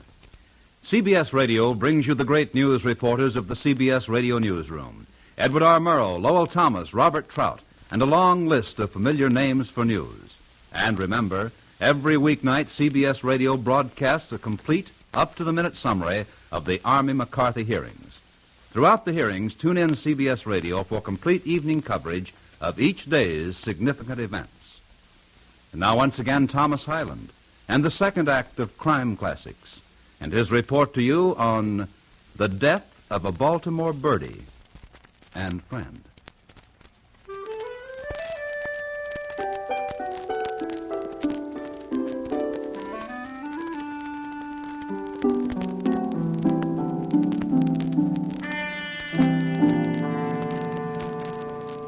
A few more words about my last trip to Baltimore. There stands out the walk through the old cemetery below Easterwood Park, where the headstones are remarkable for verses like this one. Young man, as you pass by, as you are now, so once was I. As I am now, so you will be. Prepare for death and follow me. Baltimore is filled with such tidbits. Charming city of marble stoops and Goucher College and beautiful women and crab cakes and waterfront. It's interesting to note that more Baltimoreans change their names per capita than any major city in the world. And I want to tell you, too, what the house on Utah Place looked like, not far from the Francis Scott Key Monument. It was of 3 stories, granite construction, and a maple tree grew up from the curb. Its facade was Neo-Baltimore Rococo, a style somehow found nowhere else. Its interior suited the character of Birdie, a 45-year-old Baltimore widow. China closet, Dresden figurines, grand piano. So many things I own, Alice, and I don't own love. Birdie. Carved canopied bed, Italian chest, a John Sargent portrait, and I don't own love. Birdie? Yes, my dear? Is it true? Is what true? All that money you told me you have in the safe? Oh, $50,000? Oh, yes, for an emergency. It was a thing that my husband... Well, I don't understand. I don't understand it at all. Well, now, what do you mean? Well, all that money just lying around. Oh, my husband used to say to me, suppose I get killed or something, Birdie. Our estate may be tied up in litigation, and what would you do for money? So we'll keep this amount of cash in the safe. Birdie. And then... What? What's the matter? Well, suppose you got hurt. Suppose, for example, you went to New York and you got sick or got hurt. You couldn't get to your emergency money at all. And suppose the banks were closed, holiday or something. Oh, I should give you the combination of the safe, shouldn't I? Well, if you think I've worked for you long enough and you trust me. Of course I do. Just in case you got hurt or something and couldn't get to the bank, you know. I'll write it down for you. Now, remind me to write it down for you. All right. You know, Alice? Yes? I'm worried. Oh? Well, I'm getting forgetful. Forgetful? Yes, I'm misplacing things. My little pearl bracelet, and the other day a $50 bill I put down. Now, I thought I'd put it down on my dressing table. And you remember that cameo brooch? Oh, you remember my cameo brooch. Well, have you looked everywhere? And some other things, too. Birdie, you know what? What? I think Joe likes you. Oh, he's such a child. He likes you a lot. Well, children aren't very discriminating, Alice. And as I said, Joe is just a child. You'd be surprised. What do you mean? I've heard him talk about you. Not childlike at all. Oh, tell me what he said. Oh, tell me. Believe me, it wasn't childlike.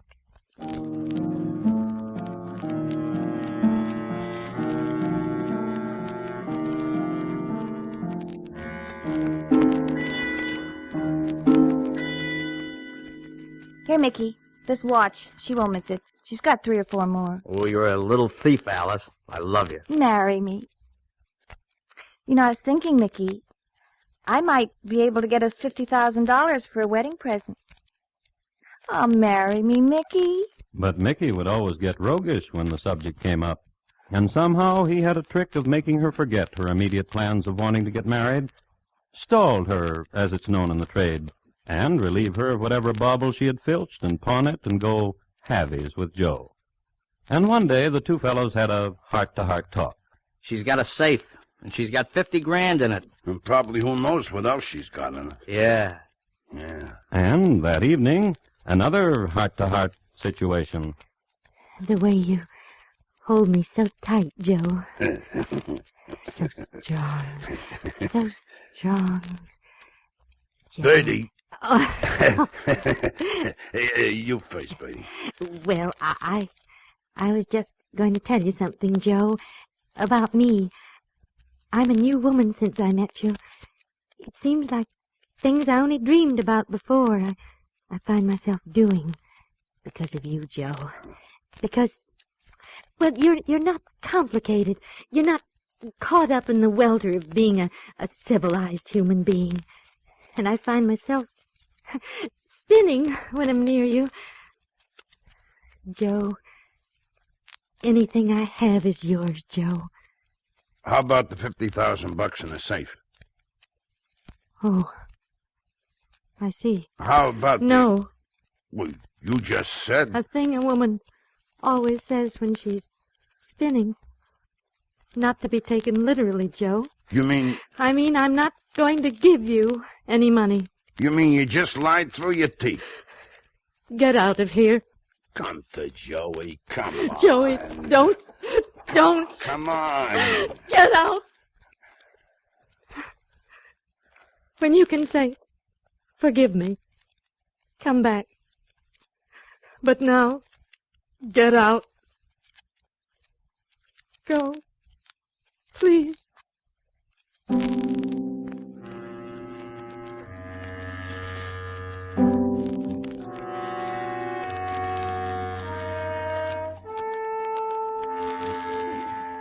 Mickey, please marry me.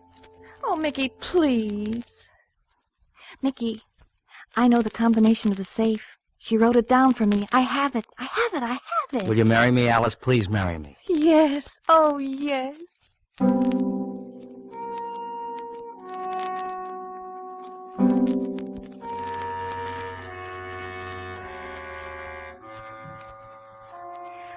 course, I forgive him, Mickey. Good. I'll bring Joe and we'll have a party. Tonight I'll bring some steamed crabs and beer. You got the beer, huh? The 4 of us will have a party. Alice, Joe, and you and me.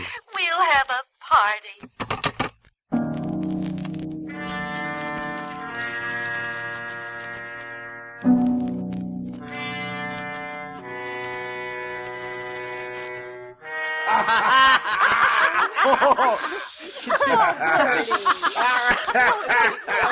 I mean it. It's 3 o'clock in the morning. Oh, shh, please, we've got to be quiet. Now, we've just got to... Oh, I told you. Hello? Oh, I'm sorry, Mrs. Garvey. We're just cracking some crabs and having some beer. Oh, yes. Yes, I know about your husband. And I do hope he's feeling better, and it was very inconsiderate of us to have made so much noise, and we won't anymore. I promise you. Oh, now you see, that was Mrs. Garvey again. Now that's the 3rd time. She said she'd call the police if we're not more quiet. No. So please, let's all of us keep having a good time. But let's... Now, I mean you too, Joey. Joey.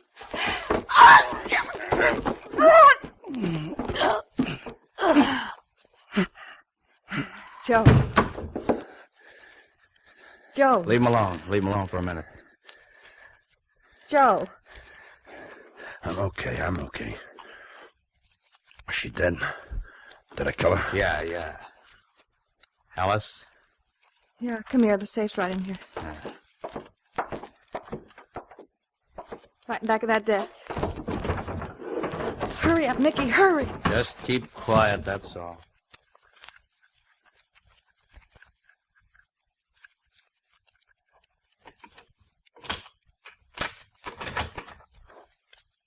Wow-wee. Look, Mick, look. Look at all that. Yeah. Hey, Alice, say something. Let's just get out of here, please. Please. Joe? Please. Okay. Please. Sorry, Alice.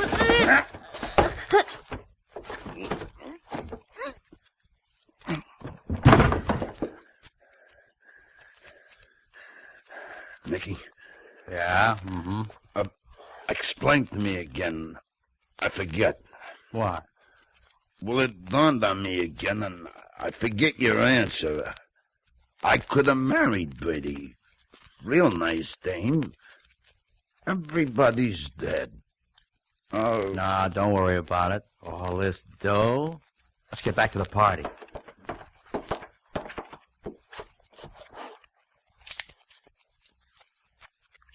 Mickey. Uh-huh? Did you read where it says next year the Orioles going to be in the American League? It's just talk. Don't you believe it? Mickey. Mm-hmm? Did you ever commit murder? Before tonight? Uh-huh. No, never before tonight. Can't we have this party someplace else? Don't worry. You got nothing to worry about. Just don't look at her. Okay. Wow-wee. All that dough, huh? Wow-wee. Hey, that must be Mrs. So-and-so from next door. Always tell us to keep quiet. Shut up, Mrs. So-and-so. Go shut her up, Joe. Now you shut up, Mrs. So-and-so. Oh. Mickey. Yeah? It ain't Mrs. So-and-so.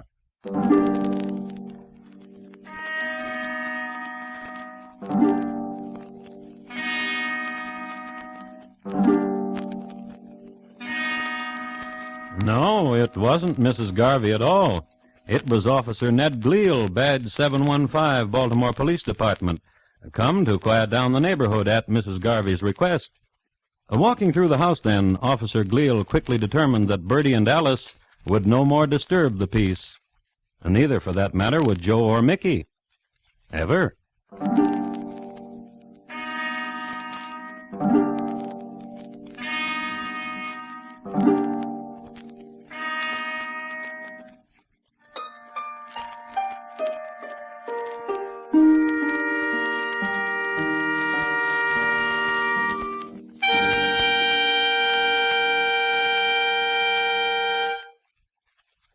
In just a moment, Thomas Hyland will tell you about next week's Crime Classic.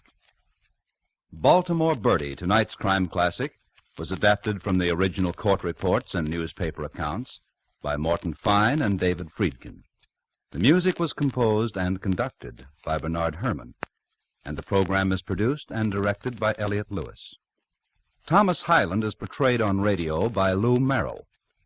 In tonight's story, Paula Winslow was heard as Bertie, Ted DeCorsia as Joe, Jerry Hausner as Mickey, and Mary Jane Croft as Alice. Bob Lamont speaking. And here again is Thomas Hyland. Next week, that portion of the Ottoman Empire known to us as Albania. There used to be a fellow there who killed everyone who got in his way. Friends, passers-by, uncles, aunts, brothers, brother-in-law, sister, even Mom. It's listed in my files as Ali Pasha, a Turkish delight. Thank you. Good night. Tomorrow night, The Fork of the Road is a warm, human, dramatic document telling the story of a marriage from the humorous viewpoint of a mother looking backwards over the years. Kathy and Elliott Lewis, on stage, are the principal performers in this delightful original play. CBS Radio is happy to present Kathy and Elliot Lewis on stage over most of these stations at their new Thursday night time. Don't miss them tomorrow evening.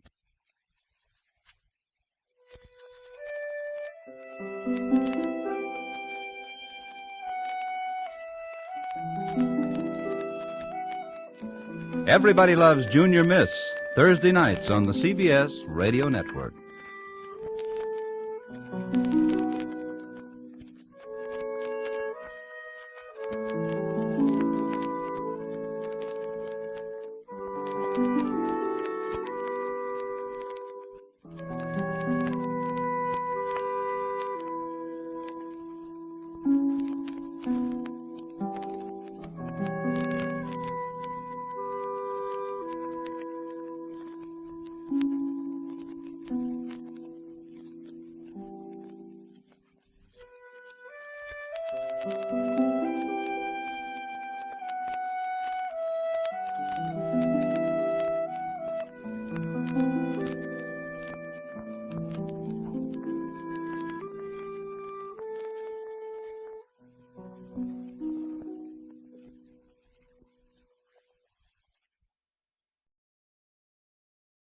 Good evening. This is Crime Classics. I am Thomas Hyland with another true story of crime. Listen.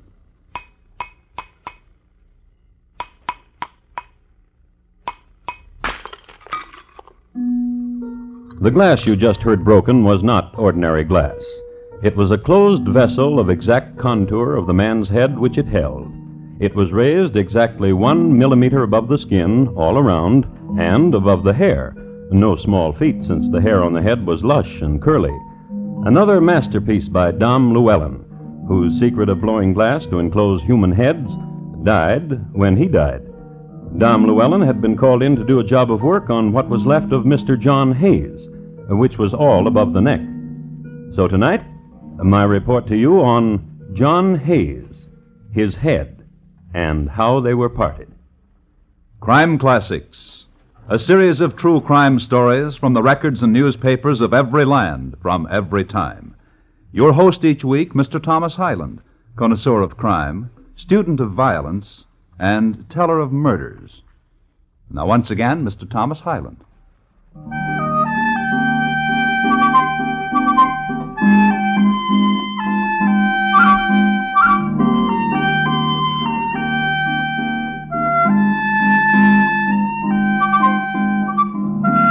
The 18th century was only a few years old, and the town was Warwick, and the season was spring. Things were budding all around, trees, flowers, and there happened to be a 16-year-old girl named Catherine Hall. She appears suddenly in history, this girl, walking down the road. Suddenly, because nobody knows what parentage put her there. Isn't that nice? A young girl swinging down a road in May. Tra-la-la-lying. Skipping. Stops, together nuts. And alongside her, 3 soldiers, officers of His Majesty's Dragoons, and gentlemen. Gentlemen 3, and guardians of Catherine, and Lieutenant Ombersley has the papers in his bandolier to prove it. Guardians and their ward at a crossroad. Catherine? Yes, Uncle. Uncle Fred and Uncle Ned and I think the time has come. For what, Uncle? The time has come. Do not be shy. How is it that always you're shy when the sun shines? We have a wedding gift for you. Uncle. From all of us to you. Uncles. The gift, here, a scarf. Uncles. We'll miss you. And I you. And the time now to tell you of him, of the man you will marry.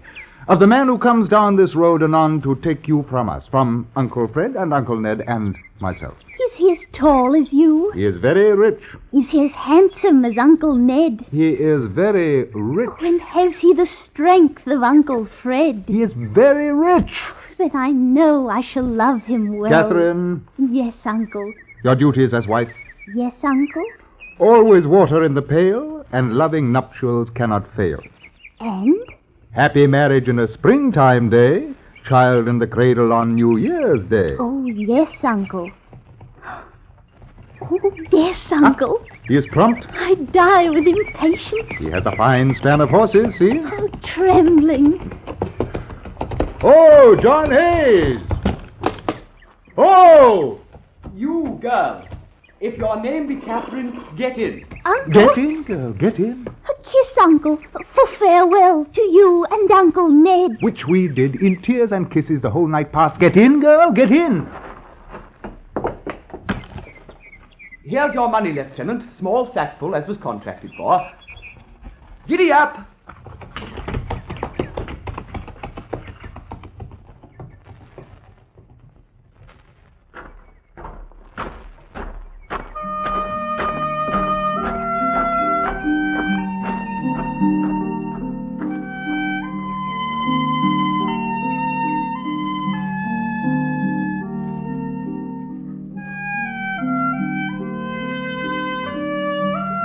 They were married that night, these impetuous 18th century lovers, these young people, Catherine Hall and John Hayes. History records that it was a rather hectic marriage. The groom's father went temporarily blind from drink before the ceremony. There was unruliness among the servants, and some sources state that the bride herself tried to sneak off and had to be restrained. But married they were just as evening sun went down. And that evening, after the house of John Hayes had quieted down, after the pig had been eaten and the toast drunk, after the celebrants had gone home and the windows bolted and the doors barred, after all these things...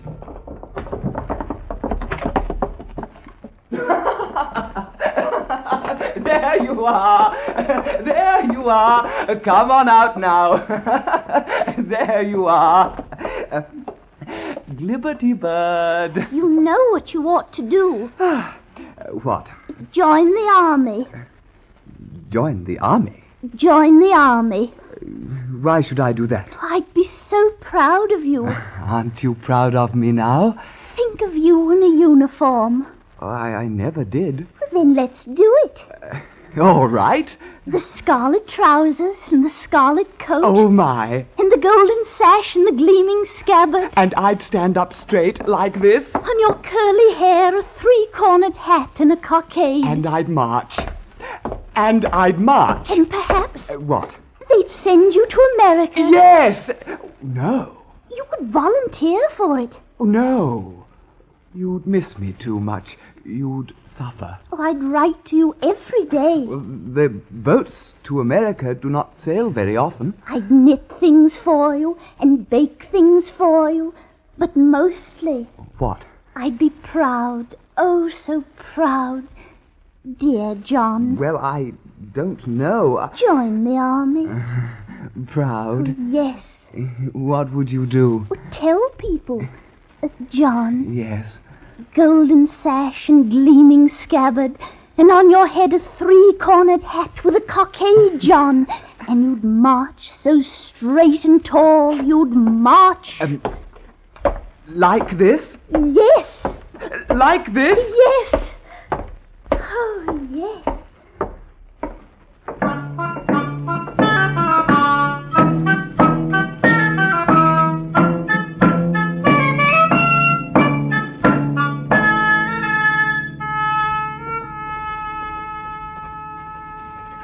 Dear Father, I am writing this letter to tell you that I have just come back from a 20-mile march under full pack, and I do not like it.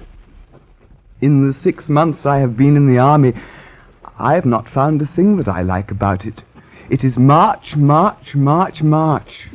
In spite of my education, I am still but a grenadier. 2 of the lads who joined the army with me are lieutenants and wear cockades, so please... Dear Father, present the government with £20 and secure my release from this life. I would do it with my own funds, but I had wisdom enough to assign my wealth to my wife's name before joining the army. I do not wish to bother Catherine in this matter, as I'm going to surprise her by my appearance in civilian garb and put an end to her loneliness. Please, Father, do me this favor, your loving son, John. Oh, P.S. Please, Father, just consider it a loan.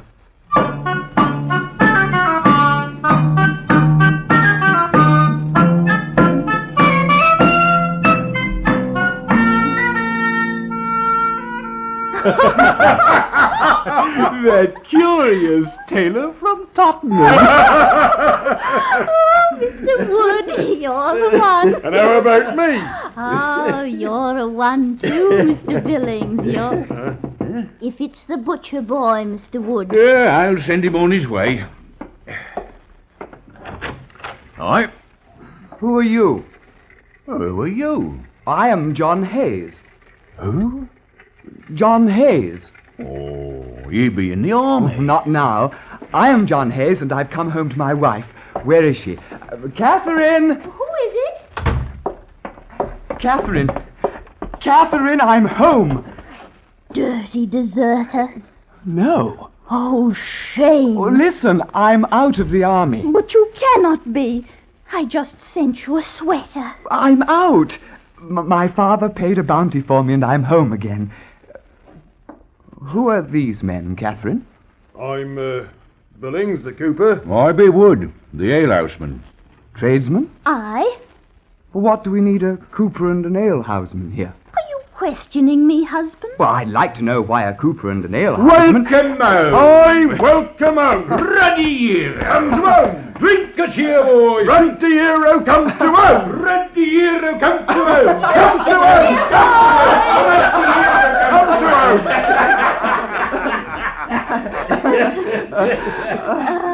Oh, husband. Oh, dear wife. I was so proud of you when you were gone. And you told people... Oh, yes. Drink a cheer. Here. Drink a cheer.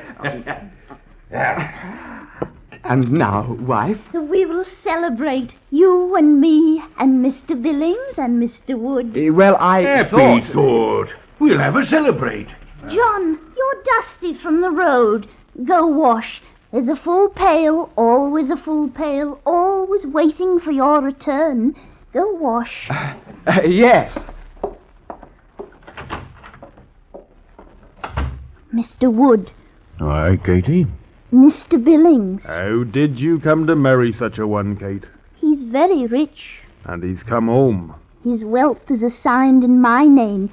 I receive it but in driblets. Poor lady. Shame. If I were a widow...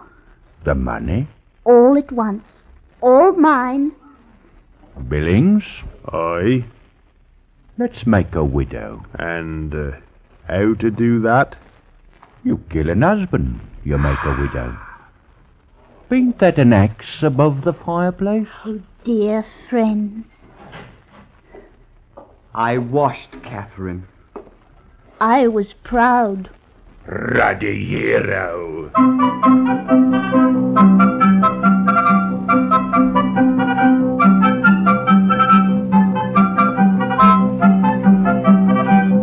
A soldier had come home, to his wife, to his neighbors.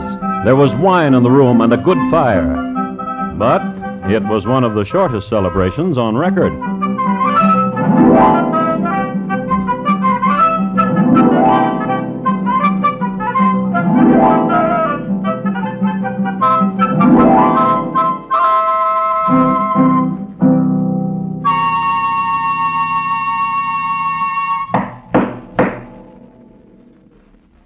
You are listening to Crime Classics and your host, Thomas Hyland.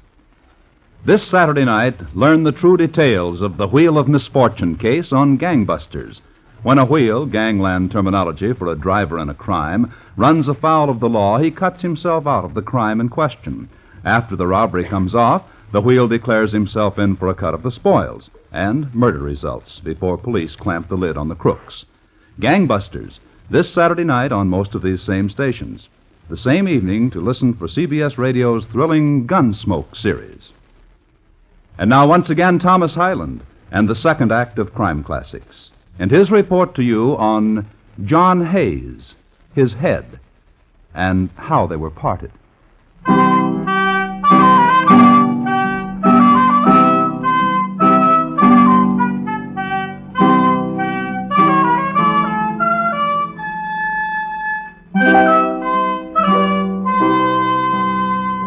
Historical background. We are concerned here with England in the early 1700s. George I sat upon the throne, and the terms Whig and Tory were being muttered and bandied about and chalked on walls.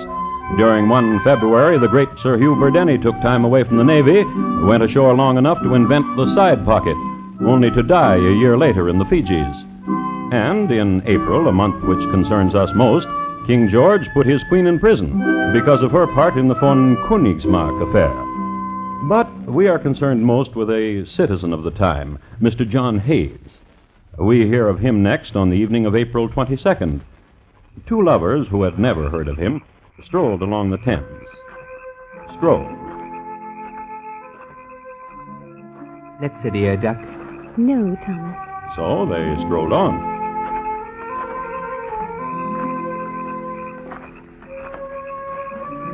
Mary, Duck, let's sit here. Oh, no. And on.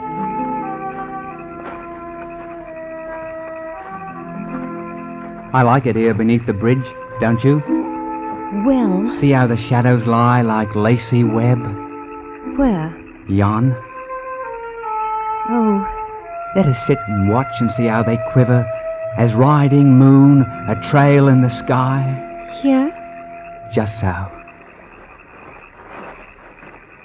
Mary, Duck, you are dear to me. Hush. And how to hush this torrent inside me. Fair Mary, fairest and most lovely. And now the blushes to your cheek beneath the moon. Thomas. Yes, Mary, I too. Thomas. This is an unreality which we see, Mary.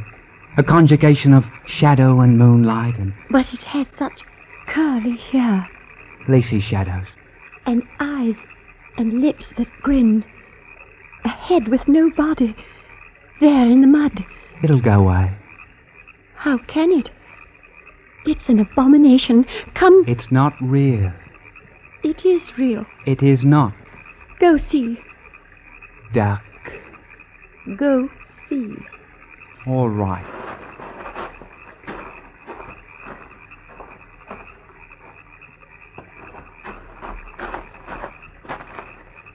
Well, Go. a head Of a man. of a curly-headed man. I knew it. Thomas Ascot, I did not want to come down here in the first place. You made me. You made me. A head. Go.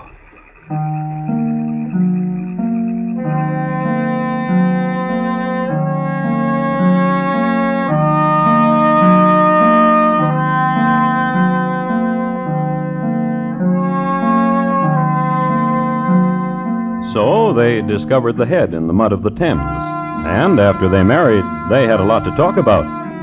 It was the head of John Hayes, all right, but nobody knew it then. Thomas Ascot reported his unusual find to the constabulary, who went to the spot, saw that the lad was indeed a truthful lad, poked about, searching for a body to go with the head, failed, and then brought back what had been found to the sheriff's offices. They cleaned and combed the find, known as dressing the head in the trade. Then they mounted it neatly on a 10-foot pole. This was the custom of the day. Whenever an extra head was found, mount it on a pole, exhibit it in the town square so it could be identified. Nobody, however, came forward in the prescribed 3 days, so Dom Llewellyn was called in. Do that thing you do with glass, Dom, he was told, with heads, and close this one for preservation purposes. And Dom did, with caliper and a secretly fashioned glass and blowpipe. And Tom did. In the meanwhile, back at the home of Catherine Hayes, she's just stepped out of her door on her way to the cheese stall. Mrs. Hayes! Woo! Mrs. Hayes! Good morning to you, Mrs. Martin. Good morning to you. A marketing? A marketing? Mind you if I go along, if I walk with you? Neighbor who walks alone, neighbor's alone. Aye. Wise was the poet who first said that.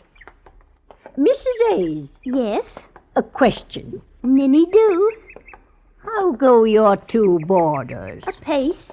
So? Yes. Mr. Wood is an attractive one. Wouldn't you say? In truth, I had not noticed. Nonny. In truth, I suppose you'll say you have not noticed the prettiness of Mr. Billings. Not at all. Through the goodness of my heart for poor tradesmen, they live in my cellar. Truth, I never see them. And Mr. Hayes, your husband. Of him, what? I have not seen him. I heard he has returned from the army, but I have not seen him. No wonder. No wonder? If he is on his way to Portugal, how could you see him? How indeed? But Mrs. Hayes. Yes? So long he was in the army, then home to such as young and comely as you, then within 4 days he offs to Portugal. Oh, restless John. My last words to him as he left. Restless indeed. Huh. Would that my husband were restless like that, and off to Portugal. And a cooper like that Mr. Billings about. Some has all the lucky.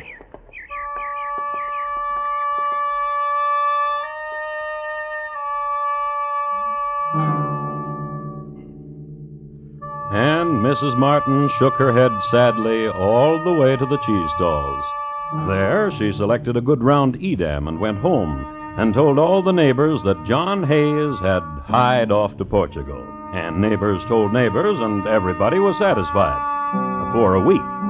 For it was a week later that Mrs. Martin went down to London on a visit to a friend. It was an infrequent trip for Mrs. Martin, and her friend took her around to show her the sights, the finest statuary, the best inns, and on a Sunday afternoon he took her to see a head which had been encapsulated by Dame Llewellyn, and which was on exhibition at the Constabulary Museum. And seeing it, Mrs. Martin said this.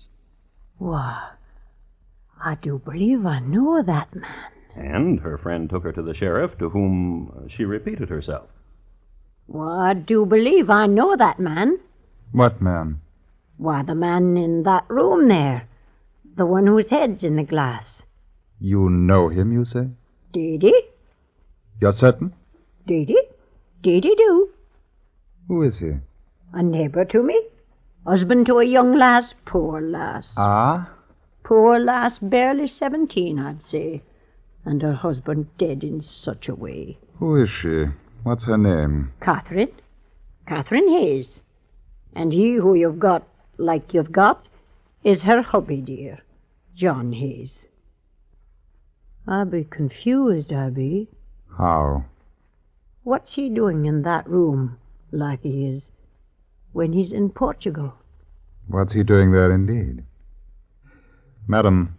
Aye? Will you take me to your neighbor? Deedy? Deedy, I will.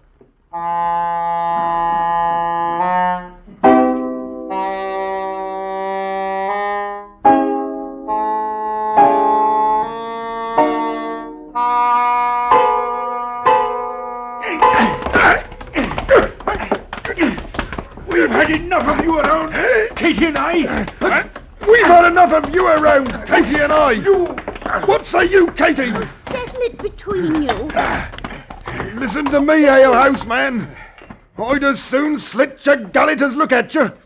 And I'll do it if you don't leave us alone. Talking. That's all you're good at, Billings.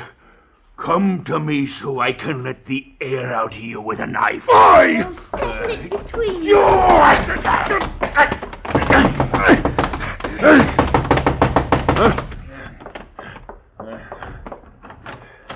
Yes, who be you? Sheriff of London Town. For what? If you be Mrs. John Hayes, I come to take you with me. For what? To show you of your husband, if he be the one whose head we have. Head? Aye. And, madam, I? the 2 men I espy over your shoulder, may I inquire of their worth? Friends to me? And your husband? I would say so. We will all ride down to London Town.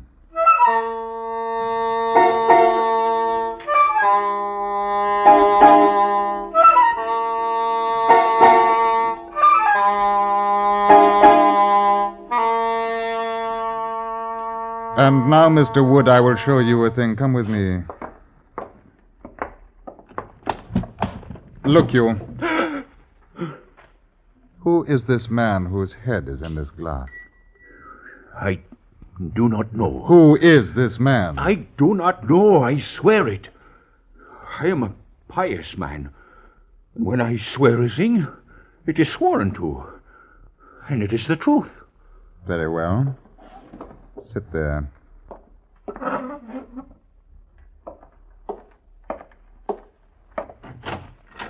Mr. Billings?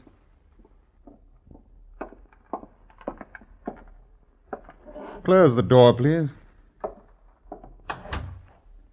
Walk to that table, Mr. Billings, and tell me whose head it is encased there.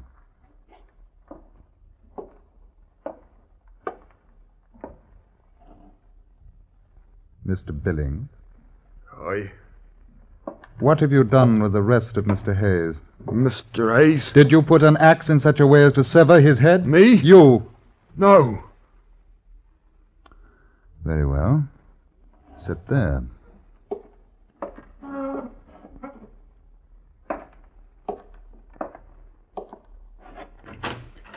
Mrs. Hayes, please.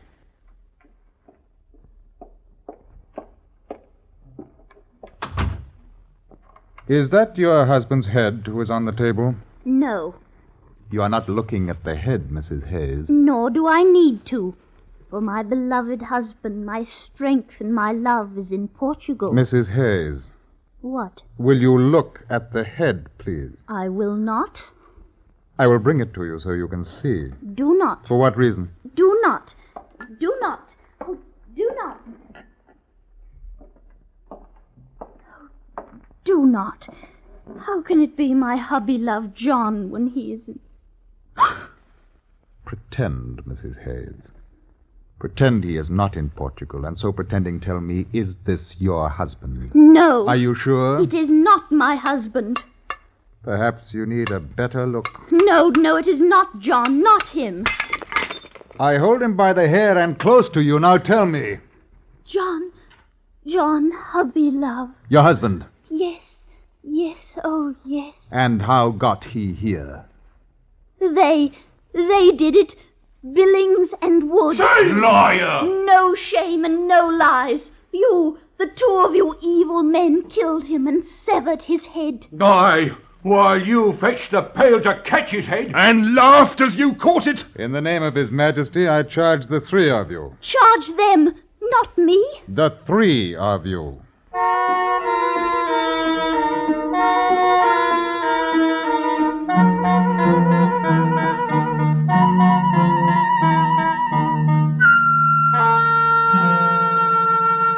And the three of them were tried. Billings and Wood on the charge of murder. Catherine on the charge of petty treason, which was 18th century talk for killing one's husband. All were found guilty. Wood died in jail. Billings was hung in chains. And Catherine... Let me read to you from a journal of the times concerning Catherine. An iron chain was placed about her body and fixed to a stake. On these occasions, when women were burned for petty treason, it was customary to strangle them by means of a rope passed round the neck and pulled by the executioner, so that they were dead before the flames reached the body. But the flames leaped so high that the executioner burned his hands, so that he could not strangle, so that Catherine Hayes was burned alive. It is interesting to note that a graph of petty treason in England for a whole year after that shows a decided drop before it picks up again.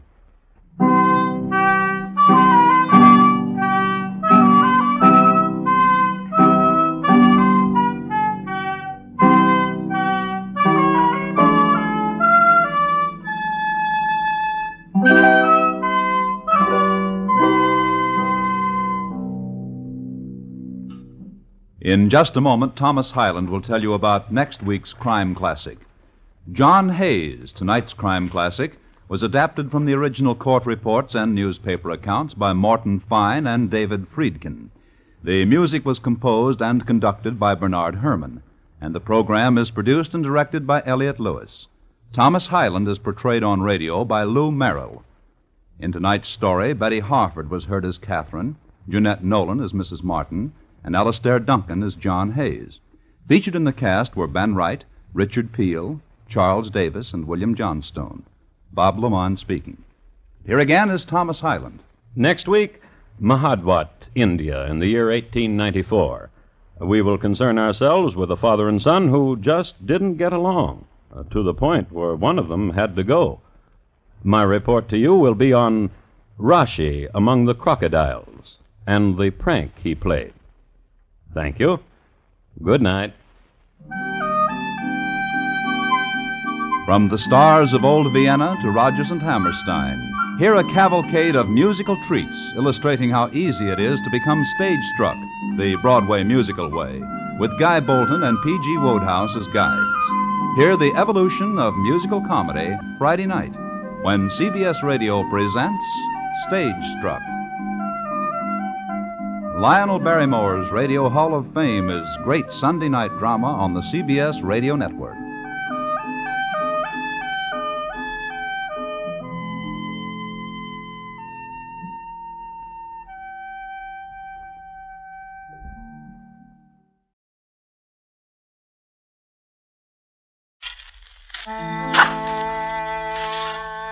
The sound you hear is that of a grave being dug on a hillside in a lonely section of England in the 17th century. And that was English thunder of the era. And that, a soft English drizzle. Water, earth, sky, elementals. Surrounding James Alsop, money clipper, highwayman, father-in-law, gravedigger. It'll take him about another hour to finish, and about another hour to give it a corpse. For in that time, James Alsop will add murder to his other attributes.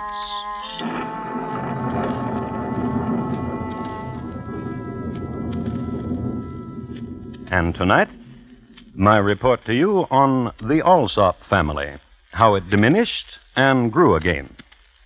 Crime Classics, a new series of true crime stories from the records and newspapers of every land, from every time.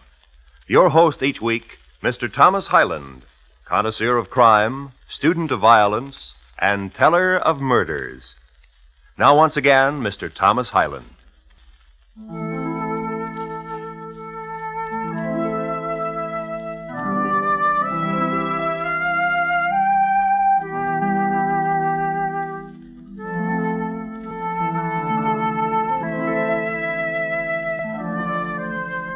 The year 1673, and the place Ham, a small village about 4 miles from London, situated in the county of Essex. Now, the month is March, at the tail end of a wild winter, a winter of great snows, much poverty, and much returning to the earth of the folk of Ham, young and old. Never was there such a winter within the memory of what villagers were left alive. And now that the snows had melted and the first warmth blew across the heath and into cold stone rooms, there was stirring among the hamlings who had survived. Man and wife smiled on each other where yesterday had been chill. Life must go on. But what of those whom the ravages of the season and starvation had made lonely? What of, say, a widow? What of, say, Widow Ursula, who lost her husband to the wild dogs 2 days after Christmas? What of her? Well, let's see. You be lonely, widow? Aye. It was a cruel thing has happened to your husband. Cruel. Then now it is the springtime. Aye. And March is soft on the moors. April is a good time for marrying, widow. When I married last, it wasn't April. It was April after a soft winter when my husband built this house that we married. It was a good marriage. April is soon, and you should have another husband. You're a widow of good credit and competent estate, and you'd make a young man a comely bundle. Teddy? You're welcome, Widow Ursula. A comely bundle indeed. How long has it been since your wife passed on, James Alsop? 6 years come next Bloomsbury Day. I heard she was a shrew. A witch, a shrew, a gollygog. But a woman of fervor, and she fruited me with 2 sons. Aye. I have seen the younger one. He said to me the Widow Ursula had looked upon him. Aye. A robust lad, sinewy. And will you marry my son? What do you call him? Christopher. Christopher. A likely name for April. Then Ursula will make a likely bride. Aye. Morning.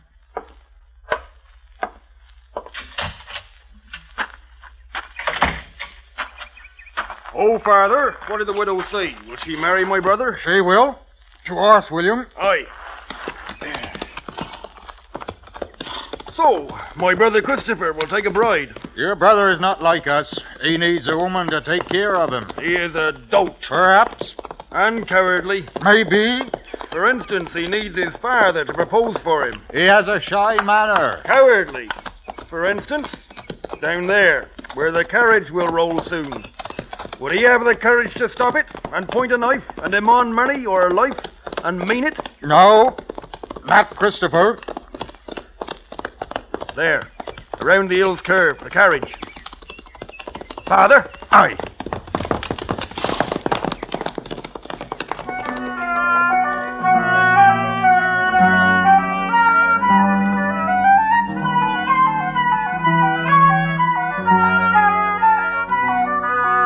So the two of them, father and son William, galloped down the hillside, donned masks, and stopped the carriage. And with a well-a-day and cocked pistols, they robbed the driver and a passenger. History records that the passenger, as coincidence would have it, was none other than Dame Maggie Chavez, who, it may be assumed, was even then on the first leg of her mad dash to Lisbon. Gallants that they were, the highwaymen took from the lady only her gold coins. Her jewelry, the famous mementos from the Viscount of Gloucester, was not touched. This might have been, however, because of the hiding places for gems that the dame is famous for. And, with another well-a-day, James Alsop and William rode down to the town of Ham, and to home, and to their workshop. Here they divested themselves of garments necessary to robbing on the road, placed them in a trunk, took out a pair of shears, and went to work. This year's mintage is harder than last year's. Work, meaning clipping off small edges of the gold coins. Decreasing the diameter, in other words, without decreasing the face value. So, when you were finished, you had the original gold coins and gold clippings as a bonus. Else the shears are dulled. Else you, Father, are growing older and weaker. Aye. Aye. Aye. I said it. Did you now? What do you say now?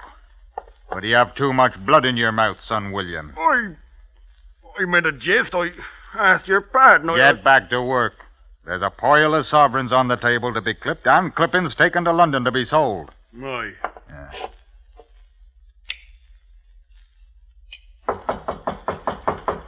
Who be it?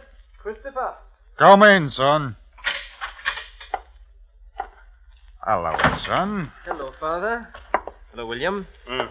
Did the day go well for you, son? I dreamed how it would be to take a wife. You like the taste of blood, William? I dreamed how it would be to take a wife. And it was a fine dream. Yeah, I spoke to the widow Ursula. And asked her what I told you, Father? Aye. Will she have me? In April. I'm grateful to you. You're a good son, Christopher. You make your father proud. Did you have a good day on the road, Father? Now, that's thoughtful you asked. Aye, a good day indeed. A carriage with a rich lady. And much gold, I see. One thing, son. When you're with wife, no talk of this and what happens on the road. Not a whisper on it. Oh, not a whisper? Yeah. We have to do much clipping, your brother and I. Take a handful of coins, lad. Buy some things for April.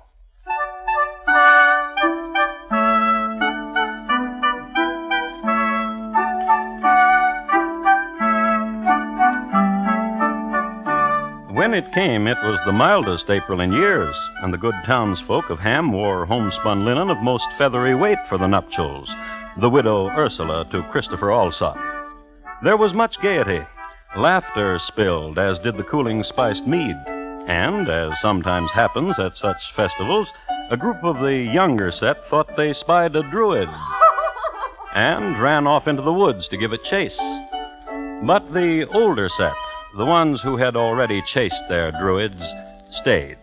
And they smiled kindly upon the bride Ursula as she took the hand of Christopher and led him into the warm stone cottage. My husband. My bride. You dance well, the saraband, husband.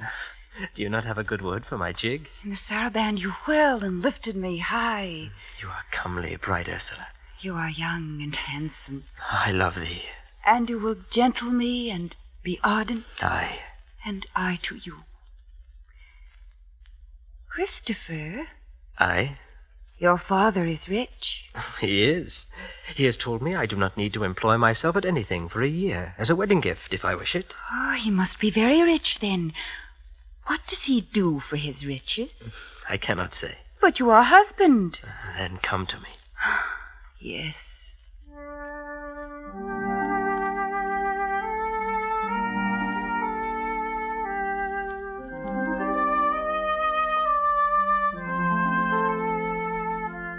Which was the talk in April, and in May when the bloom was on the sedge, Come, dearie.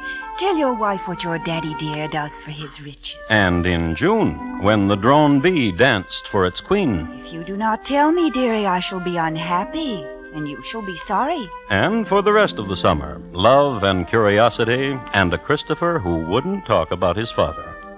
But in September, when the first leaf dropped, Now, what does he do, your father? Come here. I will not. Bride. Wife now.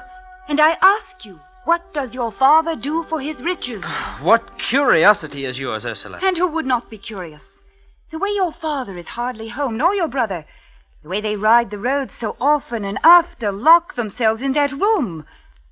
What do they there?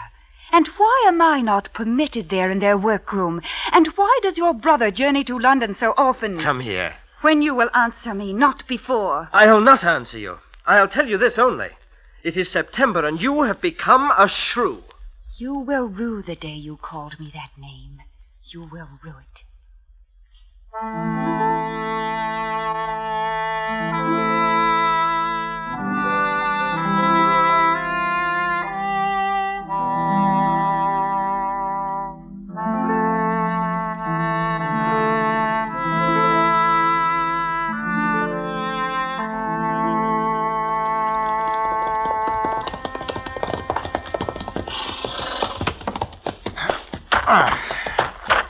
Tether the horses, William. Aye.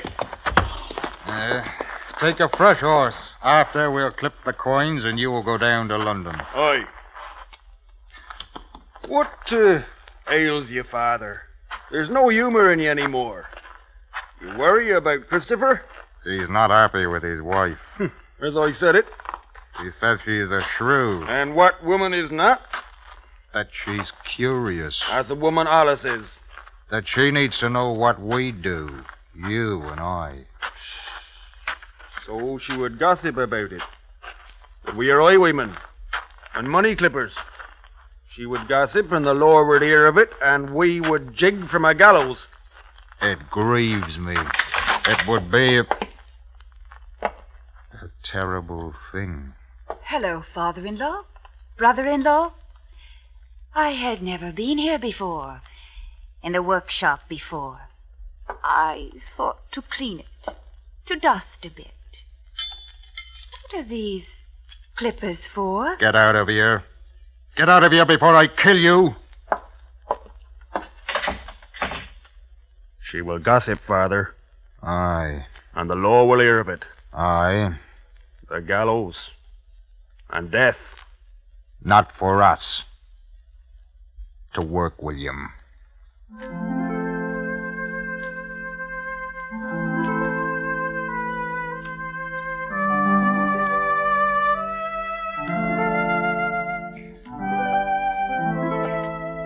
and they clipped a pile of sovereigns, and William took the clippings to London town. And the rest of the night James Alsop sat with his thoughts. In the false dawn he came to a conclusion. His daughter-in-law had to go. For good.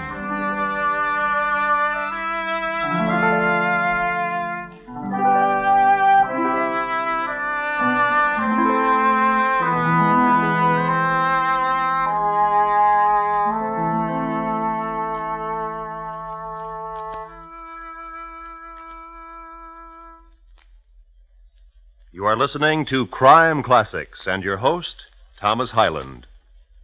All America is in CBS Radio's 21st Precinct. Tuesday nights every week, the Star's Address brings you gripping and suspenseful stories of behind-the-scenes police work in the world's biggest city. Hear 21st Precinct on most of these same stations tomorrow night. And now, once again, Thomas Hyland and the second act of Crime Classics and his report to you on the Alsop family, how it diminished and grew again.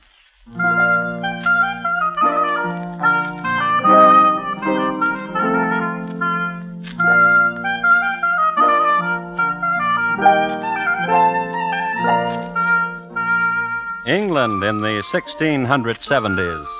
It was a mess. First of all, the English didn't like the Dutch, and the Dutch felt the same about the English, and they were constantly sending each other's frigates to the bottom. The King of England was Charles II, famed for being a member of the Stuart family, for marrying with Catherine Berganza, and for peeling the oranges of one Nell Gwyn. It was, as I have indicated, a yeasty time, foment everywhere. Colonists were going off in every which direction, to America, to India, and to the Caribbees. It was the decade, too, of the great Fethergill hoax, and it was the decade of plague and fire.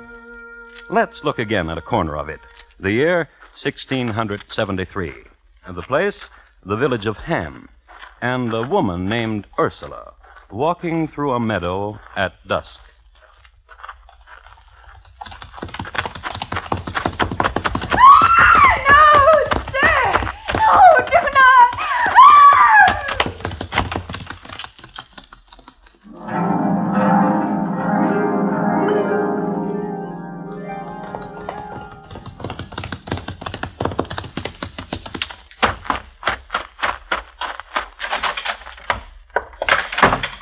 Sir. Oh, no, Ryder. Did you have a good ride? Middling. I think. Only middling. What are you talking about? I saw the woman Ursula walking through the meadow, as you said she would be. And did you kill her as I said you should do? I am not sure. Therefore... Therefore what? I am willing to take but half the amount of money which you promised me. I promised you a fee, assassin, for the killing of Ursula. I hired your sword for her death. No half payments for work not completed. It was no fault of mine. I stuck her with my sword, but she moved quickly away. Then I saw some people who were coming, attracted by her cries. And my son William, who sent you to me from London, said you were the finest of assassins. Another day and I'll try again. Go back to London. My pay. Aye. That be your pay, a knockabout the head. What you deserve. Get you back to London.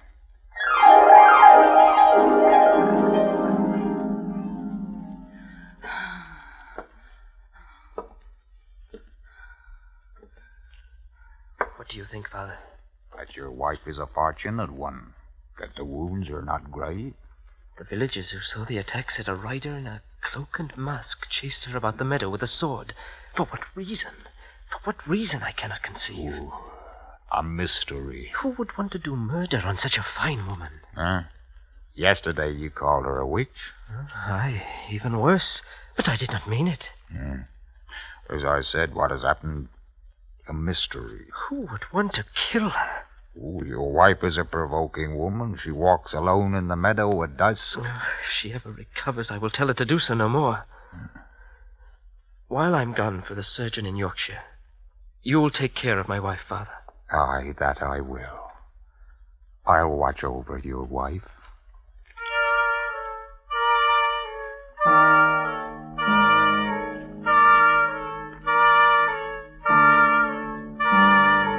And young Christopher rode off to Yorkshire. And what with William in London selling coin clippings, James Alsop was left in his house with Ursula, his daughter-in-law. September night, and a gathering storm, and this... What?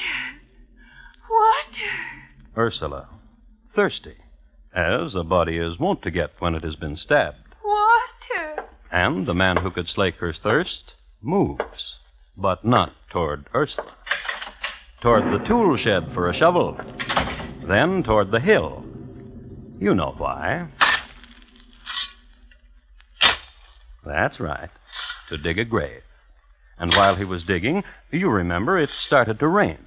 And James Alsop lifted his mouth to it because a body is wont to get thirsty when it is digging a grave. But Alsop finished his task, took shovel back to tool house, and did what quite a few grave diggers do, even to this day. Marquise, another.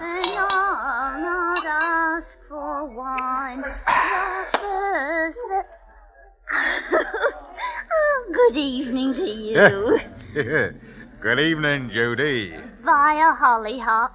Oh, buy one. Yours a farthing. You keep your hock. Wear it yourself. You may pin it on me if you like.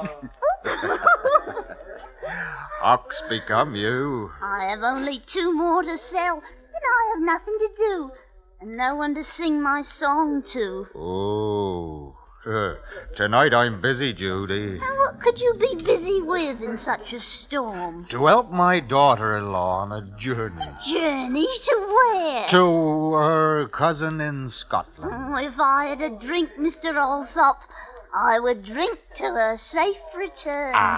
Barkeep. 3 drinks. 1 for me, 1 for the lady, and for yourself, barkeep. Yeah. Well, now we will drink to the safe journey and the safe return of my daughter-in-law, Ursula, who goes to visit her cousin in Scotland and who probably will not return for a year or so.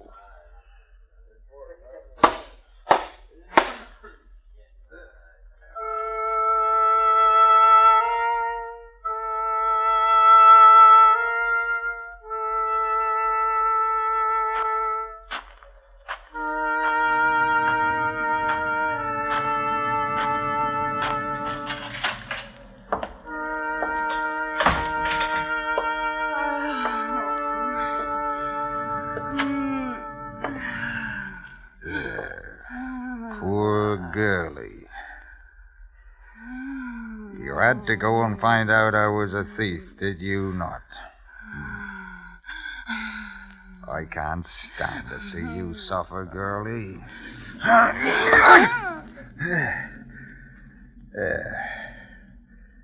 You'll never suffer again.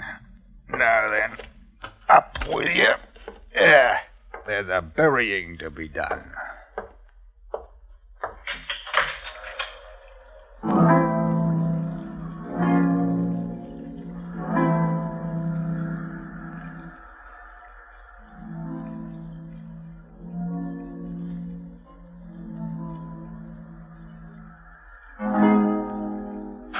Pastoral scene in England under Charles II. Cutthroat carrying victim through big storm to grave. A few more details. Darkness torn apart by lightning. Silences shattered by thunder. And the earth, a sea of mud. It was perhaps 300 yards to the hillside, and when James Alsop got there, the grave he had dug was gone, washed away. So, what we've got now is the same pastoral scene in reverse. Cutthroat carrying victim through big storm back to scene of crime. Sure. Cutthroat in a quandary? The plan was to bury you neatly, Ursula. Now what? Proving that things gang after glee. Yeah. I told everyone you were going for a visit. The question. What shall I do with you? Seeking the answer. The answer? Not quite. This time the answer, change everybody into warm, dry clothes. And having done this, the stroke of genius. Remove the glass from a window frame into the room, hide it, and set up a cry. Murder! Murder most foul! Help! Thieves have come and made murder! Help! Help!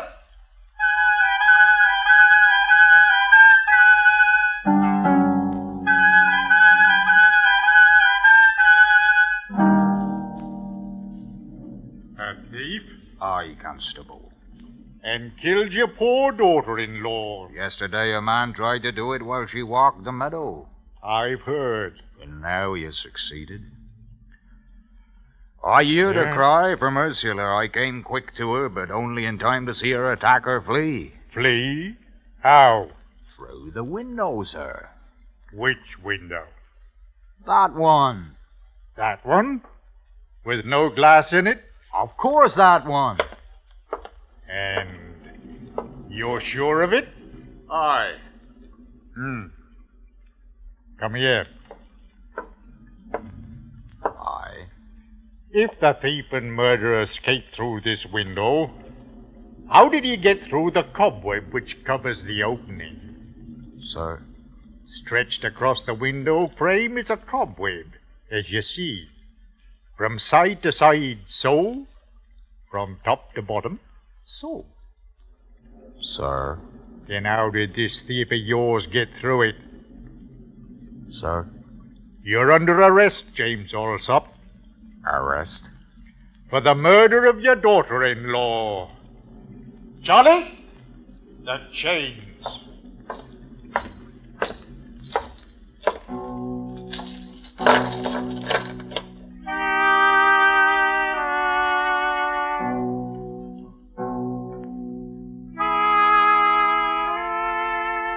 James Allsop was committed at Colchester jail.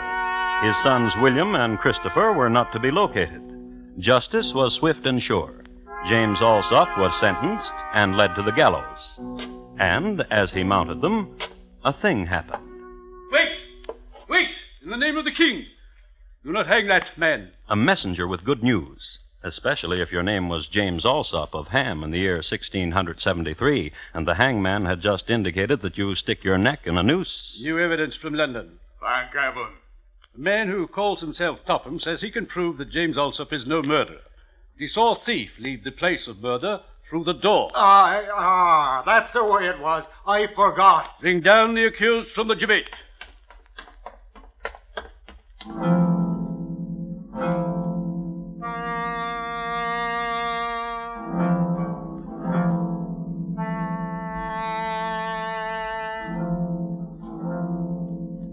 But our story still has a dolorous end. Mr. Topham from London turned out to be none other than the missing William Allsop, son of James. He could have stayed in London, safe and alive, so he must have loved his father dearly to have taken such a chance. But the only way he changed history was this.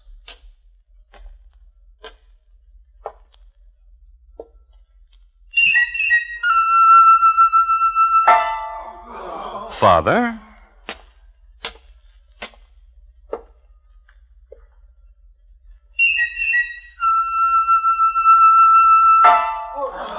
Son, William. What happened to Christopher? Well, he had heard what happened to his wife, so asked himself why return to Ham. He stayed in Yorkshire, where he met the widow Patricia. She was comely, and the next April they were wed.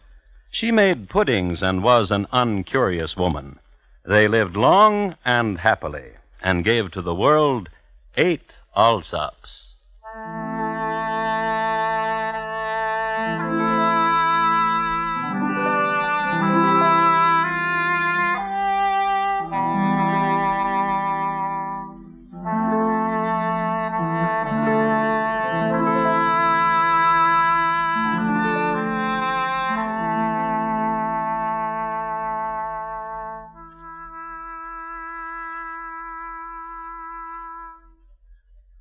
In just a moment, Thomas Hyland will tell you about next week's crime classic. The Allsop Family, tonight's crime classic, was adapted from the original court reports and newspaper accounts by Morton Fine and David Friedkin. The music was composed and conducted by Bernard Herrmann, and the program is produced and directed by Elliott Lewis. In tonight's story, Ben Wright was heard as James. Thomas Hyland is portrayed on radio by Lou Merrill. Featured in the cast were Herb Butterfield, Ellen Morgan, Betty Harford, Terry Kilburn, Richard Peel, and Raymond Lawrence. Roy Rowan speaking. And here again is Thomas Hyland. Next week, Rome, Italy, in the year 62. My report to you will concern a young chap who wanted to murder his mom. It's listed in my files as Your Loving Son, Nero. Thank you. Good night. Later tonight, CBS Radio invites you to an hour of sprightly romantic comedy as the Lux Summer Theater stars Ann Baxter in The Affairs of Susan. Lovely Anne has the most difficult time making up her mind over her varied assortment of suitors until...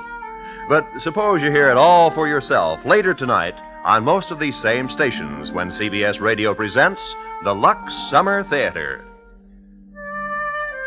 America's 45 million radio families listen most to the CBS Radio Network.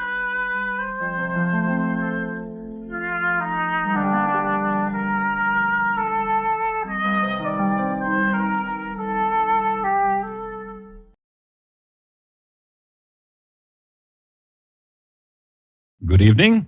This is Crime Classics. I am Thomas Hyland with another true story of crime. Listen.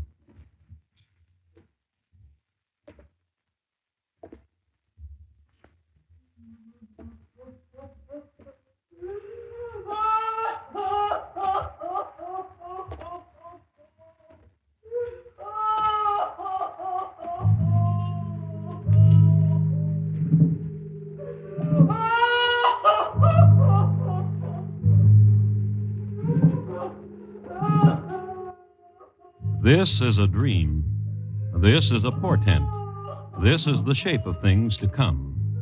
A man dreams of walking down a vaulted and empty corridor.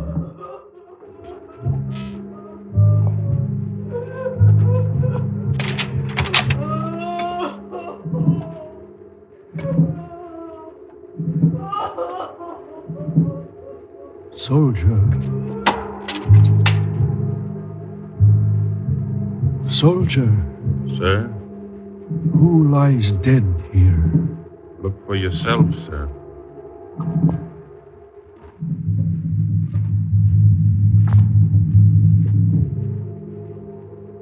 Do you see who it is, sir? Yes, Who is it? it is I. Tonight, my report to you on the assassination of Abraham Lincoln.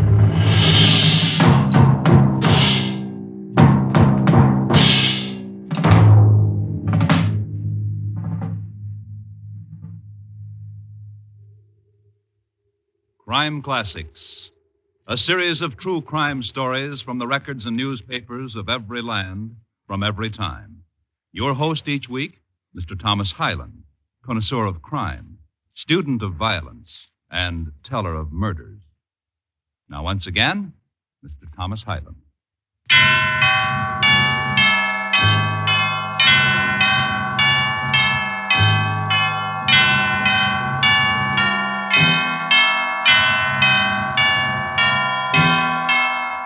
It was April in 1865, and it was Washington, D.C. A hero had come into the city. His name was Grant, a general of the time who, a few days before, had accepted surrender from another general of the time whose name was Lee. So it was a time of victory celebration, of burning candles for prayer and illumination and thanksgiving, of dancing in the streets, of noises and silences, of reunion, of shrill, of tears. The sounds that mankind makes when something is won or lost forever, or returns, or perishes. That was the sound John F. Parker made as he throws a whiskey bottle against the wall of the room. His friend was happy, too. Open another bottle, Millie. Sure, honey. Yeah, here. Do it. Now lean back your head. Slow now. Trickle it.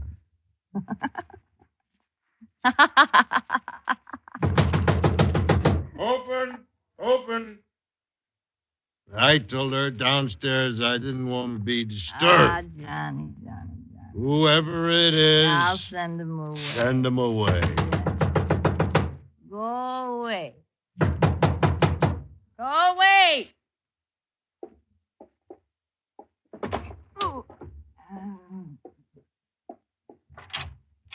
Go away. Is John... Go away. Get out of my way. Get up, Parker. William, You got no right to.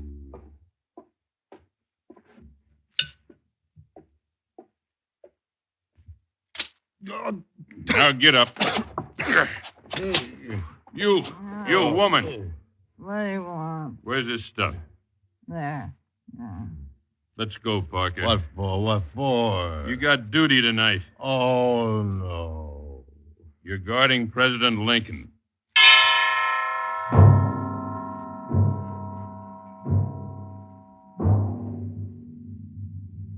John F. Parker, member of the Metropolitan Police Force of Washington, the District of Columbia. John F. Parker, Rumpot. He was about 35 years old, and he was married. And the laughing lady you just heard was not his wife. He had been in the Union Army for a little while, but was dismissed from it for the good of the war effort. His record shows that he couldn't hold an assignment to any one beat for any length of time, for reasons ranging from sleeping in an alley on his beat or sleeping in a doorway on his beat. This is a man who was assigned to guard President Lincoln. How did this happen? Simply, Mrs. Lincoln wrote a note. To Provost Marshal James R. O'Bairn. This is to certify that John F. Parker, a member of the Metropolitan Police, has been detailed for duty at the Executive Mansion by order of Mrs. Lincoln. Why did Mrs. Lincoln write such a note? No one ever asked her, so I can't say. But we know that John F. Parker, more or less sober, appeared at the White House, and he and Mrs. Lincoln had a small chat. There are rumors, of course, Mr. Parker. You must have heard them. Rumors, ma'am? About Mr. Lincoln. About Mr. Lincoln, ma'am? That there are conspirators, and attempts will be made on his life. Yes, ma'am. Ma'am, Yes, Mr. Parker? may I ask a question? Of course. Why was I selected to bodyguard Mr. Lincoln? Because... Mary, prevail upon him. Prevail upon him. Well, what's the matter, Mr. Lincoln? General Grant here. He's changed his mind. That's right, Mrs. Lincoln, I have. Prevail upon him, Mary. Oh, well, surely, General, the people are expecting you. All over Washington, they expect an appearance from you, and at the theater tonight... It's impossible. But suddenly you tell us it's impossible. Why? I'm going home. I'm going to Burlington. But tomorrow you can go to Burlington. Tonight. General, Ma'am? even the newspapers headline your name above Mr. Lincoln. Surely for such a privilege you would not disappoint... I've been long from home, ma'am. Yes. Yes, you have. Goodbye, Mrs. Lincoln. Mr. Lincoln. Yes. Goodbye. Goodbye. Troubles me. What does? So suddenly he changed his mind. Strangenesses are... Mr. Lincoln, Yes, Mary. this is your guard. His name is John Parker. How do you do, sir? Mr. President. I did not wish to appear rude, sir. In truth, I did not see you. This, You may go, Mr. upsetting- Parker.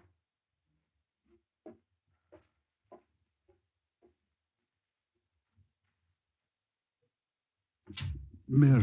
What if he won't go to the theater with us? What matter? We'll ask that young couple, that Major Rathbone you seem so at ease with. We'll... What is it, Mr. Lincoln? Melancholy, worn thin, the infinite sadness. There's victory now, No, and... no, listen. You should know it. For it has lain against me for a week now, chill and dread. And I fear it. What are you trying to say? I dreamed.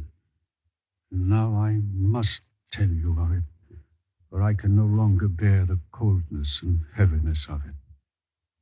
I dreamed, and this is what it was.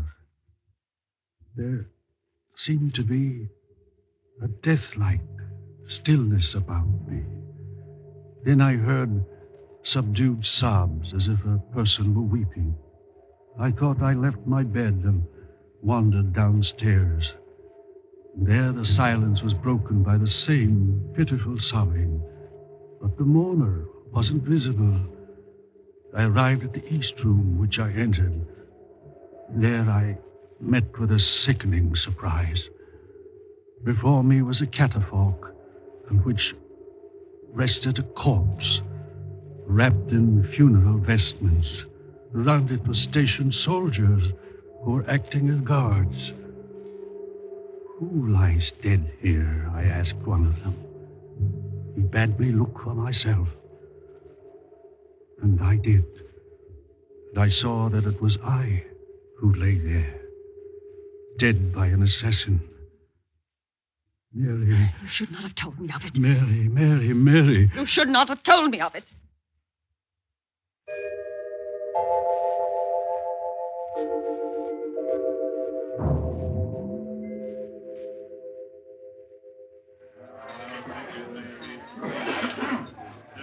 Famous man you'll be. Nah, Millie. And we'll drink to it. Bartender, hand us back the bottle. Pour me, famous man. I will. It's such a toast. It's nothing but another duty. To guard a president. Now we'll drink to it. Everybody! Everybody! Shush you, Millie. John here's gonna guard the president. You just sit down, Millie, and shut up. Oh, no. Just drink and shut up. No. John, What do you want? how come I saw in the paper what I did What are you talking about? today in the newspaper? About what? A report on the telegraph that was in the paper. A newspaper in New York had it that Mr. Lincoln was murdered. He was murdered yesterday. What? It's the truth. What it said right in the newspaper, the president had been assassinated. That's crazy. Well, I saw it. You get a newspaper. You'll see it, too. Mischief. That's what it is. Drink your drink.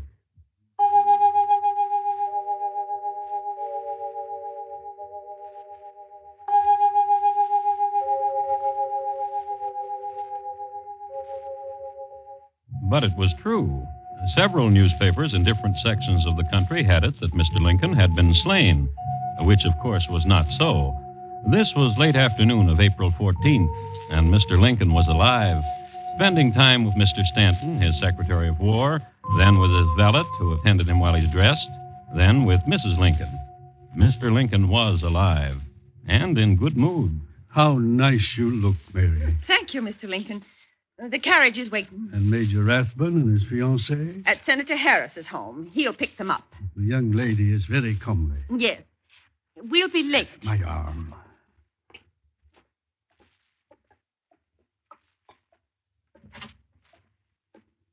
Thank you, Mr. Parker, sir. Mr. Parker. The driver knows where to go, does he not? Ford's Theater. Ford's Theater.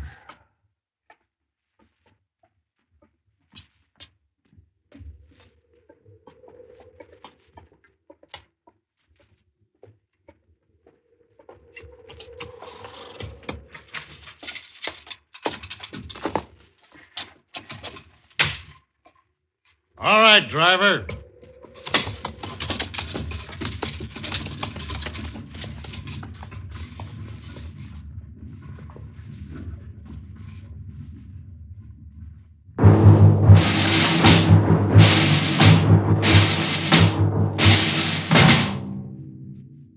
It was a raw night, and before they reached the theater, it drizzled a little, then stopped. And all over Washington, tens of thousands of candles burned. Backdrop for victory, for celebration, for remembrance. Backdrop for tears.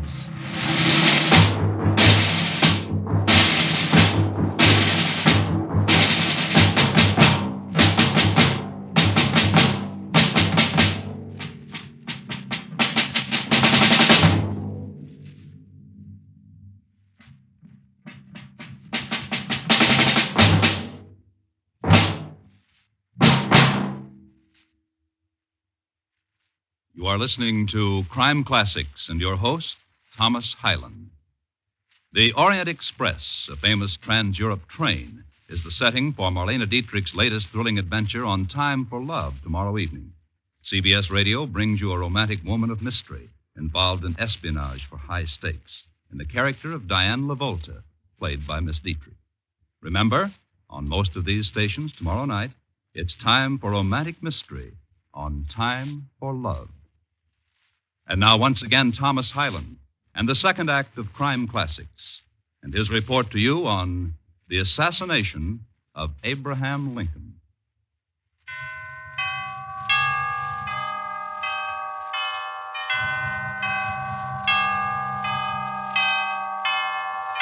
I would like to speak to you briefly about what I consider to be a fairly uninteresting play.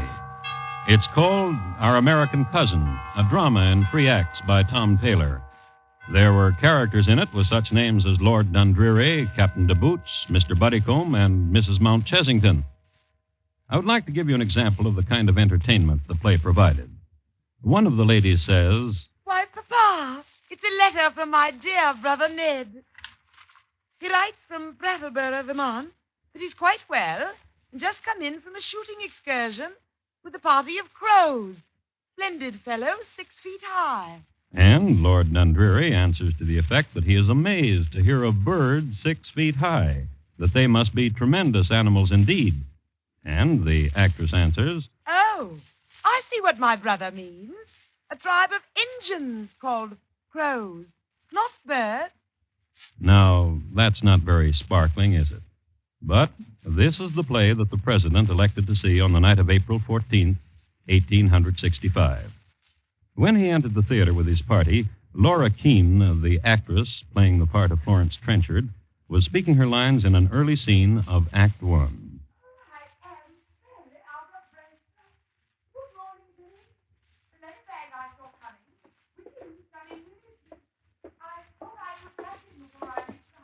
Thank you, Mr. Ford.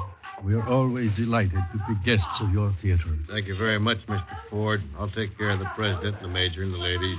Where will you sit, Mr. Parker? There's a chair out here in the hall for me.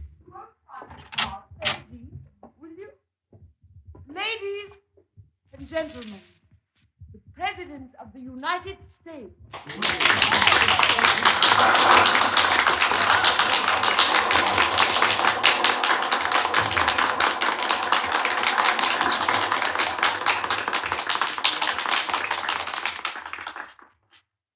You sit there in the rocker, Mr. President. Mrs. Lincoln, the major, and you, lady. Right there. And if anybody wants anything, I'll be right outside in the hall. I thought I could catch him before I reached the house. So off I started. I forgot to in or over. I got over to the left, not in. I wish you'd stop. You won't find a part of it. Me? Fishing for an act? Don't you take me for an angler? Now, John Parker was a fidgety man, and he knew it. So, to soothe the fidgets, he had a bottle tucked away. It was a dull evening, and John Parker never liked plays anyhow. Just sit, the drone of the play, walk around a little, notice that a peephole had been bored into the door of the president's box, and not wonder why. Nor wonder why no other boxes were occupied. Just other people enjoying themselves, not him. Yeah. Because it was dreary and his bottle was empty. I would like to say that 5 years later, John Parker was fired from the police for falling asleep under a lamppost. Not for leaving the president unguarded, which he did this night. Left the president and went to the bar across the street. What will you have, sir? Whiskey. And oysters, dozen. Yes, sir. Blue Point? Blue Point. Marquise? Be with you. Not in a minute. Immediately. What about my oysters? Just a second, sir. What can I do for you, Mr. Booth? Brandy. Oh, there's another... Now.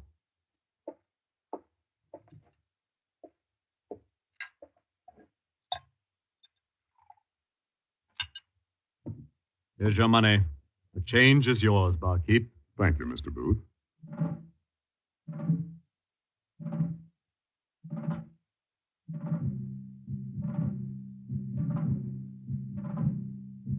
John Wilkes Booth was 27 years old. He was an actor. had achieved some success in Shakespearean roles. A handsome man, a darling of women, a man who sported black flowing ties and an Inverness cape and an ivory-headed cane.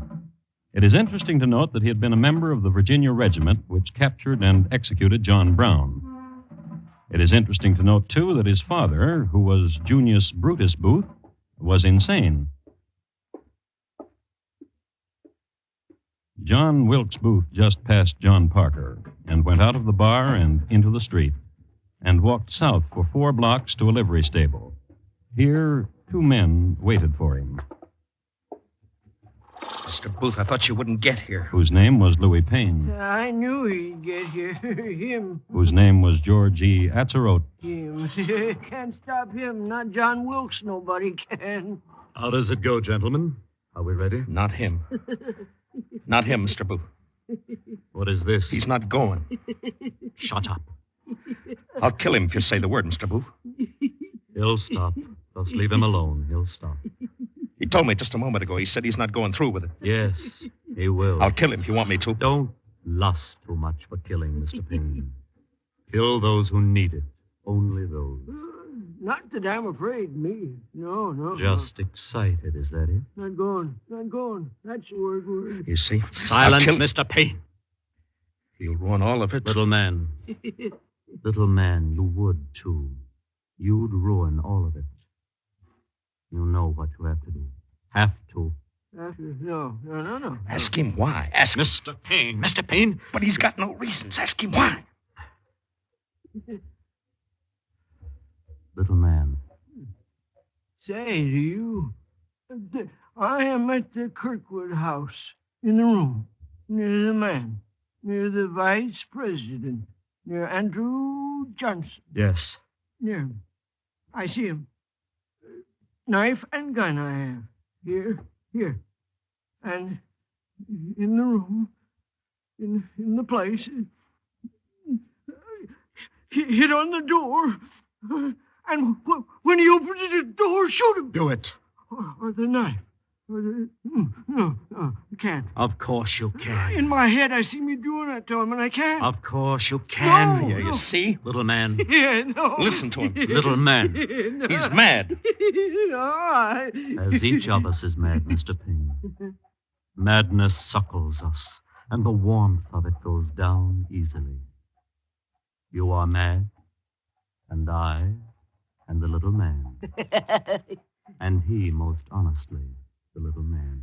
Are you trying to say that you are insane too, Mr. Payne? Is there doubt of it? You are sworn to kill this night Mr. Seward, Secretary of State to this country of evil men. And he... Little man, tonight you will be a hero. And listen, little man, when it is done, when Andrew Johnson is dead, I will give you a present, a thing that sparkles and shines, and you will love it. Will it be round? Round. And you will do what I tell you to do. You see, Mr. Payne? Of course you do.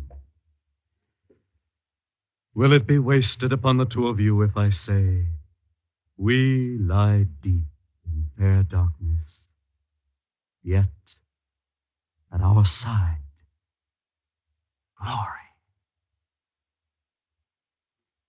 Go, do what you must.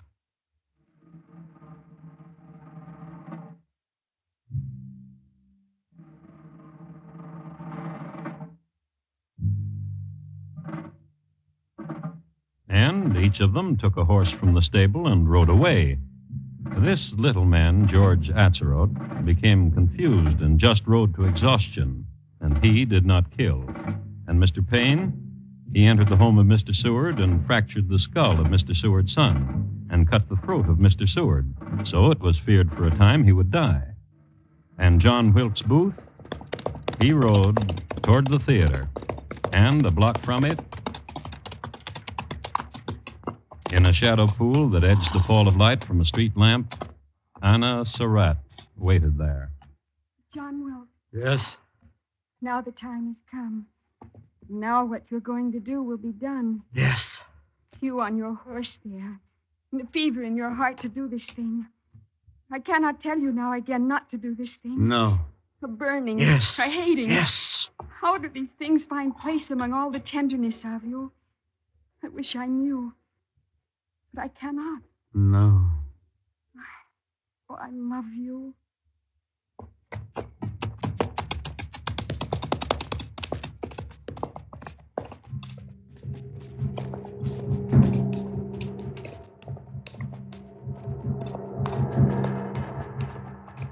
And now only a small way more, 1 block more, and John Wilkes Booth rode it. And John Parker, bodyguard to the President of the United States, he was still in the same bar where we left him, choking down another tumbler of whiskey, drinking his way into history's oblivion. Then Booth was at the theater.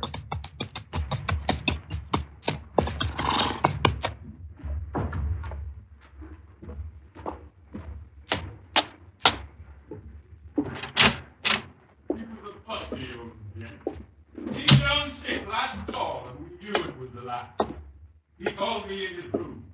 Come in, Mr. Boy, he said, and sit down. I was favored. This here paper make you heir to all I own, he said. And the minister comes, and I left the room. When he called me again, there's tears running down his cheeks like 2 pricks that split the door. Well, Mr. Boy, he said, I done wrong against me own flesh and blood, but I aim to change. And really can do it. He liked that just like I'm doing this one. Then he said, Mr. Boy, this disinherits you and leaves all my property to my own daughter's darling child, Mary Meredith. And he sighed real deep. And that was the last of old Mark Trenchard. I'll leave her alone now. You just burned up for...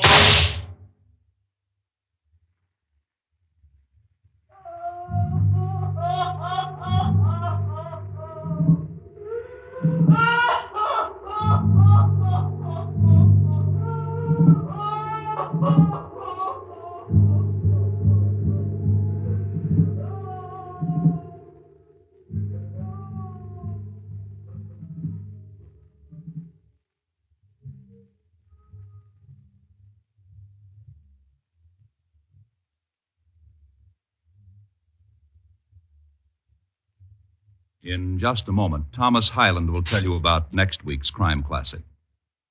Abraham Lincoln, tonight's Crime Classic, was adapted from the original court reports and newspaper accounts by Morton Fine and David Friedkin. The music was composed and conducted by Bernard Herrmann, and the program is produced and directed by Elliott Lewis. Thomas Hyland is portrayed on radio by Lou Merrill. In tonight's story, Herb Butterfield was heard as Lincoln, Jack Edwards as John Wilkes Booth, and Clayton Post as John Parker. Featured in the cast were Irene Tedrow, William Conrad, Mary Jane Croft, Betty Lou Gerson, Sammy Hill, Barney Phillips, Roy Glenn, and Junius Matthews. Bob Lamont speaking. And here again is Thomas Hyland. Next week, Shrewsbury, England, in the year 1684. My report to you will be on 2 people who wanted to be happy. So they killed his wife. It is listed in my files as John and Judith, Their Crime, and Why They Didn't Get to Enjoy It. Thank you. Good night. Friday nights on CBS Radio, mystery and excitement come to you on 2 outstanding Stars Address programs. Mr. Keene, Tracer of Lost Persons, and the 21st Precinct. Join the old investigator, Mr. Keene, taking on his latest baffling murder case. And follow Captain Kennelly and his hard-working policemen in the 21st Precinct on their latest rounds operating against criminals, killers, vagrants, and swindlers, all in the line of duty. They're on most of these same CBS radio stations this Friday night.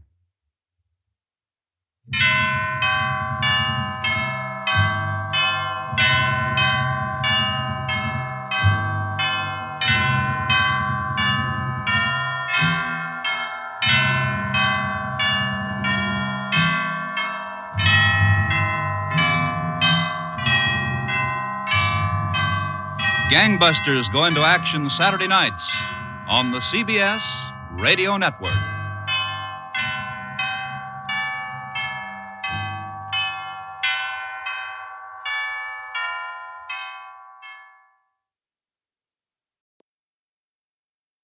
Good evening. This is Crime Classics. I am Thomas Hyland with another true story of crime. Listen.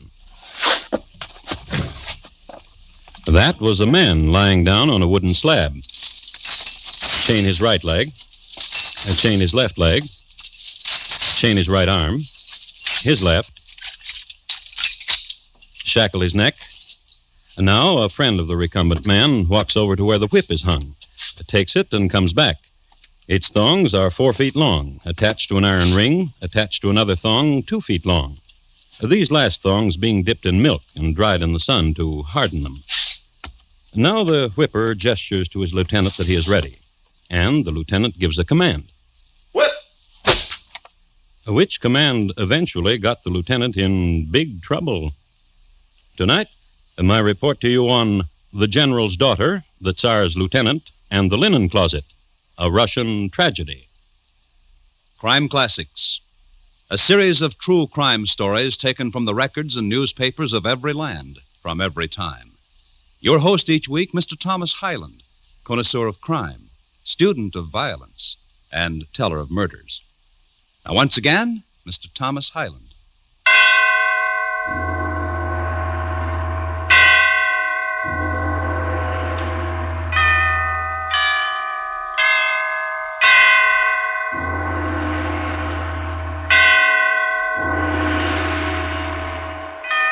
Catherine the Great had just died, and the great bells of St. Petersburg tolled their requiem. Tolled again the ascension to the throne of Paul I. Paul, as you know, was a trial to the Russian people, and what with him and the awful stretches of the steppes, many songs were written about death and broken hearts and treachery in the home. Vodka, first condemned as an opiate of the people, came into its own during Paul's reign. 2 Russian troops had taken their first defeats in the Alps, and returning to St. Petersburg, told of giants 8 feet tall. Closer to 9 feet. Or closer to 9 feet, according to Lieutenant Fyodor Romayev, as he told it to the general and his daughter. And standing like eagles on the crags of the Alps. Does such talking bring flutters to you, daughter? Do you wish him to desist? Oh, no. Vanyenka Alexandrovna Chermayev, I do not wish to offend Fyodor you. Petrovich Romayev, please continue. The bravery of yourself and your men who died all about you brings all at once gladness and sadness to me. Almost 9 feet tall, struck terror in the hearts of all of us. Even you, Fyodor Petrovich? I do not like to say. Then I will say it. Since I was friend to your father, Grigor Stepanovich Romayev, General of the Russians, I know there could be no fear in you, his son. I thank you, my general. That I could have stood at your side. But I am too old. Too old. Oh, Father, do not say. Too old. Old. The old vines wither and know not springtime, nor grapes. I kiss you, Father. And now see, it is past your bedtime. True. Then go. Go. Fyodor Petrovich, I fly into your arms. Oh, the ecstasy that you've come back. Vanyenka Yablushka, little apple. How the memory of you warmed me where there was ice and mountains. I kiss your dear lips. Yet what? I am a defeated soldier. No. Not to you, Vanyenka? There is victory yet, Fyodor. No less in the Alps than here. Go to my father. Ask him for my hand in marriage. Dare I? Does the thought of it frighten you? To face my father and ask him for me? You are his only joy, his only child. And you are frightened. You who faced men 9 feet tall. Some of them closer to 10. Many of them. Then what fright could you have? I will ask him. When? Soon. Now, hold me. Hold me. So cold it was in Switzerland and lonely.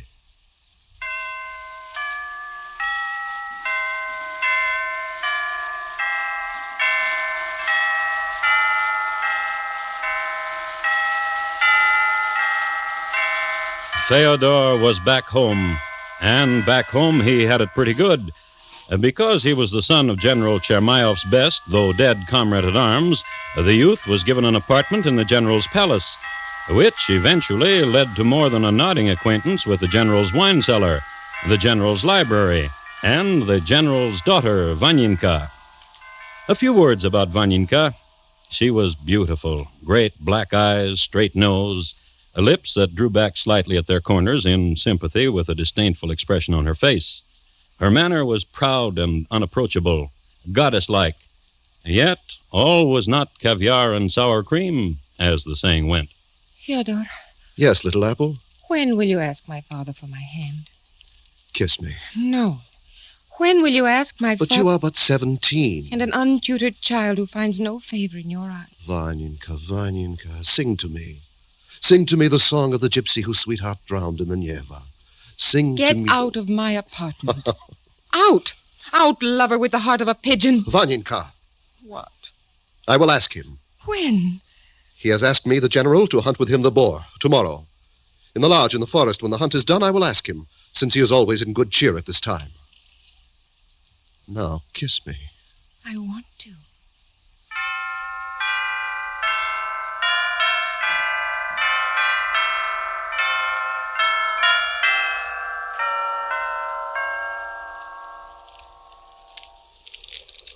So rest, Shadowfarm, rest, beautiful beast, child of the wolf and child of the dog. You hunted well, Chadova, and I love you. Fyodor Petrovich. Yes, General. You are a good lad. You please me, lad. In you I see myself in youth. General. What? Of Vanyinka. Oh, Vanyinka.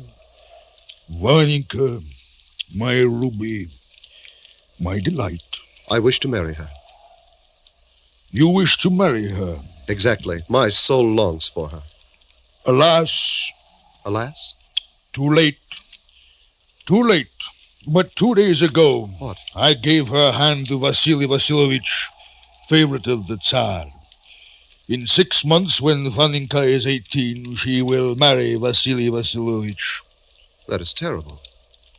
Your heart is broken. Alas.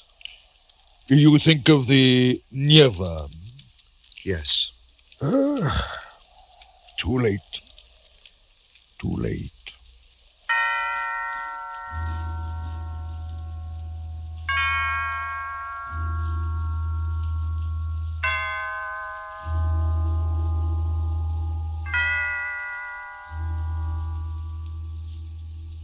Fyodor. Yes? I am happy you're back from hunting the boar. As am I. Fyodor. Yes, little apple. What's to become of us? Life goes on, little apple. In truth, did he say that? What? My father said I would marry Vasily Vasilovich. Truth, when you are 18. But Vasily Vasilovich is a fool, and he's clumsy. He falls down at such inappropriate times. Often one is in the middle of a sentence to him. But yet your father promised you to him. What is to become of us? I will remain at the palace until your wedding. Promise me, oh, promise. I promise. I will go to my father and say I do not wish to be married until I am 20. Vanyinka Yablushka. Fyodor Petrovich.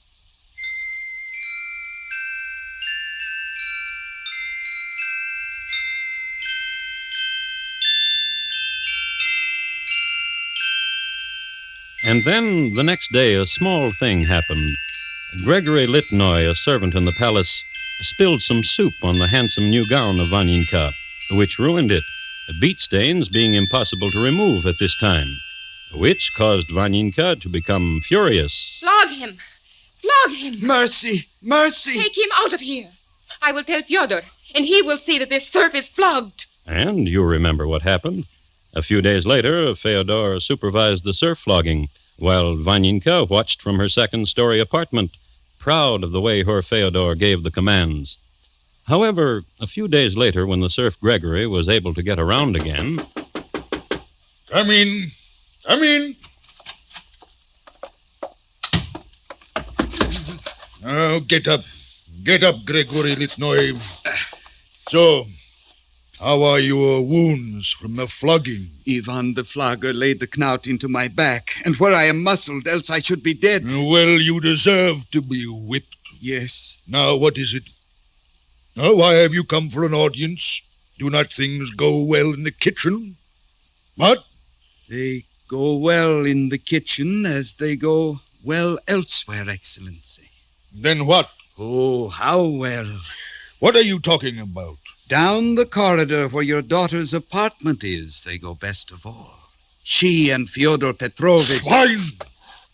What foul words? No, listen. Yes, I'll listen, and then, hound of a man, I'll skin you alive. If my words are false, lay the knout against me till it takes away all the skin, but only listen. Speak, then. Even now, Excellency, Vanyinka and the lieutenant, lovers, that sing to each other, while Anushka, the maidservant, pours them wine and prepares all manner of things. No lashes, Excellency. Do not whip me till you have seen with your own eyes. Yes, I will see. And I will tell you this. If it is true what you say, and if Fyodor Petrovich is in the apartment of Vaninka... You will flog her? Till her death. And him? Till his death. I open the door for you, Excellency. The whip the general was carrying was of boar hide and covered with brass studs. It had been his favorite since his days at the academy, when he was given to stopping serfs in the street and making of them living examples of his skill with the whip. Now he was on his way to visit his daughter.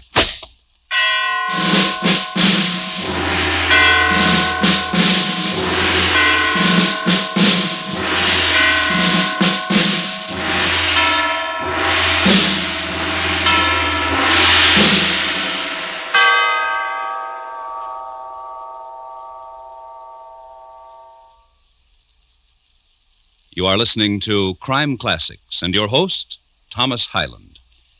Every Thursday night, CBS Radio invites you to escape. In a powerful story typical of this unique drama series, CBS Radio presents The Scarlet Plague tomorrow night on most of these same stations. Hear what might happen if a pestilence wiped out everyone on Earth, except one lone professor and a girl. Hear it on Escape tomorrow night at the Star's address. And now, once again, Thomas Hyland in the second act of Crime Classics, and his report to you on The General's Daughter, the Czar's Lieutenant, and the Linen Closet, a Russian tragedy.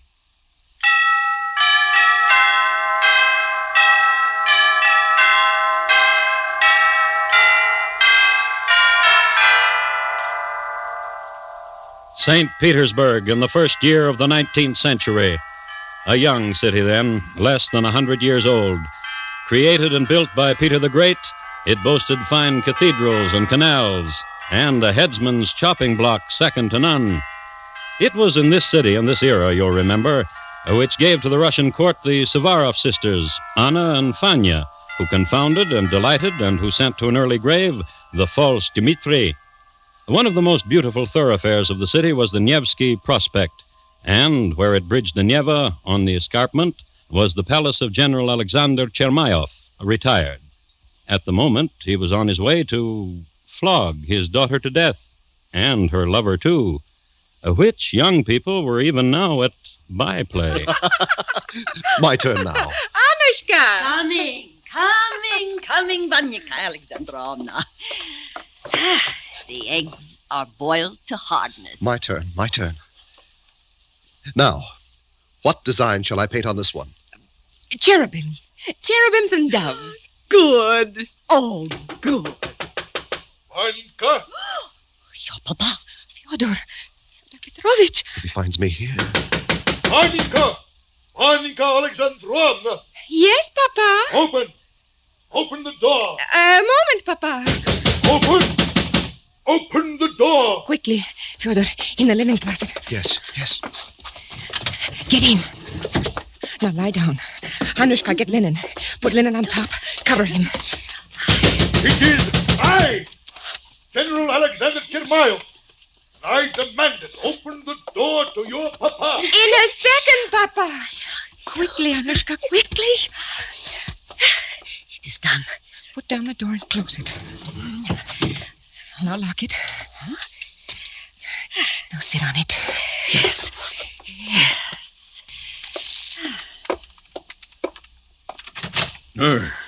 Papa. Papa, come in. What delight to see you at this time of day. Where is he? Where is who, Papa? Where is who, Anushka? I do not know. Nor do I. Whom do you wish, Papa? Fyodor Petrovich Romayov. Fyodor Petrovich Romayov. The scoundrel, the black-hearted one who comes here to your room. To my room? Look about you and see if he is here. And if he is, do you see this whip? If he is in this room, I should expect the whip, Papa. Well said. Well spoken, daughter. Then I have your honor that he is not here. You have my honor. And yours, Anushka Olga Lopatkin? Oh, yes. Why are you sitting on the linen closet? What? It is where she sits when she assists me to paint eggs. And this you have been doing? All afternoon. Ooh, such marvels you have painted. It has been years since I have done such a youthful pleasure. Daughter, if now I joined you at this sport? Oh, I want you to.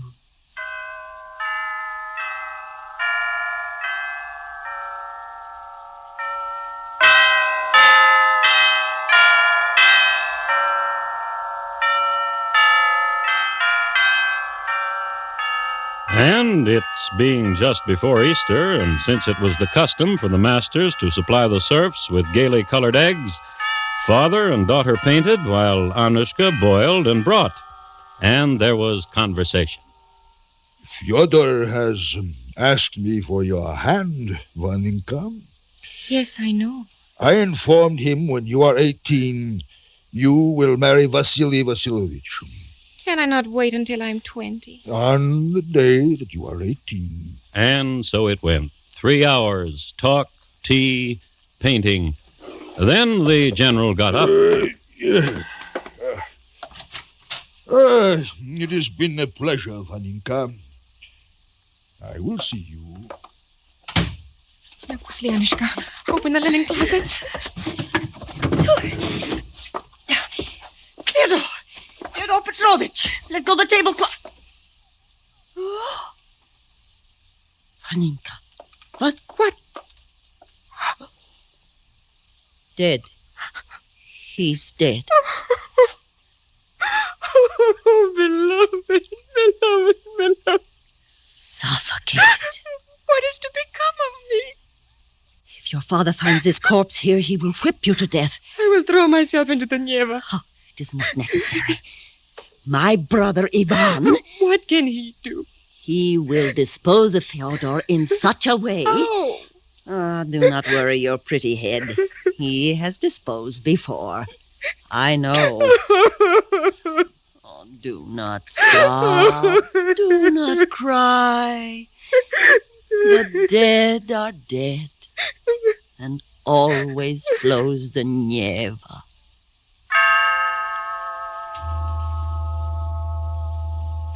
I must tell you that Ivan, the brother of Anushka, is the same Ivan who flogged Gregory. And Gregory, you'll remember, is the same Gregory who snitched on Vaninka Alexandrovna and Fyodor Petrovich. And now the way Ivan disposed of Fyodor's body was this. Since there was still ice on the Neva, he cut a hole in it and stuffed the body into the icy waters. The cold wind quickly froze shut the ice again, and Fyodor's body, flowing with the swift current of the river, some time later entered the Gulf of Finland. For this arrangement, Ivan received 1,000 rubles, the fee agreed upon, plus an extra 1,000 blackmail, which last set a precedent. Vaninka was forced to pay Ivan money whenever he demanded it.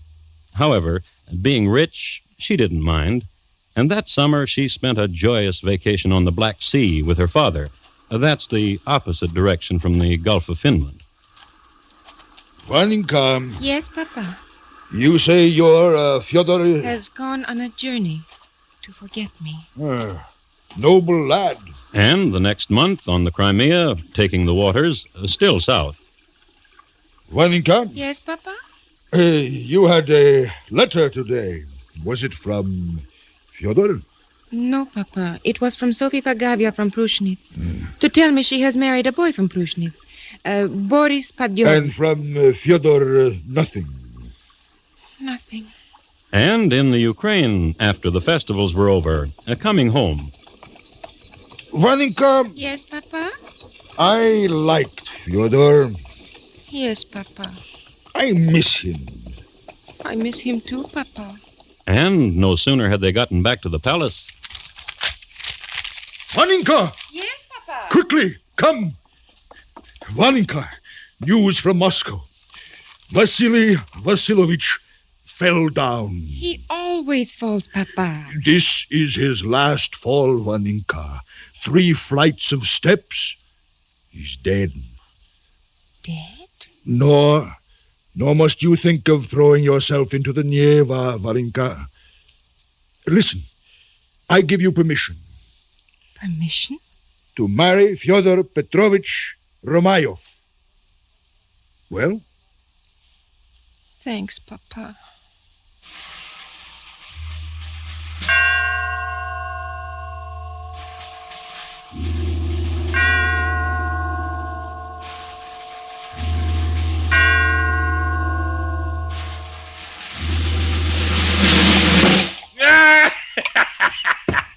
Vodka's the best way to eat potatoes, and this inn serves the best potatoes. Agreed? Agreed.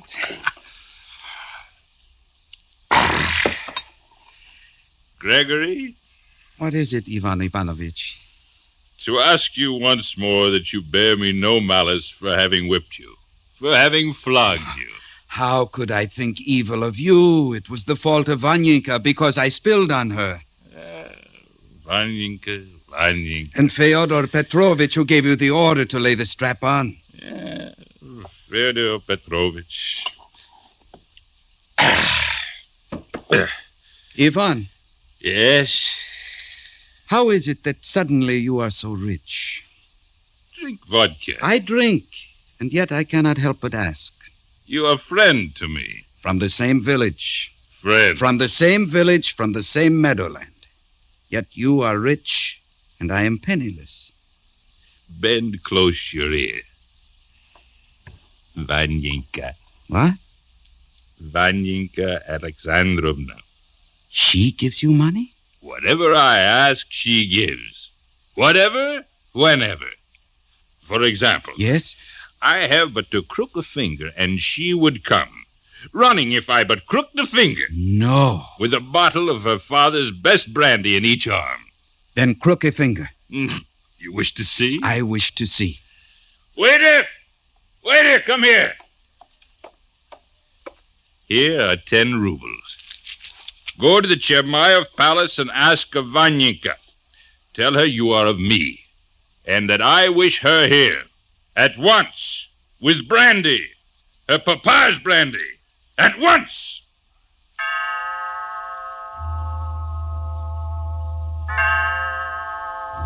At the moment when Vanyinka received word that she was wanted at the inn by Ivan Ivanovich, she was in the middle of brooding. She had never been closer to the bottom of the Neva River than she was now, thinking as she was of her dead lover and how fate and a tattletale named Gregory and a blackmailer named Ivan Ivanovich had robbed her of her one true love. And so she went to the general's liquor cabinet and extracted 2 bottles of his oldest brandy. Then she went to the general's medicine chest and extracted a handful of the general's opium and mixed the 2 together. Then she went down to the inn. By your command, Ivan Ivanovich, 2 bottles of brandy. 1 for me and 1 for Gregory. Pull up the corks, Gregory. Yes. And now we will drink to Vanyinka Alexandrovna Chermayev. To Vanyinka.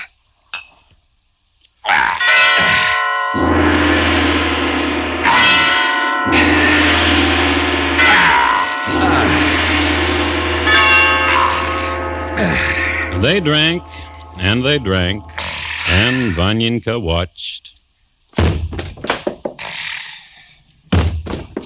Then they passed into the land of poppy dreams, and Vanyenka watched. Everyone else went home until all who were left in the inn were a dozing proprietor and the two dreamers, Yvonne and Gregory, and Vanyenka, who stopped watching, who went over to the fireplace and took a burning brand and set fire to the place. The inn burned well, and everything that was in it. Then Vanyenka took a walk.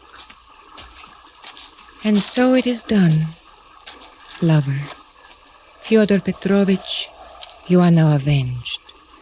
Those who caused your death are dead now. So sleep, Fyodor Petrovich, sleep. And soon, who knows, I will be in your arms again.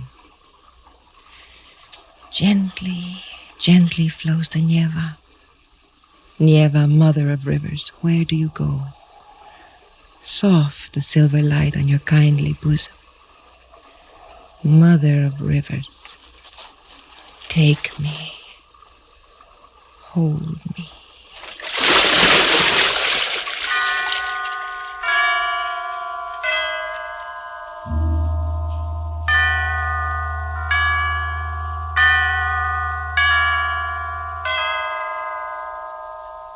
I would like to be able to tell you that the bodies of the lovers were found close to one another on some distant and misty shore. But I cannot. Vanyenka did not drown. She was saved by a young man passing by. He was a captain in the Czar'S cavalry, and they rode back to the palace in warm clothes, she draped across the pommel of his steed. He proposed marriage as soon as he saw her house.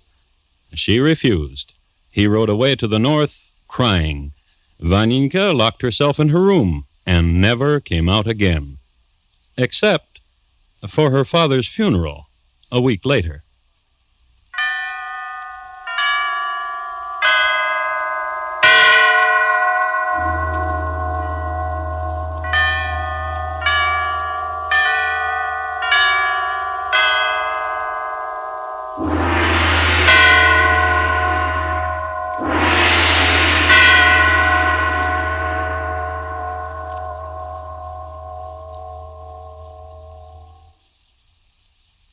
In just a moment, Thomas Hyland will tell you about next week's crime classic.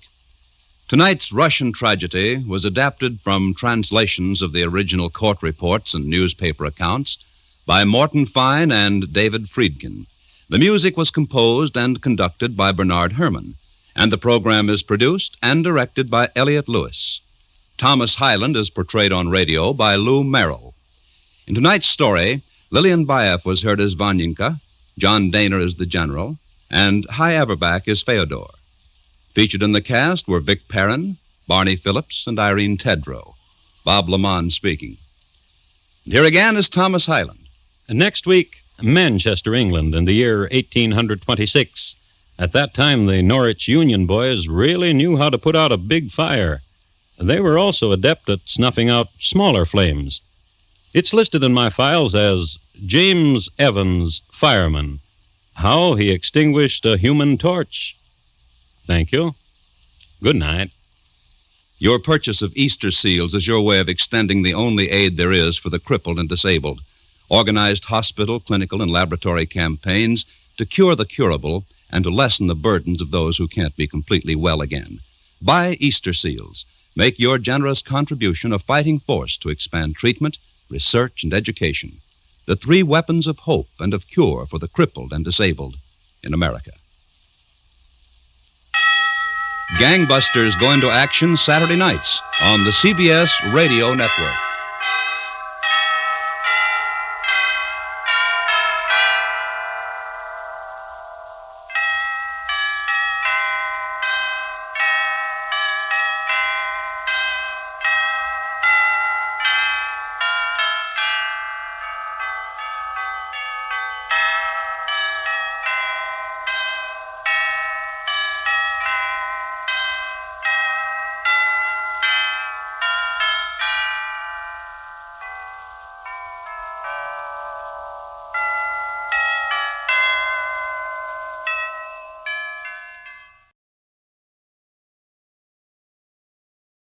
Good evening.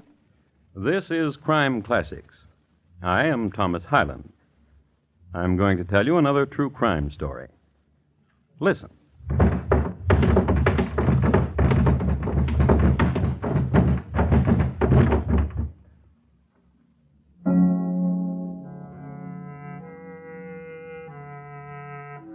The man who just fell down the stairs is Colonel James Fisk, Jr.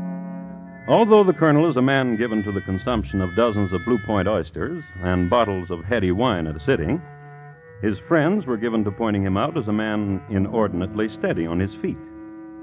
So why did he tumble down the stairs, and in New York's Grand Central Hotel, no less, where stair tumbling was frowned upon? The colonel didn't slip.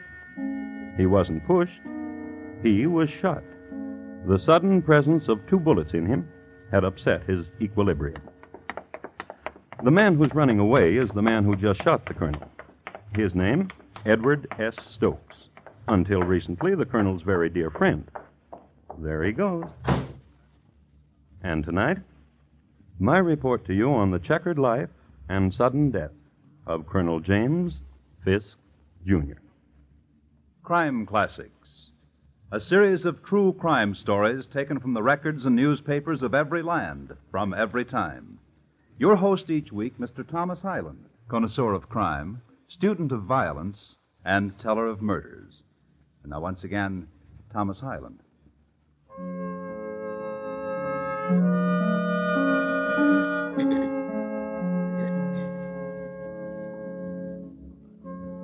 Colonel Fisk lay at the bottom of the stairs a few minutes before 4 o'clock on a Saturday afternoon, January the 6th, 1872.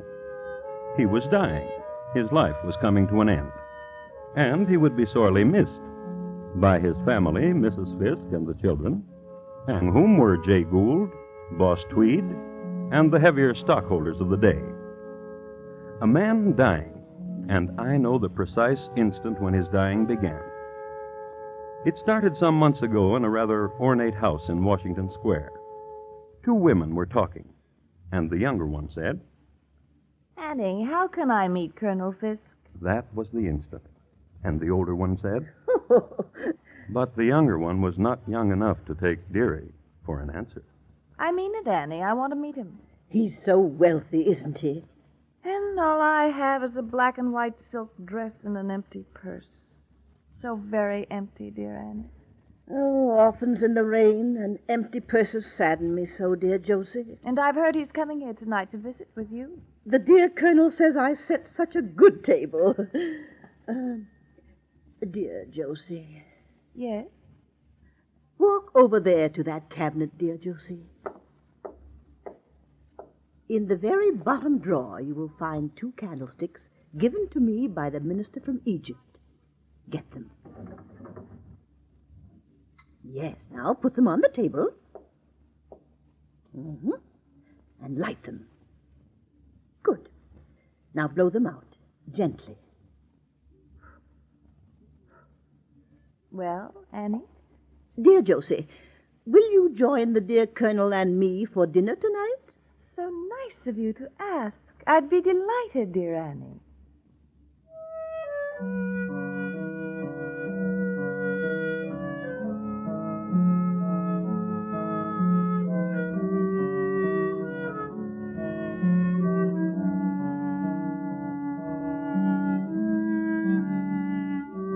And so it was that Colonel Fisk and Josie Mansfield met. I kiss your hand, Josie. You're a very sweet man. Oh, isn't she a dear? So lovely. And so poor. So sad. The colonel was a man easily touched, and this was the era for young widows, beautiful and penniless. It was the era for weeping at the mere thought of such a situation. It was a decade of compassion and champagne. And this night, the meeting night, was one of the most poignant of the decade. Tomorrow, Josie, a jewel to lie against the throat. Oh, Colonel. My carriage will call for you at noon and bring you to me. The necklace counter?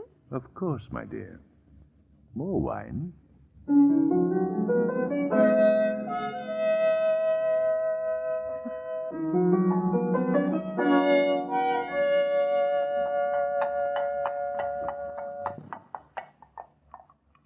at it, dear. Do you like it? It's very nice. And it's all yours. Oh, thank you. I've always wanted a home of my own. And servants of my own. 6. Kiss me, Colonel.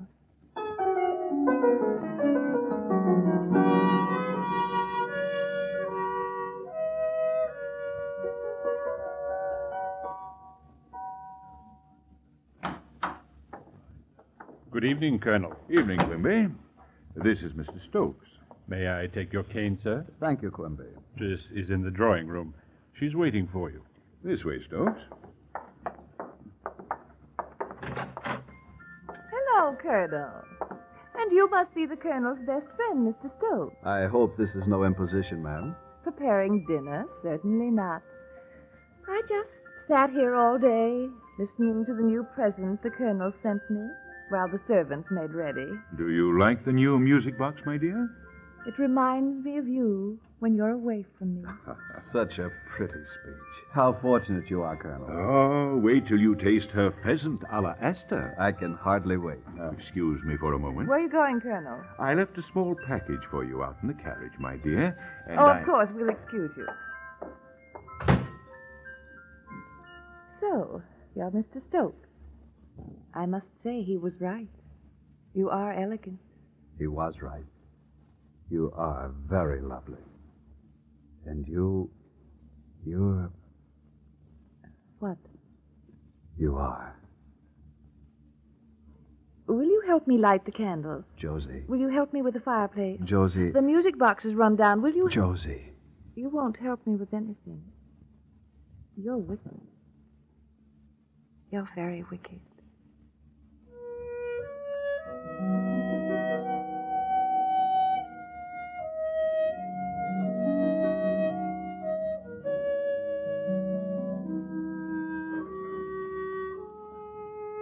Mr. Edward Stokes was 5 feet 9 inches high.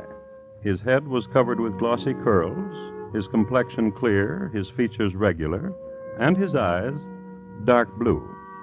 He was dressed in the height of fashion, and his diamond studs gleamed brilliantly. And after the colonel returned with a forgotten package... Oh, a ruby pendant. Thank you, Colonel. You're very welcome. And after the wine was drunk and venison devoured, and the fingers dipped in the lemon water, after that evening of old friends and new, after that, there was a new day. And there was this. Good morning, Mr. Stokes. Good morning, Quimby. The mistress is in the sitting room. She's waiting for you. Thank you, my man. Josie. Edward. Oh, wait, Edward. I was out this morning early shopping. Here, I bought something for you. Open it. Josie. Little stick pin. There was no need for you to... Oh, yes, there was. Now be quiet.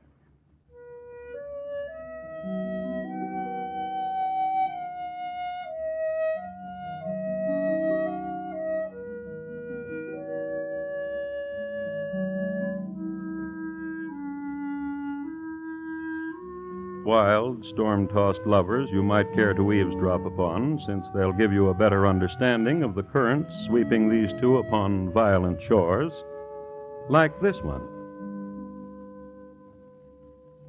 The best champagne in New York. Now take off your little shoe.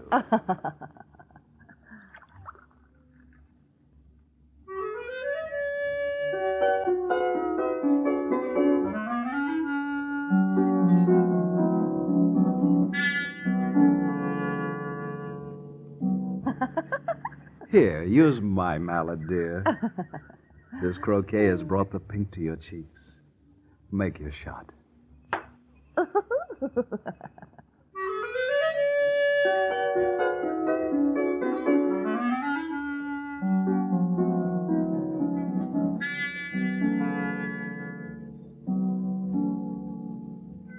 As is always the case in skullduggery of this sort, there is in the meanwhile, in the Park Avenue home of Colonel James Fisk, Jr., the Colonel and his lady. The children have been tucked away for the night, the servants snug in their quarters, as were the animals. A quiet hour, an hour for a man for family discussion. You fool! You cheat! Blackguard! Dear, the children, you'll awaken them. A woman like that. Have you no compassion in your heart? She's a widow. Ha ha! Alone in the world. I am but her advisor. Ha ha! Now that's all you are. What are you talking about? What all of New York is saying. And that is? Ha ha! And that is? The most concerned is the last to know. Know what? Your precious widow and Edward Stokes. What? Ha ha, Colonel! Now you know what I've been through. The aggravation, the shame, the heartache, the sorrow, the unrequited love.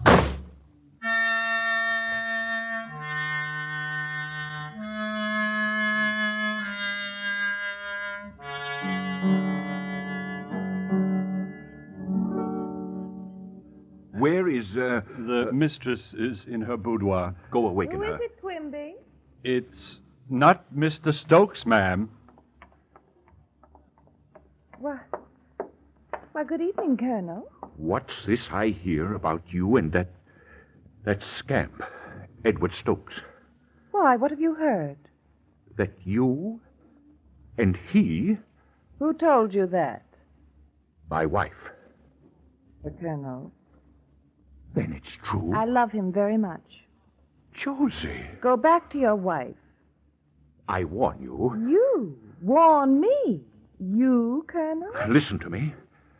I'll ruin you. Please. Go home. You and Edward Stokes. Mark my word. I'll ruin the both of you. My promise to you, if it takes the rest of my life.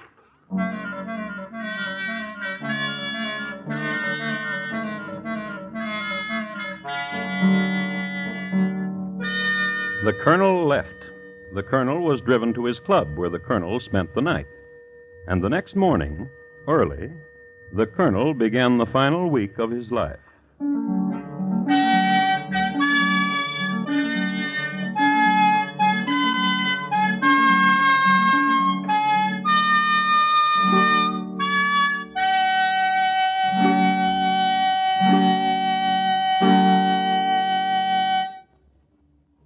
You are listening to Crime Classics and your host, Thomas Hyland. A dead man's coat is the key to a killing. Its disappearance starts Mr. and Mrs. North off on a merry, mysterious manhunt tomorrow night. Don't miss Coat of Arms, a matter of murder confronting Pam and Jerry North.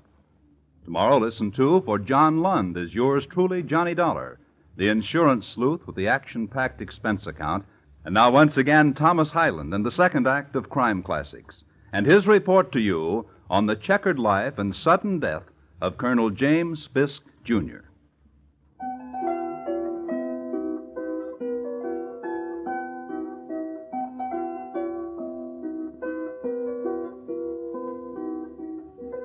I'd like to set the coordinates for you again.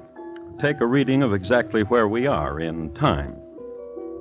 The year is 1872. The place is New York City.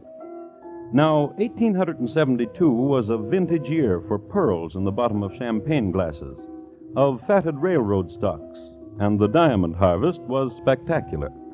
The term rags to riches was coined on a day in this year, when a raggedy sewing machine girl was summoned from her chores, taken by the hand, dressed in silk, then released into a gilded cage. New York City at this time was a center for many similar dramas, one of which we're concerning ourselves with. Colonel James Fisk, Jr. had compassion for a widow named Josie Mansfield. Josie Mansfield had compassion for the Colonel's friend, Edward Stokes. The Colonel, upon hearing of this arrangement, immediately went into action, in a Colonel-like manner. Your Honor, I want to swear out a warrant for the arrest of Edward S. Stokes for embezzlement. Why, certainly, Colonel. We'll have the culprit in jail in no time at all.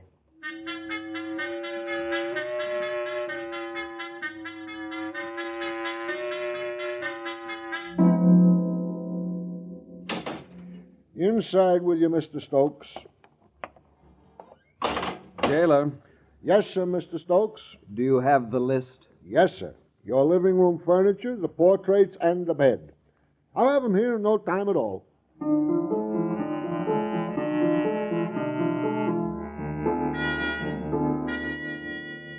Edward Stokes was a model prisoner for 2 days. He was then released when the charge against him was dropped. Not to be outdone, he went into action in a manner which gained the plaudits of his cronies. Your Honor, I want to swear out a warrant for the arrest of Colonel James Fisk, Jr. for false imprisonment. Why, certainly, Mr. Stokes. We'll have the culprit in jail in no time at all.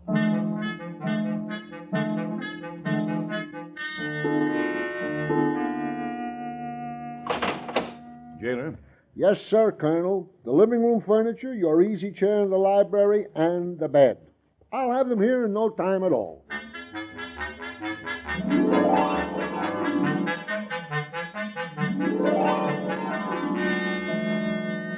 War of nerves, tactics, and strategies, and reprisals. And the real victors, the gatherers of the loot, the lawyers. So the Colonel and Mr. Stokes called a truce, waved white napkins at each other across a gleaming table at Delmonico's. Stokes, I think we both acted like children. I agree with you, Colonel. Let me fill your glass. Yeah. A toast. To a friendship. Our friendship, Colonel. Enough of jails and lawyers and arguments. Life is too short. I'll drink to that, too. Colonel? And we can settle our affairs like men. I'll drink to that, too. No, wait. Let's settle our affairs first. Delighted. There is only one thing which stands in our way. Obviously. Josie Mansfield. You're right. Stokes, you're not ever to see her again. Colonel? You agree? Colonel, you're a fat, stupid fool. I accept that.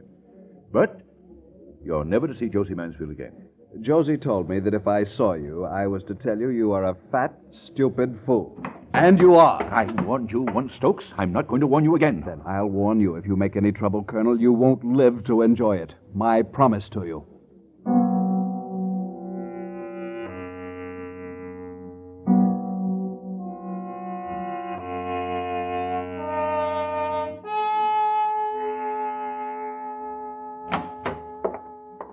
Good evening, Mr. Stokes. The mistress is in the parlor. Josie. Josie. Josie, wake up. Oh, Edward. How nice, Edward. Dearest, listen. It's important. Are you awake? Well, of course, I just drowsed off. I was reading and waiting for you, and now you're here. Josie, listen. It's about Colonel Fisk. Oh, please don't talk about him, not now. He's ruined me. What are you talking about? I am a pauper. You? Why, you're one of the wealthiest young men in No, Europe. not now. I don't have a penny. What happened? The stocks I had, all my assets. Well? The Colonel forced down the value of the Erie Railroad stocks, wiped me out. Oh, Edward, I'm so sorry. Josie, Yes? I'm poor now. Do you want me to leave? Never come back? Darling Edward. Darling, dearest Edward. Josie, We'll beat him. We'll destroy the Colonel, you and I together. that's impossible. He's too powerful. He's a weakling. What? I can prove he's a weakling. He writes letters. Letters? I saved them. And that's not all. What do you mean? Dealings he's had. Dishonest business dealings. Would you like to look at them? Dearest Josie, I love you so much.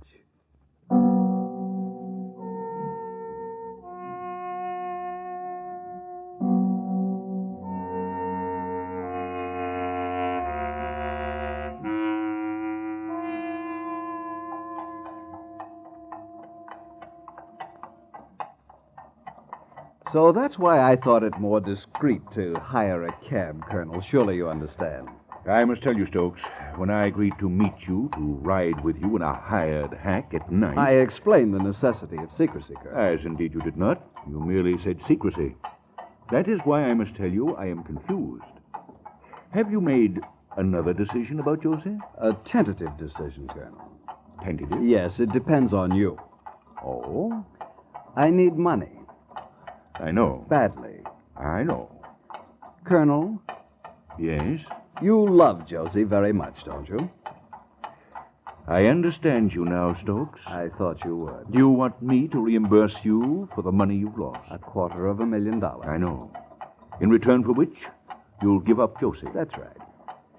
I'm sure there must be a name for you, Mr. Stokes. I'm sure of it. I had an experience last night.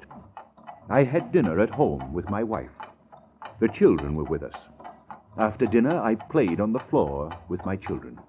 I heard them laugh. I heard my wife laugh, too. And I laughed, too. And there was no other meaning behind my laughter except enjoyment of my family. Very touching. And rewarding. Then you're not interested in my proposal. I'll get off at the next corner, Mr. Stokes. Tell the driver. Of course. Next corner, cabby. Well, Mr. Stokes, give my regards to Josie. Tell her I'm truly sorry for what's going to become of her. Goodbye, Mr. Stokes. Colonel, wait. I'm sorry we have nothing else to talk about. Except the letters. What letters?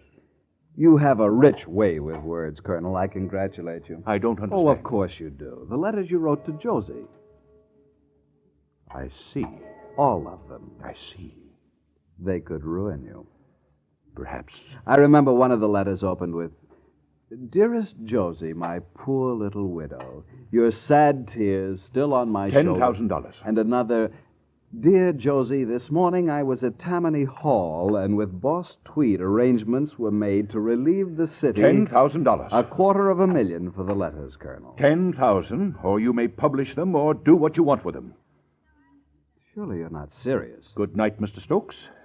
10,000. Bring your letters to me tomorrow, and you shall get your money. Good night.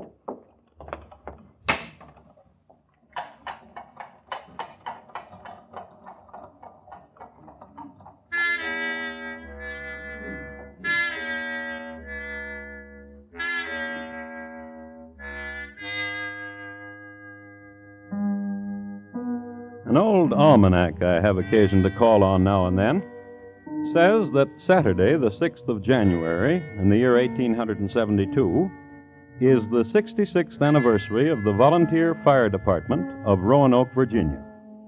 Also, it predicts the day will be cold and clear with high westerly winds. So, we'll make an assumption. On a cold, clear Saturday morning, buffeted by the high westerly winds, Mr. Edward Stokes made his way to the Wall Street office of Colonel Fisk. Here he received more coldness and $10,000. Here he deposited with the colonel a stack of letters, wrapped in blue ribbon and sachet. Then Edward Stokes called on Josie Mansfield. He told her of the transaction. We must imagine that Josie's reaction went something like this. You idiot! You bumbling, spineless idiot! But Josie... I should have known better than to trust you with those letters. But $10,000 is better than nothing. If you'd had the courage... He told me 10,000 or nothing. If you'd had the courage, he would have given you everything he owned. Why, the mere possession of the letter dated June 16th, 1871 would have been a fortune 10 times the amount you got. But... But what? You have your jewels, this house. Surely you must be worth nearly $1 million yourself. I love you, dear Edward, but that's my money. You'll just have to... What is it, Quimby? Miss Annie Wood wishes to speak with you. Tell her I'm busy. She said it's extremely urgent. Extremely urgent. Hello, Annie. Josie, dear Josie, and dear Mr. Stokes. Hello. The judge came to see me for lunch a little while ago. Judge? What are you talking about? Judge Tripler. Well, I don't see. He just come from court. He just signed a warrant. Yes? For the arrest of dear Mr. Stokes on the charge of blackmail. Colonel Fisk? Yes. The dear judge told me that the colonel asked him to sign such a warrant. Josie. Yes? We'll be seeing each other more often, won't we, dear Josie?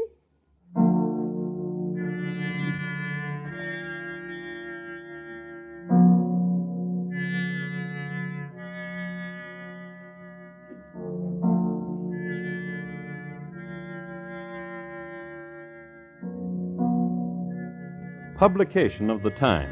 I quote, The next that was seen of Edward Stokes, as far as is known, was at a few minutes before 4 o'clock, when he was walking carelessly up and down the main corridor of the Grand Central Hotel on the parlor floor. This corridor is 1 story above the street, is parallel with Broadway, and at its northern end is reached by a staircase from the street. Passing and repassing the head of the staircase, Stokes glanced furtively down the stairs. It was nearly 4 o'clock when Colonel James Fisk, Jr., drove up in a carriage to the door. Stepping out of his carriage and walking briskly across the pavement, he passed through the outer door of the hotel. When he had done so, he was heard to inquire for a certain Annette Latour. He was told she was in and started up the stairs.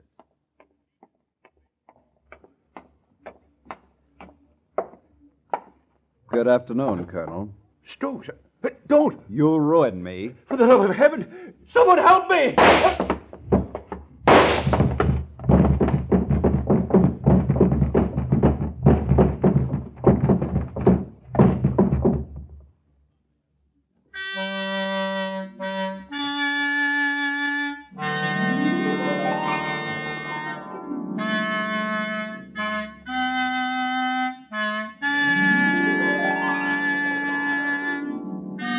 Edward Stokes was restrained a block away. The colonel didn't die immediately. He was lifted by 3 bellhops and taken to chambers supplied by the management. Doctors were called, and the colonel joked with them, as he joked with his many friends who came to visit him. He joked with everybody. Next day, in the middle of a joke, he died. Thomas Stokes pleaded self-defense. He was convicted of manslaughter in the 3rd degree.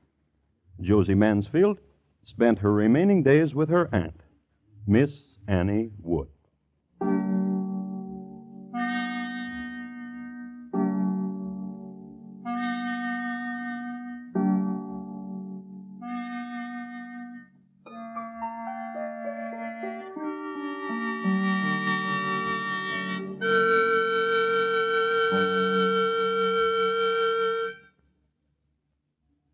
In just a moment, Thomas Hyland will tell you about next week's Crime Classics. This Wednesday night, screen hero Jeff Chandler plays a young man hired for an important job, a job of guarding the very much alive body of a notorious gangster. Hear the exciting details in the story entitled The Web on your Playhouse on Broadway. It's presented by CBS Radio this Wednesday night on most of these same stations. And here again is Thomas Hyland. Next week, Long Melford in the county of Suffolk in England. The year, 1739. My report to you will be on the shrapnelled body of Charles Drew, Sr. Thank you. Good night. James Fisk, Jr., tonight's crime classic, was adapted from the original court reports and newspaper accounts by Morton Fine and David Friedkin. The music was composed and conducted by Bernard Herrmann, and the program is produced and directed by Elliott Lewis. Thomas Hyland is portrayed on radio by Lou Merrill. James Fisk, Jr. was played by William Johnstone. Featured in the cast were Mary Jane Croft, Martha Wentworth, Steve Roberts, Harry Bartell, Paula Winslow, and Charles Calvert. Bob Lamont speaking. Stay tuned now for Gary Moore with Arthur Godfrey's Talent Scouts, which follows immediately over most of these same stations. And remember, your news is always accurately reported when it comes from the CBS Radio Network.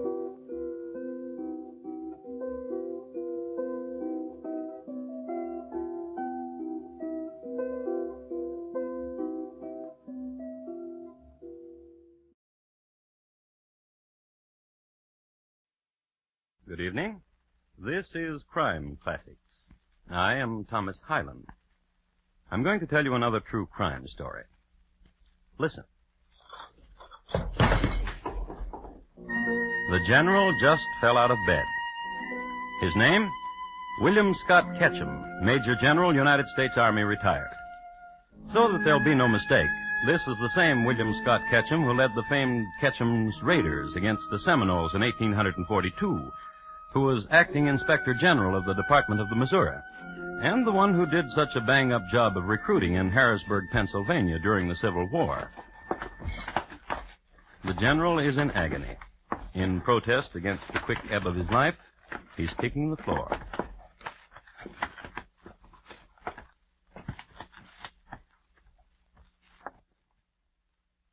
The general is dead.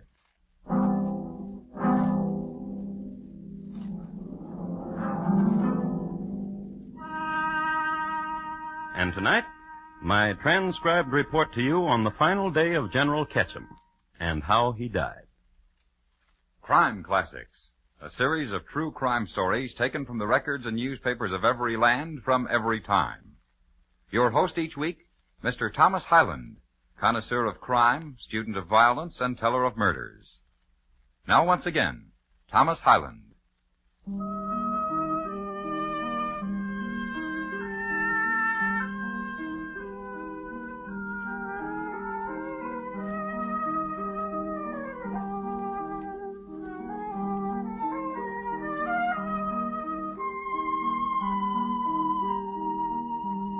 The year is 1871. The place is Baltimore, Maryland. The month, June. No poet in the world, to my knowledge, has ever written a poem about this month in Baltimore. It is hot, it is humid, and the oysters are not in season. And any almanac will show you that in June 1871, had the oysters been in season, with eggs and breadcrumbs they could have been fried on the sidewalks. For most Baltimoreans, it was the season for dipping hands into tepid scrub water to wash the marble stoops. It was the season for sleeping on back porches and Druid Hill Park, the time of sweat and the hand fan, and the usual quota of elderly stout folk dropping dead from the heat. In short, it was a time to get out of there. In a certain house near Charles Street, a lady was preparing to do just that. Her name, Mrs. Wharton. And she was packing to go to Europe.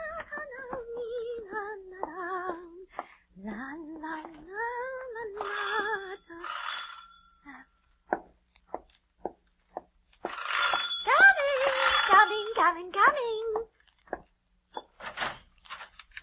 General. Mrs. Wharton. How nice. How very pleasant. Do come in, do. May I present Mrs. Chubb? Delighted. Oh, do come in, you and the General. I've been cooling myself with iced dandelion wine. Do join me. I do not imbibe.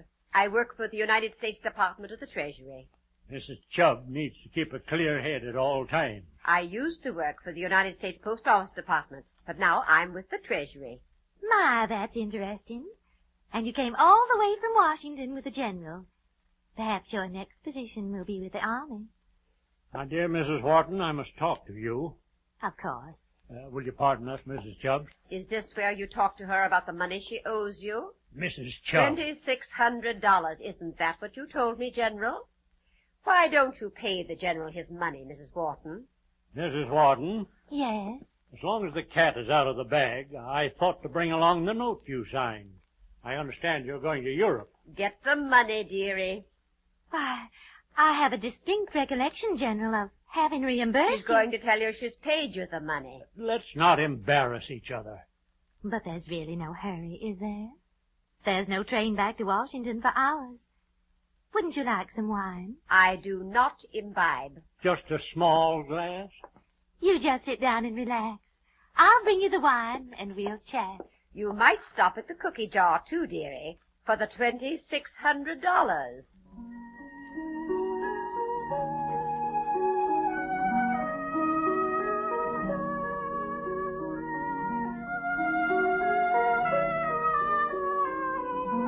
The heat in Baltimore wasn't bad enough, but what the only breeze was an ill wind that blew in from Washington. From the point of view of Mrs. Wharton, that is. It should be remarked that Mrs. Wharton was no chicken. She was 50 years old, and at an age when petty tribulations could easily bring on an attack of the vapors. Now consider. Here she was packing to go to Europe, and if you remember just a moment ago, she was happily singing. Now descends upon her people who ask her for money. Certainly conducive to vapors, if anything was. But Mrs. Wharton, true to the noble tradition of Baltimore women, of whom I might mention the fabulous Eulalie Bracken, the belle of the Rappahannock, did not permit herself the vapors under duress. Instead, she went directly to her wine cabinet. Right here, and for the next 10 minutes, history only serves up to us a vacuum. We do know, however, that when Mrs. Wharton returned to her guests, carrying a goblet of wine for the General, this remark was made. What took you so long, Mrs. Wharton? Did you stop at the cookie jar, dearie? General. Your health, ladies. And yours, General. Oh, my, yes. General! What are you doing on the floor, General? I can't get up, Mrs. Chubb. Please. What is it, General? Call a physician. I'm ill.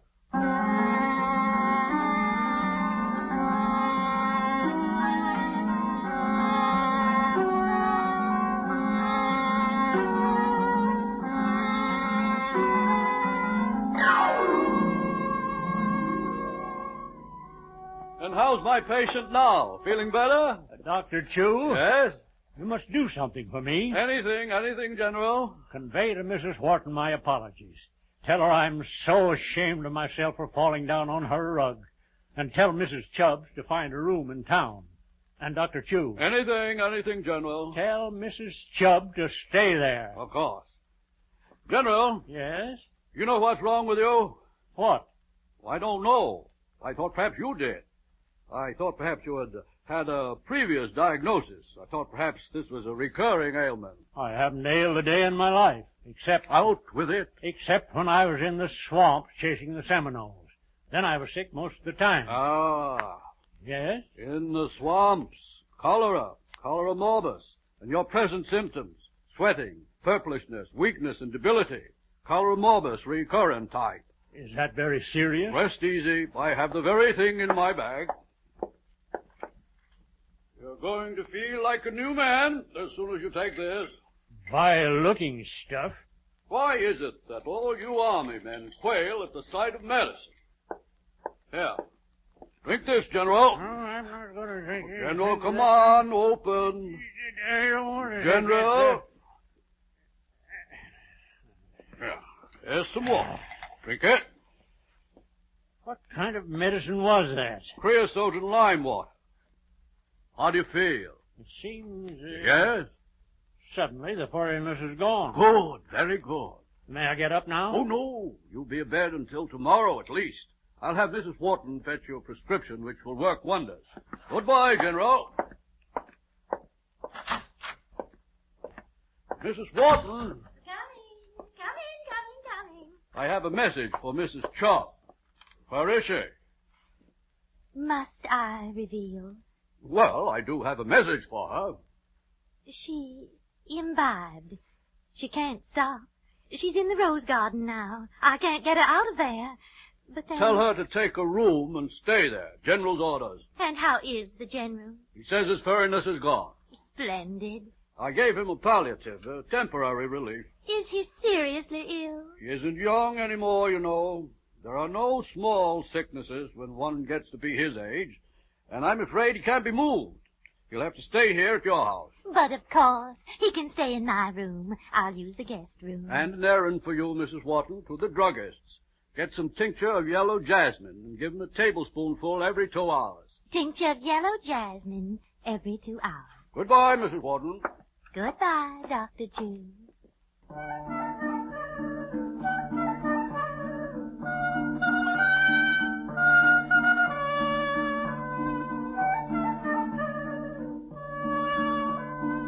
So Mrs. Wharton, dressed prettily, took parasol to hand and strolled down Czar'S Street. She walked slowly, because of the heat, and because Czar'S Street is a fashionable street, and one is apt to meet many of one's friends, and one is apt to stop and pass the time of day. Why, yes, Mrs. Becker. General Ketchum just fell right over, right there in my parlor. And she strolled some more. And to Miss Celia Bradshaw, an old friend of hers from picnic days, who she saw waiting on a corner. You'll never guess, Celia, who's dying in my house. At least I think he's dying. Dr. Chu wouldn't confess it, but I have a premonition. The General's dying. General Ketchum. And at the druggist's, she took time to down a sherbet. Seltzer water was all the rage in Baltimore in this era, so she had a little of it with a squeeze of lemon. Then she walked over to the druggist and ordered... Tincture of yellow jasmine, sir. And while you're at it, I'd like some tartar emetic.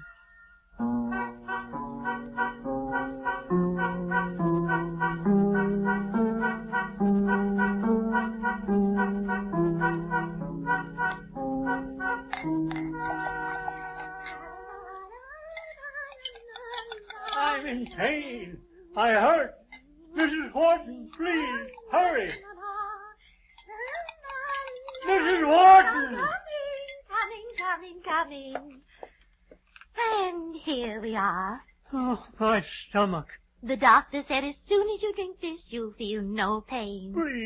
Please, hurry. Now here, drink this. All of it? Every drop. Come on. Now, General, just a moment ago you were begging for it. Now, every drop, all the way down, the whole glass. General, watch out. You'll fall out of bed. General, what's the matter? General, you look...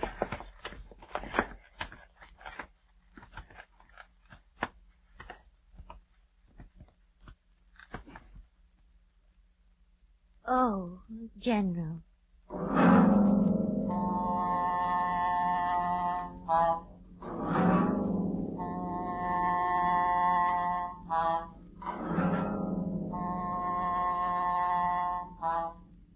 The general was dead. Frontiersman, recruiter, quartermaster, dead on the floor. Fini to a military career. And it was then and only then that Mrs. Wharton had the vapors.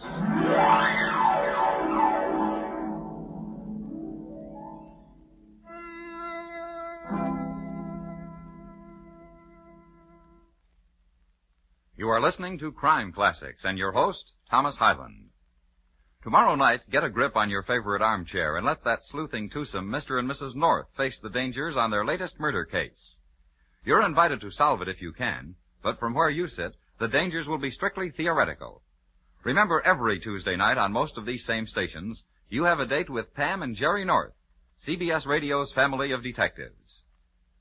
And now, once again, Thomas Hyland and the second act of Crime Classics, and his report to you on the final day of General Ketchum and how he died.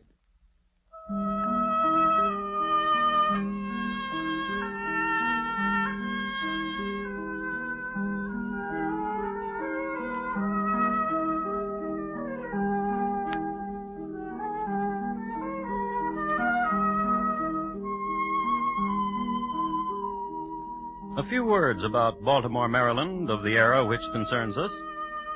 Even in the 1870s, it was one of the medical centers of the world. It is known as the home of the crab cake. Sidney Lanier, Edgar Allan Poe, Henri de Rochefort, alias the French butcher. And, as is well known, has given its name to a bird, the oriole. It is a city of row houses and marble stoops and beautiful women.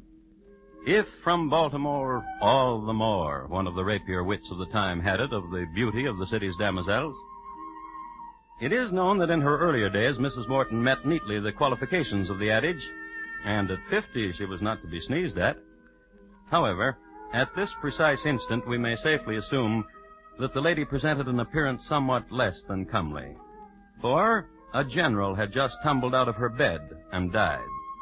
Fright, horror, dismay, but a few of the things this gentle lady must have experienced, and how nice could a gentle lady look under such circumstances? She was leaning against a bedpost, pressing her temples. From the front door.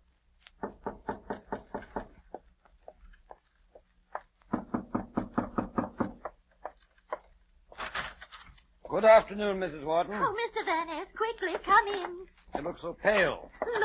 Look in my bedroom. What? Look in my bedroom. Did you lose something or what? Please, do as I tell you. All right. Oh.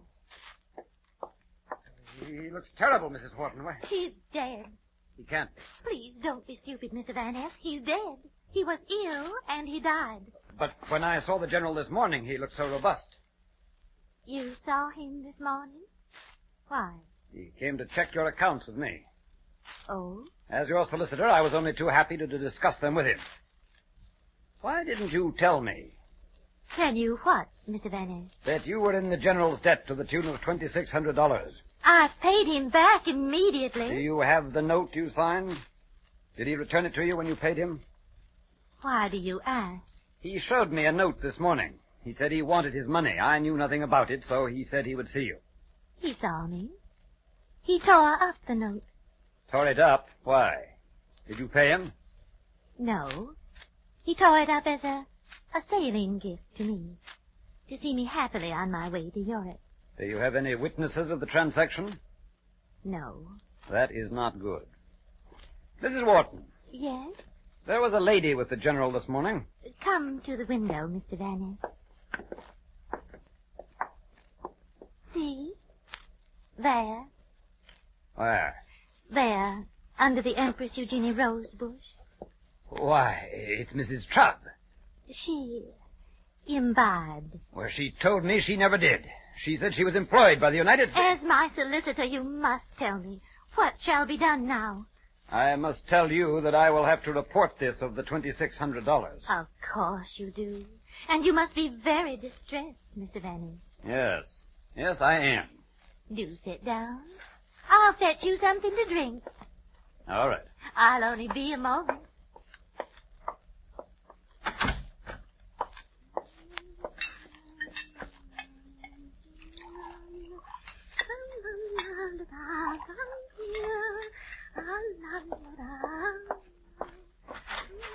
Oh, here, drink this, Mr. Van Ness. Your favorite. Thank you.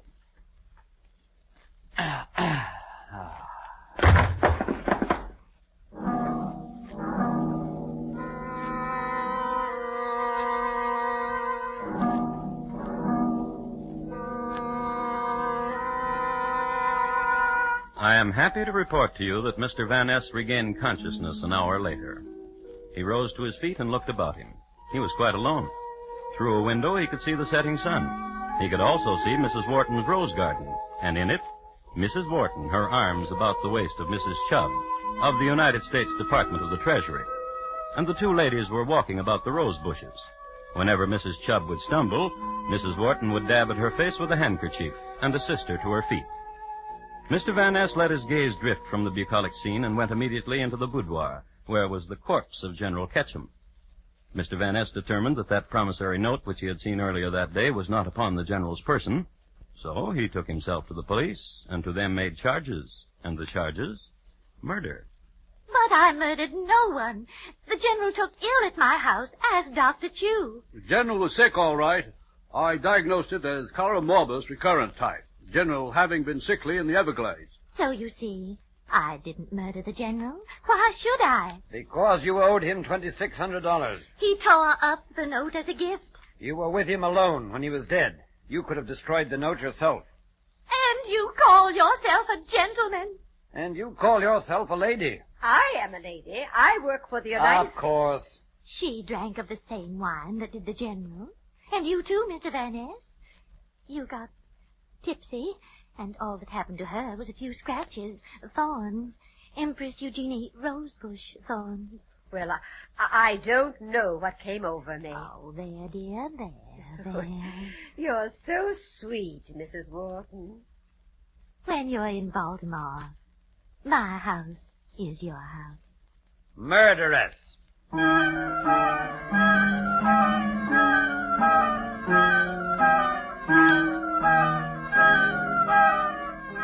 However, Mrs. Wharton was charged with suspicion of murder, and immediately a more detailed statement was taken from Dr. Chew. Cholera morbus recurrent type. More? Oh, when I was first called to attend General Ketchum, I found the sick man in a semi-comatose state. The pupils of the eye were of a natural size, but almost wholly insensible to light. When I prepared the dose of medicine, I found the general's teeth so clenched that it was a matter of considerable difficulty and adroit convincing to put it in his mouth. His furnace, gentlemen, Her haziness of manner vanished almost immediately. I gave then Mrs. Wharton a prescription calling for a tincture of yellow jasmine. And the druggist was questioned. Oh, yes, I remember vividly the occasion.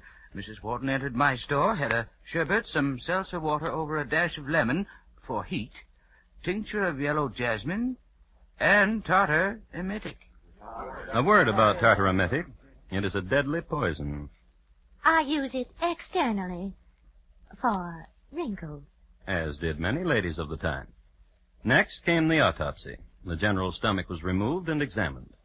Two of the greatest internalists of the day, Dr. Williams and Dr. Aiken of the Maryland University, could not agree as to the causes of death by a superficial examination, so it was sent to a chemical laboratory at the Johns Hopkins University. And upon the analysis depended the fate of a lady who just wanted to go to Europe. Of course, the flagellation wasn't complete, but that's the way it happened. All right, hand it to me. I'll put it through the filter. Filtrate. Thank you.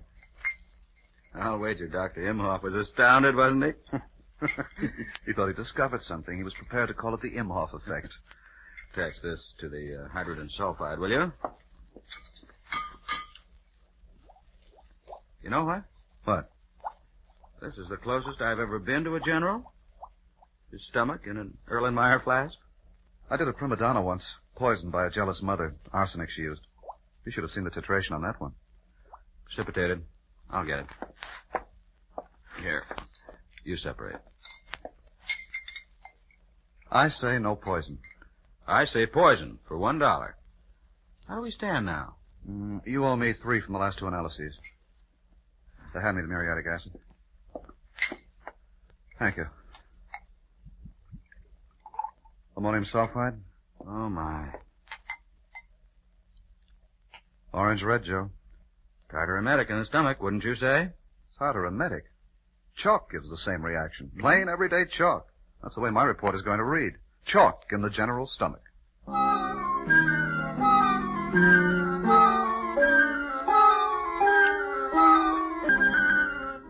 So they gave their report to the city solicitor's office, each different.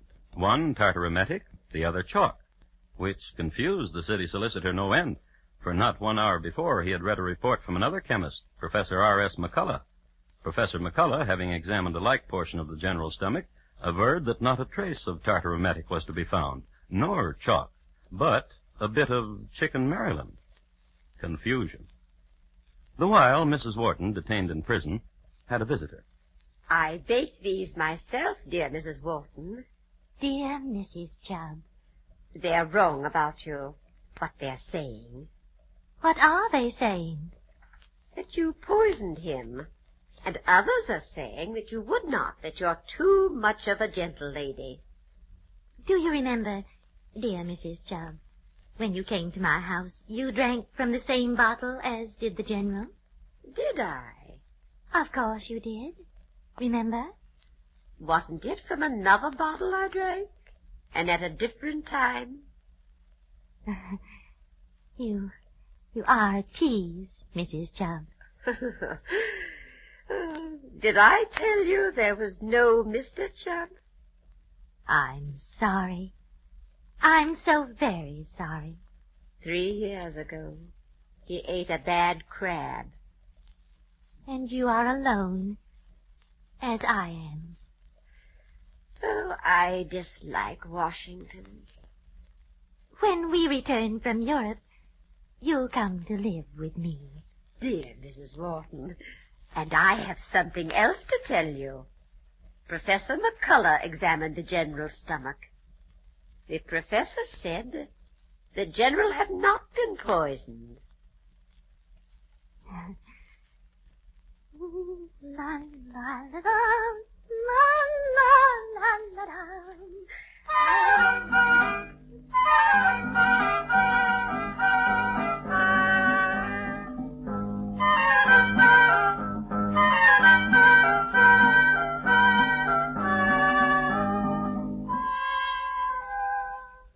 What transpired next I have in a journal of the day. It is headlined with Doctors Disagree, Learned Men of Science at Variance, Several Schools of Thought. I quote, Dr. Reese, when interviewed, stated that General Ketchum died from cerebral spinal meningitis. On the other hand, Dr. Edward Warren stated that the general had not died from cerebral spinal meningitis. Dr. John R. McClurg attested that the general died of apoplexy from congestion. Dr. Abram Claude clings to the school of tartaremetic poisoning. And Dr. Josiah Simpson, Dean of Baltimore Physicians, has made this statement: I believe the general died from natural causes.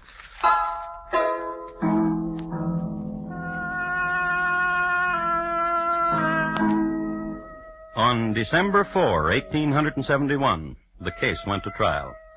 And possibly because of the conflicting testimony, Mrs. Wharton was acquitted. And thus it is that the true cause of the general's death is not known. Nor does history record whether Mrs. Wharton and her dear friend Mrs. Chubb ever got to Europe. But Mrs. Wharton's home, her abode wherein the general died, still stands. I expect you think I'll tell you that today the house is haunted. Well, it is, but not by the general. By Claude Forrester, who was the victim of an unsolved axe murder some 20 years later. The general has been forgotten. Until, I hope, tonight.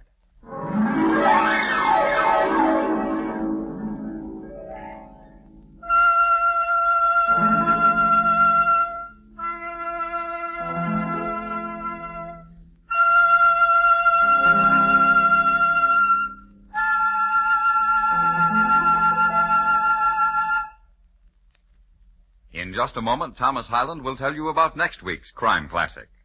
General Ketchum, tonight's Crime Classic, was adapted from the original court reports and newspaper accounts by Morton Fine and David Friedkin. The music was composed and conducted by Bernard Herrmann, and the program was transcribed and directed by Elliott Lewis. Thomas Hyland is portrayed on radio by Lou Merrill. In tonight's story, Paula Winslow was heard as Mrs. Wharton and Russell Simpson as the General.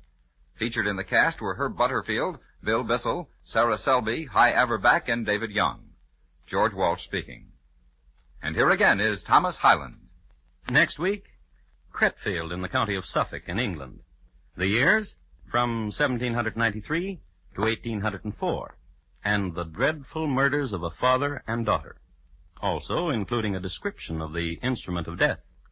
My report to you will be on Mr. Thrower's hammer. Thank you. Good night.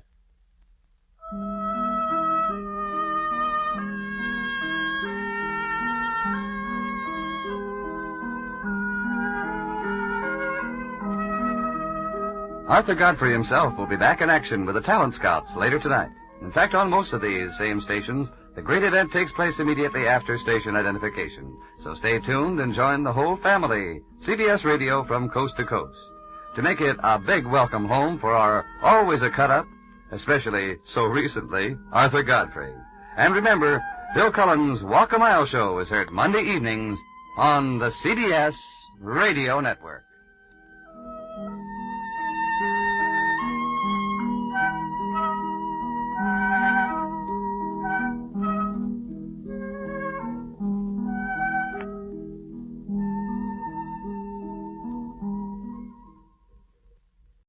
Good evening. This is Crime Classics. I am Thomas Hyland with another true story of crime. Listen.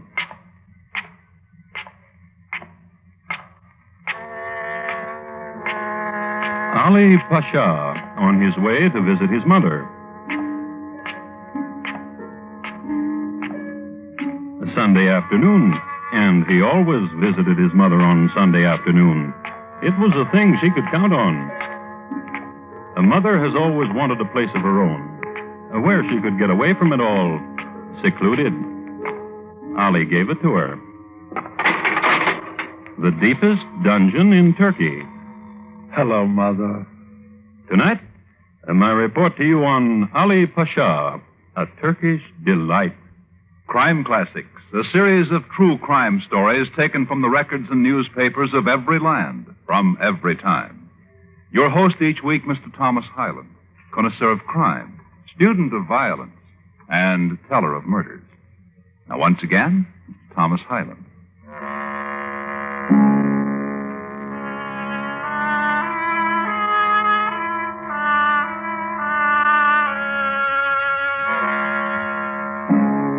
There were harems in those days, and fezzes and veils and scimitars and slaughter.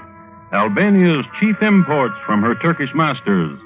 For in 1750, the Ottoman Empire was still powerful and bled her vassals, left Albania bleak and starving, and a wild country scourged with marauding bandit tribes.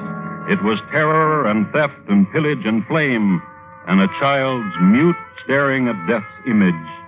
Ali, at the age of 9, childlike reaction to the murder of his father, a silent comment upon the raid of the horsemen of the Kisuran tribe. My child, my child. A mother, a new widow whose name was Kahamko. My child, see there in the corner, your brother and your sister, huddled and silent and weak, having found sleep to shield them from pain. Weak and coward.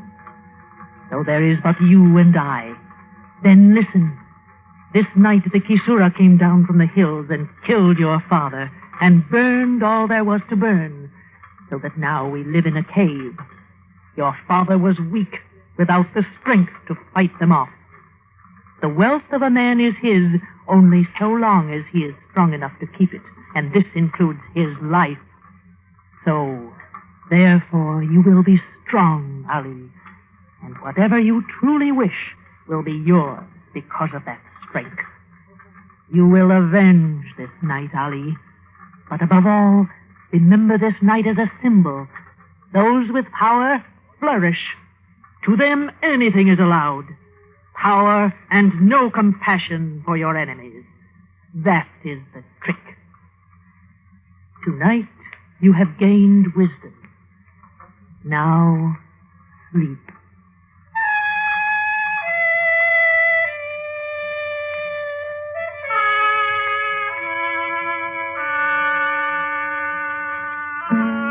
Mother's charge to her son, which was, the next week, translated into action when the two of them left the cave and went down into town. The first house they came upon belonged to a shepherd and his wife, who welcomed them inside. Bread and curd was brought, and when the repast was over, mother and son each displayed a pistol and became homeowners again, and fetched brother and sister, and the family was complete again. And so it went, and so did time, from homeowner to landowner, and then... I am honored, sir, that you have come to visit me, said the widow to a palace owner who lived on the hill. I bid you enter. Word of your beauty has come from the hills, and I wish to see it.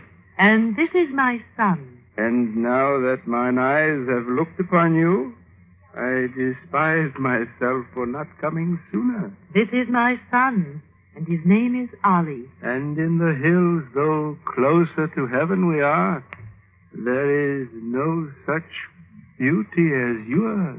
His name is Ali, and one day he will be great. I fall at your feet and kiss your hem. One day he will be great. He has a brother and sister, but they are weaklings. Not Ali. Not my son, Ali. I love you. What will happen to my son? Young man, come near. How would you like to live in a palace, young man? Kamko? Yes? What a pleasing smile your son wears. Yes. Let all of us live in a palace.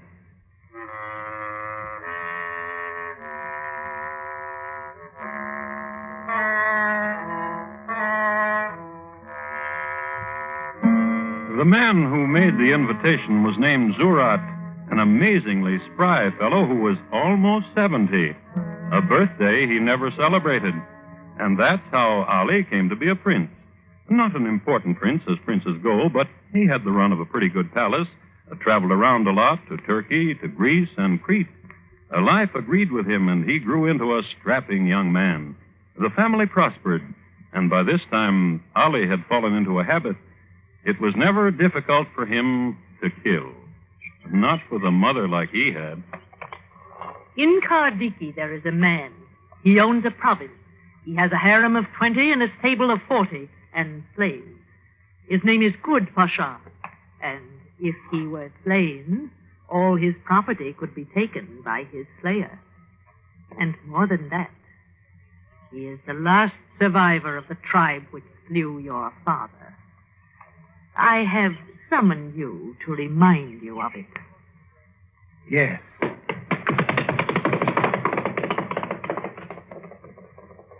Needless to say, Ali became the new owner of a new harem and new horses and slaves, and the tribe which had slain his father was now extinct. And a month later... I have summoned you to tell you the Pasha of Delvino is young and strong and swears that no man will face him. I thought you should know it. Needless to say, Ali put the title of Pasha of Delvino under his belt. And the next month... We have such a nice family. Yes, we do, Mother. Your brother is content with his sheep and his wife. And my sister is married to the Pasha of Argyrockastrom. And you, wealthy and with much power. Ali? Yes? Your sister is wealthier than you and with more power. I've thought of that. Her husband has provinces and much gold. I'm fond of him. He has a domain second only to the Sultan. Nevertheless, he is a good man and thinks only of how to make my sister happy. Listen to me. Do not ask me to kill him. Once, when you were 9 years old, you lived in a cave, and there was the heart in you of a young lion. And so it is today. You would be second to the Sultan. Yes. Then kill him.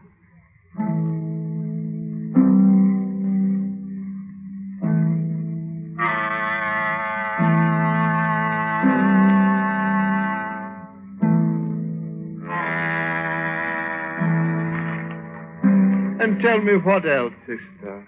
He is a great man and a great husband. Oh, look about you. One of the many wonders he has made for me. This very lake was a village, and my husband once heard me cry out at the squalidness of it. So he made a lake of it, and slaves to paddle me about in it as now. And look below, how clear the water. You can still see the houses. You glow when you speak of him. He is gentle with me. And you love him dearly. Love him? Yes. I'm not sure. Oh? He shuns the harem for me, and my whim becomes a lake, a castle, a jeweled saddle. Whatever my whim. Yet what? Oh, see there, he waits for us at the landing house. You have not answered me. Yet what? I do not know. Then ask yourself this. Would you weep if he were dead? Dead? If he were slain? Why are you here, Ollie? To pay homage to my sister? To slay her husband? Tell me, do you love him? Do not kill him, Ollie. If he were to die, the people of his province would take allegiance to me, and I would be second to the Sultan. Are you not tired of killing? No. But you killed so many. I was born to it. No, your mother... You should not curl your lip when you say the word. She is ambitious and evil and has taught you to kill. Do not speak of herself. She has deluded you, cheated you. No. Yes. Of her flesh and her blood, she has made a slave. She says kill to you and you kill. You are not a prince, Ollie. Will you weep for him? Ollie. Yes? He is as strong as you and wields the sword. We shall see. Oh, Solomon! Oh! Here, take your wife's lovely hand and help her onto the landing. Beloved husband. Beloved? Truly? We were speaking, Soliman, about you. We wondered if my sister would weep were you to die. And what did you answer him, wife? Were you to be slain? And what did you answer him, wife? I told him I did not know. And what do you think, Ali? Were you to die? Yes, I know.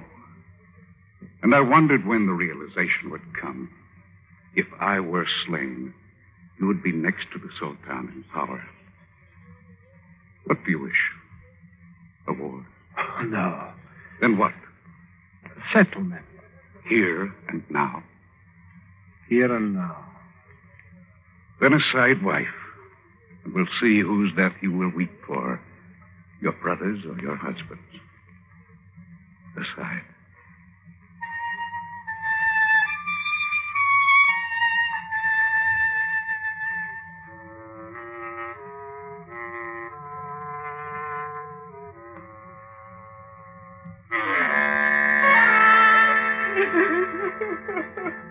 My sister weeps, Mother. She will tire of it. She's wept like this since the moment of her husband's death. She will find another husband. She told me this, Mother, that you have deluded me, cheated me. Oh? That I'm your slave. In spite of my power, I'm your slave. But the power is not truly mine, but yours. But I am your slave.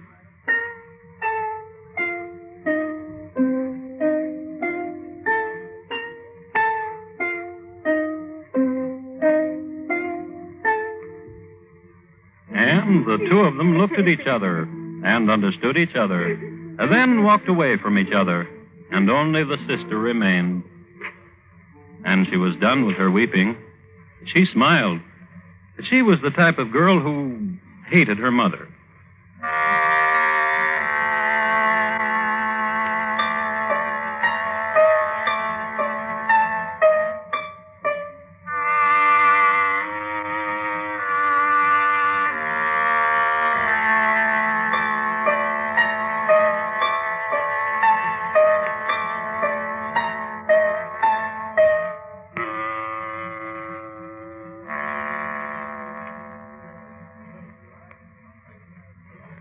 You are listening to Crime Classics, and your host, Thomas Hyland, and his report to you on Ali Pasha, a Turkish delight.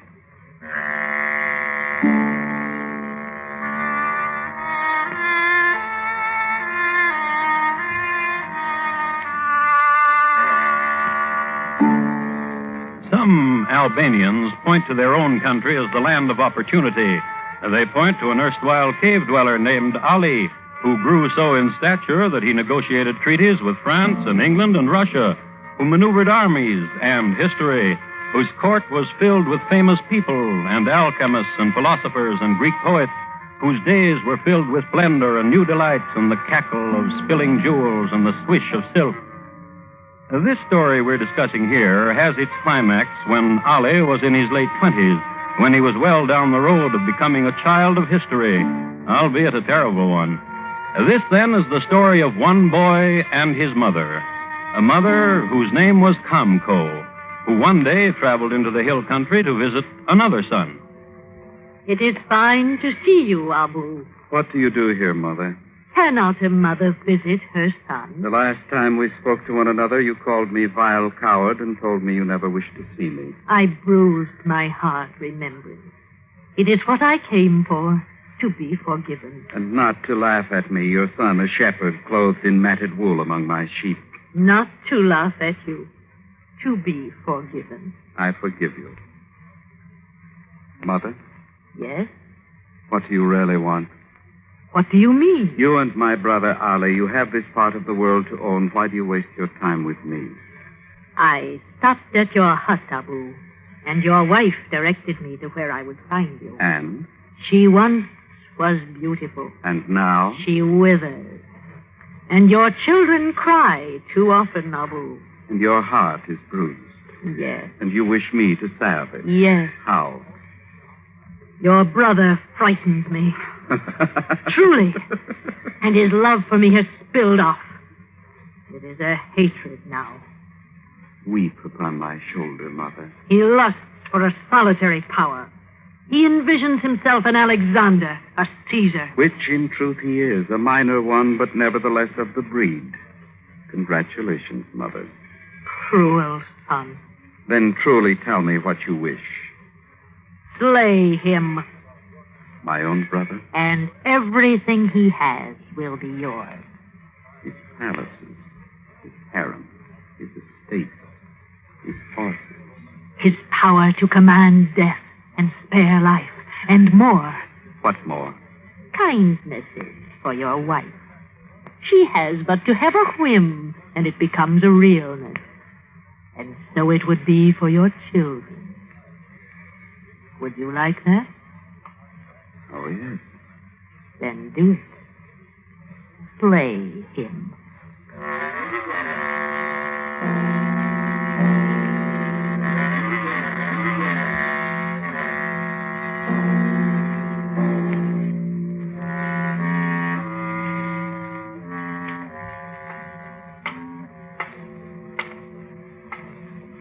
I am his brother.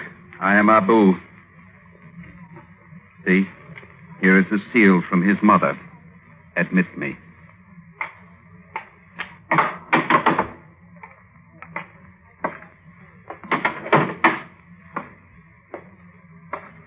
Who are you? Look close. My brother.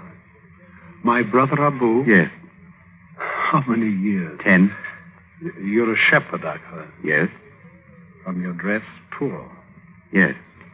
You're welcome here. That remains to be seen. Oh? I was sent here to slay you. Yes, I was to come here and greet you and reestablish our brotherly love, to recall the olden days and reestablish tottering memories. Then I was to devise some stratagem, such as perhaps you would doze and I would stab you. Why? Because you are a tyrant. True. Some device, you understand, and you would be slain. True. Our mother sent you to me. Yes, she did. But you are a shepherd, a gentleman who sleeps beneath the stars and loves children and plays the reed. And I am a coward. Now, what will you do with me?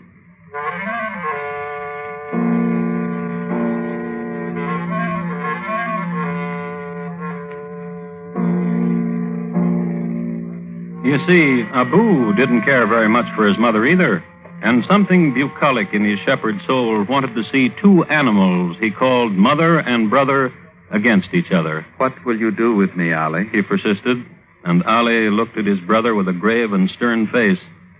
It should be mentioned that Ali always kept a headsman at his beck, and he need only to bend a finger and a head would roll, be picked up and spiked and exhibited to the countrymen.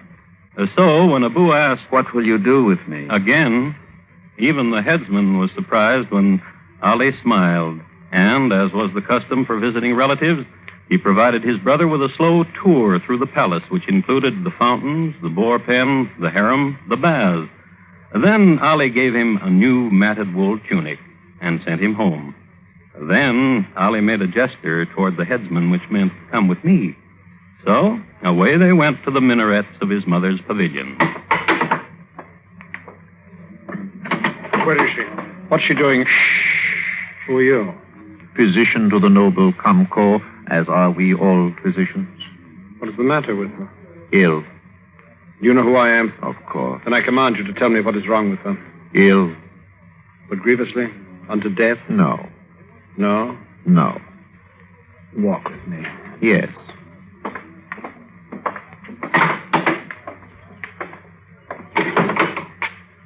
You were saying, physician... Not grievously ill for such a conclave of physicians as the one which has gathered about. Sit. Sit here, physician, and let your mind dance happily with the fountains dance. Huh? Sit. How bright the world when seen through leaping crystal.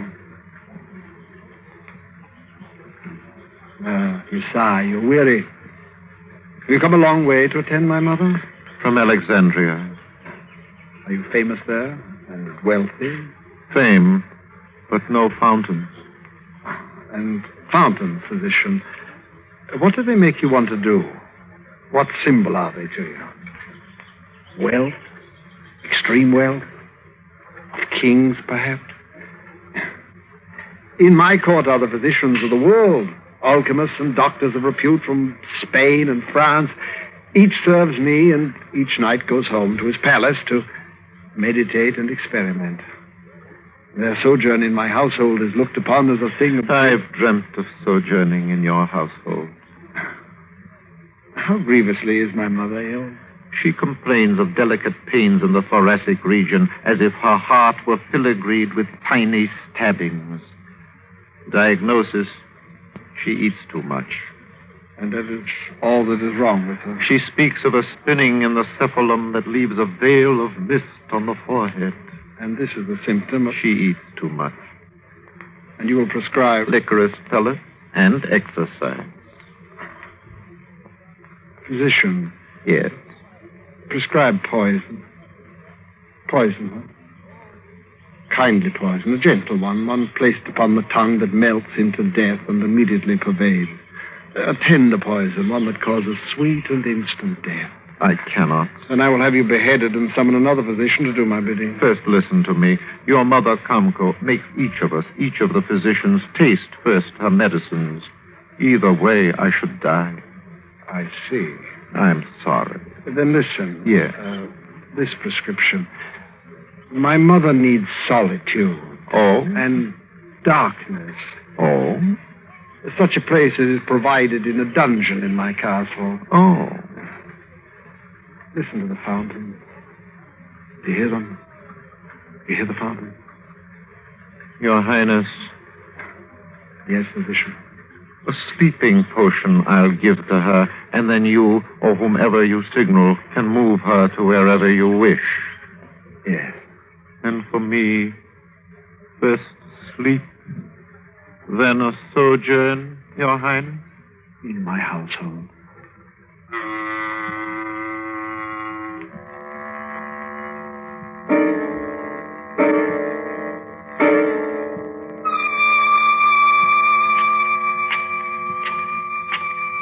Ali on his way to visit his mother. It's Sunday afternoon.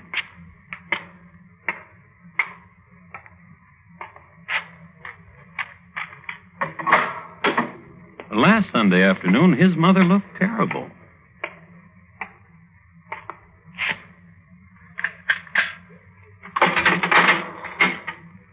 Hello, Mother. Mother. Mother. Vile son. For an instant, I thought you were dead. Murderer. Let me hold the lamp close that I may look upon your face. Terrible. Terrible. I am weak, and I cannot move. And you mock me. When will you die? Evil. When will you die? My death began the moment I gave you birth. Why do you bitter yourself with it? It is of your doing. This that has happened is of your doing. Evil son. Rejoice, Mother. What are you saying? Rejoice. For I am to be proclaimed Ali Pasha of all the empire, the most powerful caliph the world has ever known. Rejoice. Son, listen to me, son. Yes. Lift me up and carry me from this dungeon, that I may see your glory. No, you will stay here and feast on the echoes of it. Lift me up. Just believe this, Mother. I will have shrines erected to your memory. Do you hear me? Do you hear me? Do you hear me?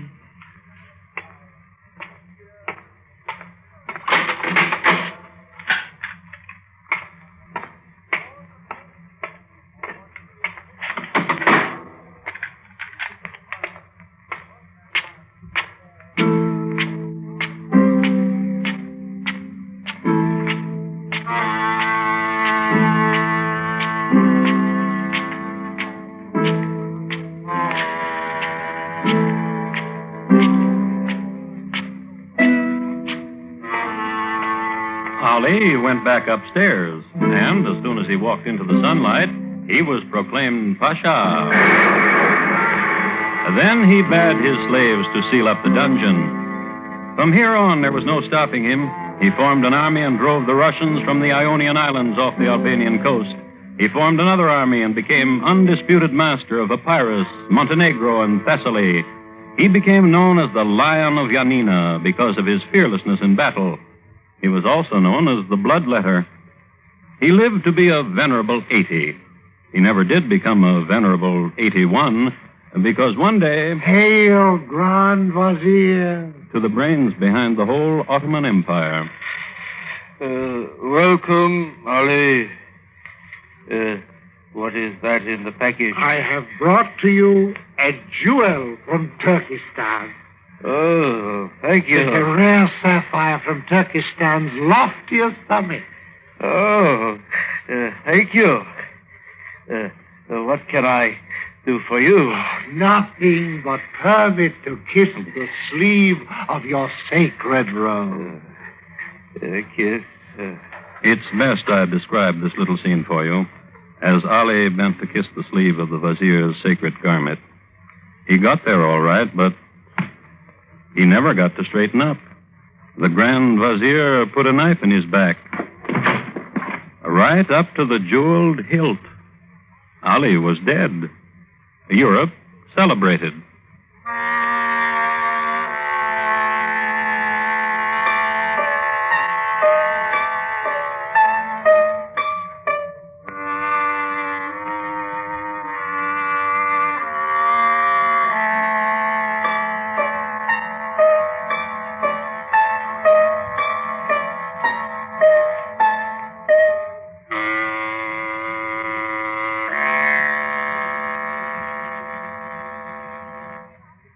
Ali Pasha, tonight's crime classic, was adapted from translations of the documents of the Times by Morton Fine and David Friedkin. The music was composed and conducted by Bernard Herrmann, and the program is produced and directed by Elliott Lewis. Thomas Hyland is portrayed on radio by Lou Merrill. In tonight's story, Hans Conried was heard as Ali Pasha and Paula Winslow as Comco. Featured in the cast were Lillian Baeff, Jack Crucian, Kurt Martell, Vic Perrin, and Edgar Barrier. Bob Lamont speaking. Here again is Thomas Hyland. Thank you. Good night.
Good evening.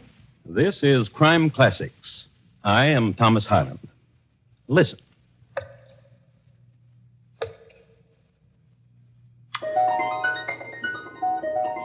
The man in nondescript uniform dropping stones into that well is a mercenary soldier, more recently a deserter. He's testing the depth of the well, the only way he knows, since a length of rope is not immediately available, and more complicated machines are as yet undiscovered. This is the year 1778, and the deserter is named James Buchanan. Next to him is his friend, another deserter whose name is William Brooks. These men are in the employ of Mrs. Bathsheba Spooner of Brookfield, Massachusetts, whose well it is. Mrs. Spooner will pay these men immediately they deposit the body of her murdered husband, right down there. And tonight, my report to you on the crime of Bathsheba Spooner, the first woman to be tried for murder in the United States. Crime Classics, a new series of true crime stories taken from the records and newspapers of every land, from every time. Your host each week, Mr. Thomas Hyland, connoisseur of crime, student of violence, and teller of murders. Now, once again, Thomas Hyland.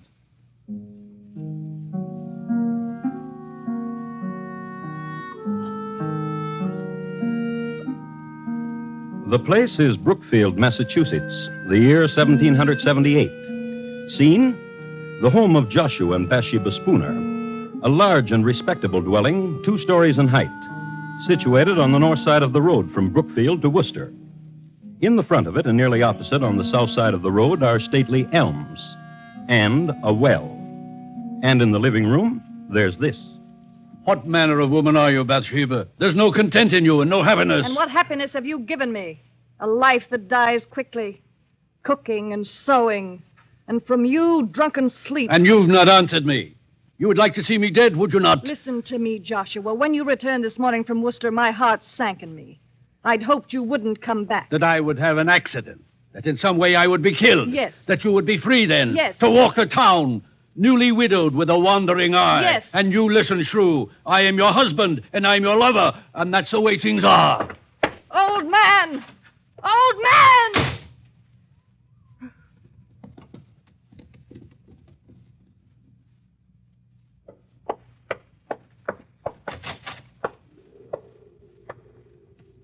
Ezra? Ezra? I've been waiting. Bathsheba. Wait. No more waiting, Bathsheba. The time I was away from you with your husband in Worcester. The thinking about you. And there'll be more waiting. Until it's done. Until you kill him. I tried, but I could not. He asked me a question, my husband did. What manner of woman are you, he asked. Now I wonder. What manner of woman am I to love such as you, a youth? A boy who pretends to manhood. You without the courage to... The poison you gave me, there was no opportunity, Bathsheba. And a boy who lies. Opportunity. When it becomes nighttime, my husband becomes a drunkard. You know that. To empty the poison in the cup when you were with him, a simple thing like that you couldn't do. I swear it to you, Bathsheba. He'll die. When? Go to him now. To the tavern where he is. Empty the poison. I threw the poison away. With no courage. Bathsheba. Speak my name and bedevil yourself with it. Just kiss me, Bathsheba. No kisses. No secret whisperings. None of that. No more. Until my husband is dead. Laugh then. You'll see I mean it. There's a wench, Bathsheba, at the other end of town. And she watches me when I walk by. Then go to her. All right. Wait. Don't leave me. You almost let me go. Boy, you... Bathsheba. Kill him. Kill my husband. Later.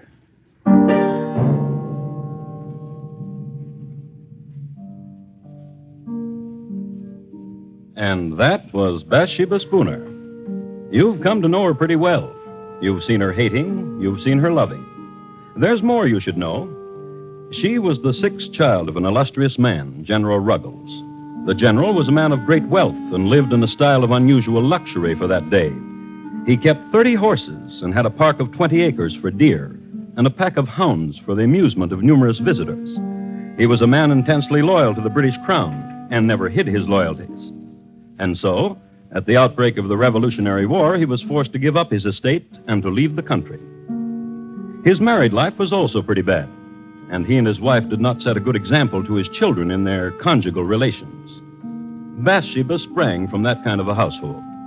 Her loyalist background in time of war, and the very fact of the name she had, Bathsheba, were sufficient cause for the town in which she lived to view her with alarm.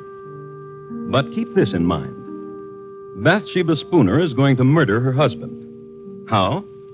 Well, let's see how time and motive and circumstance conspire to get a man violently dead. The man, Joshua Spooner. Let's pick him up and see what he's doing. It's the same evening, and since it's after dark, he's drinking. And in Brookfield, there's only one public house in which to drink, Cooley's Tavern. And that's where he is. Oh, no, Doctor. Then what would you do? To trap General Burgoyne, very simple. Hand me your tankard, Dr. King. Now, and here, this spoon, the line of march of Burgoyne. And your tankard and mine, 2 sections of the troops of General Washington. Now watch.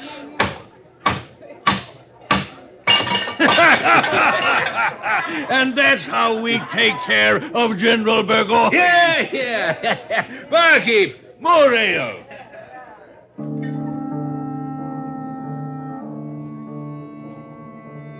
Joshua Spooner talks of strategies and drinks his ale. But mark this. Near the bar, another table. Two men in nondescript uniforms, deserters from the army of General Burgoyne. Their names, James Buchanan and William Brooks.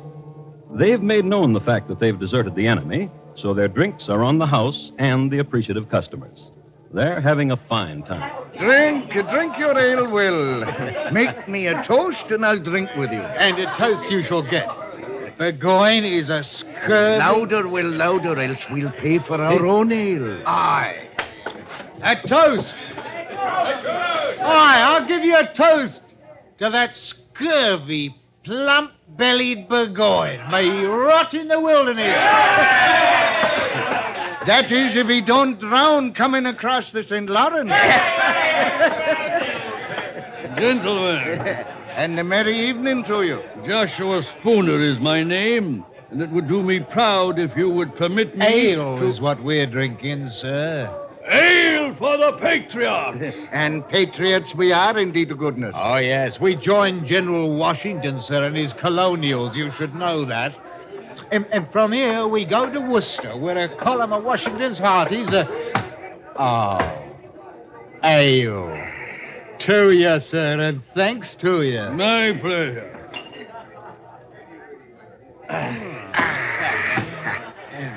Willie, your tankard is dry, and so is mine. If you will permit me, gentlemen, it would be my pleasure. My pleasure indeed.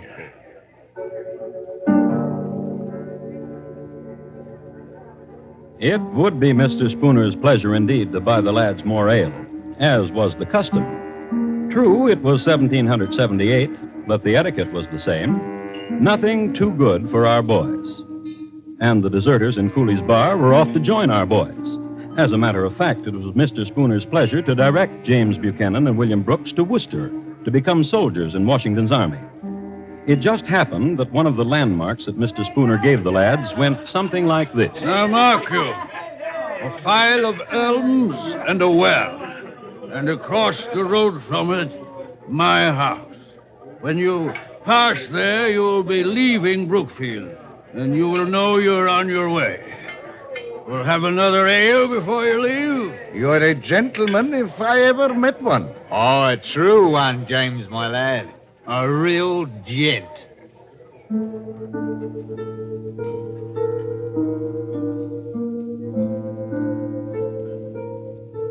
So they touched tankards, the deserters and Joshua Spooner, and they made tearful farewell. And the deserters left and walked the road toward where the elms were, and a house, and a well. Let's go on ahead of them.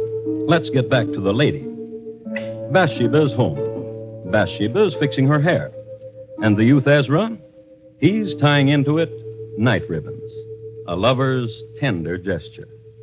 Their talk, however, is shocking. Perhaps you're right. Perhaps the best way is not to poison him. I say shoot him.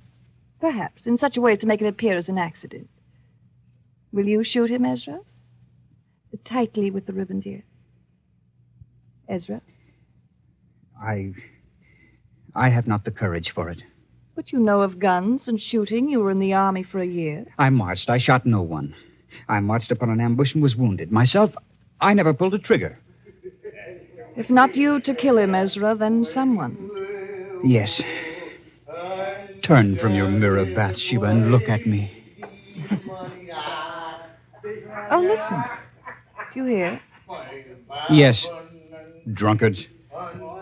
Someone. Go to the window. Drunkards. 2 of them by the moon.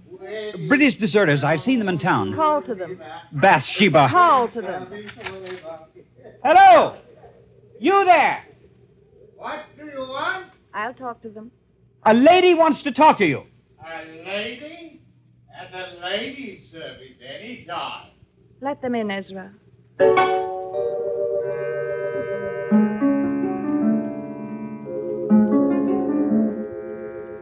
The Bathsheba Spooner who greeted the deserters must have been quite a sight.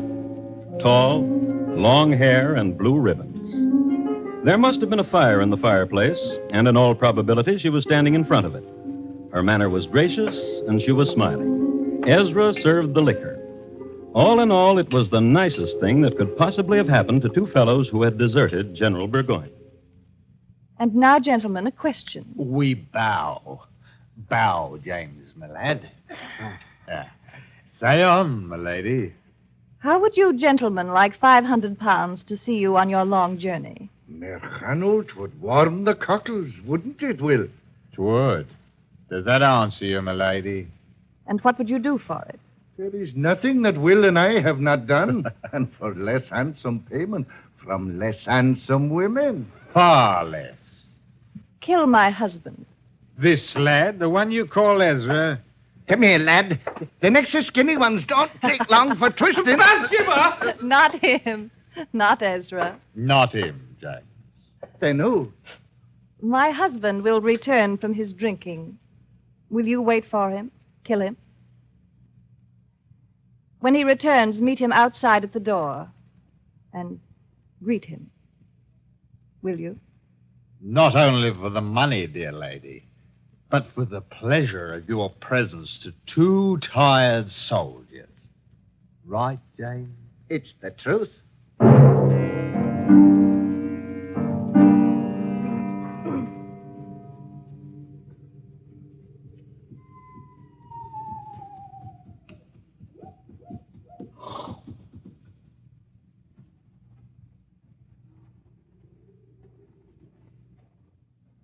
You be the master of this house? Yeah. And you are the two... That we be.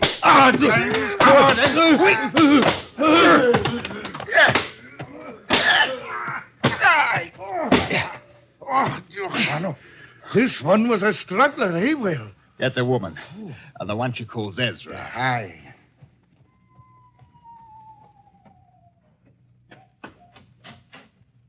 Mrs. Spooner, come see, it is done.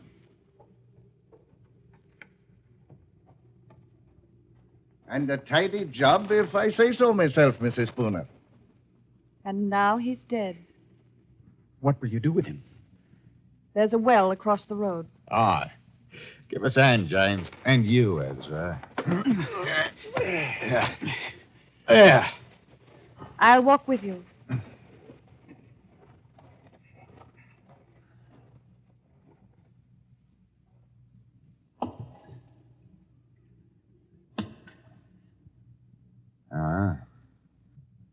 It's a deep well. Poor little man.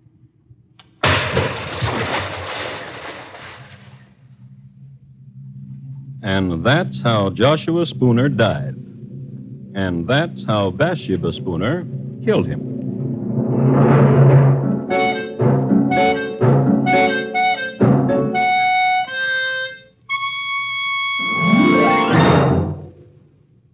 You are listening to Crime Classics and your host, Thomas Hyland. Later this evening, the Lux Summer Theater stars Fred McMurray in a full-hour adaptation of the romantic mystery comedy The Lady and the Tumblers, an odd triangle composed of a beautiful girl, a suitcase full of explosive letters, and a murdered man will make The Lady and the Tumblers' most unusual dramatic fare. Listen to it on most of these same stations later this evening when CBS Radio presents the Lux Summer Theater. And now, once again, Thomas Hyland and the second act of Crime Classics and his report to you on the crime of Bathsheba Spooner.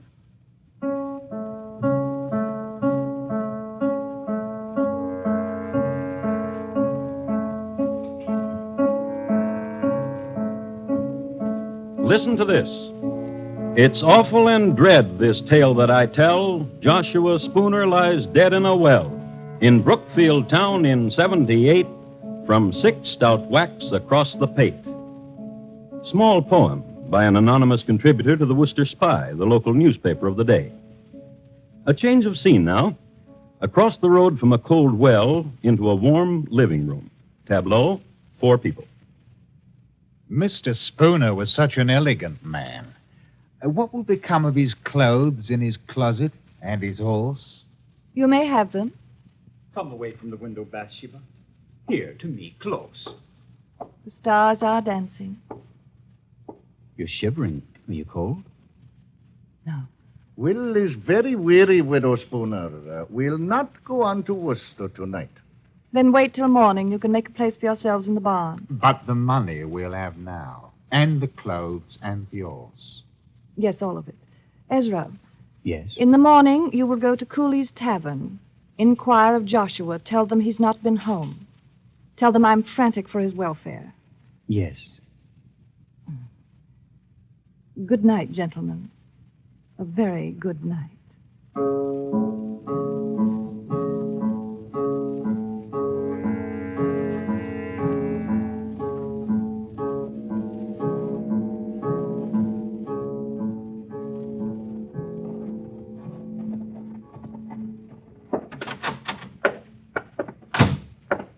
Mr. Cooley. Aye? Hot grog on a nippy morning, Mr. Ross? I've been sent to inquire of Joshua Spooner. Who sent you? The wife of him, Bathsheba. Did she now? And why? Last night he did not return home, and Mrs. Spooner is frantic for his welfare. Not home? Well, he's not here. Last night he sat right there, my lad, and discussed military strategies with the doctor. Then, to the best of my knowledge, he went home. Dr. King. Doctor, wake up. Please, Doctor, wake up. It's important. What is it? What? Where is Joshua Spooner? Where is he? Mr. Cooley says he sat with you last night. As he did, and left me. He's not home. What? Mrs. Spooner sent me to fetch him. She's troubled that he's not returned. But where else could he have gone if not to his wife? We must find him, Doctor. Yes, by all means.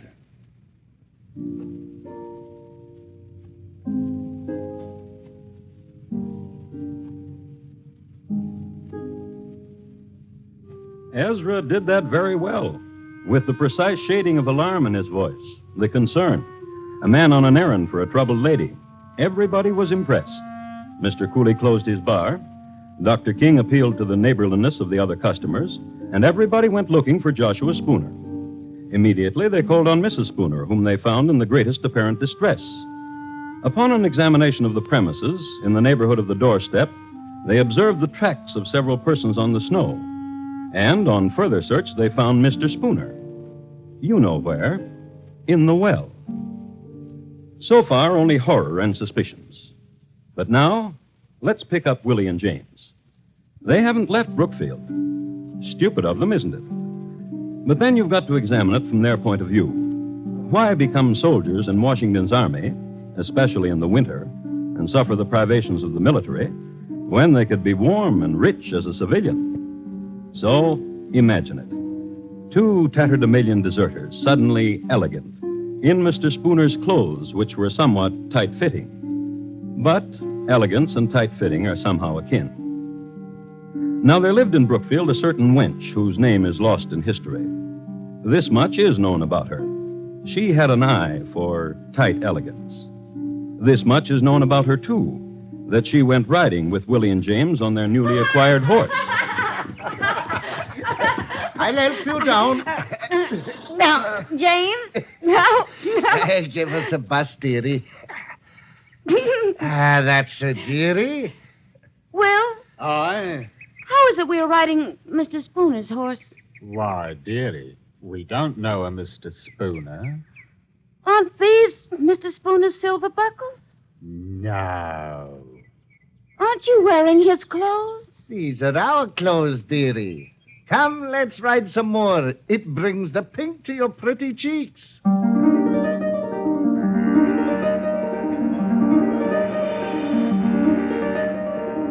But the cat was out of the bag. The girl told her mother, and her mother her father. And it so happened that her father was at that moment on his way to look for the murderers of Joshua Spooner. So the father told some neighbors, and they located James and Willie, brought them all together. The two deserters, Ezra and Bathsheba. And this is what happened.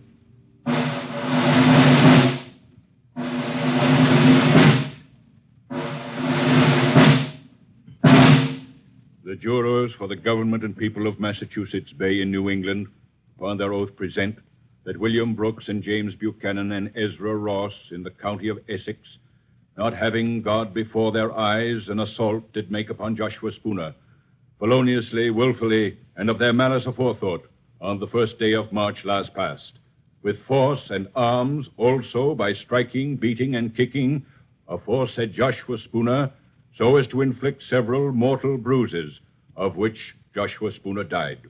And that Bathsheba Spooner, widow and late wife of Joshua Spooner, being seduced by the instigation of the devil, did incite, move, abet, counsel, and procure the murder of aforesaid Joshua Spooner. How do you plead? Not guilty. Not guilty? Not guilty. What statement have you, Bathsheba Spooner? I am the wife of the deceased. If what you accuse me of be true, what end could the death of my husband serve? Were there any reasons, persuading, hopes, inviting, or advantages arising from the death of my husband? By depriving myself of husband, I would subject myself to the burdens of a widow. If I hated my husband, as such has been said, could I not have separated from him, gone to my father or to my brothers? What foolishness is this to say I've loved Ezra Ross, when one of my station might have any gallant I please? Gentlemen, if I be guilty, I was not of sound mind.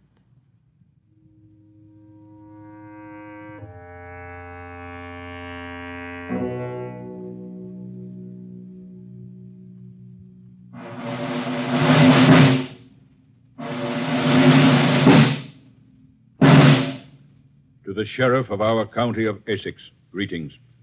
We command you that on Thursday, the 4th day of June next, between the hours of 12 and 4 of the clock in the afternoon, you cause William Brooks, James Buchanan, Ezra Ross, and Bathsheba Spooner to be conveyed from our jail, where they are now in your custody, to the usual place of execution, and there to be hanged by the neck until their bodies be dead.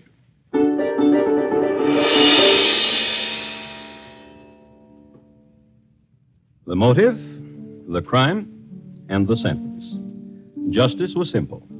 And quickly, too quickly for the 4 prisoners, the 4th day of June. This is a copy of the Worcester Spy dated that day that I have here. I'd like to read from it. It was about 2:30 of the clock in the afternoon when the 4 criminals were brought out of prison and conducted to the place of execution under a guard of 100 men. The 3 men went on foot. Mrs. Spooner was carried in a chaise, being then, as she had been for several days, exceedingly feeble.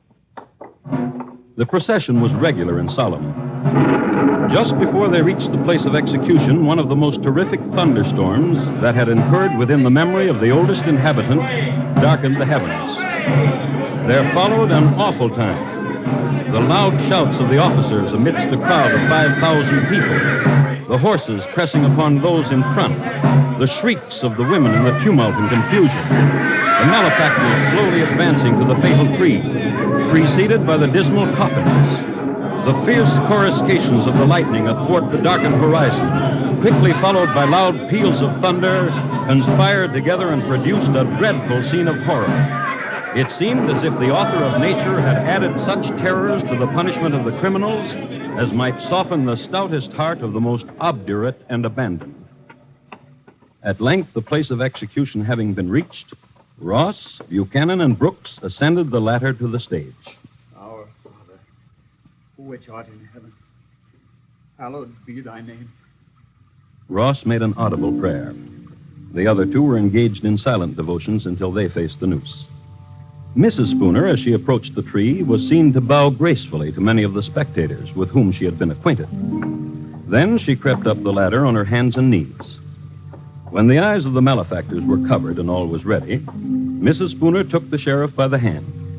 And for the first time, Bathsheba Spooner accepted the verdict of justice. My dear sir, I am ready. In a little time, I expect to be in bliss. And but a few years must elapse when I hope I shall see you and my other friends again.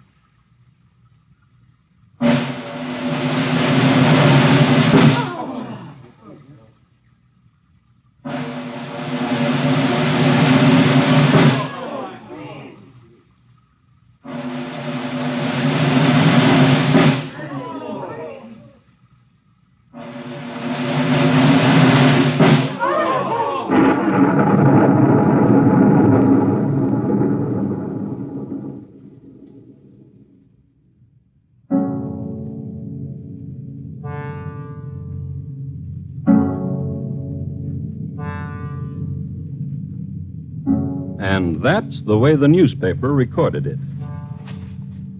This has been my report of the crime of Bathsheba Spooner, the first woman tried and executed for murder in the United States.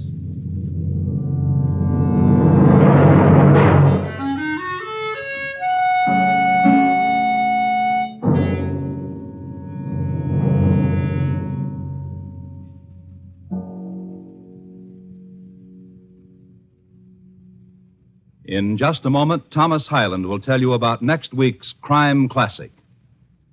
The National Blood Program has been made part of the Department of Defense.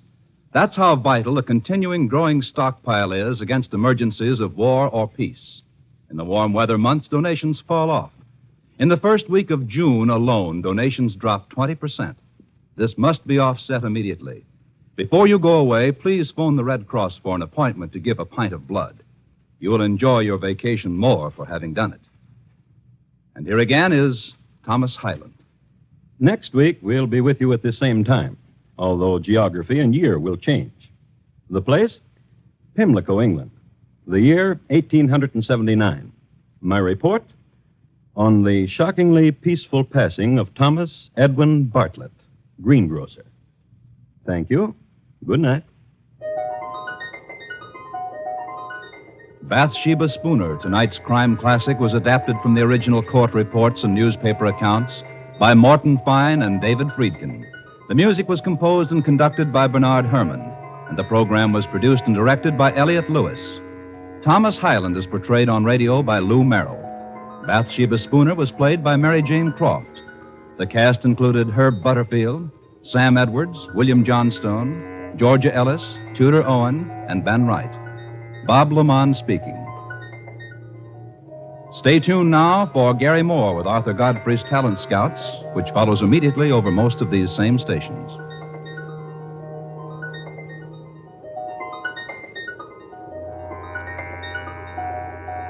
And remember, for mystery mixed with merriment, join Mr. and Mrs. North Tuesday evenings on the CBS Radio Network.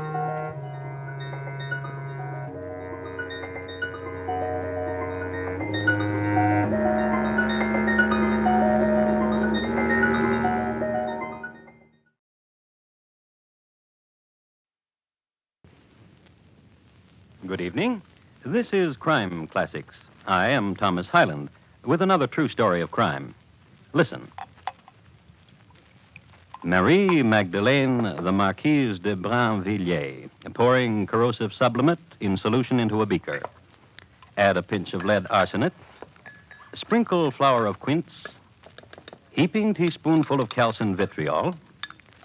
Swish it around to make everything go into solution. And since pigeon pie, unpoisoned that is, was her daddy's favorite dish, especially the way she made it, just like Mom, pour all the solution onto a pigeon pie. Papa, here's your pigeon pie. See how lovely it looks. Tonight, my report to you on the lethal habit of the Marquise de Brinvilliers. Crime Classics. A series of true crime stories taken from the records and newspapers of every land, from every time. Your host each week, Mr. Thomas Hyland, connoisseur of crime, student of violence, and teller of murders. Now, once again, Mr. Thomas Hyland.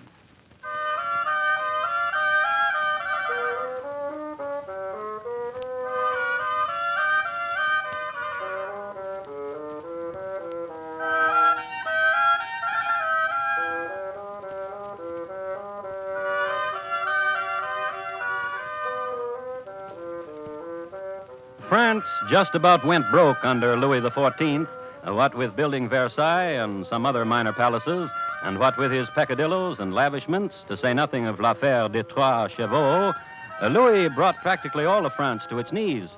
However, to be an aristocrat at this time was a very fine thing. Louis took care of his friends. If he couldn't get it for you, it couldn't be had. And one of his favorites, a fortunate man who had the run of the palace, was a marquis named Henri de Brinvilliers. One of his favorite rooms was the dueling chamber. His favorite sport du jour. Now guard yourself. Guard.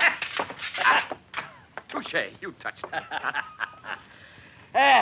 Did you like that defense, Godin? Ah, very much. I thought this new attack I learned would surely confound you. Oh, you are young. You get better all the time.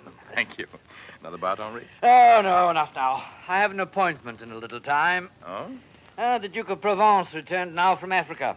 He brought curios. Godin. Yes. Will you join me? No, I'm sorry, but I cannot. Oh, it would be most amusing. I have an appointment with your wife. Oh, yes. Did she tell you? Yes, and I forgot. Godin. Yes? Take some roses to her for me. Tell her I adore her. Tell her I'll meet her at Louis's party later. And for heaven's sake, not to wear that shepherdess thing she wears. Oh, she won't be able to meet you. Oh? I have an appointment with her for this evening, too. Oh. We're visiting the Dr. Muriac, who is discoursing on the philosophy of Aristotle. Oh, she'll enjoy that. Yes. Marie told me yesterday that the two of you had a salon at Painter-Plier and how much she enjoyed it.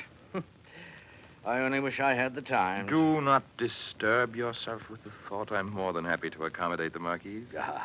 Good friend. Trust me always. Oh, I do.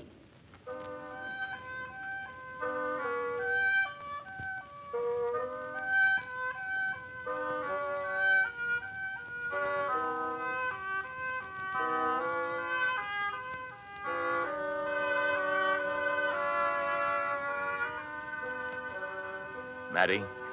Yes, beloved. Yes, my cavalier. Yes, my lord. Your husband. What of him, beloved cavalier, lord? He is my friend. Oh, now listen. Your husband is Now listen. Yes. You are his friend even more than he is yours. Oh? To escort me. Therefore, assuming his responsibilities toward me. Therefore, keeping me in constant joy. Therefore, not calling him to task that he comes home no more. True. Even tonight he is at the Duke of Provence, examining curios from Africa. And other nights,